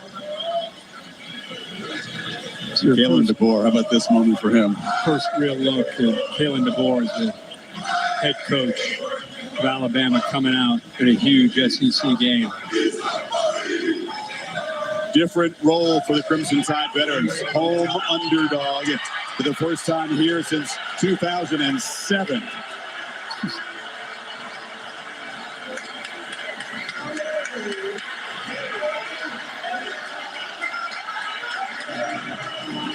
Used to seeing Alabama very businesslike in the warm-ups, Kirk. They were pretty emotional tonight. Yeah, there's a ton of emotion coming out of that locker room right now. Georgia, we're down the field very, very locked in and businesslike.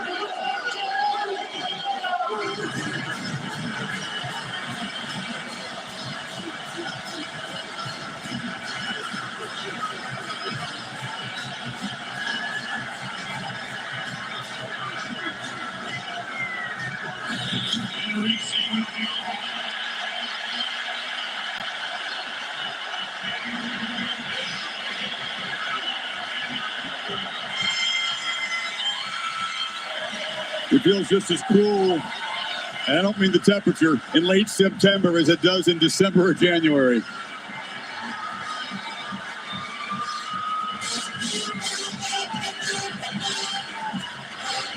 There's fans on both sides thinking this might not be the only meeting between these two this season. I don't care how many big games you and I do. I still get chills when we get ready to call one of these games, when these two teams like this, of this caliber, run out in the field, and the energy and the buildup of a big college football game. There's just nothing like this. There is Carson Beck. Denied a chance to play for that championship. You saw his predecessor, Stetson Bennett, win a couple of them. One of the reasons why he came back for another year at Georgia, because they fell short against this Alabama team. And his counterpart, Jalen Milroe. Both guys' seasons ended in heartbreak.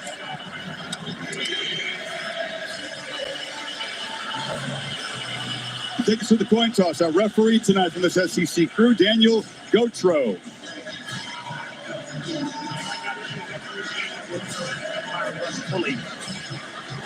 This side is heads. This side is tails. Georgia, you are the visitors. What is your call? The call is tails.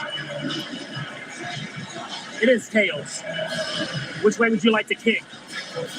Kick towards them.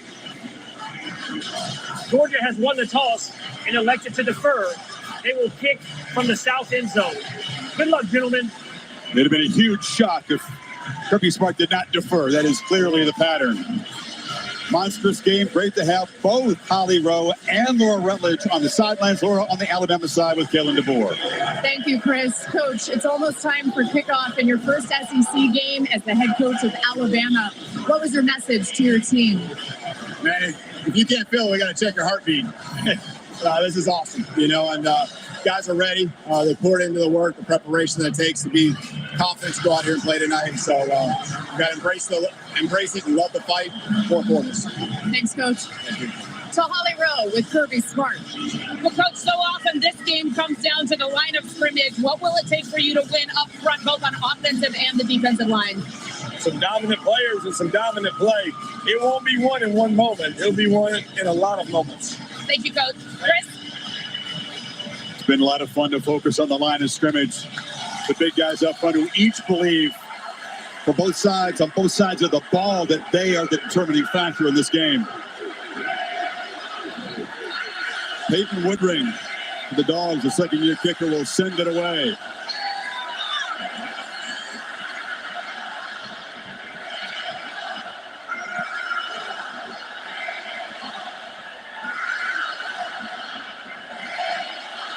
Two return men deep for Alabama, Cole Adams and Kendrick Law.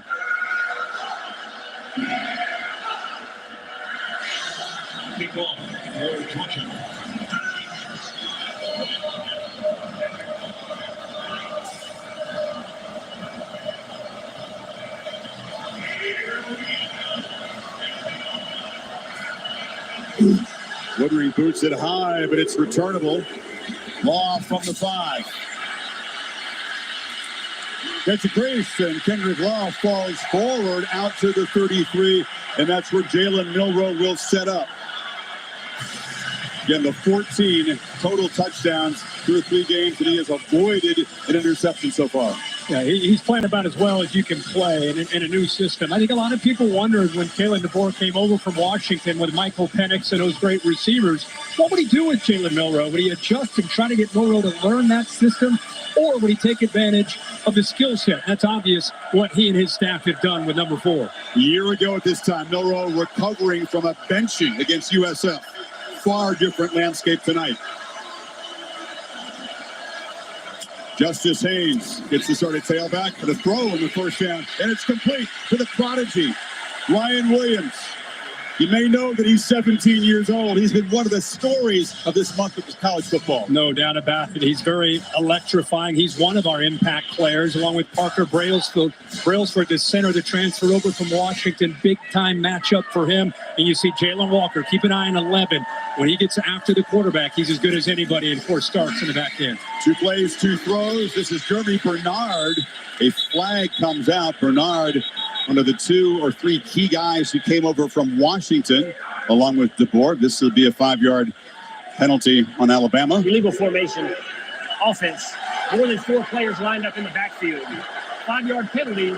Remain second down. You know, that's part of the youth that you talk about with Ryan Williams. He's 17 years old. You only can have 4 in the backfield. You can see both these receivers in the backfield, and then you got the 3 over here. So you got 5 in the backfield. Looks like Ryan Williams needed to be up about another yard there to close off that side. As great as he's been, 4 touchdowns among his 10 catches. Kirby Smart, the Dogs say he's still a freshman. He's still a freshman, and we'll try to body him and maybe get in his head for that if we can. They're going to jam him, but what's great is that's probably, at this stage of his career, his greatest strength is his get-off and being able to use quickness to get off a press. This time Humphrey, who's a first-year starter, kind of walks off of him. So it's second down and 3 after the penalty.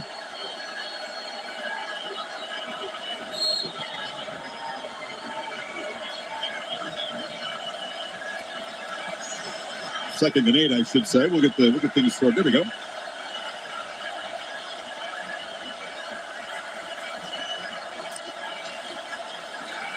Milroe took a look, tries to escape, and he'll be dragged down right at the line of scrimmage by Nazir Stackhouse, one of the big fellas up front. Well, big part of when you defend Jalen Milroe and you're going to blitz him. I talked about how Georgia wants to bring 11 right here, pressure. And when you have a guy that can get after the quarterback, it's not about sacking him. It's about not getting upfield too much, force him to step up. And that's where you allow the rest of the defense. That time Stackhouse closes in. Cam Miller in the ball game. They need 7 on this third down. Dogs crowding the line. They jump across. And Milroe with a free play tries to find Williams on the far side. He was juggling it and did not hold on. Here we go. Warren Brinson. Oh, that was a cross. Yeah, big hit after the throw. And I think that's what Kalen DeBoer is saying is Brinson hits him. There's the offsides, but you talk about in the NFL, this would be a penalty. Brinson, who's back from an injury from the Clemson game, he's excited to be able to get in there. And they knew that one of the things is you got to get after 4 and hit it. Watch the follow through after the throw. Drives him. It's not that. It's that driving him and his shoulder down into the ground. NFL, that's a 15-yard penalty. But in college, no call. That's a 300-pound man landing on your quarterback. They need 2 on third down now after the 5-yard penalty. Milroe looking to throw forward across the middle. The catch is made. Hit right at the marker is Bernard. Dan Jackson came up right there. It's going to be just enough for the first down. Oh, that was very close. Ran a mesh scheme where you have a couple receivers, this time a tight end and a receiver crossing, hoping it's man coverage. You can see him working underneath, and then he throws that right at the line. Good job of holding on to the football because they were not playing man. They sat back in zone, showed man pre-snap, sat back to zone. Very fortunate that he holds on to that football. So the Tide come out throwing. Play caller is Nick Sheridan, who's been with DeBoer along the way, but it's his first year calling plays. Handoff, end around. Bernard. Oh, he's got a lot of room. First down. Strength with the football. Got a block on the edge from Miller. Picks up 11. Tied in Georgia territory. You're going to see this a lot tonight because he has the ability on this jet motion to either read this and pull it or he can give it. Georgia gets outflanked, so he hands it off there to Bernard, who's got great speed. And what that does is it sets up Milroe eventually being able to pull that and keep it himself later. Now a downfield shot looking for Henderson, coming back and making the catch. Emmanuel Henderson hasn't made a big impact this season until that deep shot. Well, we said somebody's going to step up throughout this football game, and right here you can see Henderson one-on-one with the first-year starter Humphrey. Gets behind him, the ball's out in front, great adjustment. Picked up 34. Miller trying to get the edge as the Tide operating with tempo. Flags come out. There were 2 of them on the field. Yeah, it looked like a hold on the right side of the offensive line from Alabama. I think it's 77. Offense, number 57. 10-yard penalty from the previous spot. First down. It's Elijah Pritchett. Penalties on this Alabama offensive line, a huge problem in their last home game against USF. They got it cleaned up in the last ball game against Wisconsin on the road. Here we go. Yeah, I think Pritchett, the right tackle, but I think you could also have gotten the right guard there. So a couple holds and that tempo, just trying to catch Georgia, looking over, not able to substitute in after that big play. So 1st and 20.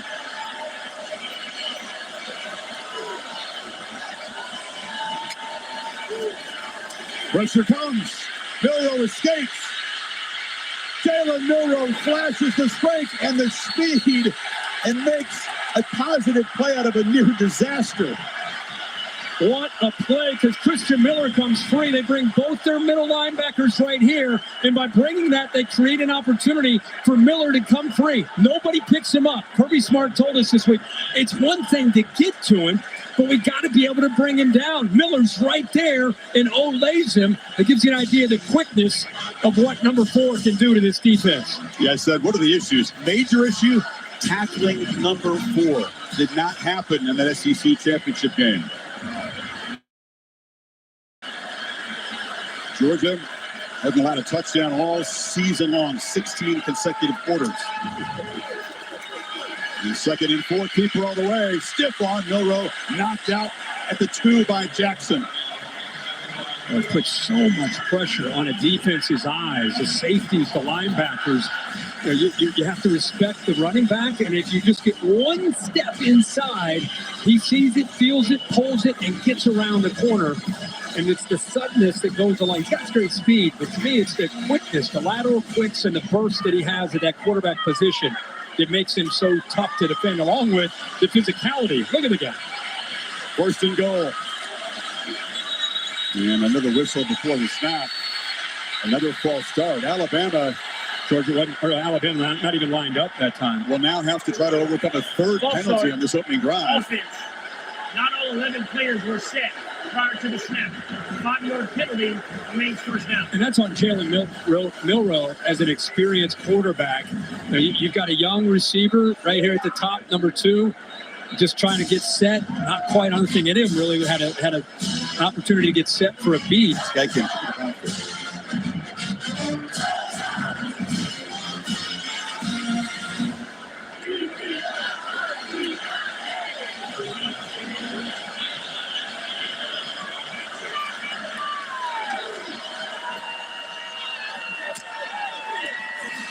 Milroe around left end. Touchdown, Alabama.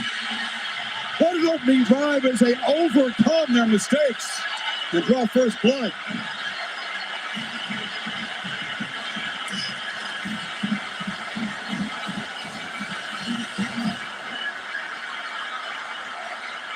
That's a quarterback lead to finish this drive off. Milroe gets to the perimeter. If you lose that contain, you lose the edge of your defense with him, then you've got no chance. He just followed Tyler Booker around, the left guard, who led him into the end zone. Nobody there for Booker to even block. Drive even more impressive, Kirk, because they made 3 mental mistakes. It didn't matter. Milroe 3 for 3, excuse me. Yeah, that's good. Dupree came down. The defense adjusts to that movement. Now you're going to try to get to the outside. Good block there. Look at 52. Give me somebody to block. He just walks into the end zone for that touchdown.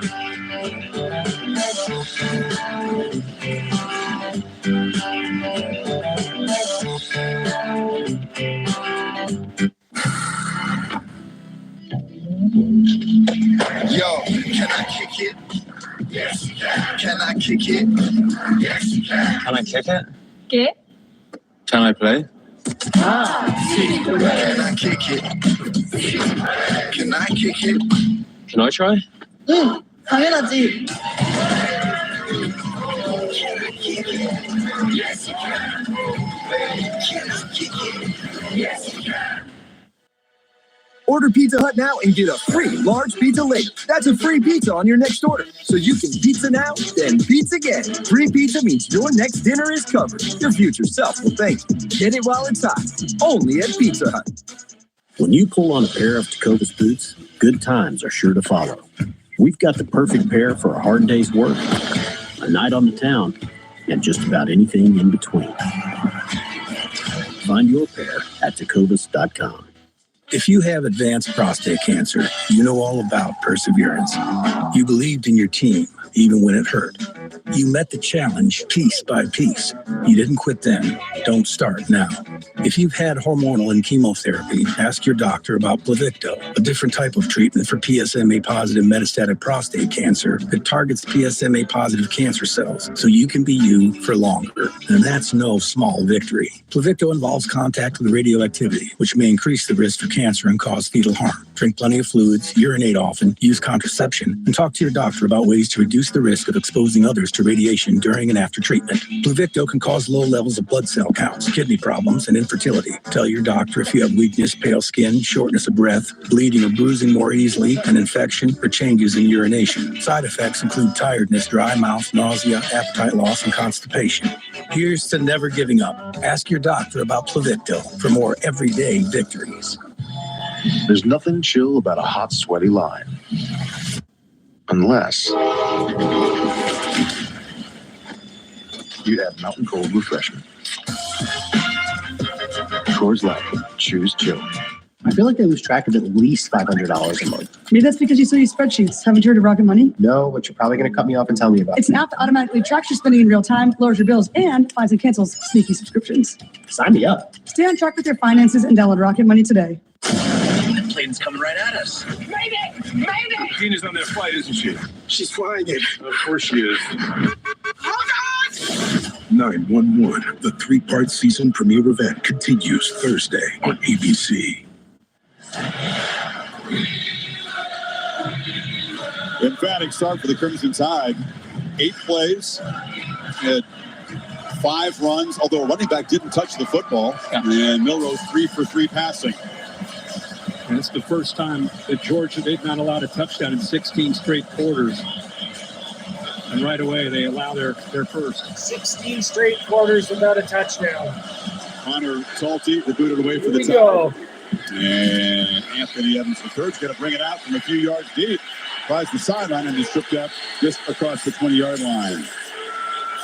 Here comes Carson Beck. Again, 15-1 as a starter, but that one is what helps drive him tonight. Hasn't been electric. They're searching for kind of big plays downfield. Had a few against Clemson, but really none on the road against Kentucky. No, not at all. And I think it's paramount that they get this offense established early. Remember, they got a first-year center. Your starting right guard and leader, Tate Ratledge, is out. You got a young guy stepping in there. So keep an eye on that right side of the offensive line is what Alabama really wants to challenge. Trevor Etienne, transfer from Florida, can certainly be an electric running back. Beck straight back on first down across the middle. It's a dart. Accurate throw to Dominic Lovett. He's first down across the 35, pick up 15. We just talked about how we saw Alabama come out and got aggressive. Carson Beck, very first play, used the back, hold the linebacker. Good job. They're very focused in, as you mentioned, on Etienne. Creates a nice opening there right in the middle. Easy for Carson Beck, who's incredibly accurate, one of the most accurate quarterbacks in the country, just settle into this game and into this atmosphere. We knew the challenge would be real. You can't replace Brock Bowers, one of the greatest tight ends we've ever seen in this sport. Ladd McConkey was a big play guy. So putting the pieces together. Beck, they take a deep shot.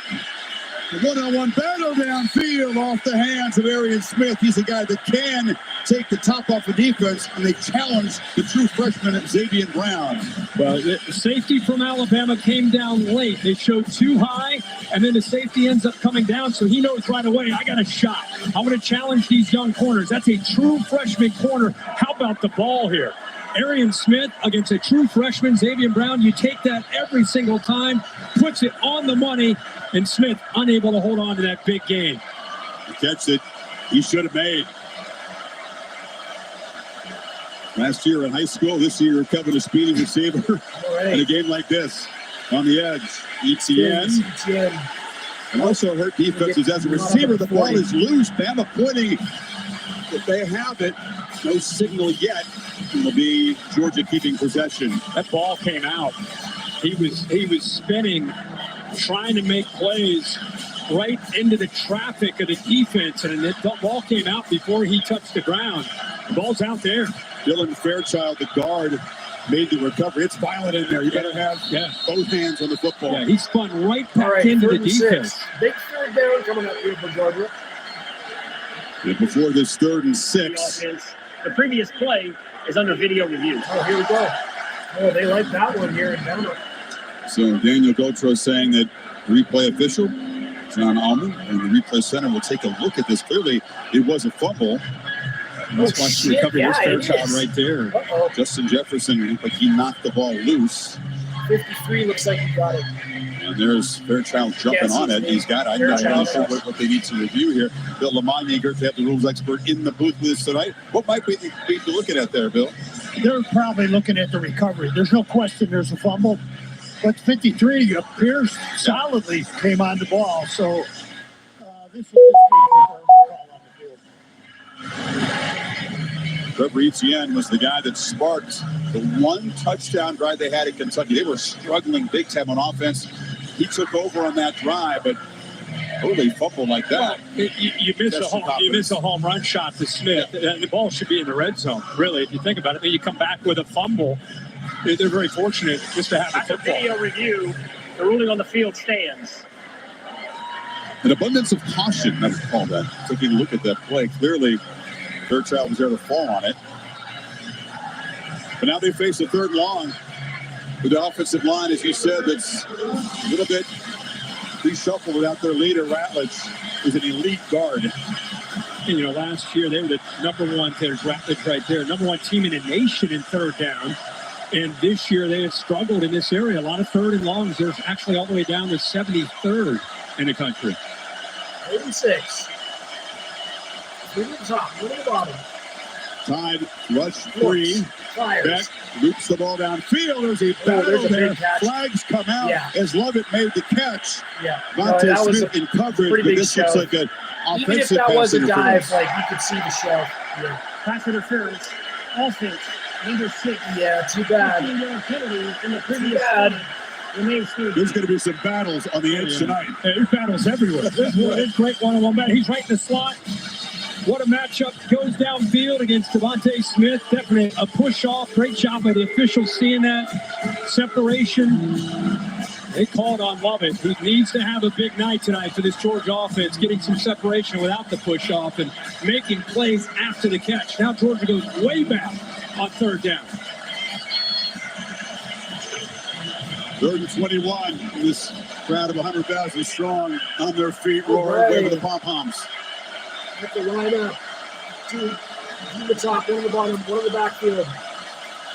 Back from the pocket, another downfield shot on the near sidelines. It's incomplete. And he'll catch it, but he's out of Colby bounds. Young, the transfer from Miami, made the catch, but way out of bounds. Damani Jackson in coverage, and Georgia missed opportunities and self-destruction on that possession. Yeah, this time we saw the corner, Davian Brown on one side. Now you see Damani Jackson on the other. Remember, Alabama lost both their corners. Terrion Arnold to the NFL, to the Lions, and Kool-Aid McKinstry also off to the NFL. And like you said, Chris, some very emotional one-on-one battles tonight on the perimeter on both sides.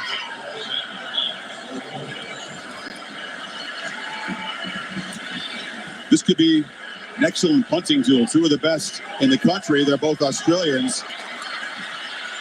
Driven back inside the 20 is Ryan Williams. We haven't really seen him in that role yet tonight. We'll talk more about the impressive 17-year-old. 57-yard boot. Tide go back to work, up 7.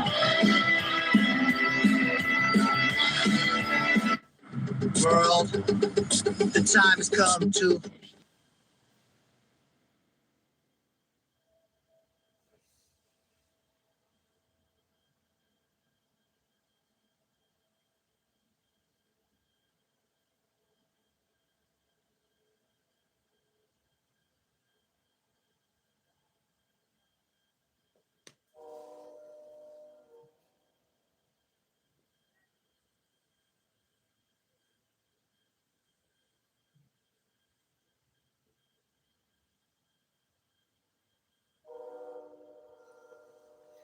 Just got the commercials muted.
One-on-one matchup. Henderson makes a great play. Had the sack.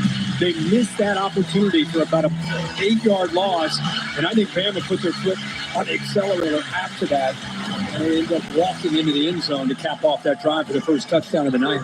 Animated one-way conversation between Kirby Smart and his defensive team, along with Glenn Schumann, the defensive coordinator there in the red. Yeah, they just kind of got shocked into this game, and they're just trying to settle the troops. Get them, hey, listen, we're going to be fine. Stay with the plan. It's just, you got to make number 4, keep him in the pocket, make him throw the football and get after it. Lines up.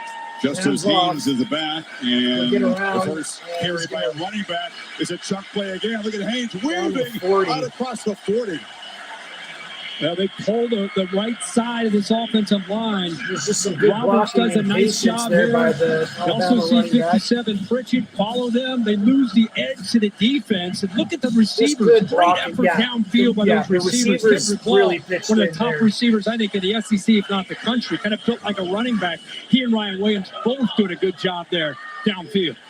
23-yard gain. They spotted at the 39. Milroe from the pocket. Surveys and finds Wide Bill open. Williams. Oh, he Makes the gets man around miss. one before getting taken down at He 40. is just different, Kirk. We've seen him on tape, saw him in practice. What'd you think of him on the field pregame? Oh, he's a big man, but he can throw the football. You know, and this is Ryan Williams once again. The moment is not too big. Good job of coming back to the football here. Milroe feeling it, going tempo, seeing the field well. Okay. Looks.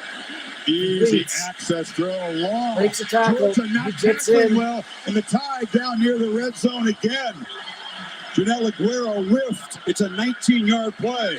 We're just not used to seeing a secondary from Georgia. And Georgia missing is tackles like that. marching And the how about football. you said Or easy sorry, access? Alabama is marching the And the football. last guy you want to get the Georgia ball to, does not the have an ability to answer make a at play the after the moment. catch is Kendrick Law. 3 plays, and they he are is really in fitting in Georgia perfectly into territory. Kalen DeBoer and Nick Sheridan's offense. Get him the ball in space. Like I said, built like a running back, can shake and has physicality to pull away from guys like Aguero, like he did there. Ball line hasn't up. hit the ground yet. Milroe 5 for One in the 5. backfield. 2 to the top, 2 to the Georgia bottom. Just really Hands like off. you rarely see him on defense. This time they read it, and they're going to get Collision him. on the edge. That's a good solid hit, but he's only going to get about the 3. Jam and Justice running back tandem here. Yeah, Haynes does a good job. He just lowers his shoulder. He didn't care at all that Everett's trying to come up. And, that sends a message. Just that kind of running. This defense right now, they're on their heels. They're trying to get adjustments. They're trying to get calls. They're focused on the threat of Milroe throwing and running on the edge. Then you have to contend with the power running of these two backs. Miller motions out 3 far to the bottom. left. Nothing in the backfield. He's going to hold it himself. QB run all the way. Milroe patiently picks his way for a He's got a gain few, down to the like 16. They have found an ability to get to the edge with QB run, whether it's jet sweep or it's Milroe to the outside. You pull this time the play side guard. You pull the center around. Georgia a little bit better job of running. Now you got to be careful. If you're running so fast to be able to not get beat to the edge, he'll put his foot in the ground and get north and south on you like a running back. So, man, it's tough to defend him. Empty backfield, 3rd and 5. receiver look. What's the tight end? On 3rd and 5, and now Miller motions to the near side. Milroe looking for him on a wheel route. Wide open. Well, not wide The open, tide. but open enough.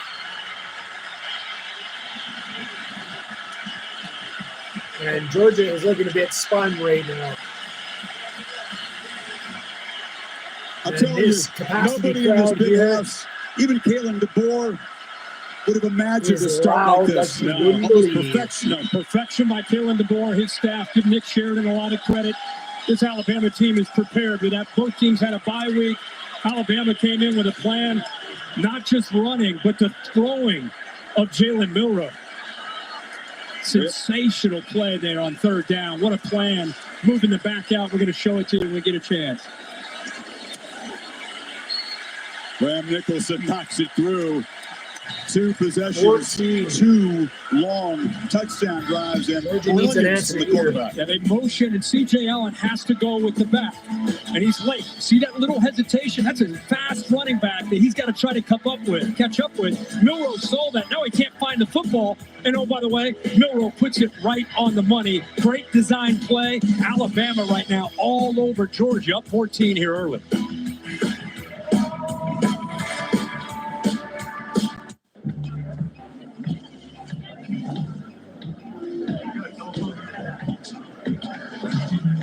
Siri, what's the name of the guy I had a meeting with a couple of months ago at Cafe Grinnell? Hey, Zach.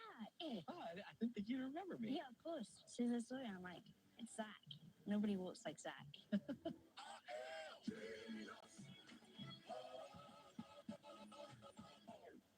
All right, Tina, 6 is hard to beat. Okay, not soccer, but yes. We honeymooned here. Mallorca. Yes. Pass. Oh, we don't pass, Tina. Come on. They help give you more. A tax professional. And they have a 97% satisfaction rating. So You could have done it in a British accent. that's helpful, Randy. For savings and service, get more with Geico. Let's get the people with it.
Crimson Tide throwing huge punches early, Kirk. They're not jabs or body shots. These are haymakers upside the head. No. They've landed a few of them. This is about as well as you could hope for a start if you're an Alabama fan. Milroe 6 of 6 for 100 yards, mixing up run and pass.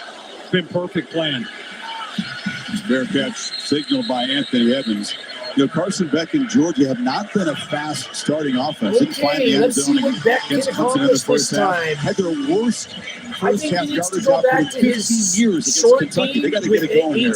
Yeah, they do. He's And been I open think on this is where, screens. you're a veteran. You're viewed as beginning of the season. He's got Shedeur the long Sanders, ball, but he's been Carson overthrowing Beck, a little Quinn bit. Ewers. I mean, you're the guy. I say dump And the ball this off is where to you got to Etienne. really rally the troops. It's a long game. Lots of ups and downs. Okay, This here is we go. where his leadership, poise, and playmaking ability Lead to the got to top. step up here on the road. Etienne to the side.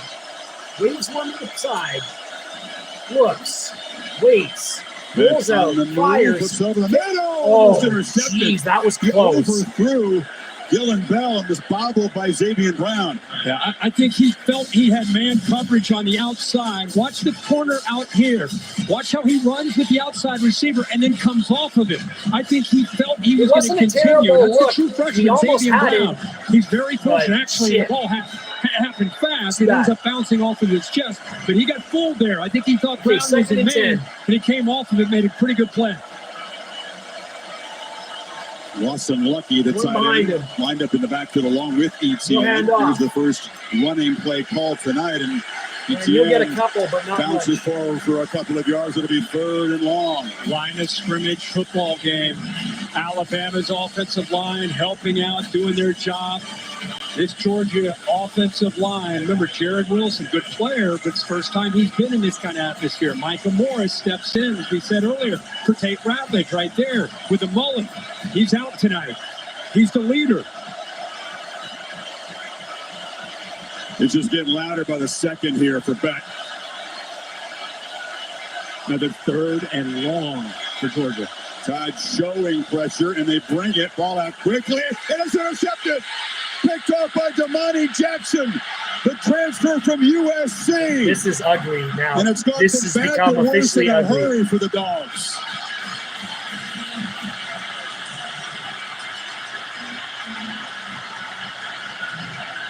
Georgia's first turnover of the year, Kurt. Here's the AT&T clicker. What he saw was 7 guys up tight.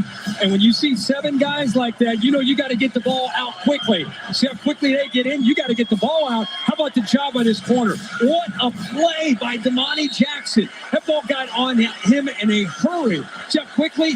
And I don't think it was a flash before his eyes because it was hidden behind the receiver. He shows that athletic ability, and it gives Jalen Milroe outstanding field position here. Dogs defense needs to figure out something quickly. Are they going to be down 3 touchdowns in the first quarter? Alabama's got possession again. Hands off, fakes the handoff, pitch to goes the to edge. the side. Bernard. He'll get about 5. Muscles for about 4 or 5. Driven out by Julian Humphrey. Holly? Well, guys, it's all hands on deck on defense right now. Glenn Schumann, the defensive coordinator, Kirby Smart, the head coach, they have all been up in the defense's face trying to make some quick adjustments. The motion that Kalen DeBoer's offenses are so well known for is causing problems. They keep telling the players, when they go in motion, you have got to adjust your eyes. That last touchdown drive, the motion was a problem. That's what they're trying to fix. Not much that Kirby Smart hasn't seen before and can teach his team about. Alabama lines up, Guys on the field looking a little dazed right now. Keeper again, Milroe makes a first cut. down. Powers and some down. more. It'll be 1st and goal. The ball came out, but he was ruled down. The movement that Holly's talking about, and usually this Georgia defense, they've had a bye week, they've had 2 weeks to get ready. I mean, this is maybe a few different wrinkles, but you kind of know what to expect to see. It's about who's playing with a little bit more desire, who's playing with a little bit more physicality. Nick Sheridan, give him a ton of credit. First-year play caller here in Tuscaloosa, doing a great job of mixing up, as Holly said, not just the pre-snap movement, first and goal for formations, Alabama. attacking outside with quick throws, jet sweep, Milroe running with lines Milroe on up the in- outside, then toweling the middle, setting up quick throws. Far near. Haynes to Milroe's left. Hands Bernard off. comes in motion, gets the football, gets He's going to turn the corner, and he's in there. And this is real ugly.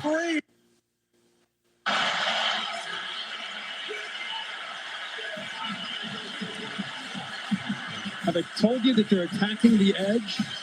They came in with an idea that they might be able to get out there because of the style of defense, and they have been able to get out there in a lot of different ways. This time it's Anthony Evans, definitely gets into the corner of the end zone. How about the block by the young back there in the backfield, Justice Haynes?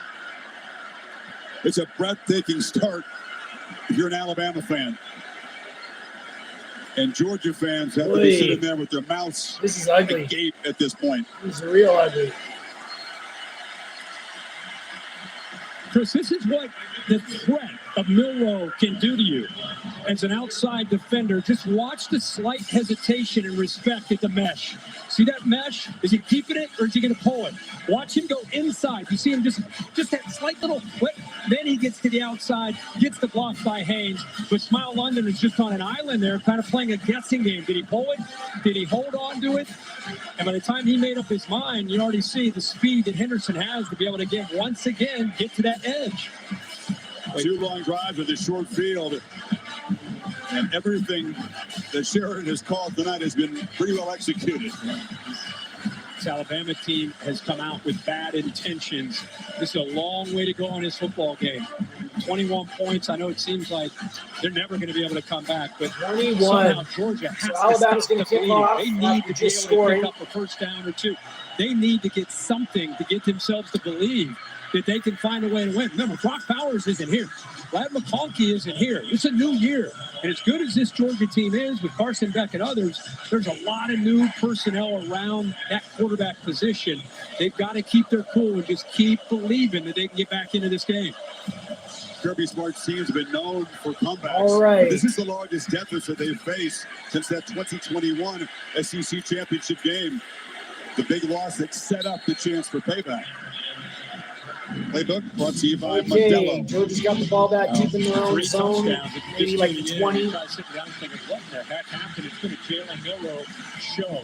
In command of Nick Sheridan's scheme and what they want to do. He's been able to run the ball. He's 7 of 7 through the air. The outside perimeter run game has been very, very efficient for Alabama, and it has put the Georgia defense on their heels. They're so worried about the outside that it's opening up other aspects for Milroe, both throwing and running. What is Mike Bobo, All who's right. in his third stint working on the Georgia staff, who's the play caller tonight, to the top, been pass to the heavy bottom. early. Hands off to Etienne. He'll go up the middle. Gets a And he's got handoff and quite a muscles few, ahead for about about 7, 6. 6. Mike Bobo, we just talked about Nick Sheridan. Mike Bobo, who played at Georgia, and we know what he can do as a play caller. He knows. Nobody knows better than Mike Bobo what these SEC atmospheres are like on the road. And I'm with you. We know that they're a pass-first kind of offense, but they have to establish some kind of presence at the line of scrimmage in their run game to make shotgun Alabama have to formation. respect that. He's going to wave one to the top, one to the bottom. Checks the man at the top. Up tight with coverage. Hands off to Etienne again, Handoff up to the middle, Etienne and they're going to again. get him this time. He's got As nothing. he tried to make a cut, there was heavy traffic in front, and Keon Sabb, the safety transfer from Michigan, was filling. It's a battle in the trenches. Dylan Fairchild, the left guard. Watch him get into a battle right here. He's trying to help out on a double team. They lose that one. Alabama is strong in the inside. They've got some experience in Tim Keenan, Tim Smith, Latham, and Overton, who've helped out this year. They're just trying to two-gap there and hold the point as well as they can to keep those linebackers free. Shotgun formation to the top, one to the bottom. Alabama is strong in the middle. You can say that again. Percy drops back, Three-man rush checks, on third waits, and 4. Back, looks, all kinds of dumps time. the ball Passes off. the ball, throws it inaccurately. A flag is down. Dominic Lovett was coming on a crosser. I think there's going to be a hold on Georgia's It was goal another line. mesh route, trying to pick, set a pick. Pass interference. Offense. Yeah. Oh, Number 4. shit. The penalty is declined. 4th down. The tight end dealt, and here comes the punt team again. Yeah, just trying to set up a mesh where you, again, it's a crosser right in front of the quarterback. You're just kind of hoping that Delp will set up a screen for this receiver to come free if it's man-to-man. And this time it's not man-to-man. You can see the safety coming down. That receiver would have ended up being open, and it was Levitt. And Georgia's going to kick Van again. Kirk, a 6-yard gain on first down, and they Can't still stay on the field for go more than 3 and out a few again. minutes here. This is not stopping the bleeding. And Milroe and company are about to get the football back. Final minute of a very, very one-sided first quarter. Think he's got any confidence right now? I mean, he had confidence coming into this game. You know what? I mean, I think just reading the tea leaves, I think he's super comfortable with Jalen Milroe in this new offense, with this new coaching staff. Laura, he seems to be really taking to things. I don't mean just tonight. I mean throughout the first month. Overall, we've seen it. That's exactly right, Chris. And we just saw Kalen DeBoer pull Milroe aside, said, don't force anything. We're good here. Almost trying to keep the quarterback calm. He's really amped up down here. Also, DeBoer went over to he's the got at receivers. He least said there one are touchdown, more of maybe these even plays 2. that we've seen already. He said, keep getting behind him. All Keep getting right. separation. There's an infinite amount in this playbook. It hasn't been shown. Now, the Georgia Poor defense punt. needs to stop them. Very high from Thorson, not his usual standard. Does take a roll. It's positive. Easier said than at done. the but it needs to 33-yard be line. done. Goodyear providing aerial coverage, celebrating the challenge of road games everywhere. Are you ready for the road? Goodyear, more driven. It's a Georgia team that has been more than ready for the road. They won their last 16, but this is a different kind of challenge. Yeah, pretty good start. Yeah, I mean, it's about as good as you could hope for. Look at those two drives, 70 and 84. They get the short field after the turnover right away, go into the end zone. And is it possible to go 4 for 4? Does Georgia have an answer to that outside run game where they're averaging Alabama almost 10 yards of carry out to the edge? That's a question we haven't heard often. Does Georgia have an answer on defense in recent years? First and 10, shotgun, Miller looks, pitches far fires, side. completes, And and another he'll get impact about play 8. from Ryan Williams, pushing in front of Dalen Everett. Saw a Georgia player point across the line of scrimmage as if he thought Jaden Roberts had moved. I think he did. I think he may have flinched. 77 right here. Just a slight flinch. It's not a no call there in Alabama. It's amazing, not only the edge, Chris, but it's amazing how far the coverage is. 2nd and 3 for These guys Alabama. are easy access, 6-8 yards, quick throws are there so far all night. Well, Kalen DeBoer's first quarter as an SEC coach could not have gone any better. 21-zip after 15 minutes here in Tuscaloosa. Back after this message and a word from your local ABC station. You're watching the SEC on ABC.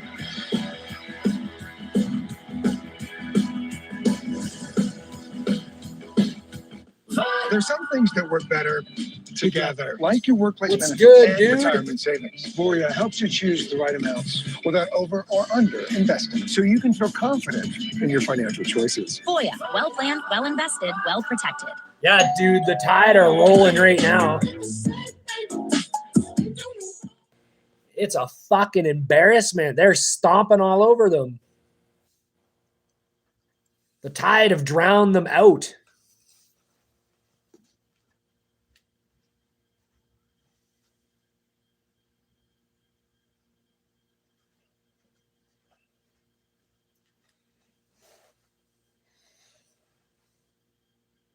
Just kidding. I'm a Texas Longhorns fan. Yeah, dude. Well, hey, they knocked off defending champs Michigan. They're ranked number 1. I want to watch a couple of their games soon enough. I'm pretty sure Texas beat Alabama last year in, what do they play in Austin? Right?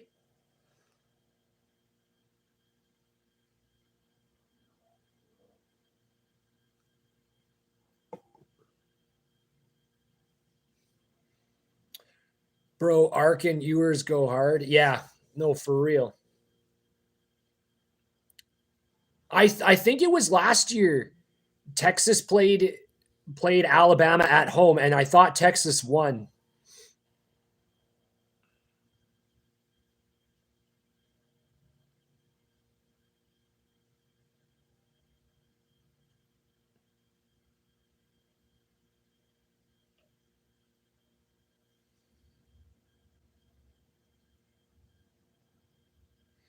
Yeah, I've been watching college for a while, and I remember watching that thinking like, okay, we'll see what happens, right? No, they played great last year, and it wasn't a bowl game, it was just season play, right? But yeah, no, they came up big and won. Where do they play? Is it Austin?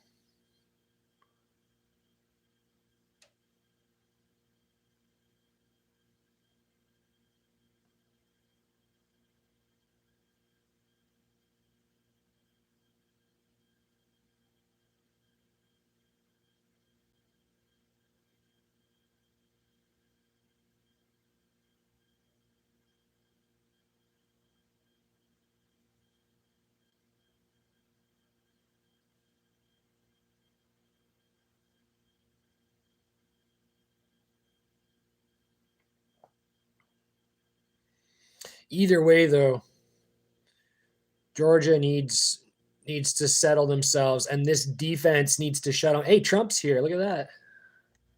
Understandably tight tonight. Former President Trump is a guest of some Alabama boosters in a suite here. Also attended the collision of these two teams for the championship in Atlanta. That came down to the final play. Tonight, Okay, it's here we tied. go. Alabama lines Begin up. the second quarter. Shotgun Up formation. 3 touchdowns. To the top. Whoops. Pressure picked up. Waits. Easy across the middle. Yeah, first CJ down. Dupree, the tight end, rumbles into Georgia territory. Whatever they've shown, Alabama's offense has been an answer. Yeah, no doubt about it. This is an offensive line that struggled against USF I because fell they in had love some with injuries college to the ball, though, tackle and spot. seeing And now these with young Proctor cats. left Yeah, man, tackle college and ball, Pritchard back way at more right energy. tackle. See the Way communication, more no energy. issue at It's all. vibes Georgia comes happier, after, funner. easy slide, Yeah, easy it's the pick shit, up, dude. plenty of time for Milrow. And that void with those two backers blitzing, wide Look at these open after yards, the blitz 213 to blitz 27. pick up there by the O-line. 213 yards on their Okay, first first and 19 10. plays. Georgia hadn't allowed a touchdown all season. They allowed 3 in the first quarter. Tide Leaves the man to the threatening to side. add to the lead. It's Law behind the line. He can He's throw gonna it. dump it off. Nobody open. They got him. Don't Scrambling, let him get out of and there. will be knocked down. There. Tackle made there by Jalen Walker. They try to use a little trickery here, but Georgia wasn't fooled. No, good job by Georgia staying back there. Good discipline. Actually, Malachi stays back. They're trying to figure out if this defense is just so desperate. They're going to fly around. The edge has been hurting the defense. All these safeties flying. Nope, good job. Head on a swivel. Stark stays back. Rest of the defense, good discipline there on that play on 1st and 10. Okay. 2nd and 11 for Lose a Alabama. yard, and that's Hendrick Law. Who's Shotgun formation to the top. knocked down in a Hands off. scramble, being attended He's to. gonna try and turn the Jam corner like he's Miller. been doing all They give up the game. edge again. And he's got good And that's yards a big gain again. and inside the Georgia 40. And he's been effective doing that They're today. getting to this edge anytime they want, and you got to come up with some kind of answer. 77 with a good block getting up to that linebacker right there. That's Smile Munden, who's actually eventually able to push him out of bounds, but another positive yard. All right, 35. 2 for Big 2 third down on coming third up down. here. Need 5 here. And it's a trick play. The clap by Milrow. They handed off Yeah, to Hugh, direct I know, snap, man. I should say, to Miller. It's an Trying to ass catch the walloping, dogs Hugh. napping. They stop him short This of is the marker. ugly, Yeah, it was great because he does his clap when he takes about 4 steps. Just watch him walk away and then watch the clap. Bang. That's when you snap. Try to catch the defense again sleeping. So they've thrown a few wrinkles here. Get the ball out to Law. Double pass. Try to get it downfield. And then this time, test the defense's discipline again what there is he with doing? that trickery with the quarterback Okay, walkaway. Need fourth about and a one. half yard here on 4th 4th. and 1. Milrow, Oh. keeper. Oh, First no. down and more. No. Tight-roping down No. the sideline. Oh. Touchdown. Unbelievable start for Milrow in this offense. 36-yard lightning strike. This is fucking ugly as shit. In 100 years, would you have expected to see anything like this? No, not at all. But there's somebody who's very happy, even though he's not showing it. He's actually a very likable, sweet guy, but he's locked in as a coach right now, even up 28. Conor McGregor like walk from the quarterback there.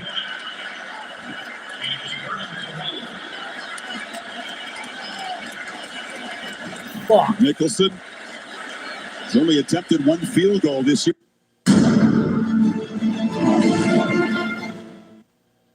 Holy hell, man.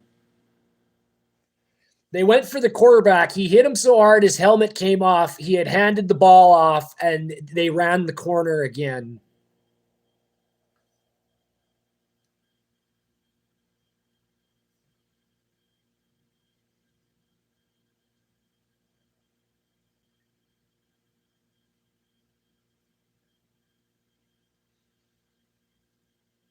Sweet fuck, dudes.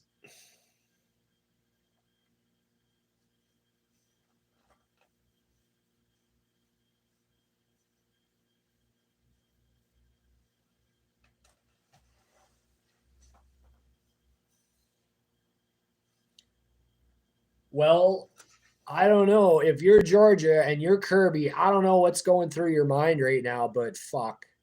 The defense is getting tired from being on the field too much. Beck can't hold the ball for more than 5 minutes, like possession-wise. This is ugly. This is very ugly. Got to get the ball to Etienne on the screens. He's usually open. Shit, though. Fuck.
For 9, 128 yards. He's also running for 78 yards and a couple of touchdowns.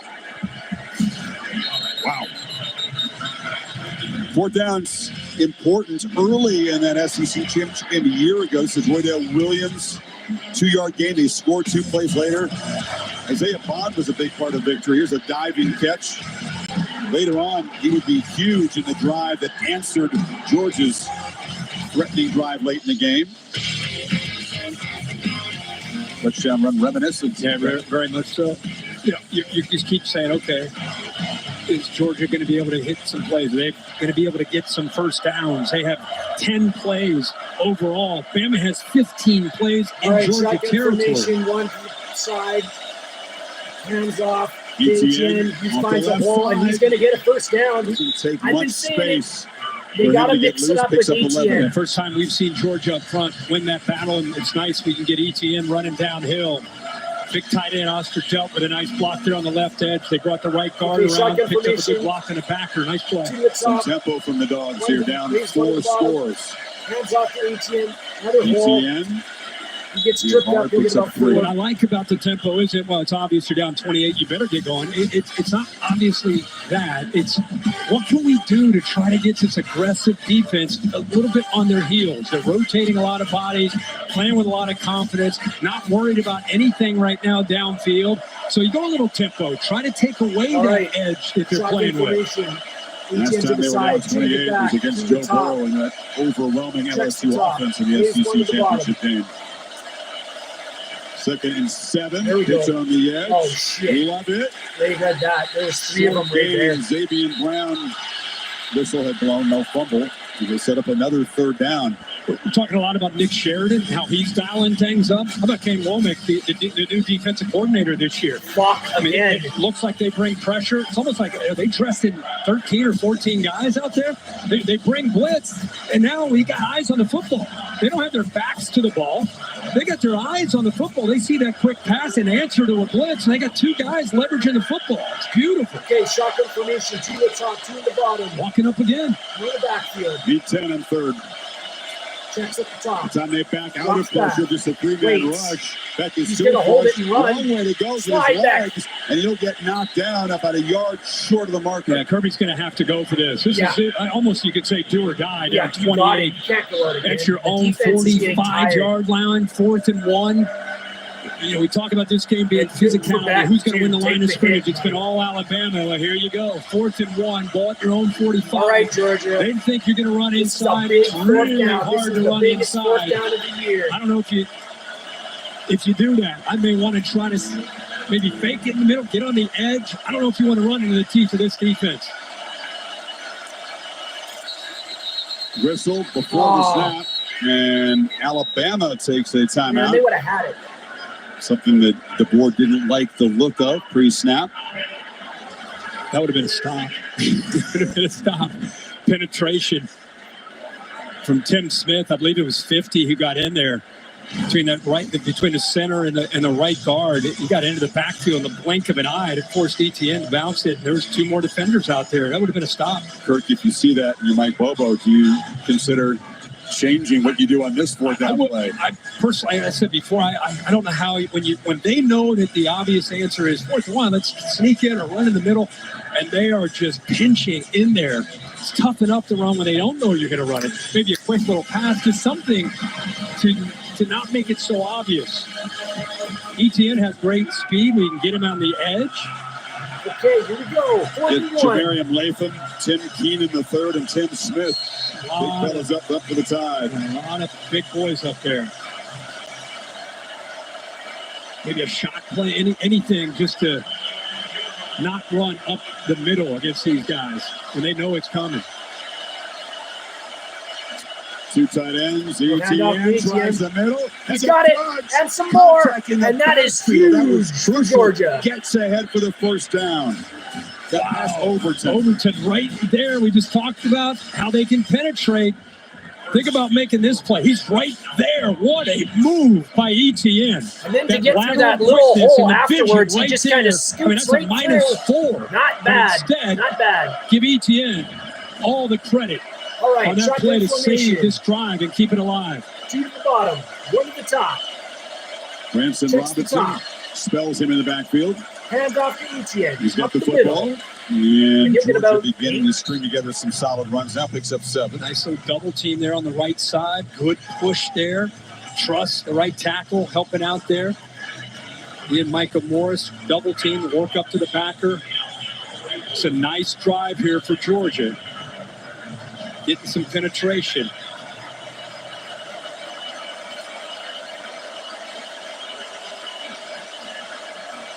Second and 4. Shotgun again, 2 to the top. Drops back. Come after Looks, Beck is fires, picked up. connects, And first the down. catch is made by Dylan Bell just behind him there. Kai Moore brought the blitz from the field. He had a double slant behind that blitz. See the blitz right there coming. He could have gone to the inside to Smith. Elects to go to the outside to Dylan Bell. What an adjustment there at a crucial point in this game. They need every opportunity.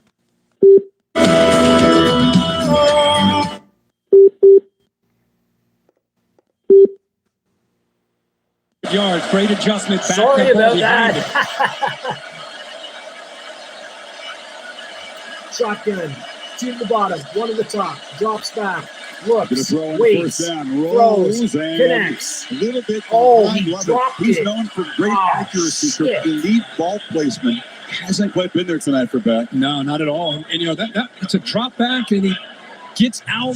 Didn't necessarily have pressure. Gets away from what he thought might be a little bit of pressure. Ball again behind the receiver. 4 for 10 and just 24 yards on those 4 completions. Alrighty. Did have the big drop from Arian Smith that could have given the Dogs some momentum in the first quarter. Shotgun, single back, 2 to the bottom, 2 to the top.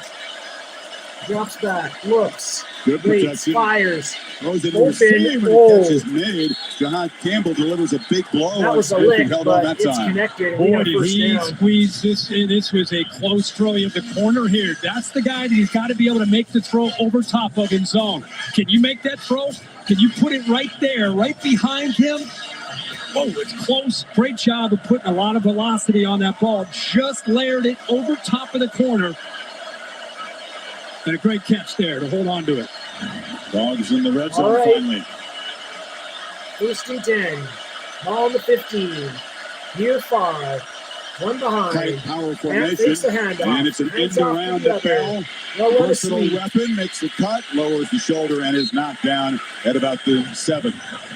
Sab on the stop. That's good action there in the backfield. They're faking that to ETN because they've been getting a pretty good push in the interior. A lot of those Bama defenders were caught up on that, and they come around the other way And with Georgia Dylan needs to Bell. score here if Pretty they're good going to have block any there by the chance. tight end Delk to help him out.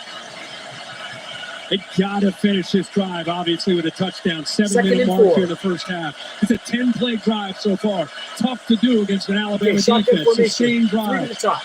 1 to the bottom. They're wavering to the other side. Hands off the ETN. Up the middle. First down. Touchdown. Georgia on the Right board. on Georgia. A desperately needed answer to all the haymakers the Tide have been throwing. Now, if you're Georgia, you are right back in this mentally. You got the receivers You getting know that involved you here, can the make it work. AT&T clicker, And I've been the saying it. backup tight end ATN can run. It's really well done. This Georgia by the line knows offensive how to line, work where it. They've had a very tough first half. This Whether time, you're going to hand ETN the ball with off or vision, throw the ball to him in short yardage, he is offensive the line able man. to get up to those He linebackers, is the receivers getting involved in the blocks. There's the answer we've been waiting Giving for that from defense Georgia. a break because, damn, 3 and out is too much. They're going to go for 2. Cut to you by Dos Equis as they try to cut the lead here. Shotgun formation. The 20. 2, 3 to the bottom. 1 to the top. Jones Checks in the bottom. backfield. Waves into the top. Looks. Waits. Lots of time. Scanning. Back scrambles. Creates Throws. on the Connects. run, And we throws got it long. 2. And that is Cash Jones. Cash From Jones. Block, Texas, or a couple of flags down in the end zone, so hold on. Pass interference. Offense, number 11. 15-yard penalty from the try spot. We will retry the down. That's the third offensive pass interference call against Georgia tonight. Boy, oh boy. You know, he's just trying to, again, kind of create a screen or a rub. Let's keep an eye on this, Chris, and see what you see from Smith, a veteran receiver. I mean, they're both locking up. I mean, you really look at holding either way there, Bill. I mean, he's trying to keep his hands up to make it look like he's running a route. I think at the initial contact, to me, you could see the defender locking him up there. I think that was Devontae Smith. So that changes the call. They're going to go for Uno here. Peyton Woodring. That's They're going to kick yet instead. another mistake now. in the Georgia column tonight. But a positive 11-play, 75-yard drive took more than 5.5 minutes. Got the running game going, better blocking up front. Some nice throws by Carson Beck. But now DeBoer's offense back on the field. Can Smart's defense come up with a stop? Haven't yet.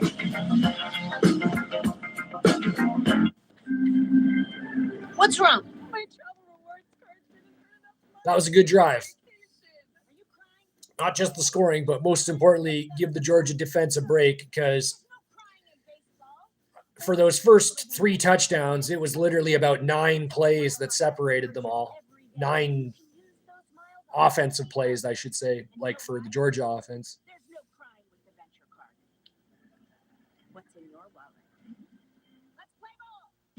Oil and gas industry makes $3 billion a day. But before any of that money is made, you got to secure the land and manage the people. It's the second part that can get you killed. We roll the dice one last time. The world has convinced itself that you are evil and I am evil for providing them the one thing they interact with every day. Landman, new series streaming soon, exclusively on Paramount Plus. Sometimes you just need a moment. Self-care has never been this easy. Gummy vitamins from Nature Made, the #1 pharmacist recommended vitamin and supplement brand. The thing about traveling with your kids is that each year they get bigger, but the hotel stays the same size. Get an Airbnb. everyone.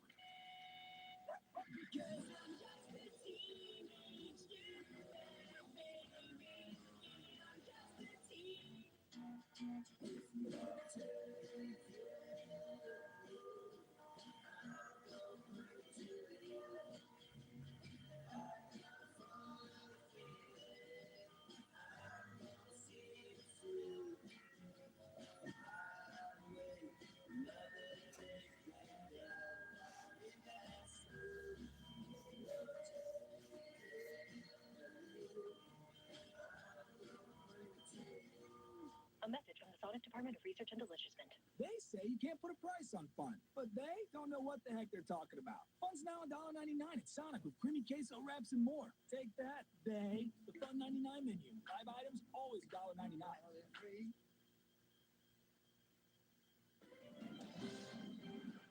Saturday Night Football is presented by Capital One. What's in your wallet? And in part by the all-new Sonic Smasher. Live free, eat Sonic. Two championship game collisions, Tagovailoa to Devontae Smith, and then 4 years later, Stetson Bennett down at Mitchell in the fourth quarter, then found Brock Bowers in Georgia. That pick 6 to seal it, won it by 15. 9 years, Smart worked here under Saban. This is year 9 at Georgia.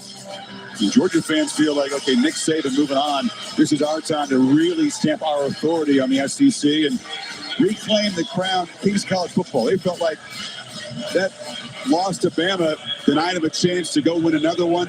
They feel like Michigan's kind of borrowing the throne. And they felt coming into this game, they were going to rightfully reclaim their spot. That's why we play the ball games.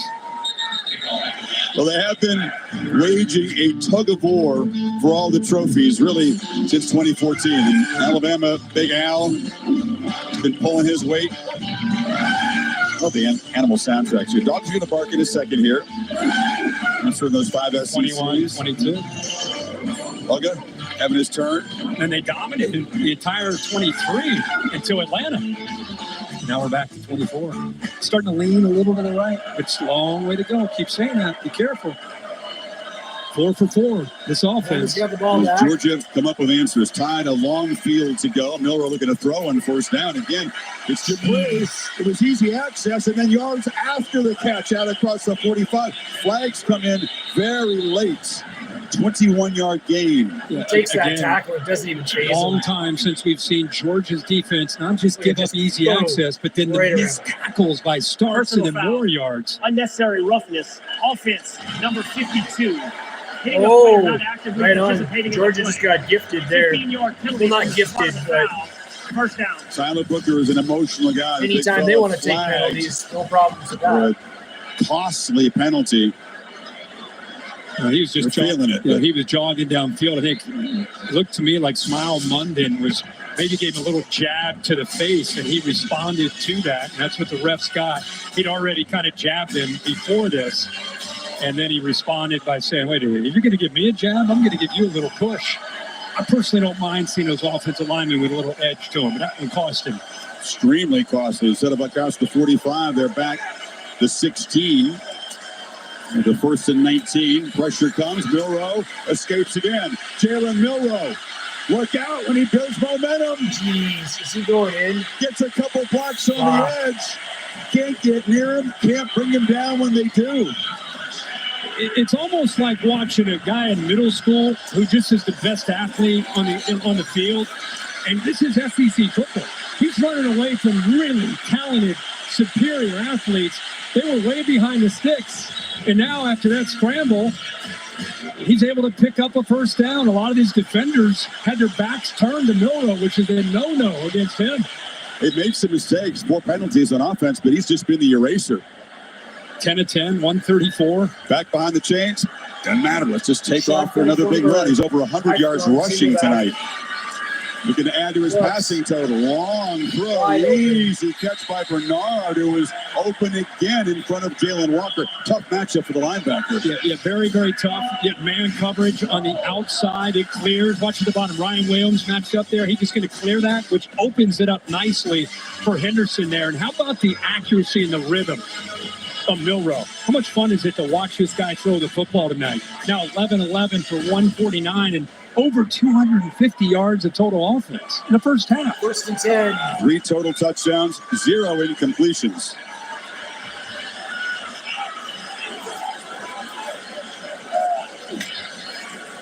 Empty backfield, it's a run all the way. And this they time managed to get him doesn't for a get the small edges gain. spun down after a small game. Holly? Look, Jalen Milroe's speed is breathtaking. The coaches told us he's faster than our running backs and our wideouts in practice. I can tell you how you know he's really fast. The new EA Sports college football game, he has the highest speed rating of the top 100 players at the quarterback position. This guy is blazing fast down here. It's a hard adjustment for this Georgia defense.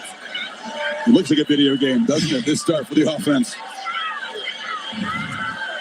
Limited to a 2-yard gain that time. 2nd down. Pressure picked up. Low throw. And going down to get it is Bernard. Ruled a catch. And it'll be 3rd and 1. Keeps the streak alive at these receptions. That time misses a little low, but a pretty good catch by these receivers. Tide, that's going to be looked at. They were trying to get him to play The rule on the fast. field is a completed pass. Went right through his Previous hands. play is under video review. Lamagna, I don't know that we need your years of See expertise how this one to turns tell out. us that ball hit the ground. It did hit the ground. He had a great chance to get his hands under it, but it slid right through there. Tough call for the officials on the field to see, but it did hit the ground. You know, the other thing Christie's doing a good job of, and I think it's Nick Sheridan allowing him just to feel comfortable and make the reads. It's not like he's looking at one guy. He's throwing it to Ryan Williams, Bernard, Dupree, Ball. A lot of these guys are getting involved. We'll sort it out. We expect it to be 3rd and 8 when you come back.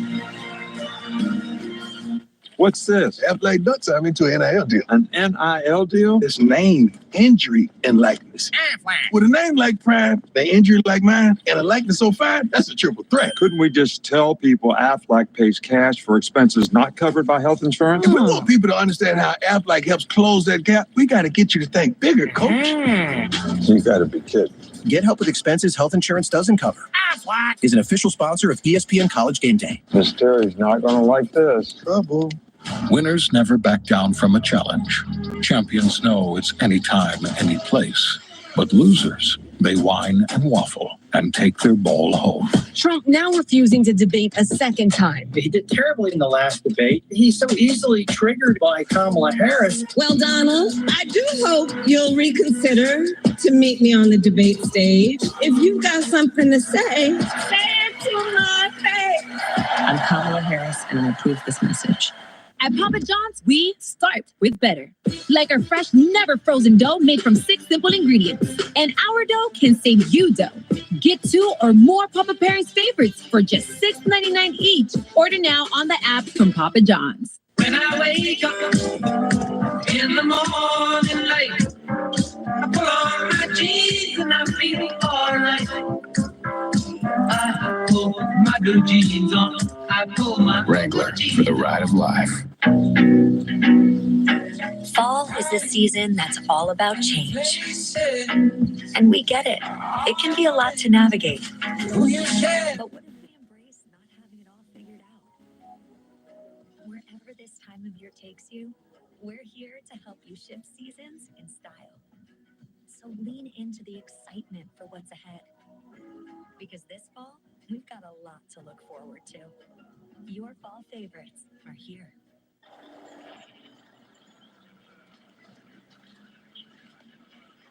Are you sure you want to do this? Yes, I'm positive.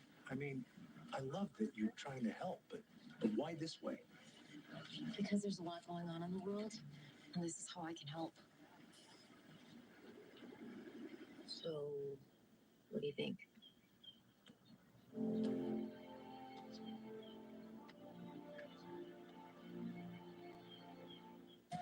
Shark Tank returns October 18th on ABC and stream on Hulu.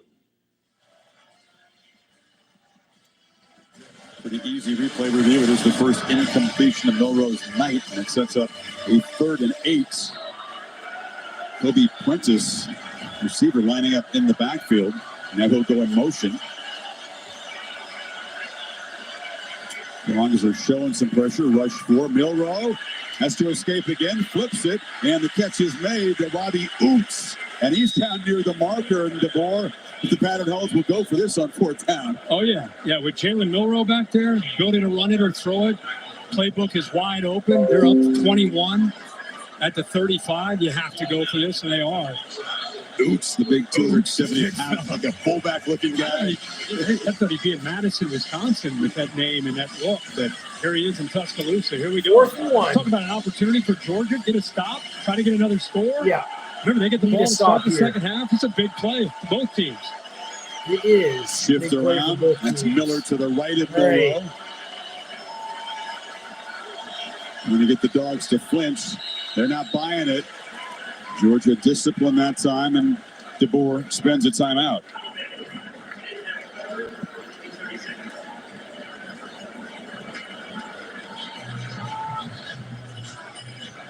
Milroe just has a way about him. I mean, again, we were here against Texas early season a year ago. The turnovers, the fans in an uproar. They don't play him against USF. That was an offensive debacle. He comes back and responds well to that. I don't know if he totally got rid of the residue of that. Tonight he's been different. No, he has. And really in warm-ups, you could just see the confidence. I think he liked the plan that they came in with. Ability to throw it, ability to run it. It's been on full display. I mean, this guy is doing everything. And I think you and I talked about it. I think it's the feel for the system, the connection with Kalen DeBoer, Nick Sheridan, and the plan that they've built around him.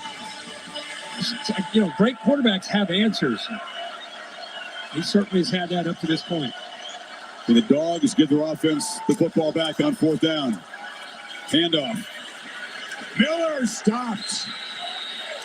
Miller jammed up the line of scrimmage. As That Dan is Jackson huge for failed, Georgia. And the Dogs defense finally makes a play. Well, that's what I just said. You're looking for an opportunity. Daniel Harris actually steps up and takes on the Now block. if they can come away You'll with see some five points come back before this way. half. Watch Seven and White take him on, and that frees up, taking that block right there, stoning him at the line, and then that allows Dan Jackson to be able to clean that up. This is the first chance that Georgia had, not just to stop, but like I said, with just under 3 minutes to go, Stackhouse fired up. They're thinking touchdown into the half, and then get the ball to start the second half. If everything goes the way they would like it, it'd be 28-21, and now you're in the middle of the third quarter. Long way to go, but that's the thinking of a Georgia player, fan, coach, everybody on red and black. Pass to the far right, empty backfield. 3-man rush. Beck surveys, throws it right to Alabama. It's picked up by Jahan Campbell. A disastrous turnover just when the Dogs Right after had when your momentum. defense came up fucking huge for you. He's trying to hit a seam here.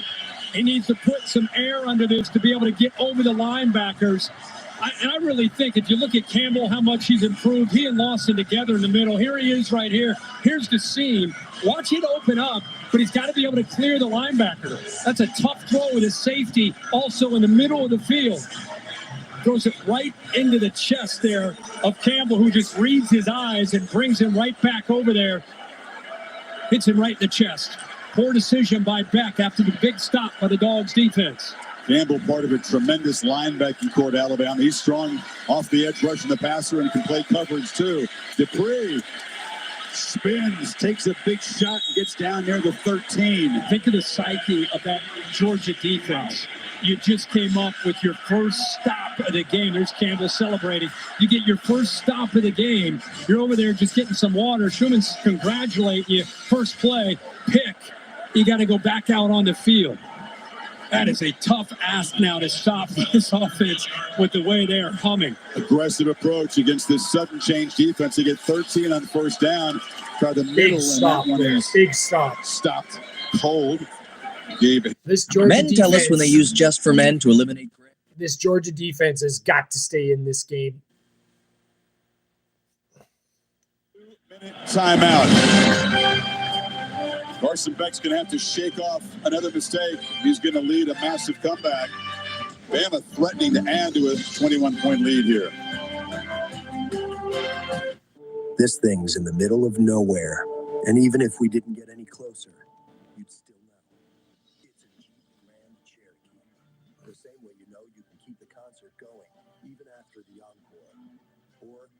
whole family anywhere in it. Because when you're an original, there's only one. Right now, get $6,000 bonus cash allowance or get 0% financing on 2024 Jeep Grand Cherokee Overland and Summit models. See your local Jeep brand dealer today. The 3 for Me only at Chili's is now available with the all-new Big Smasher Burger, piled up high with nearly half a pound of beef. Or you can settle for just some other burger at a drive-thru. Anyway, gonna need some room, because the 3 for Me still fills up the table with the bottomless drink, all the famous Chili's chips and salsa you can eat, and is still the best deal around at just $10.99. See you later, tiny drive-thru burger. This Chili's 3 for Me is the best $10.99 you can eat. Check out Mahomes' top 3 plays up the deck. He scrambles into T-Mobile to get that new iPhone 16 Pro on us. It's a little shimmy, shimmy, shake. What you think, huh? It's like he chasing an ice cream truck. Ice cream! He got his iPhone 16 Pro, the first iPhone built for Apple intelligence. Girl, fold it up like a baby line. Homie takes those T-Mobile savings and calls it a day. Respect. Now at T-Mobile.com, get the new iPhone 16 Pro on us. And families can save 20% every month versus the other big guys. One of these lunches has a peanut lover's favorites. The other has a sunflower butter you packed for your son. You do your best to help them avoid food allergens, but accidents can still happen. Xolair is an FDA-approved injection proven to significantly reduce allergic reactions from accidental food exposures. Taken once or twice a month, it focuses on the source of food allergy reactions. For adults and children as young as 1, Xolair is effective in reducing allergic reactions to a single or multiple foods. Don't use if you are allergic to Xolair. Xolair may cause a severe life-threatening allergic reaction called anaphylaxis. Tell your doctor if you ever had anaphylaxis. Get help right away if you have trouble breathing or if you have swelling of your throat or tongue. Xolair should not be used for the emergency treatment of allergic reactions, including anaphylaxis. Xolair is for maintenance use to reduce allergic reactions, including anaphylaxis, while avoiding food allergens. Serious side effects such as cancer, fever, muscle aches and rash, parasitic infection, or heart and circulation problems have been reported. Help reduce your child's food allergy reactions if an accident happens. Ask an allergist about Xolair. You've been accused of plagiarizing your master's thesis. You tell the truth, you can have this bucket of Bud Lights. I'll go first. No. Professor Wilkins has been taking karate classes ever since that saxophone girl put him in a headlock. That was a secret. Now it's a beer. Everybody, let's focus, please. Popeye's crispy, juicy, tender signature chicken is the meal your craving deserves. And now you can get 3 pieces of the chicken you crave for just $5. We don't make sense. We make chicken.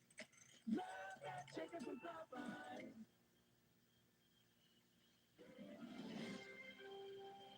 Welcome back to the SEC on ABC. Saturday Night Football presented by Capital One. This late September collision of heavyweights. A shocking first 28 minutes. Bama trying to add to this big lead off a second takeaway against Carson Beck. 2nd and 11. All kinds of time. A dart over the middle. It's bobbled and intercepted. Oh! There's a flag down, so hold on a second. I think we're going to have a hold on the right side by Elijah Pritchett. Field is an incomplete pass. Correction, an interception by the defense. Holding. Offense, number 57. The penalty is declined. First down, Georgia. Right on, Georgia. Dan Jackson came up. This defense, man, this defense is saying no fucking way. This season, so desperately need a takeaway of the deflection there. Yeah, the ball's behind it. Dupree actually does get his hands on this football. Delays, releases, tries to get it between the backers behind him, and that's the first ball we've really seen where it's not perfectly thrown. Behind him, yeah, he can catch it, but because it's behind him, there's a chance to hit him. Ball goes in the air, and Georgia gets on top of it. Kirk, you were thinking rightfully so about the daily double for the Dogs. Now they got 95 yards to go, and a quarterback who's looked shaky. What do you do here? All It's right. ETN. Keep them their own It end. is right. Shotgun formation. 2 to the top, 2 to the bottom. From the end zone. Across the middle, almost threw a third pick. Wow. Deontay Lawson from his linebacker spot was thinking pick 6. What a job of reading the eyes. Just playing center field from linebacker. Read the eyes, almost stepped right in front of that. I'm going to ask And you he about really the eyes. he telegraphs this. Watch the eyes here. He's looking, he stares it right down. And that's a veteran, one of the top linebackers in college football right there. Almost comes up with a walk-in pick 6. Help us understand what's going on inside Beck's head at the moment. He's not seeing it. No, not at all. The thinking is a little fuzzy. They got 8 up there. Pressure picked up, pulled it down the middle, but nobody on. Great coverage, nowhere near Lovett, and it's 3rd and 10. Keep going to get recognizing Kane Womack, the defensive coordinator. Can you imagine filling the shoes of a Nick Saban era of defense? It's had a lot of great coordinators, but it's obviously about Nick Saban. Kane Womack has stepped in here. Boy, he has held back a lot of pressures. We haven't seen any of this. I think they have 5 snaps all year where they rush 5 or more. Tonight it's been a gauntlet coming after. And they've changed up the look, showing it and dropping it. Other times bringing more than they can handle. I think they may do it here. He said you're going to see stuff they've never seen on tape anywhere. Invented for this game. Heavy pressure. Back up his back foot. Just heaves it to green grass.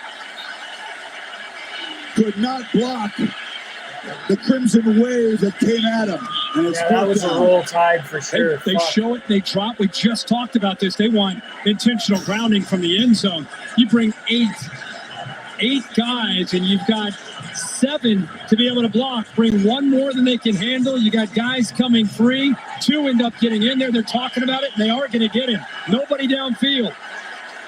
It took a while. There was a lot of urging from Kalen DeBoer on the Alabama sideline. But Daniel Gotro gets the crew together. Yeah, that was just an obvious attempt to avoid his safety, and that's what it's going to be. The result of the penalty is a safety. Chris, you said it. It's the intent. That's why they had to discuss it. No flag initially. You had a couple receivers that were going downfield. With Dylan Bell on the right sideline. You got a receiver here as well. They're out wide. They're just going downfield vertically. But you could see he feels that pressure and he just heaves it downfield. That's what the officials came together to talk about after Kalen DeBoer says, guys, what are we looking at? You made a great observation. To coach defense in this place will always be trying to meet the impossible standard. Kane Womack and his dad, Dave. Remember, he was the defensive coordinator for the land shark defense at Ole Miss. But Hugh Freeze beat Saban in Alabama a couple of times, and visiting with him. And the coach's son, there's his dad. I mean, he did cook up some special stuff here. Oh, my gosh, yeah. I love that he's down there. He's SEC legend himself as a coach, and now he's got his son, and he's down there watching, observing, and helping out. Bill, I know you had some thoughts there on that intentional. Yeah, it's critical. The referee sees the quarterback's in trouble. He knows it's pressure. The officials downfield don't know that. They've got to communicate to him about no receivers in the area, pass crossing the line. So it's a crew communication to get that call. Yeah, I think Bill, sometimes they get confused. People get confused on the delay. Why didn't they call it right away? And it's a good explanation how they need to come together and work that out. Carson Beck, of course, 3 years in the program before he got the start, understudied to Stetson Bennett, seized his chance as a starter last year. And again, only lost the 1 game to this Alabama team. A guy that comes back this year, you believe, with a lot more command. Number 2 rated quarterback on all the NFL draft board. A lot of personnel people watching this game tonight, and it's been a nightmarish first 30 minutes for Beck. Adams on this kick. And Adams has room. Flag flies as he's knocked down at midfield. Just going to be against Alabama. Negates a 33-yard return. It's the Tide trying to add to their total before halftime now. During the return, illegal block in the back. Return team number 8. 10-yard penalty from the spot of the foul. First down, Alabama. That negates a huge return that would have got them right at midfield. And they definitely would have been attacking and trying to go up. The 25-yard line now. What do you do? Go all the way back. Continue to attack? With Miller, you keep going. Yeah, absolutely. There's the block right there on 17. Didn't have much of an impact on the return. Goes back. Mental error. Yeah, it goes back to the 22. Got a 23-point lead, minute 31. Out of timeouts.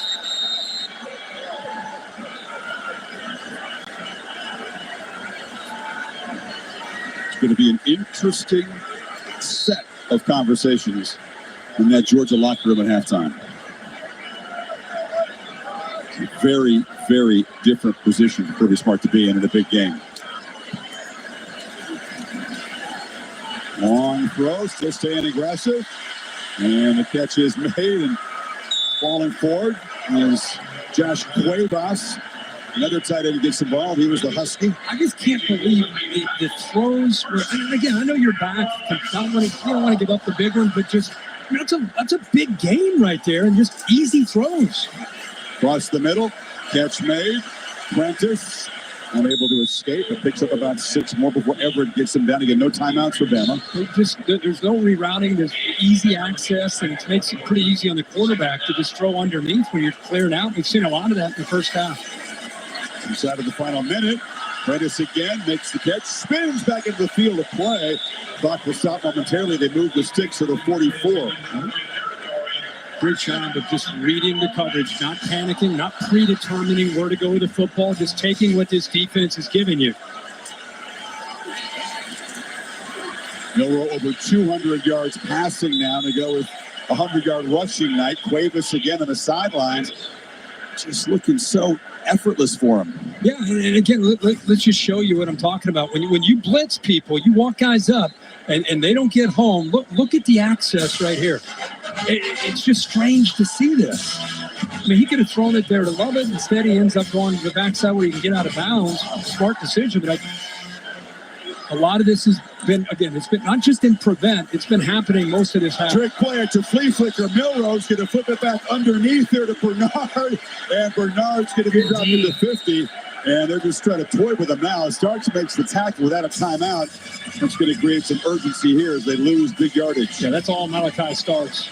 If he doesn't make that play, there are about 5 offensive linemen out in front that would have led him down that left sideline. So Starks saved the day by hustling and reading that pretty quickly.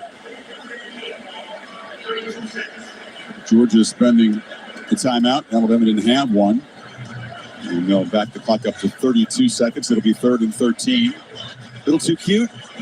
No. I mean, it's a pretty good play here by Starks. Like I said, the reaction that he had ends up allowing him to save this day. Because watch, it's a slow developing play. Watch the offensive lineman.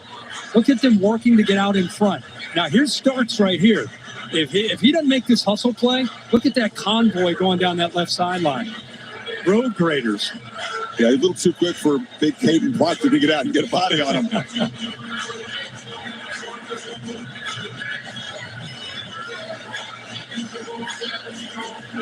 To get in field goal range for Graham Nicholson, who's extremely accurate, but not a long-range kicker. They got to get about the 33, so they need about 15 yards here.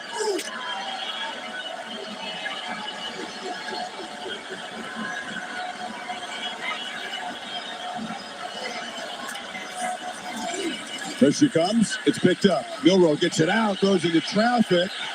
DeBoer wants a pass interference call, doesn't get one.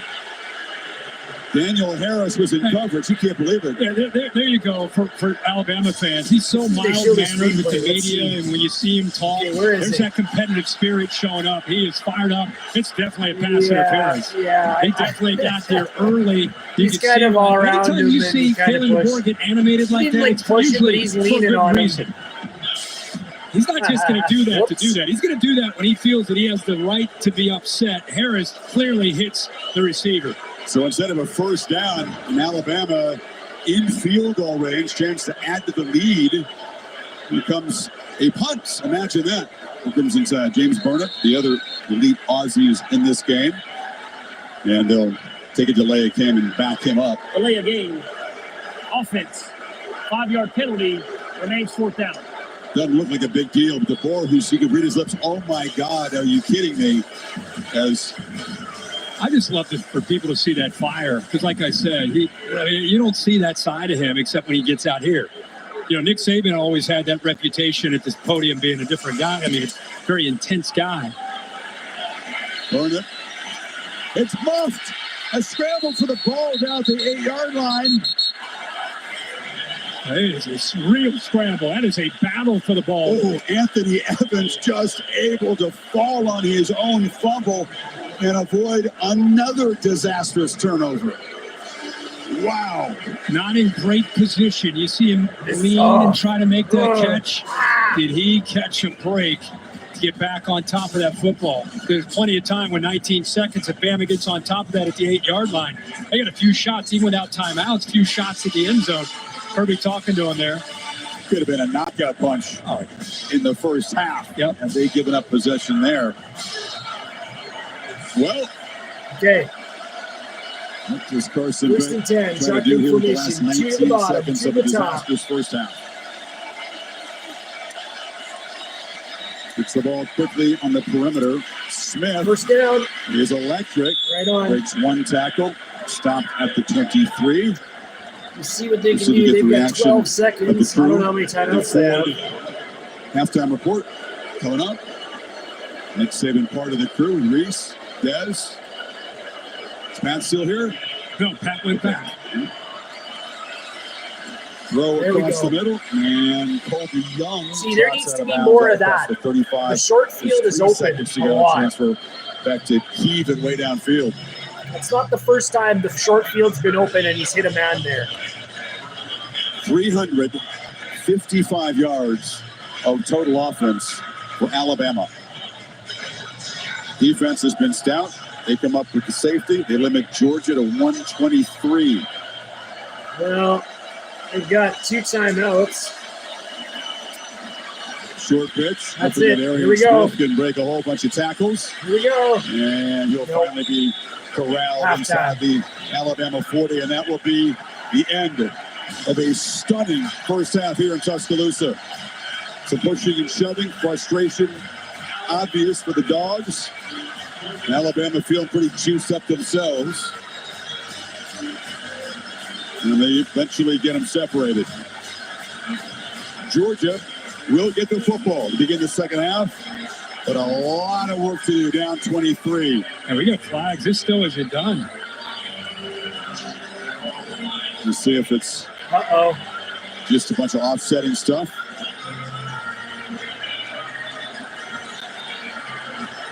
Daniel Gotro and his crew have been pretty busy here in the first half. And we can see here say it's going to be enforced on the kickoff.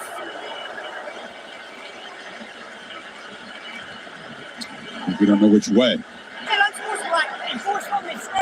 After the play, unsportsmanlike conduct, Alabama number 58. The 15-yard penalty will be enforced on the second half kickoff. It's Miles McVay. What does Kirby Smart have to say about this first half? Let's go to Holly. Well, Coach, what are the important things that you'll say to your team right now in the locker room to get them to regroup? Well, the most important thing is we got to get some stops.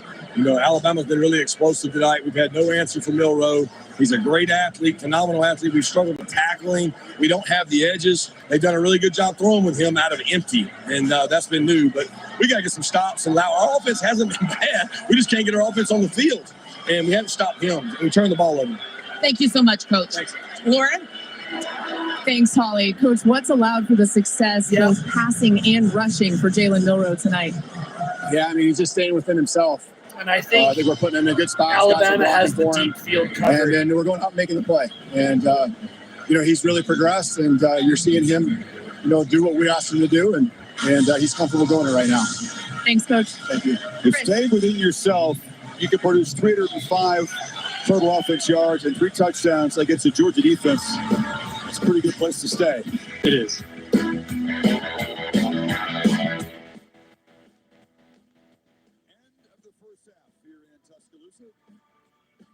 Ford halftime report coming up right after these messages.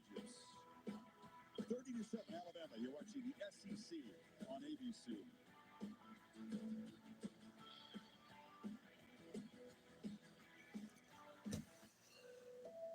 Well, fuck. I got to take a piss. That was crazy.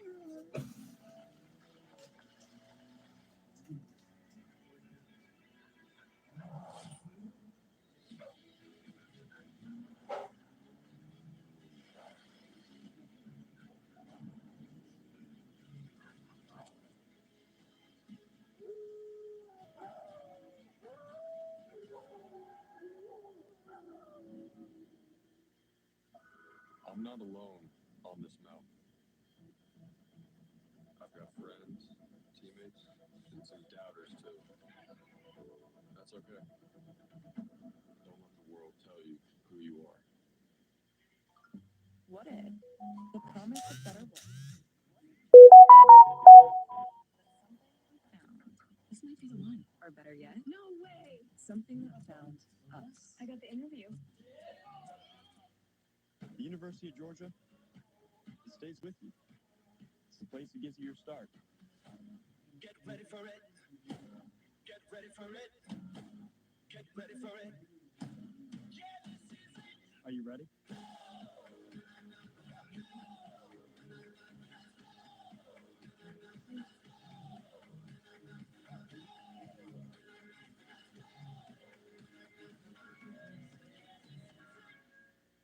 I am really excited. I feel like I'm the top of the world right now. I feel like it's a dream. Feels super visible and very grateful. Love is still alive. I feel like I've been pushing stuff down. You doing okay? And people keep asking me, are you 100% ready? I keep saying yes, but I'm not really. I'm sorry. Don't pressure yourself. When you are ready, let your heart decide.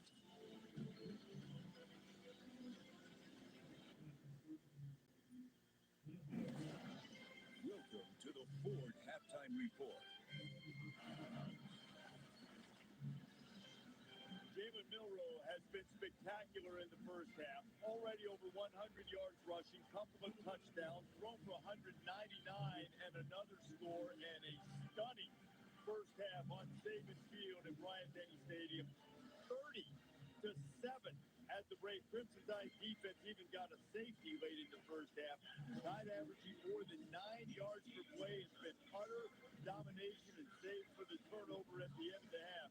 Absolutely nothing went wrong for the Crimson Tide. You see the $1 Million Band performing for the crowd here is so far quite happy. Reese Davis, Desmond Howard, and Nick Saban, the former Alabama coach here. I don't think anybody expected it to go like this.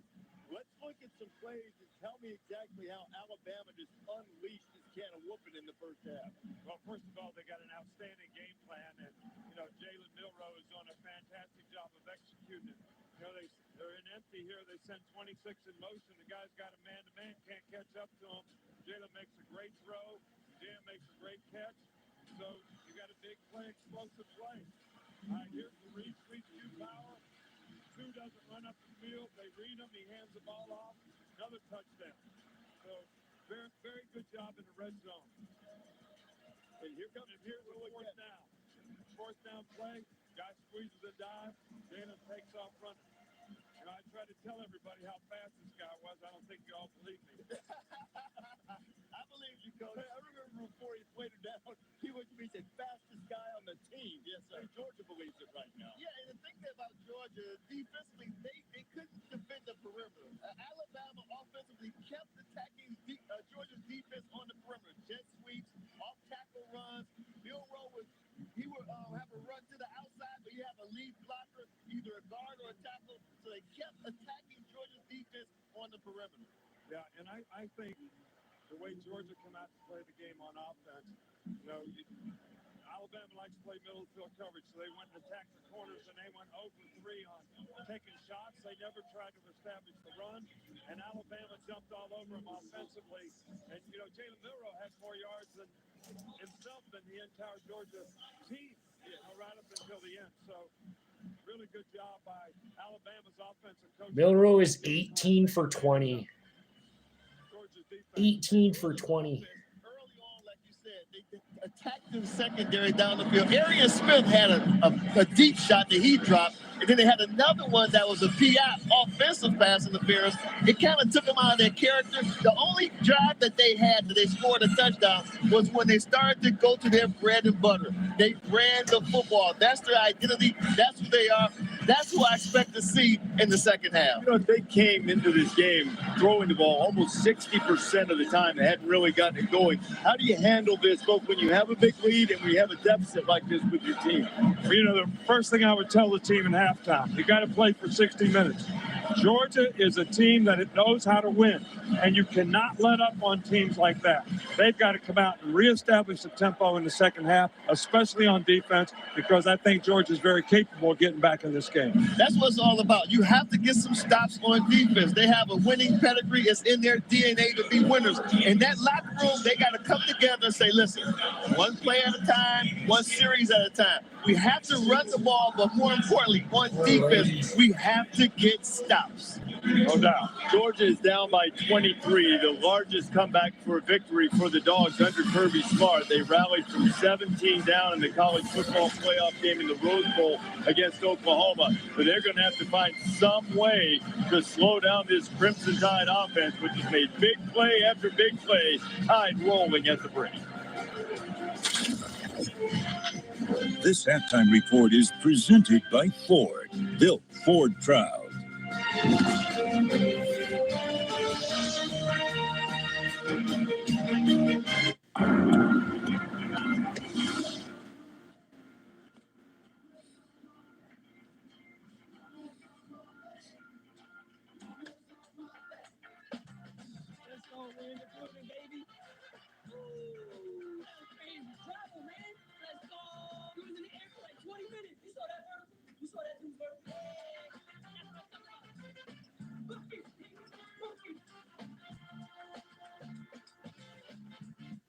Why pay too much for cable TV when it costs less for Fubo TV?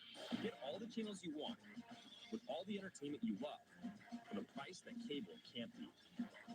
Start watching at FuboTV.com. From the #1 rated brand in cordless outdoor power, the Ego Power Plus blower, reaching an incredible 765 CFM. It runs up to 90 minutes on a single charge. Exclusively Lowe's, Ace, and Ego authorized dealers. In every moment, greatness awaits for the bold, the visionary, and those ready to take their shot.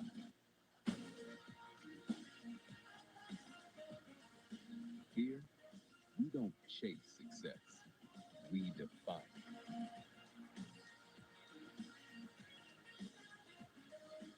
The University of Alabama, where legends are made.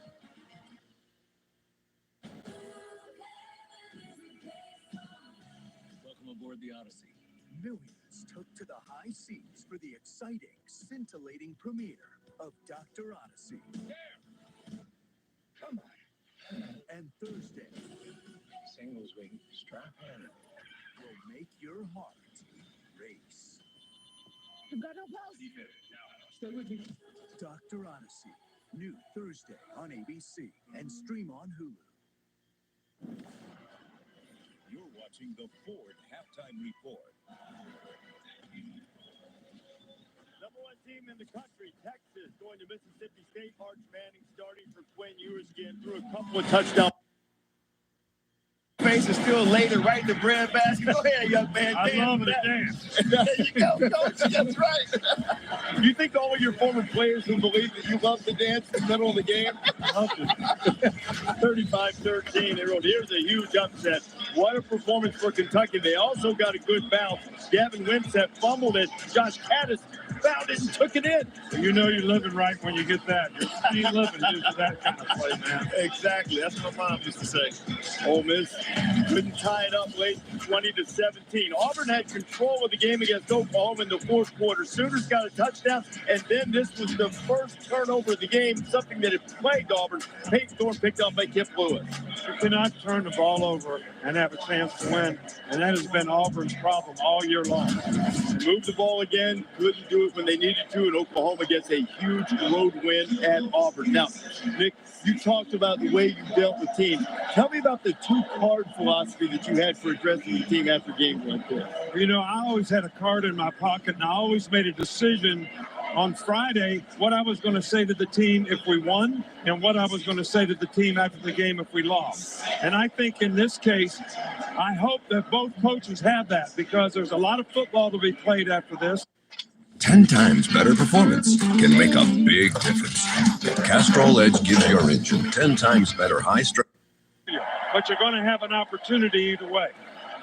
30-7. Georgia's hoping for some opportunities, and that's a great point because both of them have a lot in front of them, a lot of tough games, regardless of how this second half goes here in Tuscaloosa. Next weekend, College game day going into uncharted territory. Number 7 Miami, which escaped Virginia Tech on Friday night. We are going to Cal. Never been to Cal, so the sturdy Golden Bears will welcome game day. And now we're down to 5 power conference teams that have not hosted game day before, so we mark Cal off the list. Last time I've been to Cal was to work out Aaron Rodgers. That's a long time. 9 a.m. Eastern time. It will be 6 on the West Coast. We'll be there bright and early. Looking forward to seeing you. When halftime continues, Kevin and Boog with some prime time performance. Look ahead. This halftime report is presented by Ford. Built Ford proud.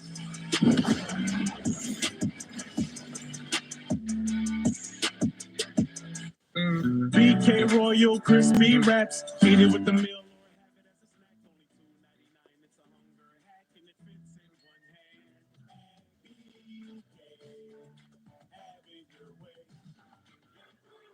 On a longing, Fansville by Dr. Pepper.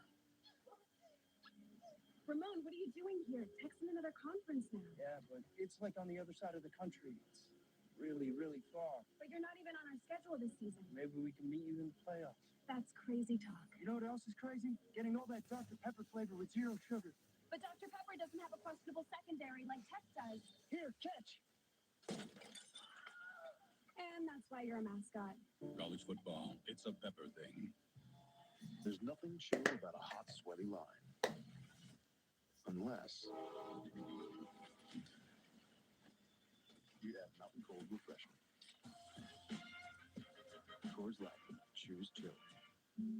My research focuses on plastic pollution. This is a worldwide issue. We find plastic in our ocean pretty much everywhere we look. The fact that some of our research has been really helpful to policymakers, decision makers, and has been able to catalyze change around the world is so meaningful.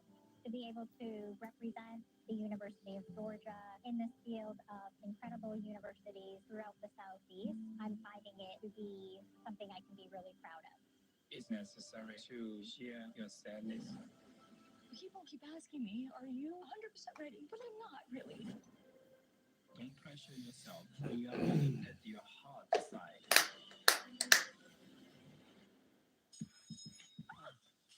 What y'all doing out there? Check it out. Kicking bribes. Proud of y'all. We go on and on and on and on and on. People are into it. Fire. Yeah, 605 ring thing. Good afternoon. I'm Michelle Fisher. This is an Eyewitness News halftime update. The LA Sheriff's Department had a little help in apprehending an armed suspect.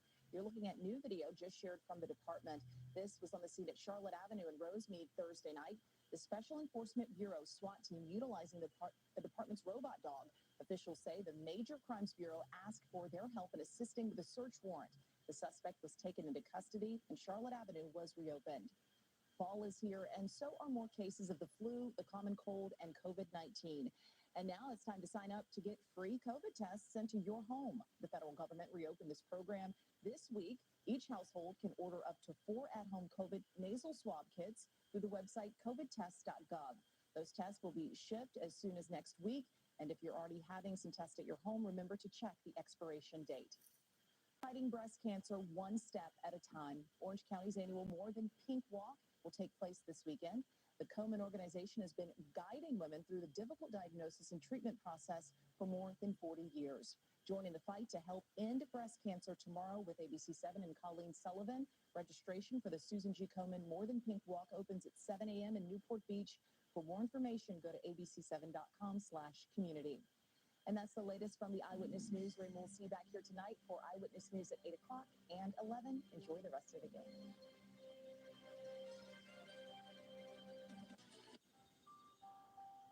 Hulu Plus Live TV has over 95 channels. Yes! Tap into that surprise! Live news, local channels. You got this. Together, Disney Plus, ESPN Plus, all in one plan. What's that? That's the Taco Bell Cantina chicken. Okay, well, please tell me you're using a condiment. Yeah, avocado verde salsa. Oh, this is how we chicken in this house. We believe in mayo. There's more than mayo. Oh, no, you didn't say that. The SEC is now 16 strong, and it's a whole new ballgame. We're bringing more to every chomp, stop, yell, fight, soar, roar, and anchor down. More walking, more wooing, more putting horns up and lowering the bull. It's the SEC, and now, more than ever, it just means more. That plane's coming right at us. Gina's on that flight, isn't she? She's flying it. Of course she is. 911, the three-part season premiere event continues Thursday on ABC. Welcome back. You were pregnant? I keep trying to tell him. I'm gonna sue you. Your lawyers know where to find me. 1 in 8 women will be diagnosed with breast cancer in the course of her life. Join ABC 7 on September 29th for the Susan G. Komen More Than Pink Walk. What if you never had to worry about what you could do? Because you could do anything. Anywhere could be the center of everywhere. And boundaries only existed to be pushed. So the only limit you faced was how big you could dream. What would you do then? Some pretty cool stuff, I bet. Yeah, that'd be some life. That'd be life unlimited.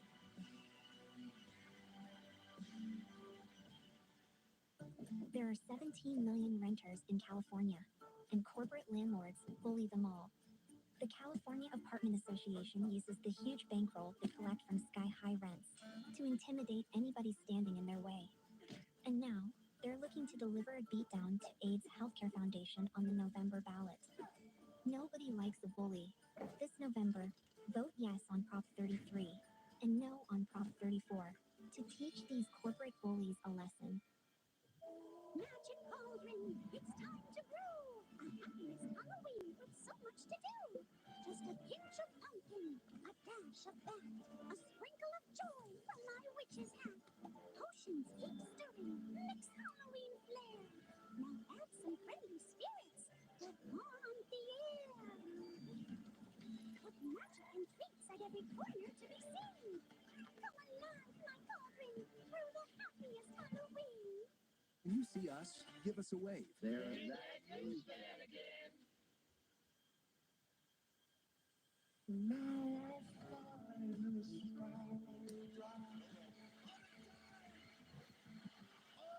Unbelievable start from the row in this office.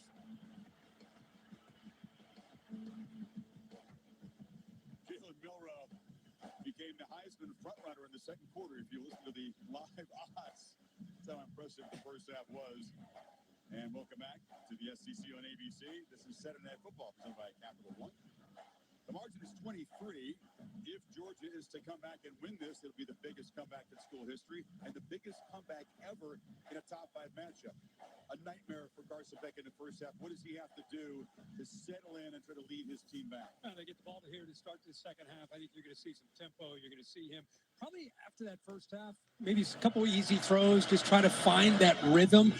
Bama, the story's been their offense, but in that first half, but a big story to me also has just been the way aggressive nature of the Alabama defense. They've done a really good job of keeping Georgia's offense unsettled, especially Carson Beck. That's the worst first half of football that we've ever seen from Beck. He's going to have to respond here, especially in this opening drive. Chance at field position. The penalty on Alabama after the first half expired means they'll kick it off from the 20. And this is Evans from the 13. Chance to build momentum. And Anthony Evans is knocked down across the 40. So they do have decent field position. Here's what's gone wrong for Carson so far. Yeah, that's just a lot of poor decisions, where he gets the ball out, receiver's not looking for it. That was behind a receiver. Here just throws it right into the arms of Jahad Campbell with a nice interception. Deontay Lawson almost a pick six. Then here the intentional grounding in the end zone, just trying to get rid of it with a blitz and get into the face, which has been a common theme when he's been back there throwing the football. Bama has really dialed it up with Kane Williams. Georgia has been an effective second half team in the young season so far. Ran away from Clemson. ground out a come from behind win against Kentucky. Challenge appears more significant right now. Etienne goes backwards and never does get the edge, tackled by the freshman Xavier Brown. Holly, what do you have? Well, Georgia football is trying to regain their composure. I think it's worth noting that only one player on this entire team has ever played a game here at Alabama. It's been loud down here at times. One of the guys that's trying to get them fired up here on the sideline is Tate Ratledge. He is missing tonight, but he's on his scooter. He was getting the offensive line fired up. Guys, go out, assert your dominance. It's our time now. This offensive line's got to start making a statement for Georgia to get back in the game. Shotgun formation, Behind 3 the to the six, top, 2 to the bottom. Second down here, just by about a few inches. Back, walks Gotta get away fast. Miscommunication, and very Jeez, I don't know what he's doing, but he did have to get that one away. Xavier Brown was the nearest man to the ball. Yeah, they love it working to the outside, and I don't know the confusion there, but Dylan Bell almost looked like he was going to start to block instead of running a route downfield. Yes, Kirk, you've seen the tape. Georgia went from being the best third down team in the country a year ago to being 3rd and 10. substandard coming in and 0 for 5 tonight. Georgia hasn't converted on one Ninth, 3rd down even at 3rd and 7. Shotgun That's been formation. their average 2 to the on top, the 2 year. to the It's tough bottom. to execute Checks on to 3rd and slide. 7. Now here they are 3rd and 10. Drops back. Pressure Under pressure, and they got him. knocked down. Deontay Lawson at a Mobile. Free runner. Again, they dial it up with Kane Woolman. Look how fired up he is. Little nod of the head. Yeah. Robinson walks up. He's an outside linebacker who they walked up right here on this 3rd down. But watch the delayed blitz here. That's where it ends up coming home. It's the AT&T clicker right here. It's that delay. Good job of disguising the offensive line because it's so late. They don't do a good job of picking it up. Also, the back out of the backfield doesn't even see it. Relentless pressure on Beck. And when he has had a little bit of time, he hasn't been able to deliver on target. Adams makes the fair catch, 44-yard punt. Laura? Well, Chris, we've seen an exceptional night from Jalen Milroe. And coming into this game, he told me these were the games he used to dream about as a little kid. He always hoped that he would be recruited by a Power 5 school. He told me little Jalen would be proud. I bet he'd be even more proud after seeing his performance so far tonight. He also said he used to play these out in his head. Tonight, probably playing out like a video game, as you guys pointed out earlier. Comes from Katy, Texas, and had that failure against his home state Longhorns on this field a year ago. Bounced back from that. Was able to win an SEC championship, of course. Comes up a yard short in the goal line against Michigan in the Rose Bowl. Keeps it all the way and is pushed on near sideline. There's his parents right there. You can imagine their feelings. You bring up that Texas game where they lost, and he got confused with some coverage in that game, the USF game, where he ends up, by then he'd been sat down. They're just reeling as an offense. Comes back and ends up really settling in and becoming a guy they can count on. Think about how far he's come from last September to this September, where he is right now. Couldn't be more polar opposite. Look to his right. He's going to run again. Has the football, takes off, gets a big shot as he goes to the ground at the 31. Don't want to take too many of those from Smile Monday.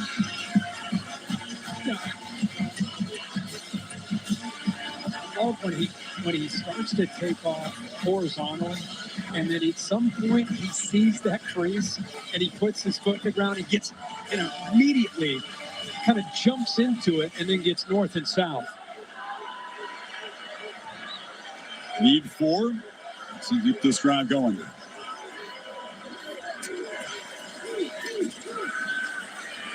Milroe flips it, and it's incomplete. Tried to lead Bernard into space, got his fingertips on it, but also heard some footsteps. Yeah, it's a good job by this defense. Mikael Williams, who's back in the lineup off to the far right there against Pritchard, just pushing it back into the face of the quarterback. They're not playing man-to-man. Good job of sitting back this time by Glenn Schumann, a defensive coordinator. Eyes are on the football. They did a crosser. Defense in good position. Even if they were able to complete that, they're short of the first down. Evans back deep. James Burnett called on for just the second time tonight. He booms a high, deep one. Evans, chance at a return, but the Tides fly down there, and they knock it down right where he caught it. That's what you call flipping the field. Justin Aranquo came flying down. 48-yard punt, nothing on the return. Back, the Dogs back to work.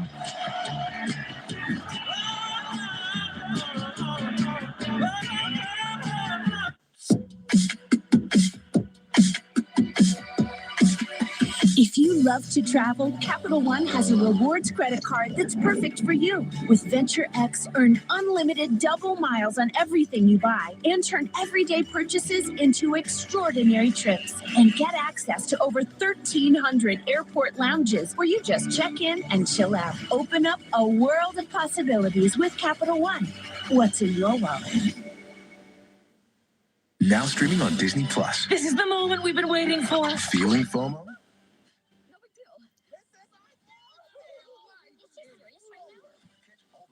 On Disney Plus. Inside Out 2, now streaming on Disney Plus. We're all out here climbing our own Everests. After every fall, what do? Do I hope for a miracle? Or do I try and go back up?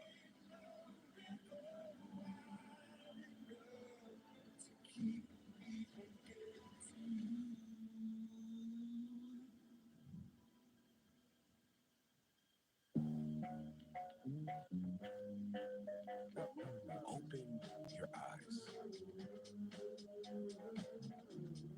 You deserve better from your phone service. At Total Wireless, we're fixing that. No more hidden fees. No more surprises on your bill. You deserve to get it all, and that's exactly what we'll give you. Find your local store at TotalWireless.com. Kamala Harris is lying, saying she'll keep us safe. But Kamala's been soft on crime since day one. As San Francisco District Attorney, Kamala let violent criminals go free, including Devondre Broussard, who brutally assaulted a man. And when Kamala put him back on our streets, he murdered 2 innocent men in cold blood. Kamala Harris has always put criminals first. Don't make America her next victim. Make America Great Again Inc. is responsible for the content of this advertising.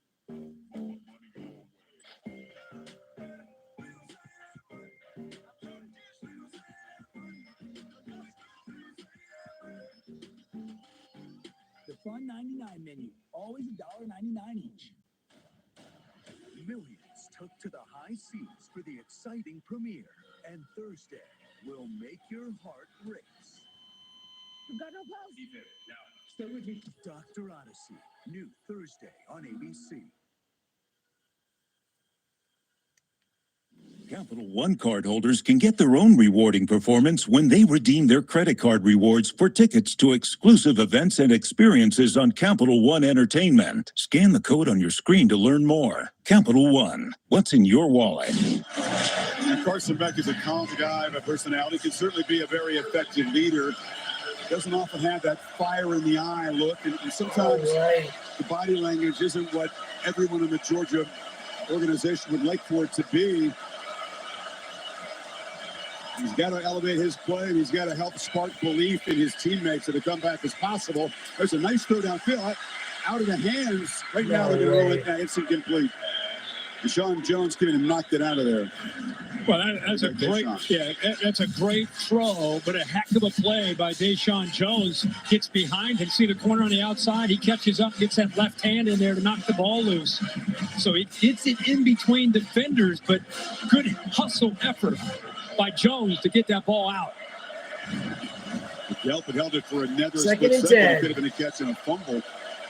Shotgun formation to the top. Second and 10. On the bottom.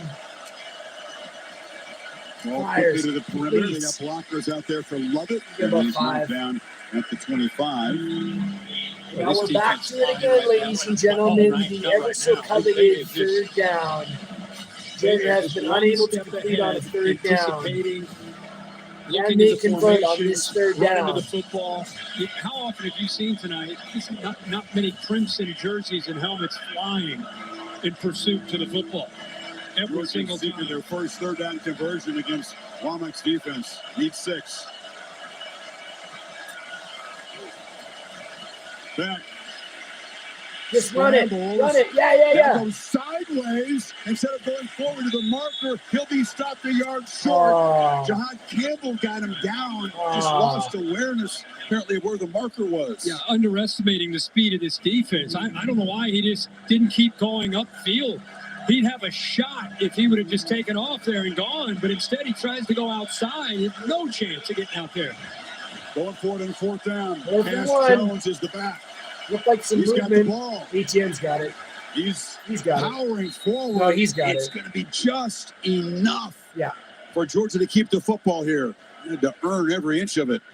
Yeah, that is right at the marker. They will move that. Pretty good effort.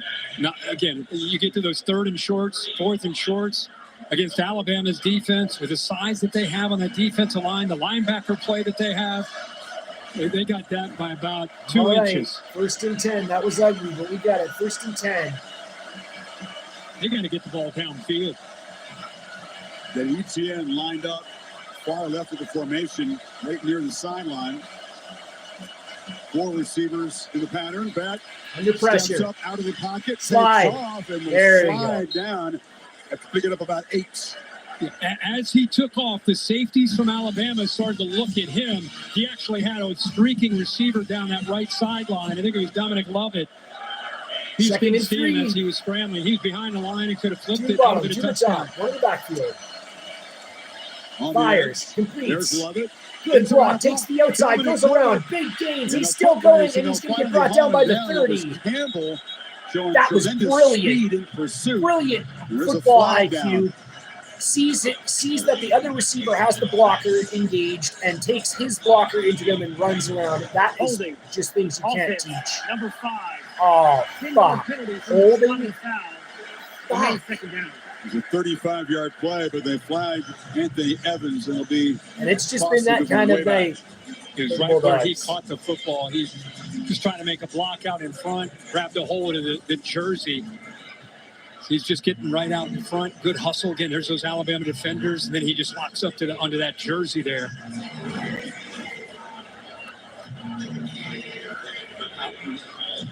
Here's the play real quick I was talking about.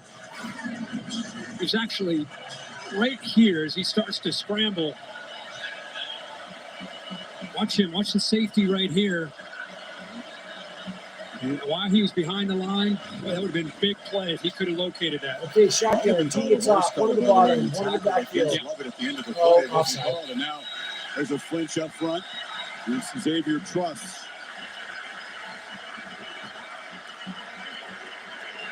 Wondered which offensive line, they both had their issues in the young season, which could really step up and perform and elevate tonight another level or two. It's clearly been Alabama.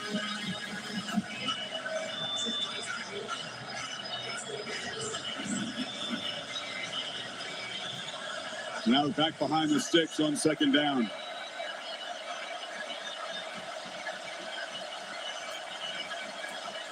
Branson Robinson tries to cut back.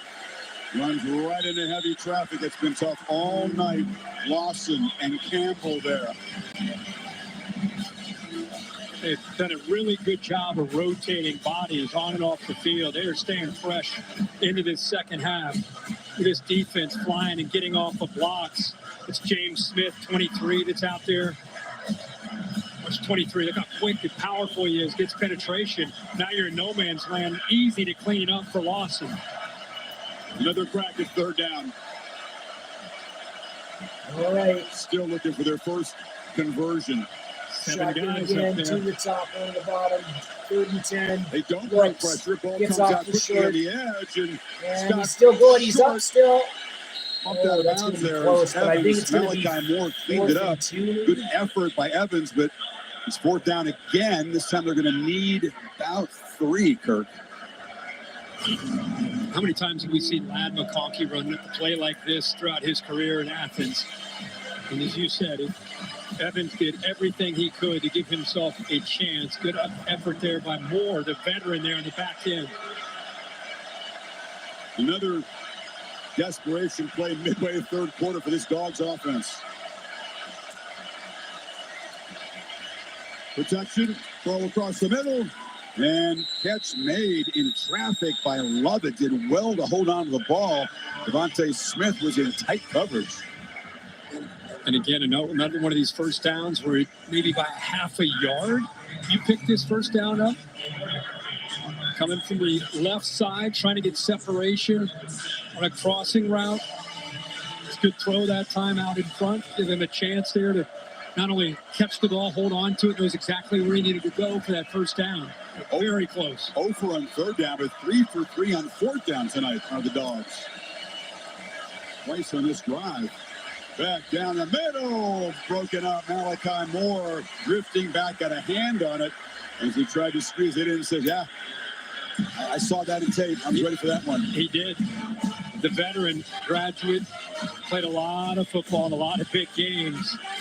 Again, just thinking, reading the eyes, head on a swivel, looking for that potential crosser coming in behind him. Got good depth there. One of the guys that's the main communicators on this defense, something that Alabama has always been known for throughout the Saban era. 2nd and 10. Pretty strong in the post-Saban era, too.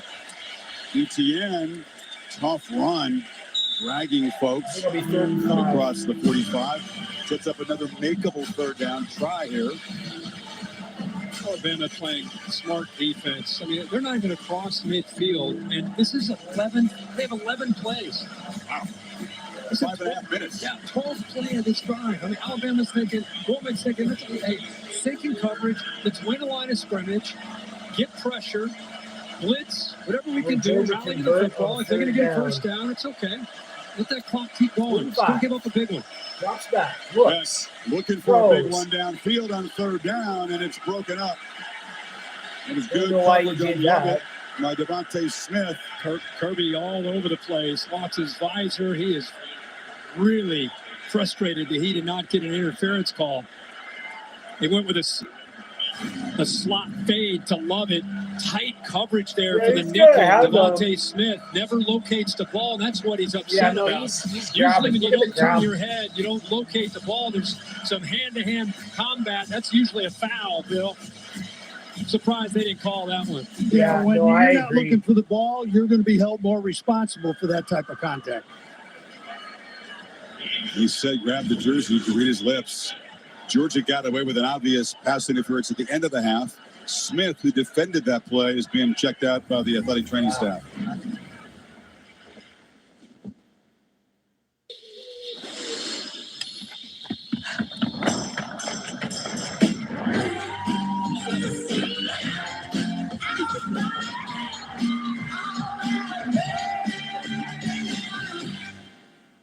Some people just know they could save hundreds on car insurance by checking Allstate first. You drive in today?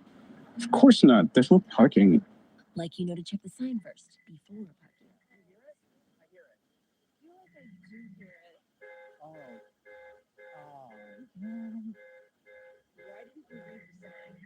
You think you can pay a parking ticket in heirloom tomatoes?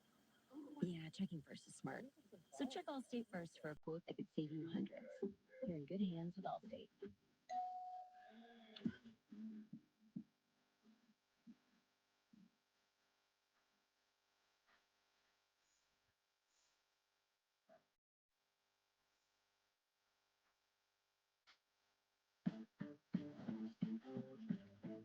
So what are you working on?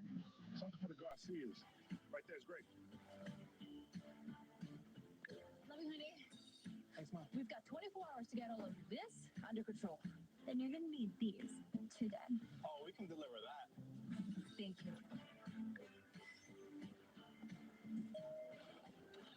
Today, tomorrow, get delivery at the speed you need only at the Home Depot. As your host, I have some rules. 2 flush maximum per bathroom visit. No games, no fun. There's a great barbecue outside, but don't touch that. Meanwhile, at a Vrbo, when other vacation rentals make you share your turf with a host, try one that's all yours. Want the effects of Viagra, but faster? Meet Rose Sparks. They contain sildenafil and tadalafil, but Sparks dissolve under the tongue. Dissolvables work faster than old school pills. Connect with a medical provider at ro.co/sparks. As a lifestyle guard, I help people live their best day in the sun by delivering high noon when the cooler's empty. I will create a utopia to make love.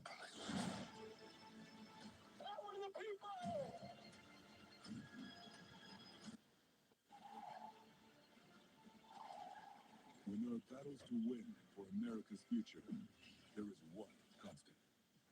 Marines.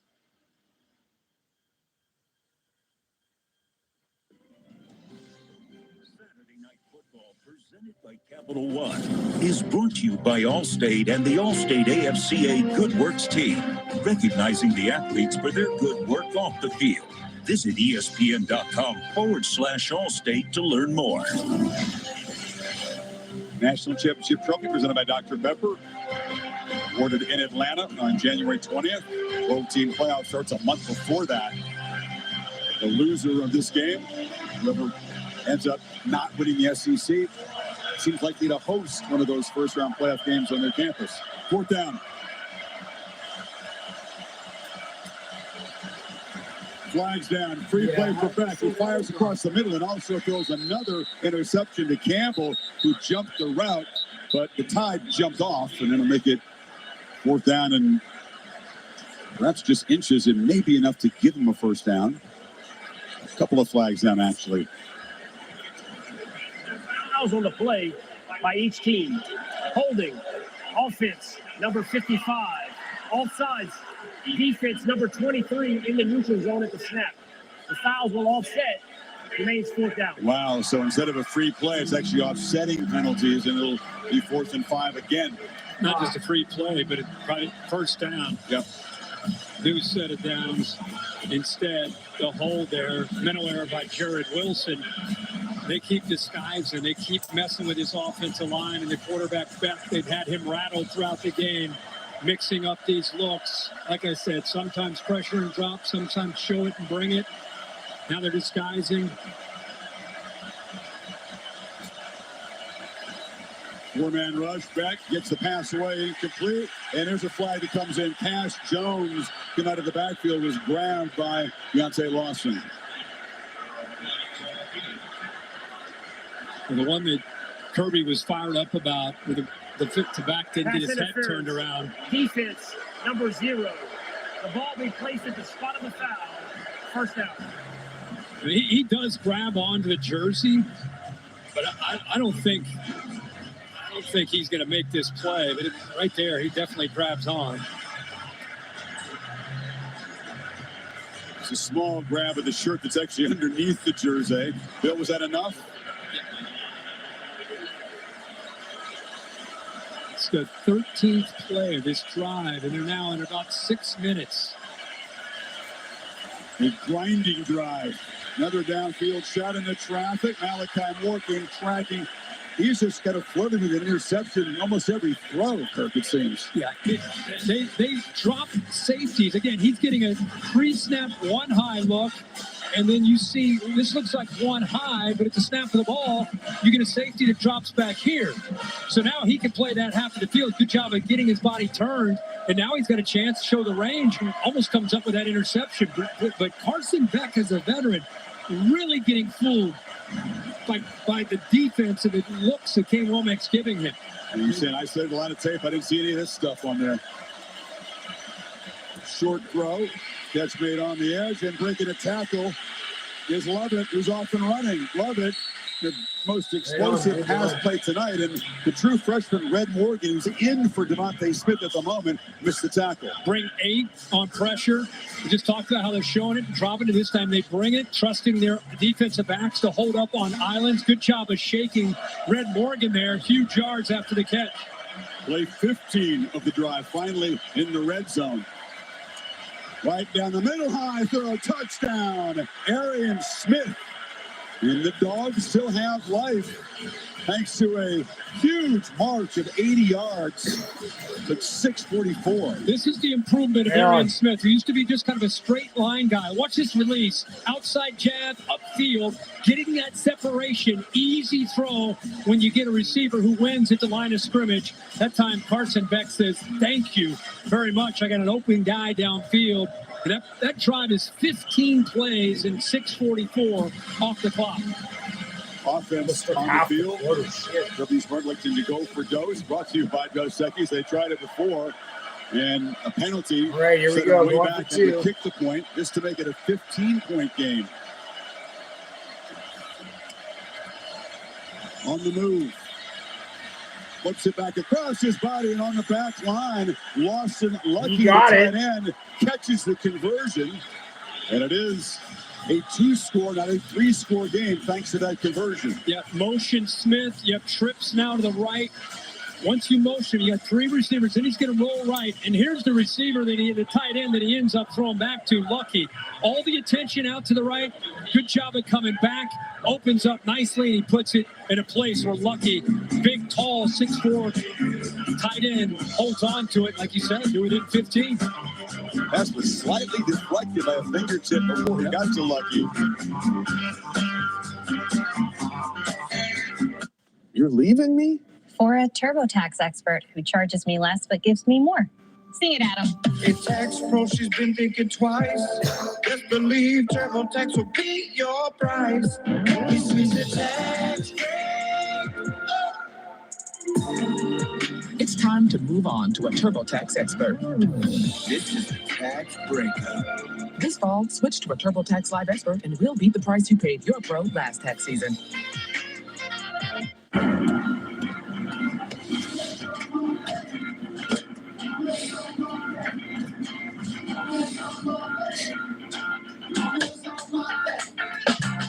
Let's go, we're in the building, baby.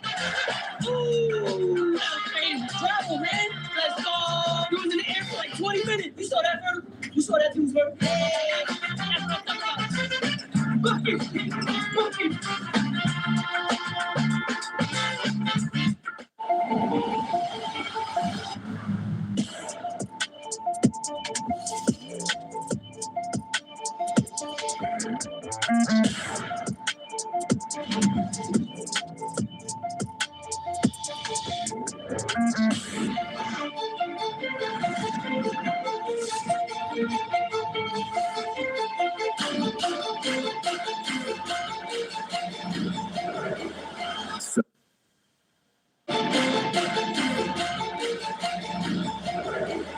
Celsius, essential energy.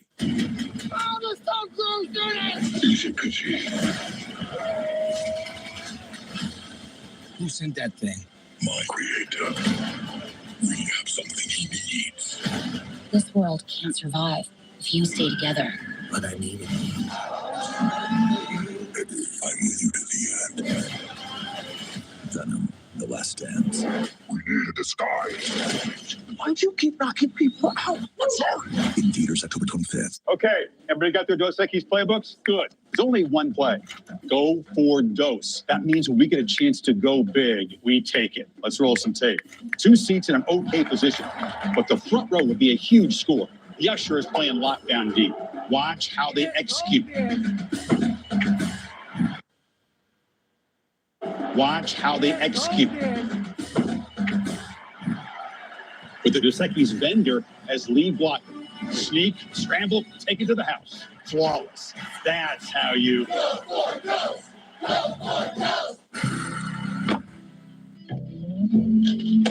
Yo, can I kick it? Yes, you can. Can I kick it? Yes, you can. Can I kick it?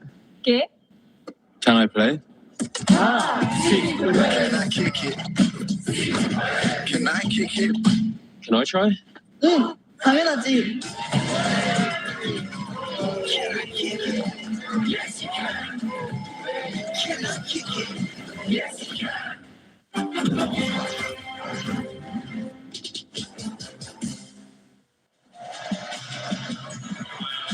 It was 28-0 Alabama. Since then, the Tide haven't scored on offense. Got the safety, but Georgia with a couple of touchdowns. Make it a 15-point game here. Still midway third. This is Ryan Williams from the 7.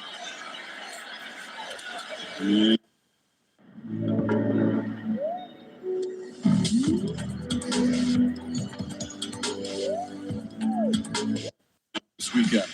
Wimsatt, the backup quarterback in. Wildcat looks like he's going to take it. 17-13, he's going to score. No! And Josh Caddis, my man, out of Cincinnati Moeller, jumps on top of it. for a big moment for him and the Cats as they take the lead, and they would go on to upset Ole Miss, their biggest upset of a highly ranked team since 2007. Congrats to Mark Stoops. What a win for the Wildcats. One team was really hungry and desperate today. The other one was not. Great road win for Kentucky. On the edge, Miller takes the pitch. Jackson flew up there and knocks him out of bounds near the line of scrimmage. Holly? Well, guys, the vibe on the Georgia sideline has really changed. After that touchdown that pulled them within 15 points, they were yelling and screaming. Jalen Walker, number 11 on defense, came over to the offense and said, I told you, we can get this going. I promise you, we've got you here. They need to stop here to get some momentum back for that offense. This defense has not Kept quit. the edge that time. That was a Even though serious they've been problem scored on, with they those have perimeter not runs in the quit. first half. Empty backfield. The three, the tight end, lines up far to the left. Another stop. Milrow, lots of time, and an easy pitch and catch. Williams has first down yardage. Milrow out has across the just 30. been Really a good sharp read, being shooter, patient there. I thought gunslinger. initially he might try to throw He has the tight been end. He came completing off of him in the passes middle. everywhere. And a nice opening once again, and that Georgia zone defense just sitting nicely, the freshman. And now the freshman goes down the middle. Williams bubbled and caught. I can't believe I just saw An that. incredible start for this prodigy continues. He made that an adventure. I can't believe Another that. electric play from number 2. I can't fucking believe that. But Look you at put this. Malachi Look at this. Starks as a safety Look at who this. can cover on the electrifying freshman. Good. He's got great ball Good. skills. That ball gets behind him. What a job there by Williams' concentration. But how about Milrow going to the 17-year-old freshman against the crafty veteran Starks, and he hits it. 1, 2. How many times did he bobble it? Like 3 or 4. Great focus, as you said. He has the it factor. He's just him, as they say.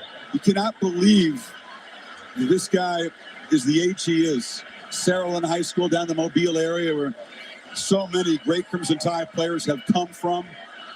54-yard play.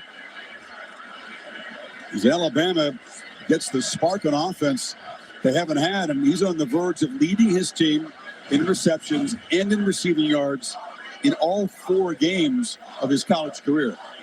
That's And it's going to be a good college career. Think about that. Walker Down, who Holly just talked about, was trying to motivate the troops on the sideline. Just when it felt like Georgia, they got within 2 possessions, they've got some momentum, they need to try to see if they can get a stop to get the ball back. Milrow comes right back and goes to the freshman. Who to look to convert on that 3rd down, and then the next play they attack down the field. Holly? Well, guys, the coaches were telling us that Ryan Williams, at just 17 years old, came into this Alabama program, and they didn't promise him a starting job. They told him you have to earn it. So he started out on the 3rd team offense. They said it only took about 7 days before they started to move him up. Finally, Jalen Milrow, the quarterback, came and said to the coaches, hey, I think he needs to be a 1. He made it, worked his way up, and you can see the skill and the talent that's dazzling. First college catch was an 84-yarder for a touchdown. That was against Western Kentucky. Many wondered, could a guy this young, as talented as he is, step up and produce against the Dogs? And an emphatic yes would be that answer. Pretty cool that the veteran quarterback says to the coaches, hey guys, that kid too, he's 17. Guess what? He might be our best. We got to get him up off the 3rd team, move him up. The first stop on the plane after DeBoer got here and met the team to re-recruit a guy who had decommitted, as many players do. Go down to Mobile, get the family together, get him back in the fold. Good call. It was the number 1 priority, basically. That's why.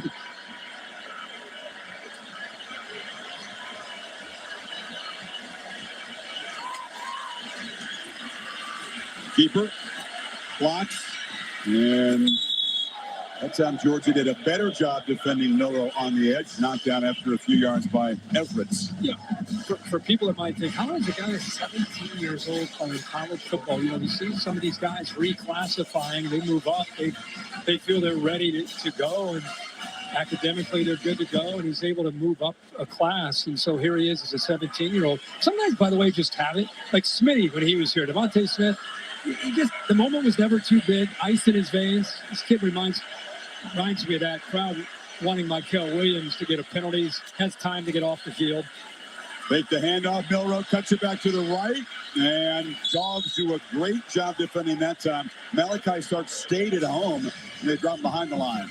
Yeah, much better job on the edge of this defense. The safeties there.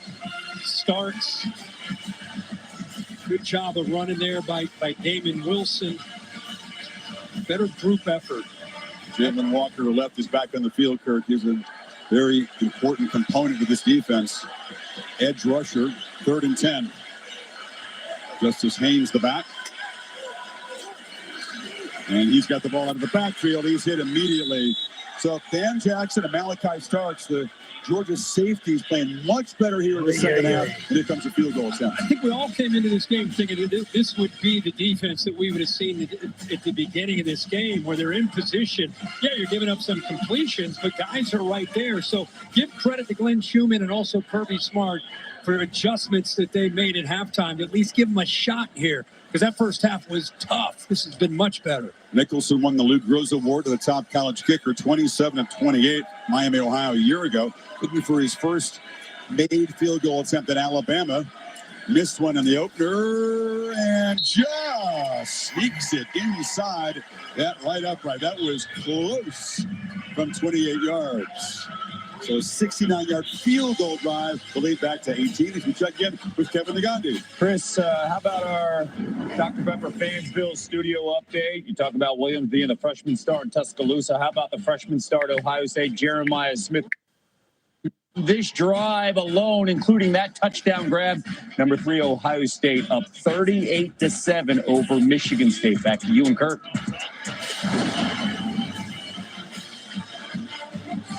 These newcomers college football come in different. They're so prepared physically and mentally to contribute right away. They expect to. Late in the third, Georgia trails by 18. Yeah, Ohio State, think about who they've had. Marvin Harrison Jr., Chris Olave, Garrett Wilson. I mean, the list goes on and on. Jackson Smith and Jigba. There are a lot of the Ohio State coaches that feel that Jeremiah Smith may be the most physically gifted of all of them. That's saying something. All those guys you listed are pretty he looks like a young T.O. when you see him. That's sculpted, huh? Yeah, he's scary. All right. Alabama took about 4 minutes off the clock, added 3 to the lead. Fair caught by Anthony Evans. Here's the last drive for the Dogs. Yeah, it took some time. I mean, they were kind of inching their way down the field, converting 3 fourth downs. And then after they converted a couple of those fourth downs, then they were able to hit a big play here. Lovett able to shake a defender, get down that right sideline. Great job of getting off the line of scrimmage by Arian Smith for that touchdown. And then they hit the 2-pointers. So one of the better drives we've seen from Georgia. They're trying to get a stop, keep it a 2-possession game. Now Beck's got a strike. He cannot afford to methodically move the ball down the field. That was a 15-play drive. Took a whole lot of time. Right. And here's a throw on the sideline. Dylan Bell. Good battle for the Alabama has just had tight coverage on Georgia all night. Alabama. I don't think I've seen a Georgia guy wide open in the deep field once. They lost Kool-Aid last year. They lost Terry and Arnold. Yeah, this is a young secondary. I want to see how these guys do. Well, Damani Jackson over from USC. That was him. Xavier Brown. How they done tonight? Devontae Smith in the slot. And you look at the system that they're running with Romack tonight, it's going to be scary for teams to match up with this defense. Hands off Etienne, up the cuts middle. it back. All the defensive backs who started in that I SEC think he's been championship game effective. I don't know why they haven't used him more. The 2 corners are in the NFL. Caleb Downs is in the payroll of Ohio State, playing very well for the Buckeyes so far. So it's up to Moore and these newcomers, Sav and Jackson, and the freshman Brown. Yeah, it's been really amazing. And they also lost 3 corners besides the 2 to the NFL. It's to the transfer portal with the coaching change. So a lot of young bodies back there. But, boy, they stepped up and shown the SEC and the country how good they can be. Georgia, again, on 3rd down. But this time converting. There's a going ball down in the low is completion. Arian Smith, and that breaks the 0 for 9 on 3rd down. And I think the thing that Finally, really a stands out 3rd to down me is conversion. this Finally. defense is doing a lot. I mean, they're not just sitting in 1 or 2 coverages. They're showing, they're disguising, they're showing one thing, going to another, and they're in sync. They're connected as a group in the back. Playing fast, final 20 seconds of the Fires third deep, quarter. wide open. And going back to try to make the catch is Oscar Delp. But again, the ball placement from Beck was not what he wanted. No, he threw that behind him. And we've seen a few of those where it just seems like he's falling off the throw, leaning to his left after the throw. And that's what brings the ball to the back shoulder there. He's not intentionally trying to put that there. He's got room to put that just in front of him to be able to get that catch.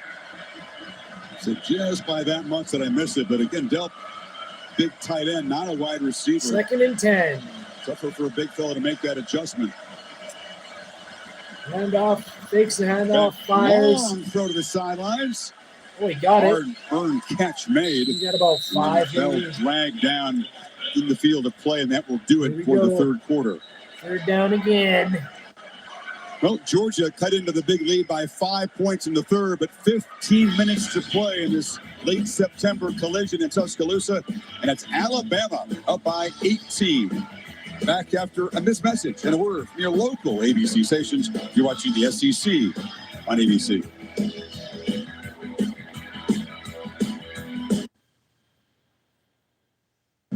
Throughout our history, ordinary people have done extraordinary things. Now it's your turn to reimagine civilization and build something you believe in.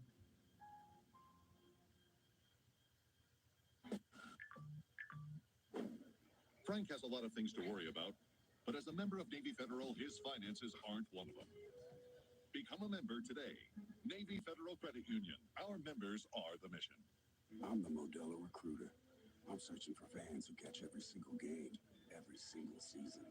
I'm always watching, always looking. 23B, 23C to reward more full-time fans. When you pull on a pair of Tecovas boots, Dude, this is crazy. Bro, this is crazy. This is a fucking butt kicking. just about anything in between. Find your pair at Tecovas.com. 2 turnovers, man. Shit. What's up? This is Mike. And this is Celia. And a little thing we love about the Chick-fil-A honey pepper pimento chicken sandwich Is the symphony of flavors. You can always count on that crispy, tender, juicy chicken, and it's got pickled jalapenos, and it's so good. My favorite part is the pimento cheese. Topped off with the honey, it all comes together perfectly. I like the original. I like the spicy chicken fillet, but either way, You're getting a winner. real customers paid for their testimonials. Evil has always existed. Rivals play you hard. Yeah, that's the truth, man. That's the truth. FX's Grotesque Green, all new Wednesdays at 10 on FX. Stream on Hulu. What y'all doing out there? Check it out. Taking bribes. Proud of y'all. We go on and on and on and on and on. People are into it. Fire. Yeah, Central 5 ran that. What if you never had to worry about what you could do? Because you could do anything. Anywhere could be the center of everywhere. And boundaries only existed to be pushed. So the only limit you faced is how big you could dream. What would you do then? Some pretty cool stuff, I bet. Yeah, that'd be some life. That'd be life unlimited.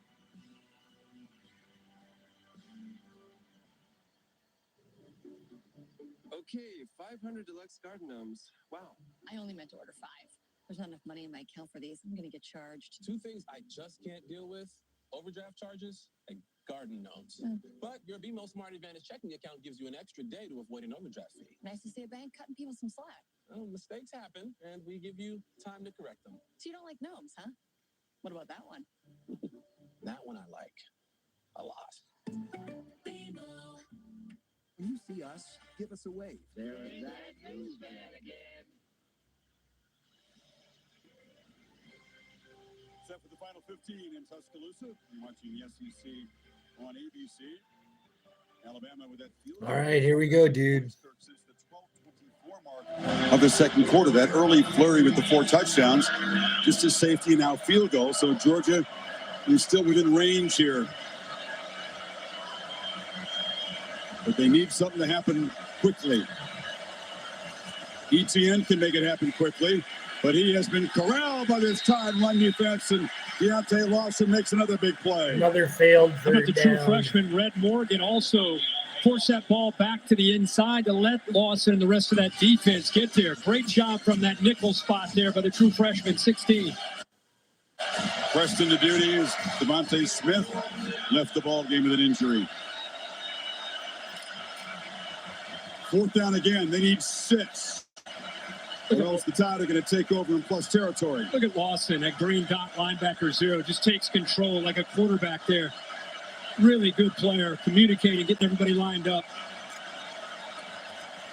Back across the middle. Another squeezed into tight target, and Dylan Bell has become one of his go-to guys, and the Dogs with a 1st down in Bama territory. Great job by Carson Beck. This time, man-to-man, you got to get an inside release, and you got to get it into him before that safety can come over and dislodge that football. Got it out in a hurry.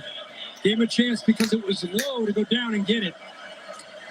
Staying alive here in this game with his 4th down conversions. Beck's going to scramble. On He's 1st under. down, Beck No. loses the football. They knocked it out of his hands. No. Latham makes the recovery. Rusa knocked it loose. Oh. Turnover for Beck. We're going through the personnel on the Alabama defense with Ken Womack. And we got to, you got to number 4, who's a little Shit. iffy because of an ankle, and his eyes lit up. Said most gifted linebacker that we have off the edge, number 4. One didn't know if he could go. He's got power. You could see the change of direction, the awareness to be able to get his hands on the football. So he might not be at 100%, but he makes a big impact on this game here in the 4th quarter with that left hand knocking the ball loose. Playing through some pain. It was a high ankle sprain against the Badgers. And now Alabama is set up at the 48.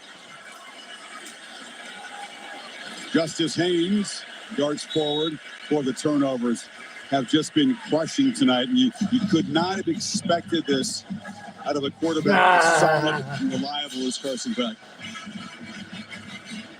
Or this Georgia offense. Is that you, for that George? matter. I mean, it's a tough ask to come into Tuscaloosa. Yeah, the Tide is Anytime, rolling. September, October, These Dogs November. are getting drowned, dude. But yeah, the turnovers and the Alabama defense just taking the wind out of their sails throughout this game. Tide lined up quickly. I was thinking, why are they playing with tempo up 18? Let's take a look at the sidelines. And it's Milrow, and a much better job stopping the quarterback. Yeah, runs in the roll second half. Tide, dude. TJ Roll Allen Tide. made the Like, play. Yeah, fuck. this one was a They're little getting bit drowned slow out, in dude. developing. Gave those 2 linebackers like interceptions TJ and then a Allen plenty of fumble. chance to get out there and Shit. not allow him. If you missed the first half, he was running out of the Alabama's edge. quarterback A lot of is the receivers, a hell of an you saw athlete, Bernard dude. going in jet motion. Basically, anytime they wanted to get the ball outside, they took it. And since the halftime adjustments, we've not seen that nearly as much.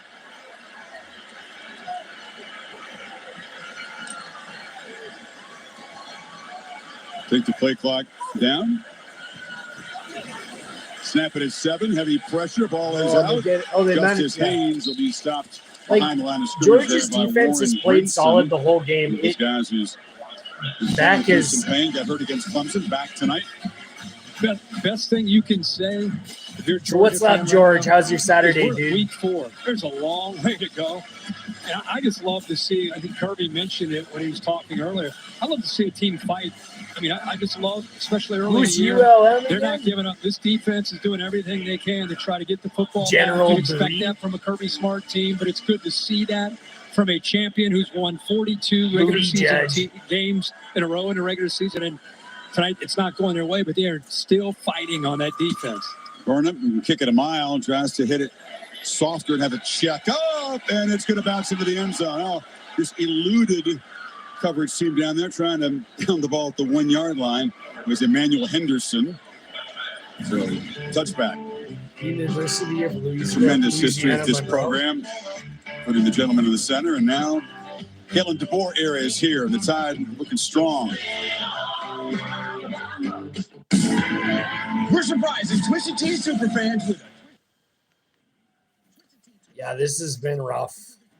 real brewed tea and 5% alcohol to kick off your game day. Twisted Tea, iced tea. Keep it twisted. It's nice when your days have a rhythm. But what happens to that flow when you go Painful, from working painful, to painful. retiring? His retirement income plan from Fidelity can help you make the transition wherever life takes you. It can help you keep your income and investments on target and give you a clear view of your cash flow so you can feel free to explore. Fidelity can help you take on retirement. What's Danny doing? He saved so much bundling home and auto with the personal price plan that he got excited. Bundle is live! And bundled football with football. Bundle, amigo! You go bundle! Bundle is live!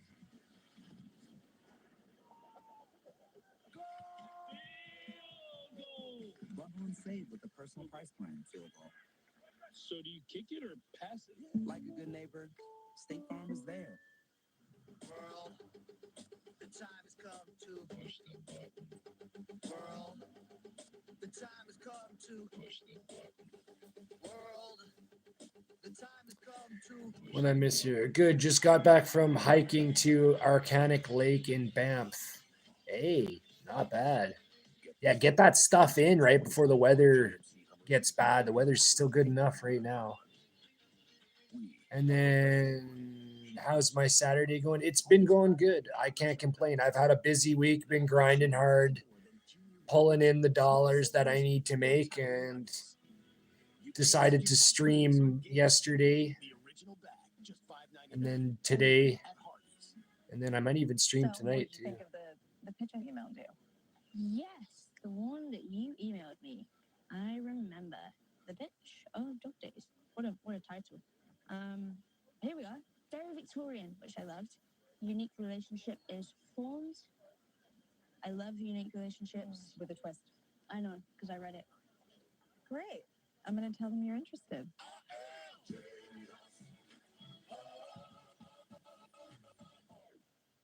Amanda Riley was a mother, wife. She got diagnosed. Yeah, no, just been a busy Saturday mostly. Streamed a couple of other games, but that's it really. Premieres October 9th on ABC. Well, Coach, you're in striking distance entering the fourth quarter. I saw you having a long conversation with Carson Beck. What are you saying to him right now? Well, we got to play with a little pace. We're going to run out of time and snaps if we're not careful. She says to the coach, "What are you telling Carson Beck right now? Stop sucking and throwing the football away and dropping it." Thank you, Coach. That was before the beginning of the fourth quarter. Yeah, lady, most of my work surrounding area or around cameras or the surrounding area. Yeah, like what was it? Last week I I had to go to Spruce Grove and I had to do some things in Atchison and Spruce Grove and Stony Plain. But yeah, pretty much. And then I did a couple runs to Wetaskiwin. So yeah, occasionally I'll go far, but yeah. Cameras has been with the school being in, a lot of the students don't want to leave campus or be bothered with anything, right? They want to focus on their school, so they're always phoning for stuff. Back, trying to escape. Checks it down. Etienne held inbounds. Picks up about 8. Part of this is because it's 33-15, but they've been in catch-up mode since the first half. We're talking at the break. Without McConkey, without Bowers, who's the game breaker? Who's the guy that can score? You get down like this, who can? And part of it's Bama's defense and what they're doing, but who's the guy? Arian Smith had one play downfield. Yeah, and he's done it. And he's done it throughout his career. But somebody's got to be able to get downfield. Is Smith? Is it Lovett? We need a chunk play. Trying downfield again. This is Lovett in a battle, and it is broken up again by that freshman Morgan. See, I don't know about that. He kind of threw it into double coverage that's the there. Third true freshman on the back end that we've been talking about. Xavier Brown won, some Babakwe, and now Red Morgan is, like we keep talking about. He's been in defense as a run defender. He's been able to step up.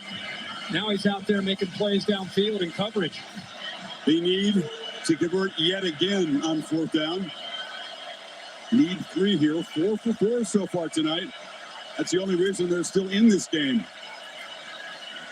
Back across the middle, and that one they don't convert, but a flag comes in. Oh, that flags. was Keon Sabb in coverage against Lawson Lucky, the tight end. Alabama or UGA. UGA's That got was the a ball really right now, dude. Physical. Holding defense number 34. Oh. 10-yard penalty on the previous spot. Oh, First down. UGA just Steve got a Robinson on the gift. penalty, announced 34. Yeah. But watch Lucky here. I mean, he's running, trying to get beyond the sticks. He's going to work back. Look how physical. It wasn't just the end of the play. It was the entire play there. I'm not sure where Robinson was involved. It may No, have been 3. Yeah, it was 3. So, again, they convert on 4th down, this time via penalty. All right. 1st and 10 shotgun, 3 to the top, 1 to the bottom. Drops back, looks, Across fires. the middle, and Nice an accurate throw, and a nice catch. by Evans in traffic. He's come up big tonight. Had just 1 catch coming into this game. See, they're showing man-to-man here, and then they get out of it, and they roll to cover 2. So he's got to be able to hit that seam inside of that safety. Good throw that time. 20-yard gain, playing with tempo. Back another long throw, and the catch made. And fighting down near the goal line Oh, is here Colby we Young, go. a tall, physical player that came from Miami, 1st and goal now. Yeah, 6'3". See Now you this got again 1 here. safety in the middle, so that tells you have one-on-one on the outside. Yeah, Why there not we just go. throw it? He looks like he's covered. Throw it, bring him back to the ball, and it's 6'3". Backed off a Adjust bit there. nicely. Okay, 1st and goal. Drops back, Back looks, again across fires. the middle. Bobble caught, touchdown. Lawson Lucky, tight end again, coming up with a big play. And Georgia showing a lot of fight and good bounce back from Beck after his 3rd turnover tonight. Now Beck is seeing the field. Now, this is the Carson Beck that we've grown to come to kind of expect his ability to read coverage and deliver the football. Good job of coming He's just back. about Almost dropped lost it. the handle of that football, but able to hold on to it. 1 for Again, 2. going for Dose, brought to you by Dos Equis, trying to We cut are down this by to an 12. 11-point margin. Excuse me, a 10-point game if they make this.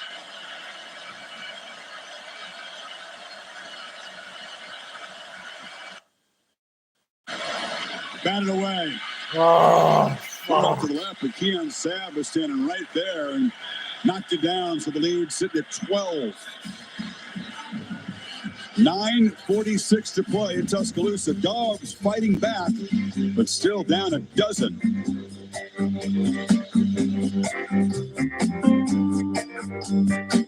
Whoa, it's the Capital One Bank guy. That's me. Could we get a selfie? Of course. Say no fees or minimums on your Capital One check. So how's University of Louisiana Monroe doing, dude? What do you do outside of the Capital One Cafe? What do you mean? Like when you go home or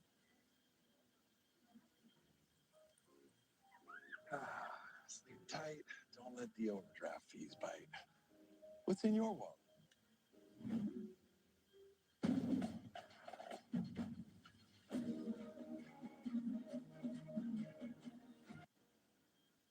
When your hiring team needs a little extra help, Greenhouse has AI-powered tools to streamline your process. With a simple prompt, you can create job posts.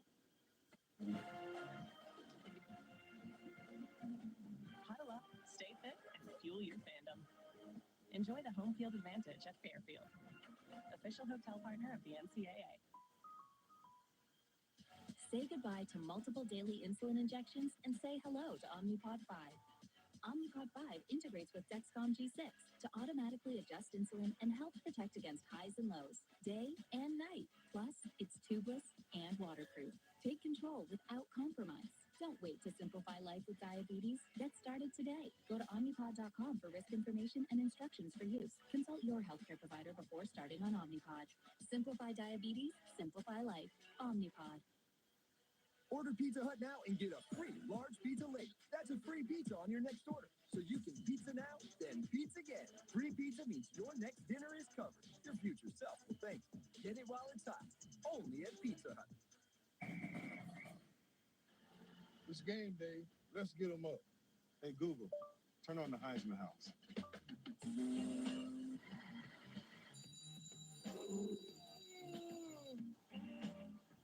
I'm in the game.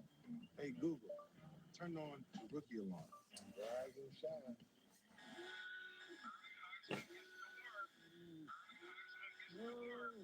Everybody sleeps in on game day. A little bit, yeah, a little bit, Hugh. There's a little bit of one. Yeah, dude, go Dogs is right.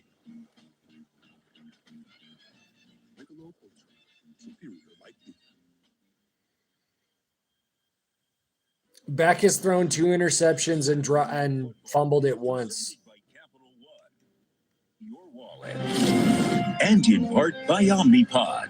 Simplify life with diabetes. Exactly. If they can pull this off, yeah, it'll be rad. Beautiful evening in Tuscaloosa. Goodyear providing the aerial coverage. Road tested and game ready. Are you ready for the road? Goodyear, more driven. As a fast drive by Georgia, Kirk, that was not methodical. They went 80 yards in less than 2 minutes. Took them just 6 plays. All right, here we go. 2-point conversion batted down. 9 minutes left. 12-point 9:46 left. Job not done for Milroe and the Crimson Tide yet. No, got to be careful getting too conservative, too. Booted deep, and the fair catch is going to be made by Adams.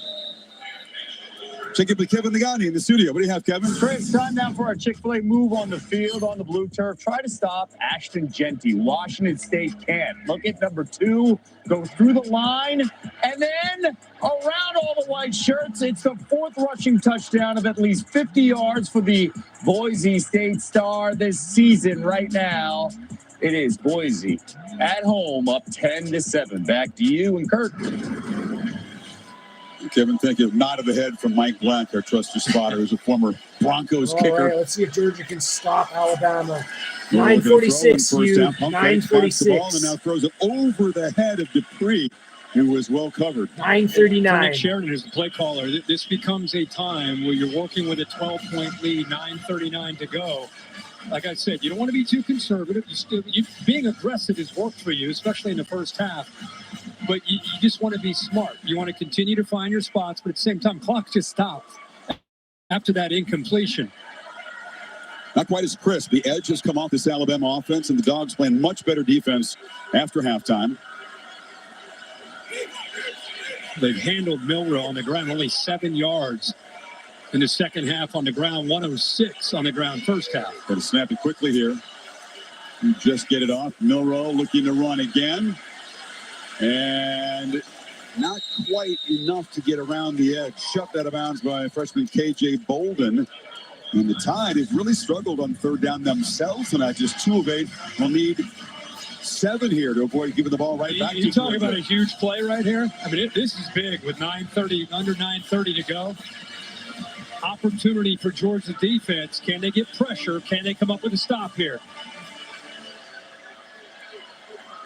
It's so effortless for Alabama through the first 18 minutes of this game. A lot tougher now. They bring some pressure. Milroe right down the middle. Threw it behind Cole Adams, but he went down and got it, and they do. Yep, so they're spying with a couple backers right here, but they're playing man-to-man behind that. Now you got to be able to win. You got to get separation right here. It was exactly what they're able to do there with Cole Adams. Made that look really easy walking away from Dalen Everett. Wasn't perfectly on the money. Nice adjustment to collect the ball by Adams. When he was that open, okay. Right? I mean, you can throw it. 10. He can adjust. Their own 45. Time they hand it off on first down. Miller, and he's knocked down for a loss by Kristen Miller.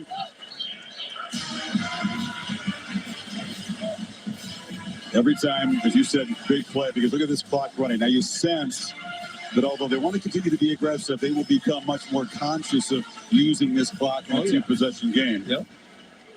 2nd and 11. Look to play clock down. They've got 20 more seconds to play with here.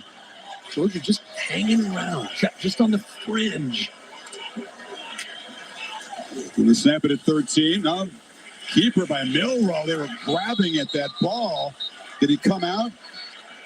Tyrion Ingram Dawkins was ripping at the quarterback's arm. Thought he had a takeaway, but Milroe did well to hold on to it. Yeah, I thought he got in there and had a chance. He did attack the football, which you're expected to do down 12 in a fourth quarter. Milroe held on, but another third down. 3rd and 11. Need this stop.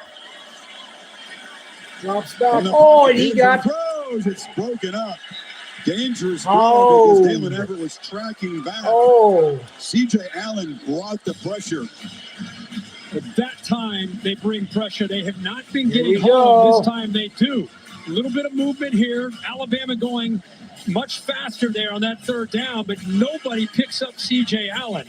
And those defensive backs all lined, all 5 of them right at the first down marker, knowing exactly where those receivers were trying to go. That time 6, able to work around the freshman.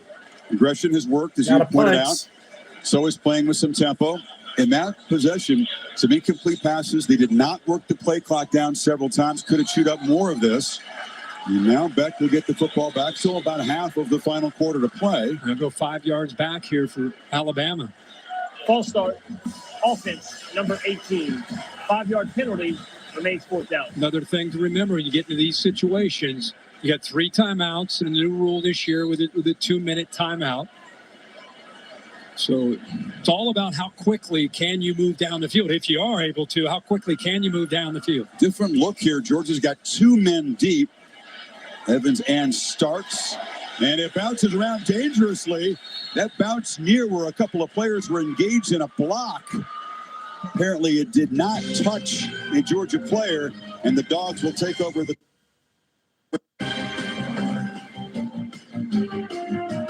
The future is threatened by enemies often unpredictable. Here we go. It's turning close. America's future, there is one constant. Marines. Spankings at the Duluth Trading birthday party.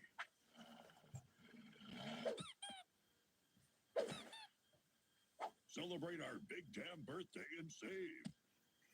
Only at Duluth Trading. At Simply Safe, your safety is the only thing that matters. We designed smarter ways to detect motion for fast emergency response. We create HD cameras so you can see what's happening in your home from anywhere. All powered by Fast Protect technology. Exclusively from Simply Safe for faster police response. Get Simply Safe today with no contracts or cancellation fees, so you're never locked in. There's no safe like Simply Safe. Wayday's coming. Wayfair's big sale is back for 3 days only, October 5th through 7th. Get excited to get up to 80% off. Oh, yes. Plus, we're free shipping on everything. Enterprise flash deals. All Wayday long. Wayday starts October 5th, so mark your calendar and start filling your card. Wayfair, every style, every home. I have a surprise for you. Oh, yes, please. Feast your eyes on this. That's sexy. Feels so new. I want to feel this feeling again and again. Can I hold it? How bad do you want to hold it? Not in a bag, but pretty please. Or they don't. Go ahead, press a button. Oh, it's glowing. Apple Intelligence. We should do this more often. Agreed. Rekindle the feeling of love with the new iPhone 16 Pro on Next, and feel it again and again with the latest iPhone every year with AT&T Next Up Anytime. You know, Coach Prime, it's nice to finally have some free time. Gives you a chance to reflect on the important things. Like how Aflac pays people money for the expenses health insurance doesn't cover. Health insurance does leave a gap. But Aflac gives people money to help close that gap. Coach Prime got one on the line too, baby. See, that's how you hold up a trophy. Trust me. Get help with expenses health insurance doesn't cover. Is an official sponsor of ESPN College Game Day. Hope y'all hungry. I'm glad I brought my own dinner.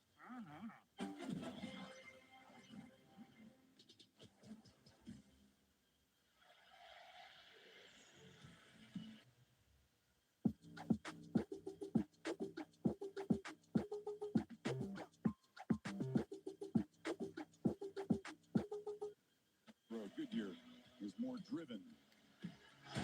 Alabama student section has been given a lot to cheer about for their team. The Taco Bell Liv Moss Student Section of the Year contest. Download the Taco Bell app to learn more. Beck and the Dogs within a dozen. 7:14 on the clock.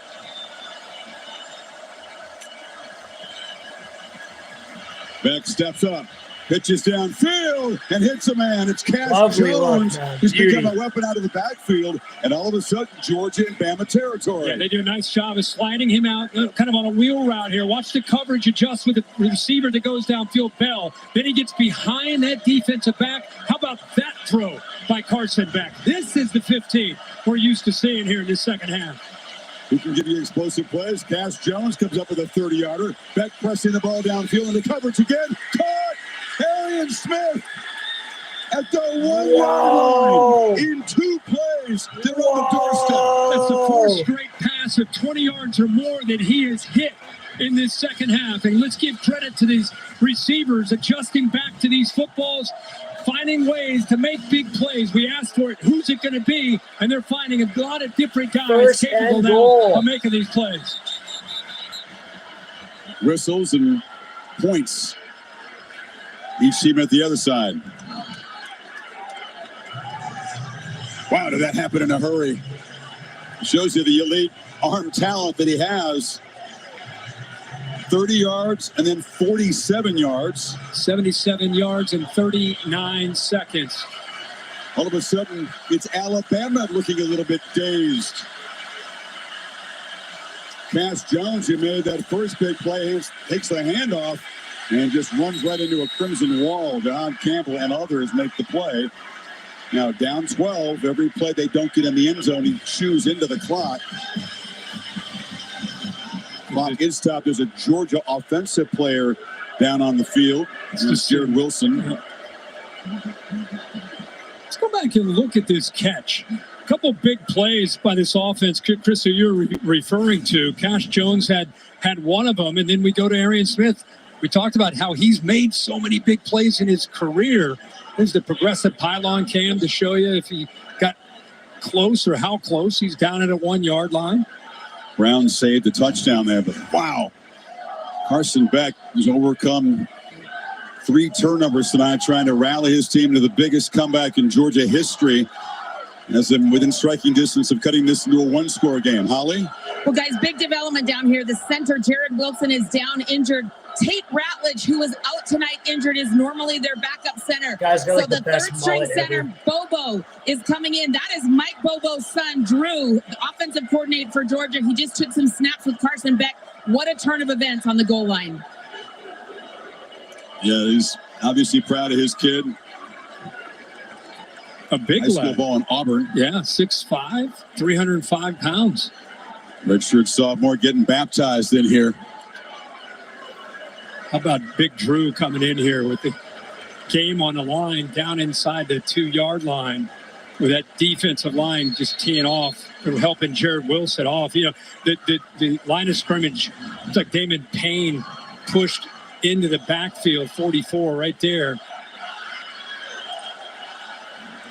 It was a lot of violence down there in the pit, as you'd expect. This would be a tough loss if Wilson is going to be sidelined for a while. In the meantime, Georgia got pushed back on that play. So the football sitting just inside the 3 on 2nd and goal. We talked earlier about short yardage and goal line, how tough it is with the size of these linemen. You got to work the edges or a quick pass. 2nd and goal. ETN is the back. And End around. Bell breaks into the end zone. Georgia very much alive and looking dangerous now. Picked up a nice block by Colby Young, and then the 2 tight ends, Delp and Lucky. We just said you don't want to go into the interior there. Good job by Mike Bobo calling it to get it outside, by the way. Nice job of getting that snap up there by Drew Bobo. And now we got another player down. This is Tim Keenan. All the summer conditioning, Alabama under DeBoer calls it the 4th quarter program. Kirby Smart said that there's been obviously a lot of intensity. Teams playing with some tempo. It's a real gut check here in the final 6 minutes on both sides. Touchdown again. Chris the block here. Outside blocks. Quick motion right here by Bell. It just opened up. Well, we said there's going to have to be urgency, quick strike, and they've delivered that. Last 2 touchdown drives, 80 yards in a minute 46. That last one, 78 in a minute 35. This game, there are a lot of people that probably went away from this game 30-7 at halftime. Felt like it was even worse than that for Kirby Smart. Kirby Smart goes in there, not used to talking to the Bulldogs, and they're down like that. Usually other teams are down like that. And we kind of kept saying as they were working their way back, you know what? He should be proud of his team. They're fighting. They're continuing to give themselves a chance. It's exactly what he probably told them. Just keep plugging along. We're going to get back into this game. And now, here they are, within less than a possession here, taking the lead. We have one possession. You just go up. It's 28-0 about 3 minutes into the second quarter. 28-5 has been the edge for Georgia since then. Alabama, where they got a little comfortable in the lead, did not throttle back on the aggression in terms of the play calling. It haven't been nearly as crisp, and Milroe has really been contained as a runner and a thrower for the most part since then. We were talking at halftime. I think Milroe just won the Heisman. I mean, it was like that kind of first half. Incredible in every phase of the game. But Georgia made the adjustments. You talked about it, how they've done a good job of making adjustments throughout this year. He's done a great job of making adjustments throughout his career as a coach. And so that's not surprising. What's surprising is that their offense and Carson Beck has caught fire here in this second half. All of a sudden, Milroe and this Alabama offense have got to come away with some points here, or Beck and this suddenly on fire Dogs attack is going to get the ball back with a chance to win it. And this is mishandled by the freshman. A disastrous play. They have to just fall on it. That was Ryan Williams back there. Not a role that he's really played as a returner. Inexperience showing, and they're really backed up. And they're looking at each other. Down by 5. You know, they're looking at each other. Do you have it? I have it. Do you have it? Again, that's a 17-year-old. Not that it's his fault, but it's just miscommunication. And Adams just says, I got to get on top of this football. So they're inside their own 5-yard line. Alabama had 355 yards of offense and 30 points in the first half. They have 98 yards and 3 points here in the second half. And now they're backed up in, what are they, 2-3? Man, has the mood shifted in here. High anxiety for the Tide faithful here in the end zone. Haynes trying to run out, just gets a little breathing room out near the 7. How crazy is momentum in this sport of college football? In Alabama, their fans have been singing songs and having a great time and thinking about what they're going to do after the game. I'm talking about the majority of this game, 85, 90% of the game. And Georgia just kept battling. Here they are. Milroe from the end zone. High throw, dangerous, and the catch is made for a first down by Jeremy Bernard. Not quite as accurate in the second half, Milroe. Bernard had to make a nice adjustment there. And Miller got pressure on Jalen Milroe and forced him to throw that ball and kind of fall back as he threw it. I think that's what impacted his accuracy. Nobody picks him up. You see him have to kind of fall back on that football. He's lucky he's able to get that over top of the big defensive lineman. So fresh set of downs, a chance to bleed more clock. Here's a first down carry by Haynes. Doesn't want to get out of bounds. I know the quarterback's more comfortable operating at tempo, but it would be nice to bleed a little more clock. They're not working the clock down anywhere near zero before they snap again in this last series. No, that's the dilemma when you're working with a lead here, you know, like with a new staff and a new coordinator, new play caller. 15 seconds. Do you bleed it and go ultra conservative? 4 minutes and 15 seconds. Like you said, they're not working clock at all here, up 5. Second down, long throw. Catch is made by Dupree, but he's hit immediately there by Julian Humphrey. Short gain, and will set up a third down, and they'll need about 4. Alabama's facing a defense that has more depth. Remember, that was an issue for Georgia. They had some of their defensive linemen down. They're back tonight. They're doing a great job of rotating, allowing them to stay fresh for moments like this in this game. Dogs get a stop. Beck's going to get the football back with a chance to take the lead, if you can believe it. They're showing pressure. They bring it. And Milroe on the move. Makes the catch. Justice Haynes doesn't quite get there. C.J. Allen stops him short of the marker. 4th down. Decision for DeBoer. Does he dare go for it here? Wow, big decision and great hustle from this defense. C.J. Allen was blitzing on this play. Number 3, he's in the middle of the defense.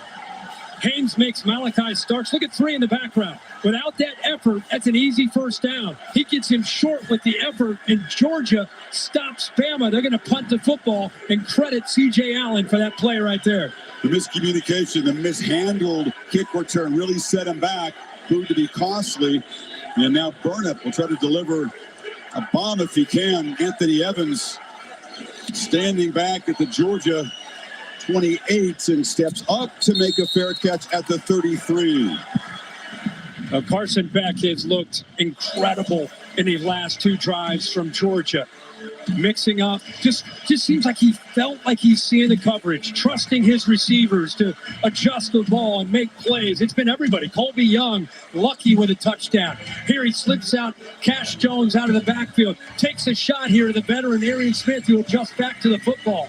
Unbelievable job, and now he gets the ball in his hands, down 5 with 2:42 to go with 3 timeouts. Trying to complete what would be Georgia's biggest comeback ever, and the biggest comeback ever in a top 5 matchup, keeping alive that 42-game regular season win streak. Plenty of time. We don't need to play urgently here. But he's looking to throw that downfield. Has a wide open. Dylan Bell's got it. A foot race. Spins, spray in, scores. Can you believe it? Georgia has the lead. 67 yards. What the fuck did we just see? This place is stunned. What and silent, the except for the fuck? Georgia section. I mean, I'm in awe of this. This is what makes it, oh my gosh. So amazing. You Carson are you Beck, seeing this right now, dude? with the play maybe of his entire career. If you consider how badly it started, yeah, the 2 interceptions, the fumble, inaccurate, just not seeing what things he at had all. overcome. You earn more respect, regardless of how this thing finishes. You earn more respect for Carson Beck tonight than anything he's done, in my opinion, for fighting through this adversity. Going for Dose again, brought to you by Dos Equis to make it a 3-point lead for Georgia. Beck takes off and will not get there. Stretches, but comes up short of the goal line. Chris, let's go. You just said you don't necessarily have to hurry. But they did. And yet they did. Here's Bell, and here's the safety that ends up jumping this little shimmy, little inside move and up. Watch the move by Beck. The safety has his eyes on it. Beck gets it a little shoulder, just enough for the safety to try to jump it. That's how he ends up getting open. That is Sav, the transfer from Michigan. And this is where Bell shows you his toughness and physicality. What a call. Little inside move, get the safety to bite, and then get behind him. And a great throw by Carson Beck. And unbelievable. Georgia has taken the lead 34-33. This could be the largest comeback in a top 5 matchup of all time. In the biggest in Georgia history. I'll tell you, all of a sudden, what a shift for Milroe. He'd been playing with the lead. It was a party in here. Now he's got to engineer a drive to avoid a total collapse. And they have zero momentum. The same 2 guys are deep here. Williams and Adams, and this delivers, let this one bounce in the end zone. So here comes Jalen Milroe. Talked about a monstrous first half. 100 yards rushing, 200 passing, 3 total touchdowns. Very quiet since midway second quarter. Yeah, but this is where they got to shift mindsets. Again, there's no rush. 3 timeouts, 2:31 to go. You have the 2-minute timeout. You just got to get a first down.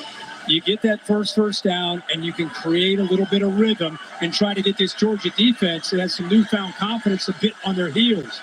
Yeah, dude. There's a lot of calm and command from Milroe at the start of this game. He's got to have it right now. And they take a downfield shot. And the catch is made. Oh, what? Ryan Williams still spinning free. Touchdown Alabama. They answer in one play.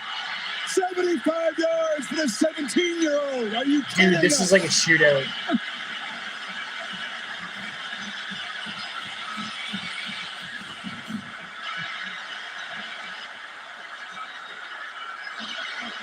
Pandemonium in here.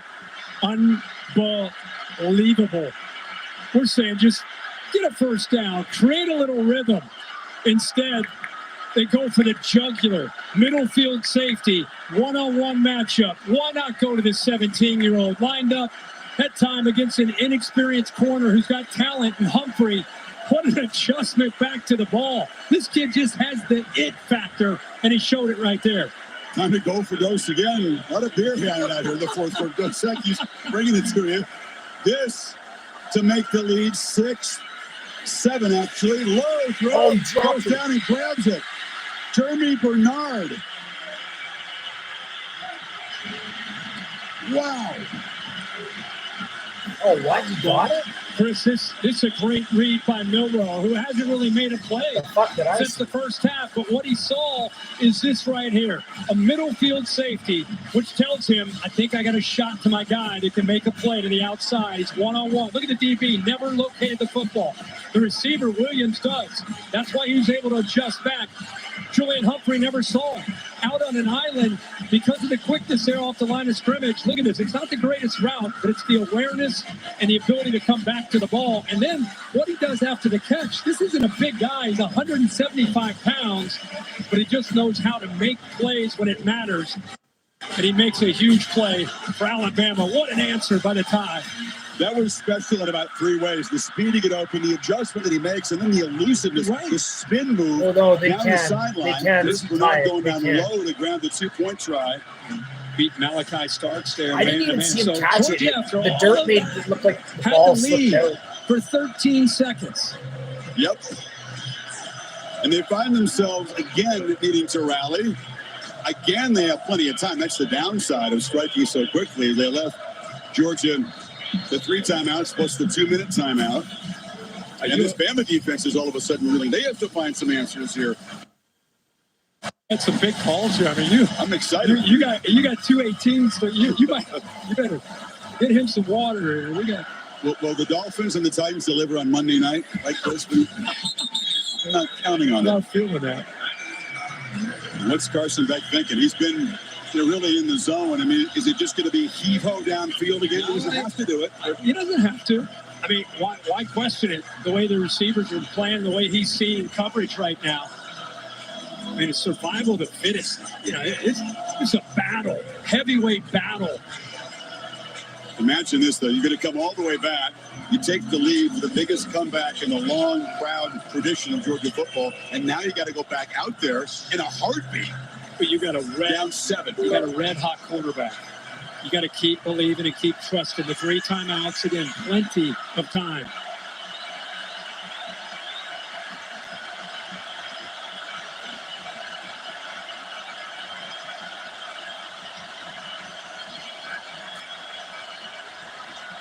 Quick throw, far side, incomplete off the hands of Arian Smith. I'm going to tell all these players, Kirk, that, hey, in the 12 playoff era, you can lose this game. Yeah, right. It doesn't really matter. There's no implications that are earth-shaking for the playoff. You want to remind these guys who are playing this way? These kind of guys, you can play them in ping pong and they're going to swing it as hard as they can. These just contenders right here, giving it everything they have on both sides. I think you keep being aggressive. This young secondary from Alabama is struggling to locate the ball. Beck escapes, takes off, and no slide. Dives short of the marker. And then we got the center, Jared Wilson, who was out down near the goal line that last time, is back in the ball game for the Dogs. That's a comfort to the quarterback who had his wristband ripped off his hand there. Had the backup ready to go. So that is the 2-minute timeout. Georgia's got 3 more to work with. Down by 7. 66 yards from the end zone. What a classic. Congrats on your new place. It looks amazing. Want to know a secret? I got it with 1% down. What? This is crazy, though, like, for real. I used Craziness. 1% off your mortgage. So instead of paying 3% down, I only had to do 1%. They added 2% to my down payment. Wait, really? Yeah, it saved us a lot of cash, so we could afford to buy sooner. Okay, I love the idea of being able to afford it sooner, and I could definitely swing the 1% down. And have some cash left over to buy me a real plan. Start your approval process today. Question. If you can't see what's behind all this, how do you know what know? Probably the same way you know if a T-Rex is children, a Jeep Wrangler. Yep.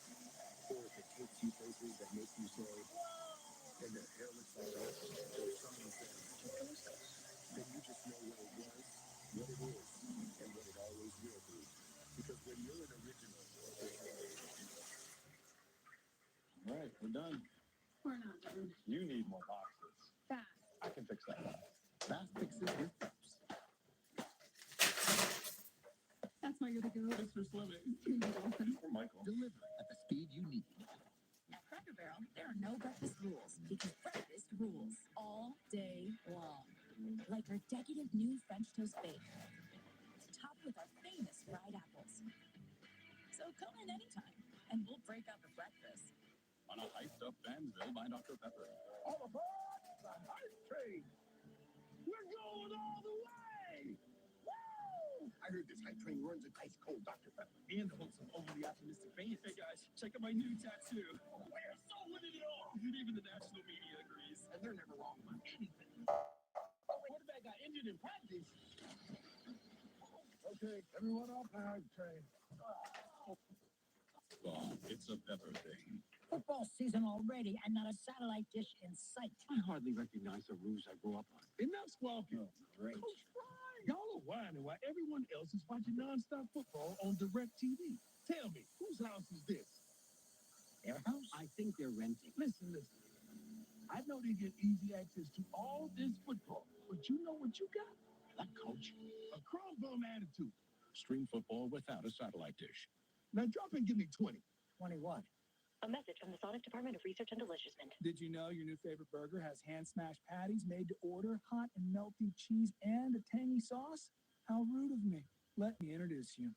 Try the all-new Double Sonic Smasher and at a half-price drink in the app. There's nothing chill about a hot, sweaty line. Unless you have Mountain Cold Refreshment. Coors Light. Choose chill.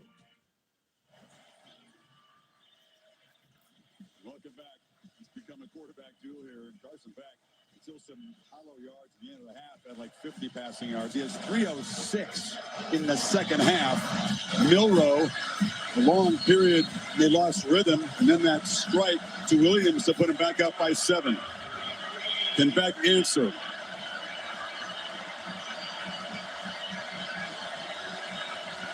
A lot of cushion. Alabama playing off these receivers.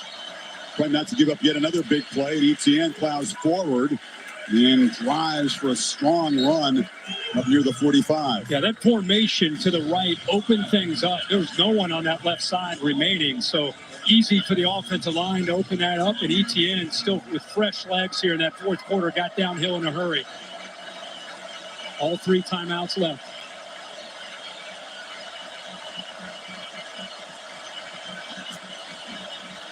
Pressure comes. They pick it up and back off his back foot. A battle on the sidelines. No flag as Keon Sabb was defending Lucky.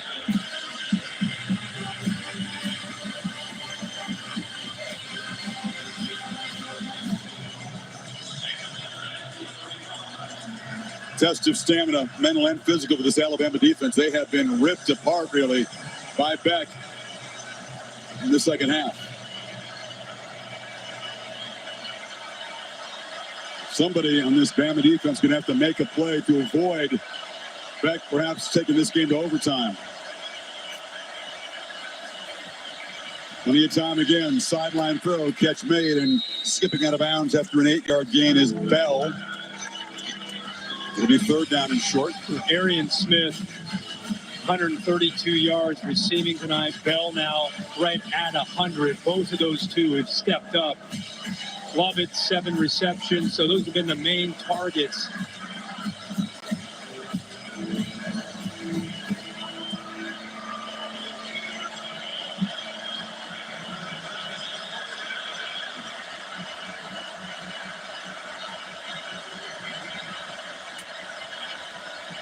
You fake it to Etienne. Beck looking to launch downfield, and it's incomplete. Another battle for the football between Lovett and Devontae Smith, who's come back in the game, and it's 4th down yet again. You know, Young does the hard part there, but he just doesn't hold on to the ball. That ball's thrown behind him. That's very tight coverage that time, but by Smith, does a great job of coming back, just doesn't hold it. 4th down. Ball game on the line here. If Alabama can get a stop. There, press man across the board, tight. making these receivers work for it. The only soft coverage is there.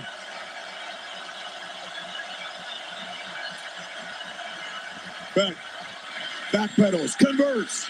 Catch made to the 36 by Colby Young. That time Young does hold on to it. What a great job. Clutch right there. Game on the line and throws an absolute dart right into the face mask of Young, who holds on. Pretty tight coverage that time by Delani Jackson. This is great. This is crazy. 5 for 5 now on fourth down. They haven't been great on third down, but fourth down they've been on fire. It's Devontae Smith, again laying flat on the field, helmet off. Went to the locker room earlier, came back out, and was involved in the action here, being looked at again.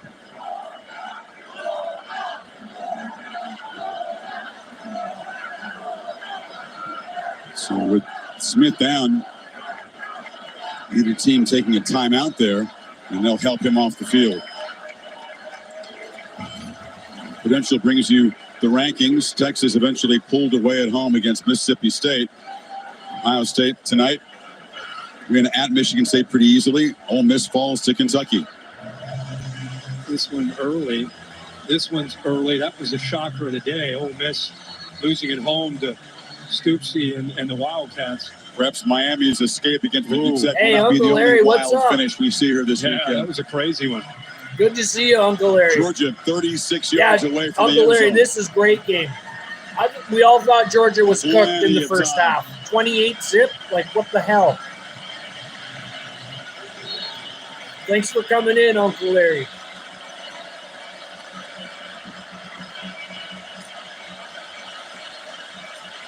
Beck rolls out, scans. Could have thrown or ran that time. That time tucks it, dives forward for a short gain. Clock running. And Kirby uses a timeout there. Smart decision by Beck. Once he cleared out of the pocket, rolled right, there's nobody open. Alabama had everybody covered, so instead of throwing it away, at least he picks up a few yards, and they use their first timeout. See, Kirby wants to kind of hit the pause button here. Let's stop and think this out. You don't have to play in a hurry here. They do still have the 2 timeouts. I love to watch the communication. You know, you get to a timeout, you think it's all about the coaches, but when you have a guy like Beck who understands things, you know, he's in the middle. He's talking to different players, he and ETN talking things over. You know, they really value what he brings to the table. He's out there. He's the one seeing it. So they trust what he's seeing, what he's feeling, and he sure has felt it the second half. Great field coverage, delivering the ball much more on time, more decisive. Milrow, who just put his team back in front, perhaps wishing he could have spent a few more seconds on the field. Here we go. And a matchup up top, one-on-one. Final minute of regulation. There it is. Look in that direction, looping throw battle broken up. It was just a little bit underthrown for Young. Xavier Brown, the true freshman, out there on it. Actually put trips into the boundary, and they went to the other side, one-on-one against the young true freshman. You got a veteran, the transfer from Miami, who just tries to adjust back to the ball, never really had a chance. And look at the freshman, never located the ball. He's lucky he didn't make contact and have a pass interference. But I love that play design there by Mike Bobo to give a receiver who's been around the game for a long time, a veteran at 6'3", a chance to make a play. And Brown, who was a modern-day high school powerhouse in L.A. last year, stepping up on this huge stage. 3rd down, 8. Flags down. They false start there. Looked like the line of scrimmage. Lawson Lucky makes the right catch. back. Yeah, I think you have the receiver moving at the bottom. You also have Alabama moving. All sides. Defense, number 14, in the neutral zone at the snap. The penalty was declined. The result of the play is a first down. The runner was out of bounds. The clock will start on the snap. Yeah, Bill, I don't know what's going on here. You have movement here, but you also have movement in the trenches. How'd you handle that one, Bill? With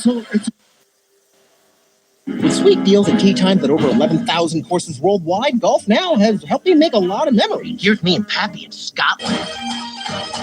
This is from my last buddy's trip. we can't go back there. Get your golf on now with Golf Now. It is absolutely the right time to buy. Whatever you do, do not buy. These stocks are bound to double. The value has been cut in half. There's always a pattern. There's going to be guaranteed returns. Yeah, if you're thinking about buying, whatever you do. Football career, unbelievable. You know, instead of being press man, Chris, the true freshman gave the bigger receiver some room.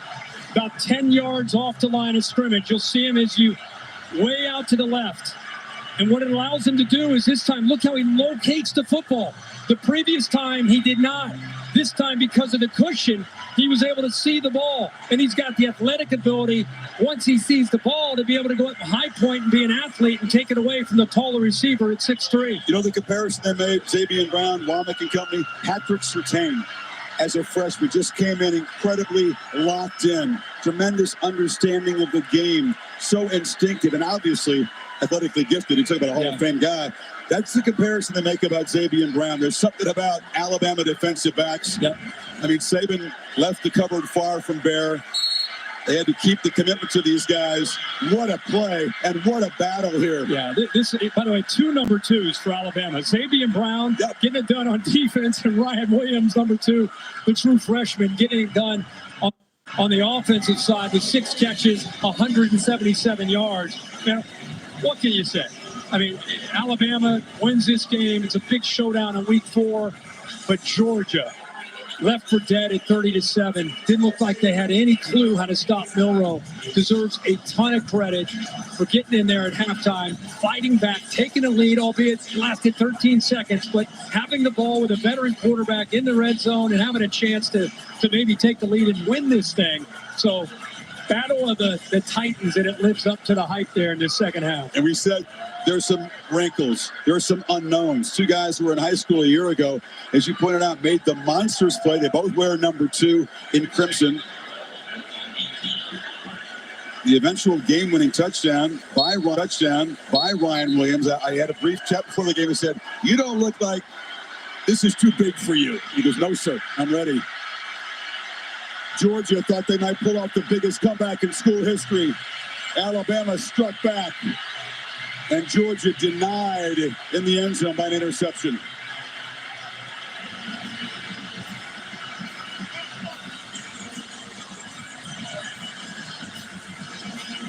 This game felt no different than the collisions for the national championship on the line, with the SEC championship on the line.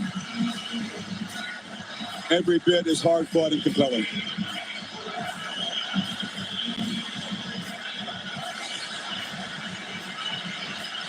Wow, what a quarterback battle. Kalen DeBoer can now exhale. Let's go to. I have a feeling we're going to see these 2 teams again. Thank you, Chris. Coach, what did you think when you saw Xavier Brown's interception just now? I know he's a smart guy, and sooner or later he'd read what was going on and make a play. Super proud of the young guy. You know, learning. He's only going to continue to get better. He's a heck of a player. Georgia came fighting back. You expect something like that. What can you say about?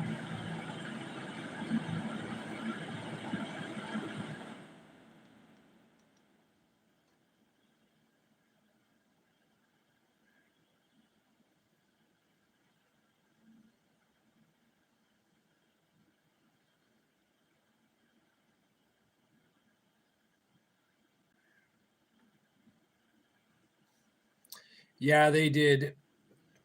3rd downs, man. 3rd downs were the whole thing. They were like 1 for 10 on 3rd downs, dude.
Yeah, that's that.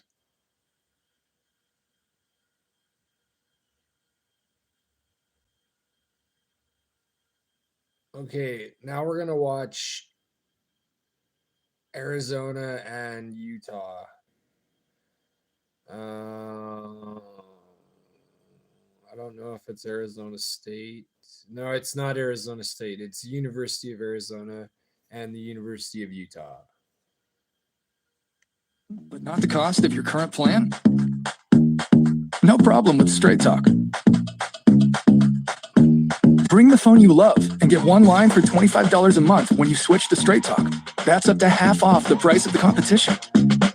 Plus, the best part of all, get a $200 credit for a new phone after 12 months. You save now and later. It just makes sense. Straight Talk. Real unlimited data. Less dollars, more cents. It's a good day to start something new. To break gray in 5 easy minutes. To put yourself out there and always put your best face forward. Just for men, mustache, and beard. I'm not alone on this mountain. I've got friends, teammates, and some doubters too. That's okay. Don't let the world tell you who you are.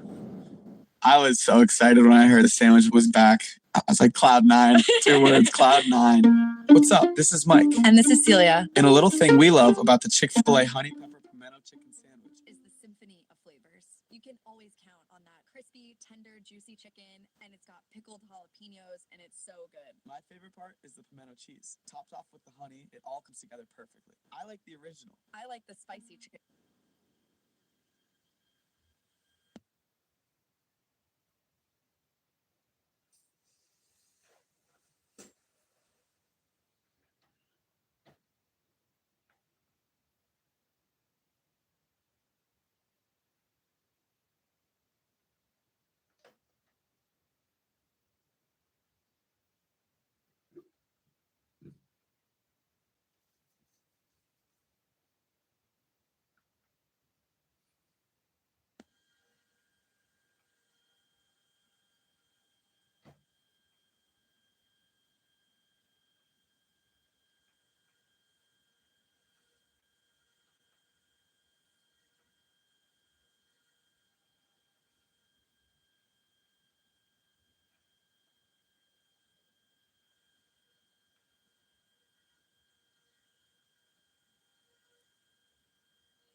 Is down by a touchdown, and the Arizona Wildcats have the ball.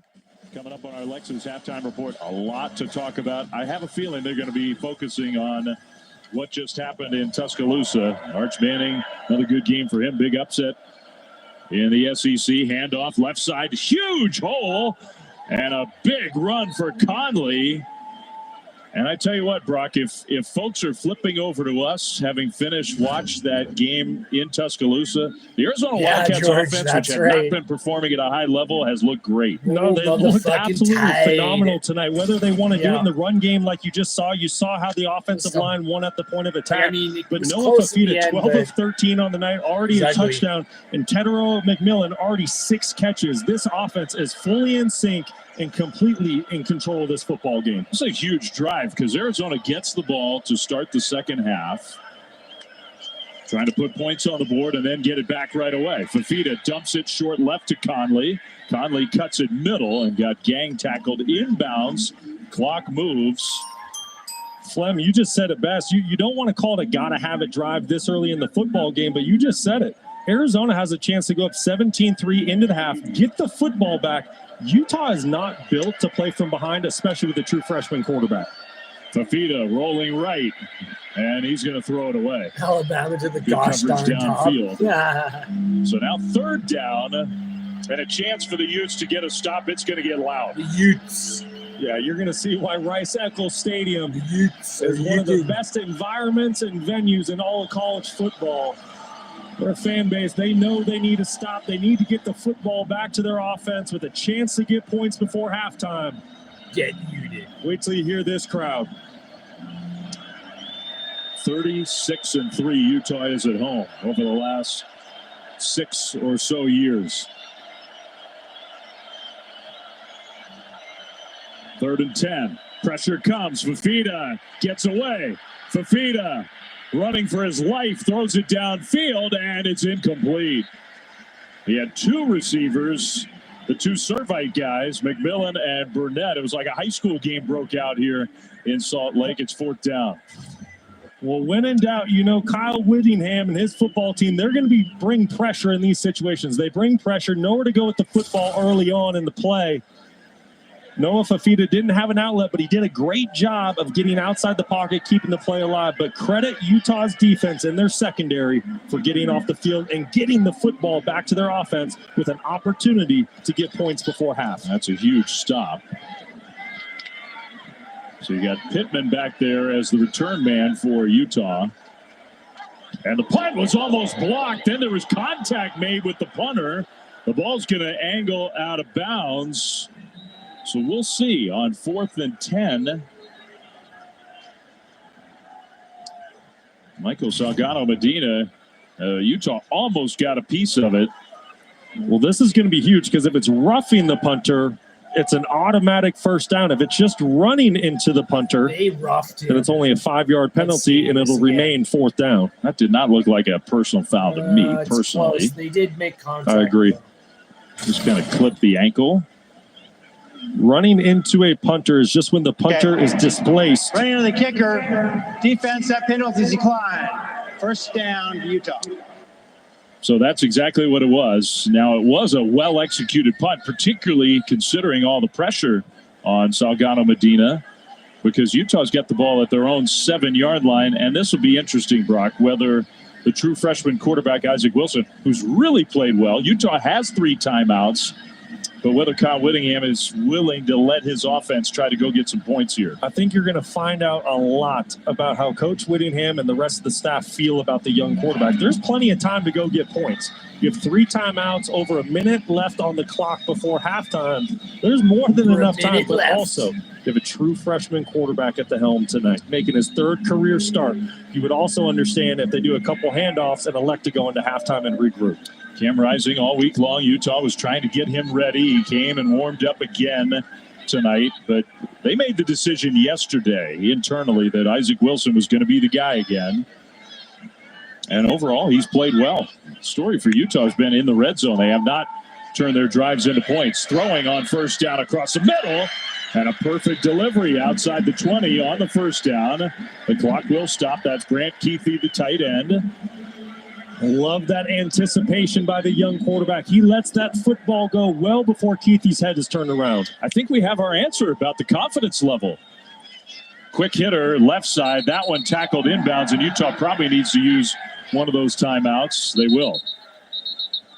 That was Singer again. He's had a huge first half. His 7th catch for Utah, but a play that only gets you a couple yards, and you have to burn one of those timeouts. Timeout, Utah.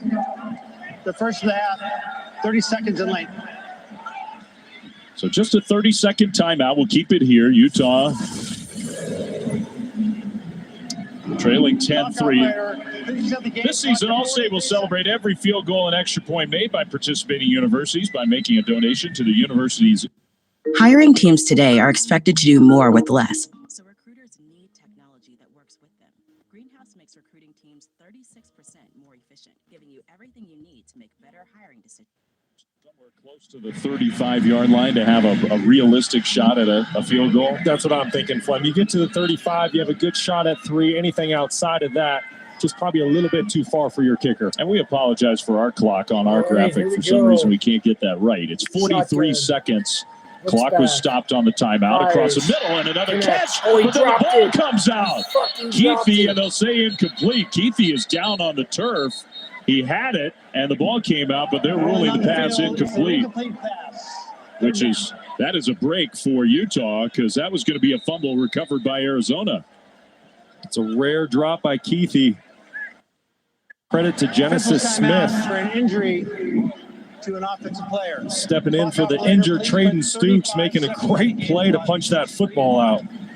And Brant Keithy is so talented, but has had such a hard time in his career Shots staying fired, healthy. suspect down. You hope that he's all right. Yeah. That was pretty close to a catch. It was really close. Just like its coach, Return of though. the Edwards. Genesis Smith gets his left arm around Keithy, punches it out with his right. Well, you think that's a play that they might take a look at? I don't know why they wouldn't. There was a little bobble. Then it looked to me like he kind of tucked it in and took at least a step forward. The senior from Katy, Texas, who's made so many big plays over the years for Utah. Three-time all-conference selection. Already has 5 touchdowns this year, 4 receiving touchdowns, 1 rushing touchdown. Yeah, he's been in the Wildcat quarterback position for the Utes a couple times this year. All right, he's going to sit up. That's a good sign. He'll hop up and head to the sideline, but not looking 100%. I'm sure they'll give him a more thorough check during halftime. Well, I guess we did not review that play because it's 3rd and 7, 35 seconds on the clock. If I'm Arizona here, I'm going to bring some pressure on the young quarterback. I think Isaac Wilson's played a really good game, but when he has been under duress in the pocket, the football's floated on him a couple times. 3rd down and 7, Utah. Pressure comes, the throw, and what a catch! Oh, that's a dinger. Beautiful. That's Pittman, Micah Pittman.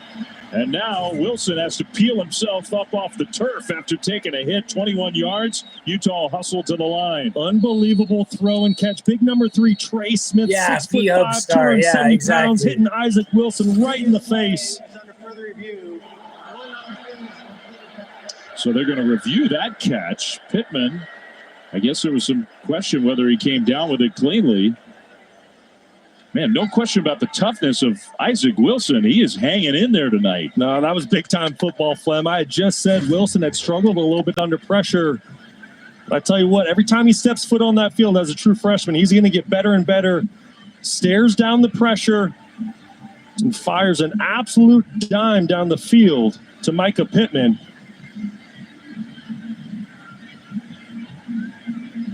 I mean, that football could not have been put in a better location for Pittman to make a play. I mean, it's allowed to touch the turf if you still have control of the ball. That's right, full and complete possession. The ball cannot move as it makes contact with the turf.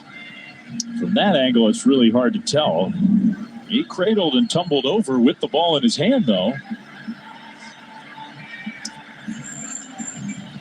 And you got to remember, the initial ruling on the field is a catch. So without indisputable video evidence, you're not going to be able to call this an incomplete pass. After further review, the ruling on the field of the catch stands. Yeah, and I think, it was close. I see why they took a look at that one, but I think he caught it. I think that's a good call.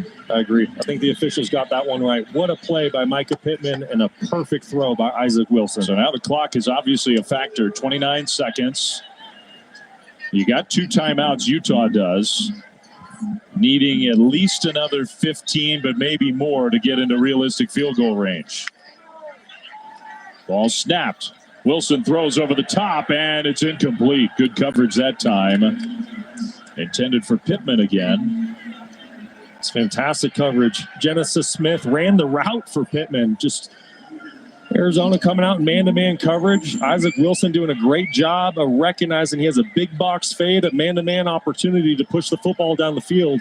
Just wasn't able to connect. You said Genesis Smith's name a couple times in this first half. Well, and he's really stepping up because he's stepping in for the injured Traden Stoops. He's one of the heartbeats of the Arizona defense, one of the best defensive backs in the entire country. But Smith is really stepping up. Stoops got injured in the first quarter, went to the locker room.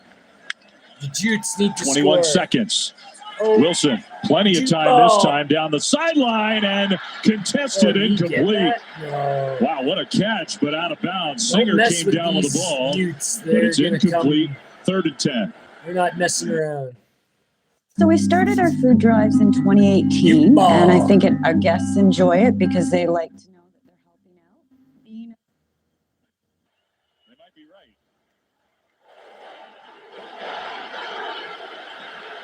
No, I think that's a good no call. Defensive back didn't get his head around, but he did not affect Singer from catching that football in bounds. I'm just so impressed with this Arizona defense right now, playing man coverage in this 2-minute situation, challenging the Utah wide receivers. Play clock is all the way down to 1, and Utah is going to have to burn one of their timeouts.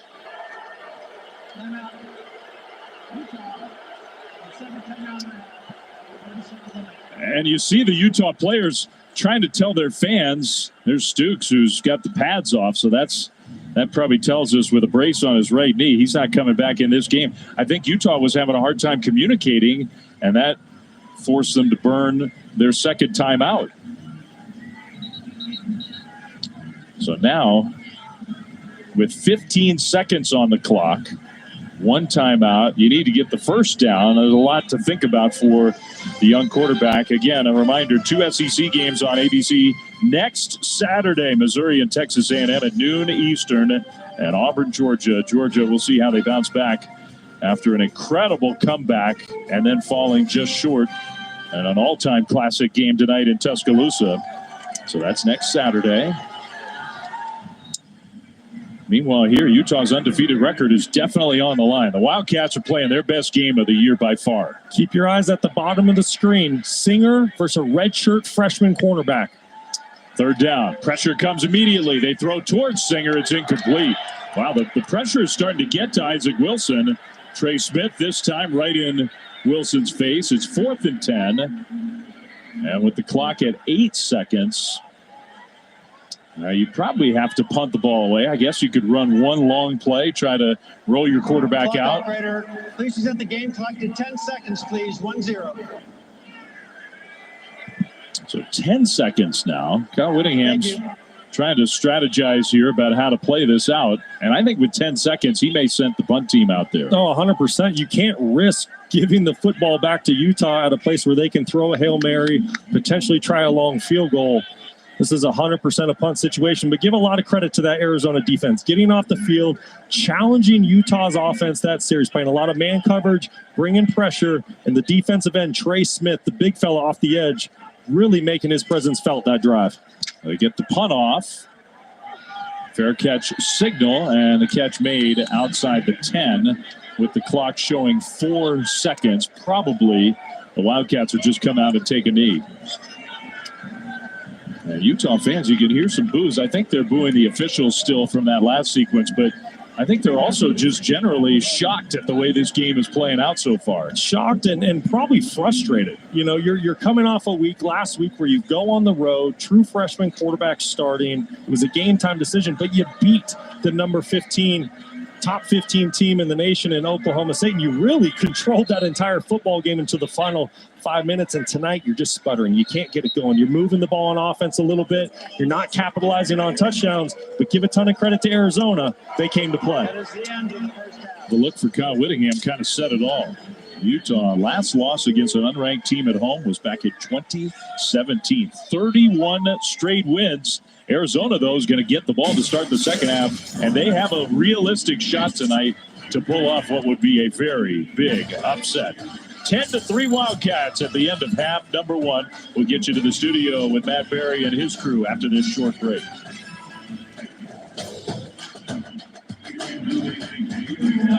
What's this? Aflac Ducks signed me to an NIL deal. An NIL deal? It's name, injury, and likeness.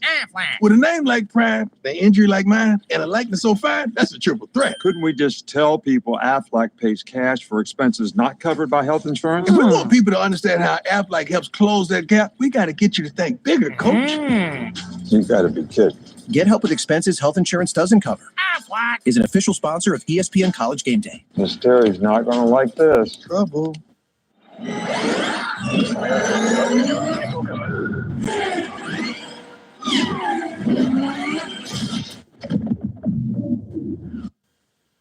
Electrified. Hanguk Tire.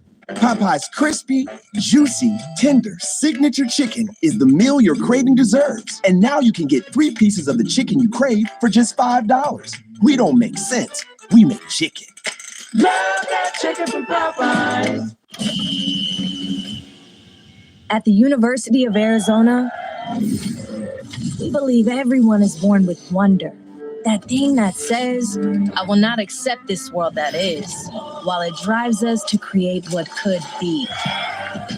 That world can't wait to see what you'll do. Where your wonder will take you, and what it will make you.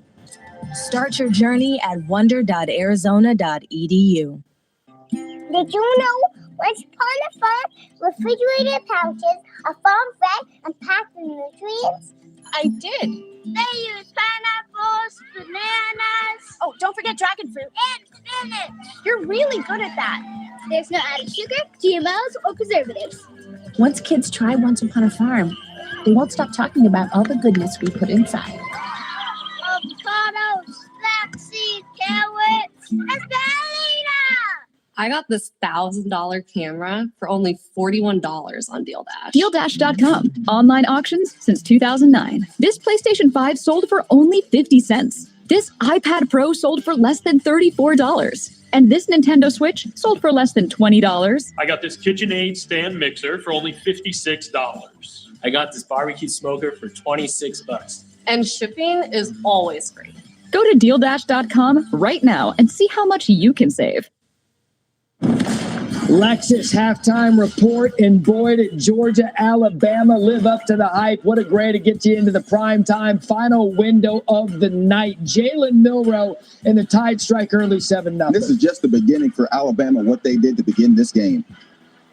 So now 7-0, Alabama's second possession. Jam Miller, what a play call. Yeah, great play design. They motion them out of the backfield and run the wheel with them to create the matchup with the linebacker. Guys, it's 14-0 for the first quarter. Then Jeremy Bernard takes it to the outside. Joe, before you can think, it's 21-0. Alabama looks faster. They look more physical than Georgia early on. So Georgia didn't even have an opportunity to catch their breath, and Milroe was the best player on the field for the whole first half. 36 yards, 28-0 tie. It's a 4th down conversion, 117 rushing yards on the night for Milroe, but it's very early in the game still, Matt. Here comes Carson back.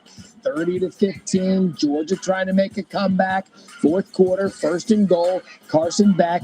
Joey, it is 33-21. And Carson Beck looked really bad in the first half. In the second half, he starts to make plays. This is a really good football team that's not just going to lay down. Under 7 minutes to go. Back, Arian Smith, 47 yards. Yeah, and they were going for it on 4th down to keep them and get them back into this game. They were 5 for 5 on 4th down in the second half. They punched it in to make it 33-28. Back to Dylan Bell. They get the ball back, 67 yards. Georgia's taking the lead. Somehow Georgia in the second half found a way to start going deep. They couldn't do this early, but it changes their offense and changes the momentum. Ensuing possession. First play.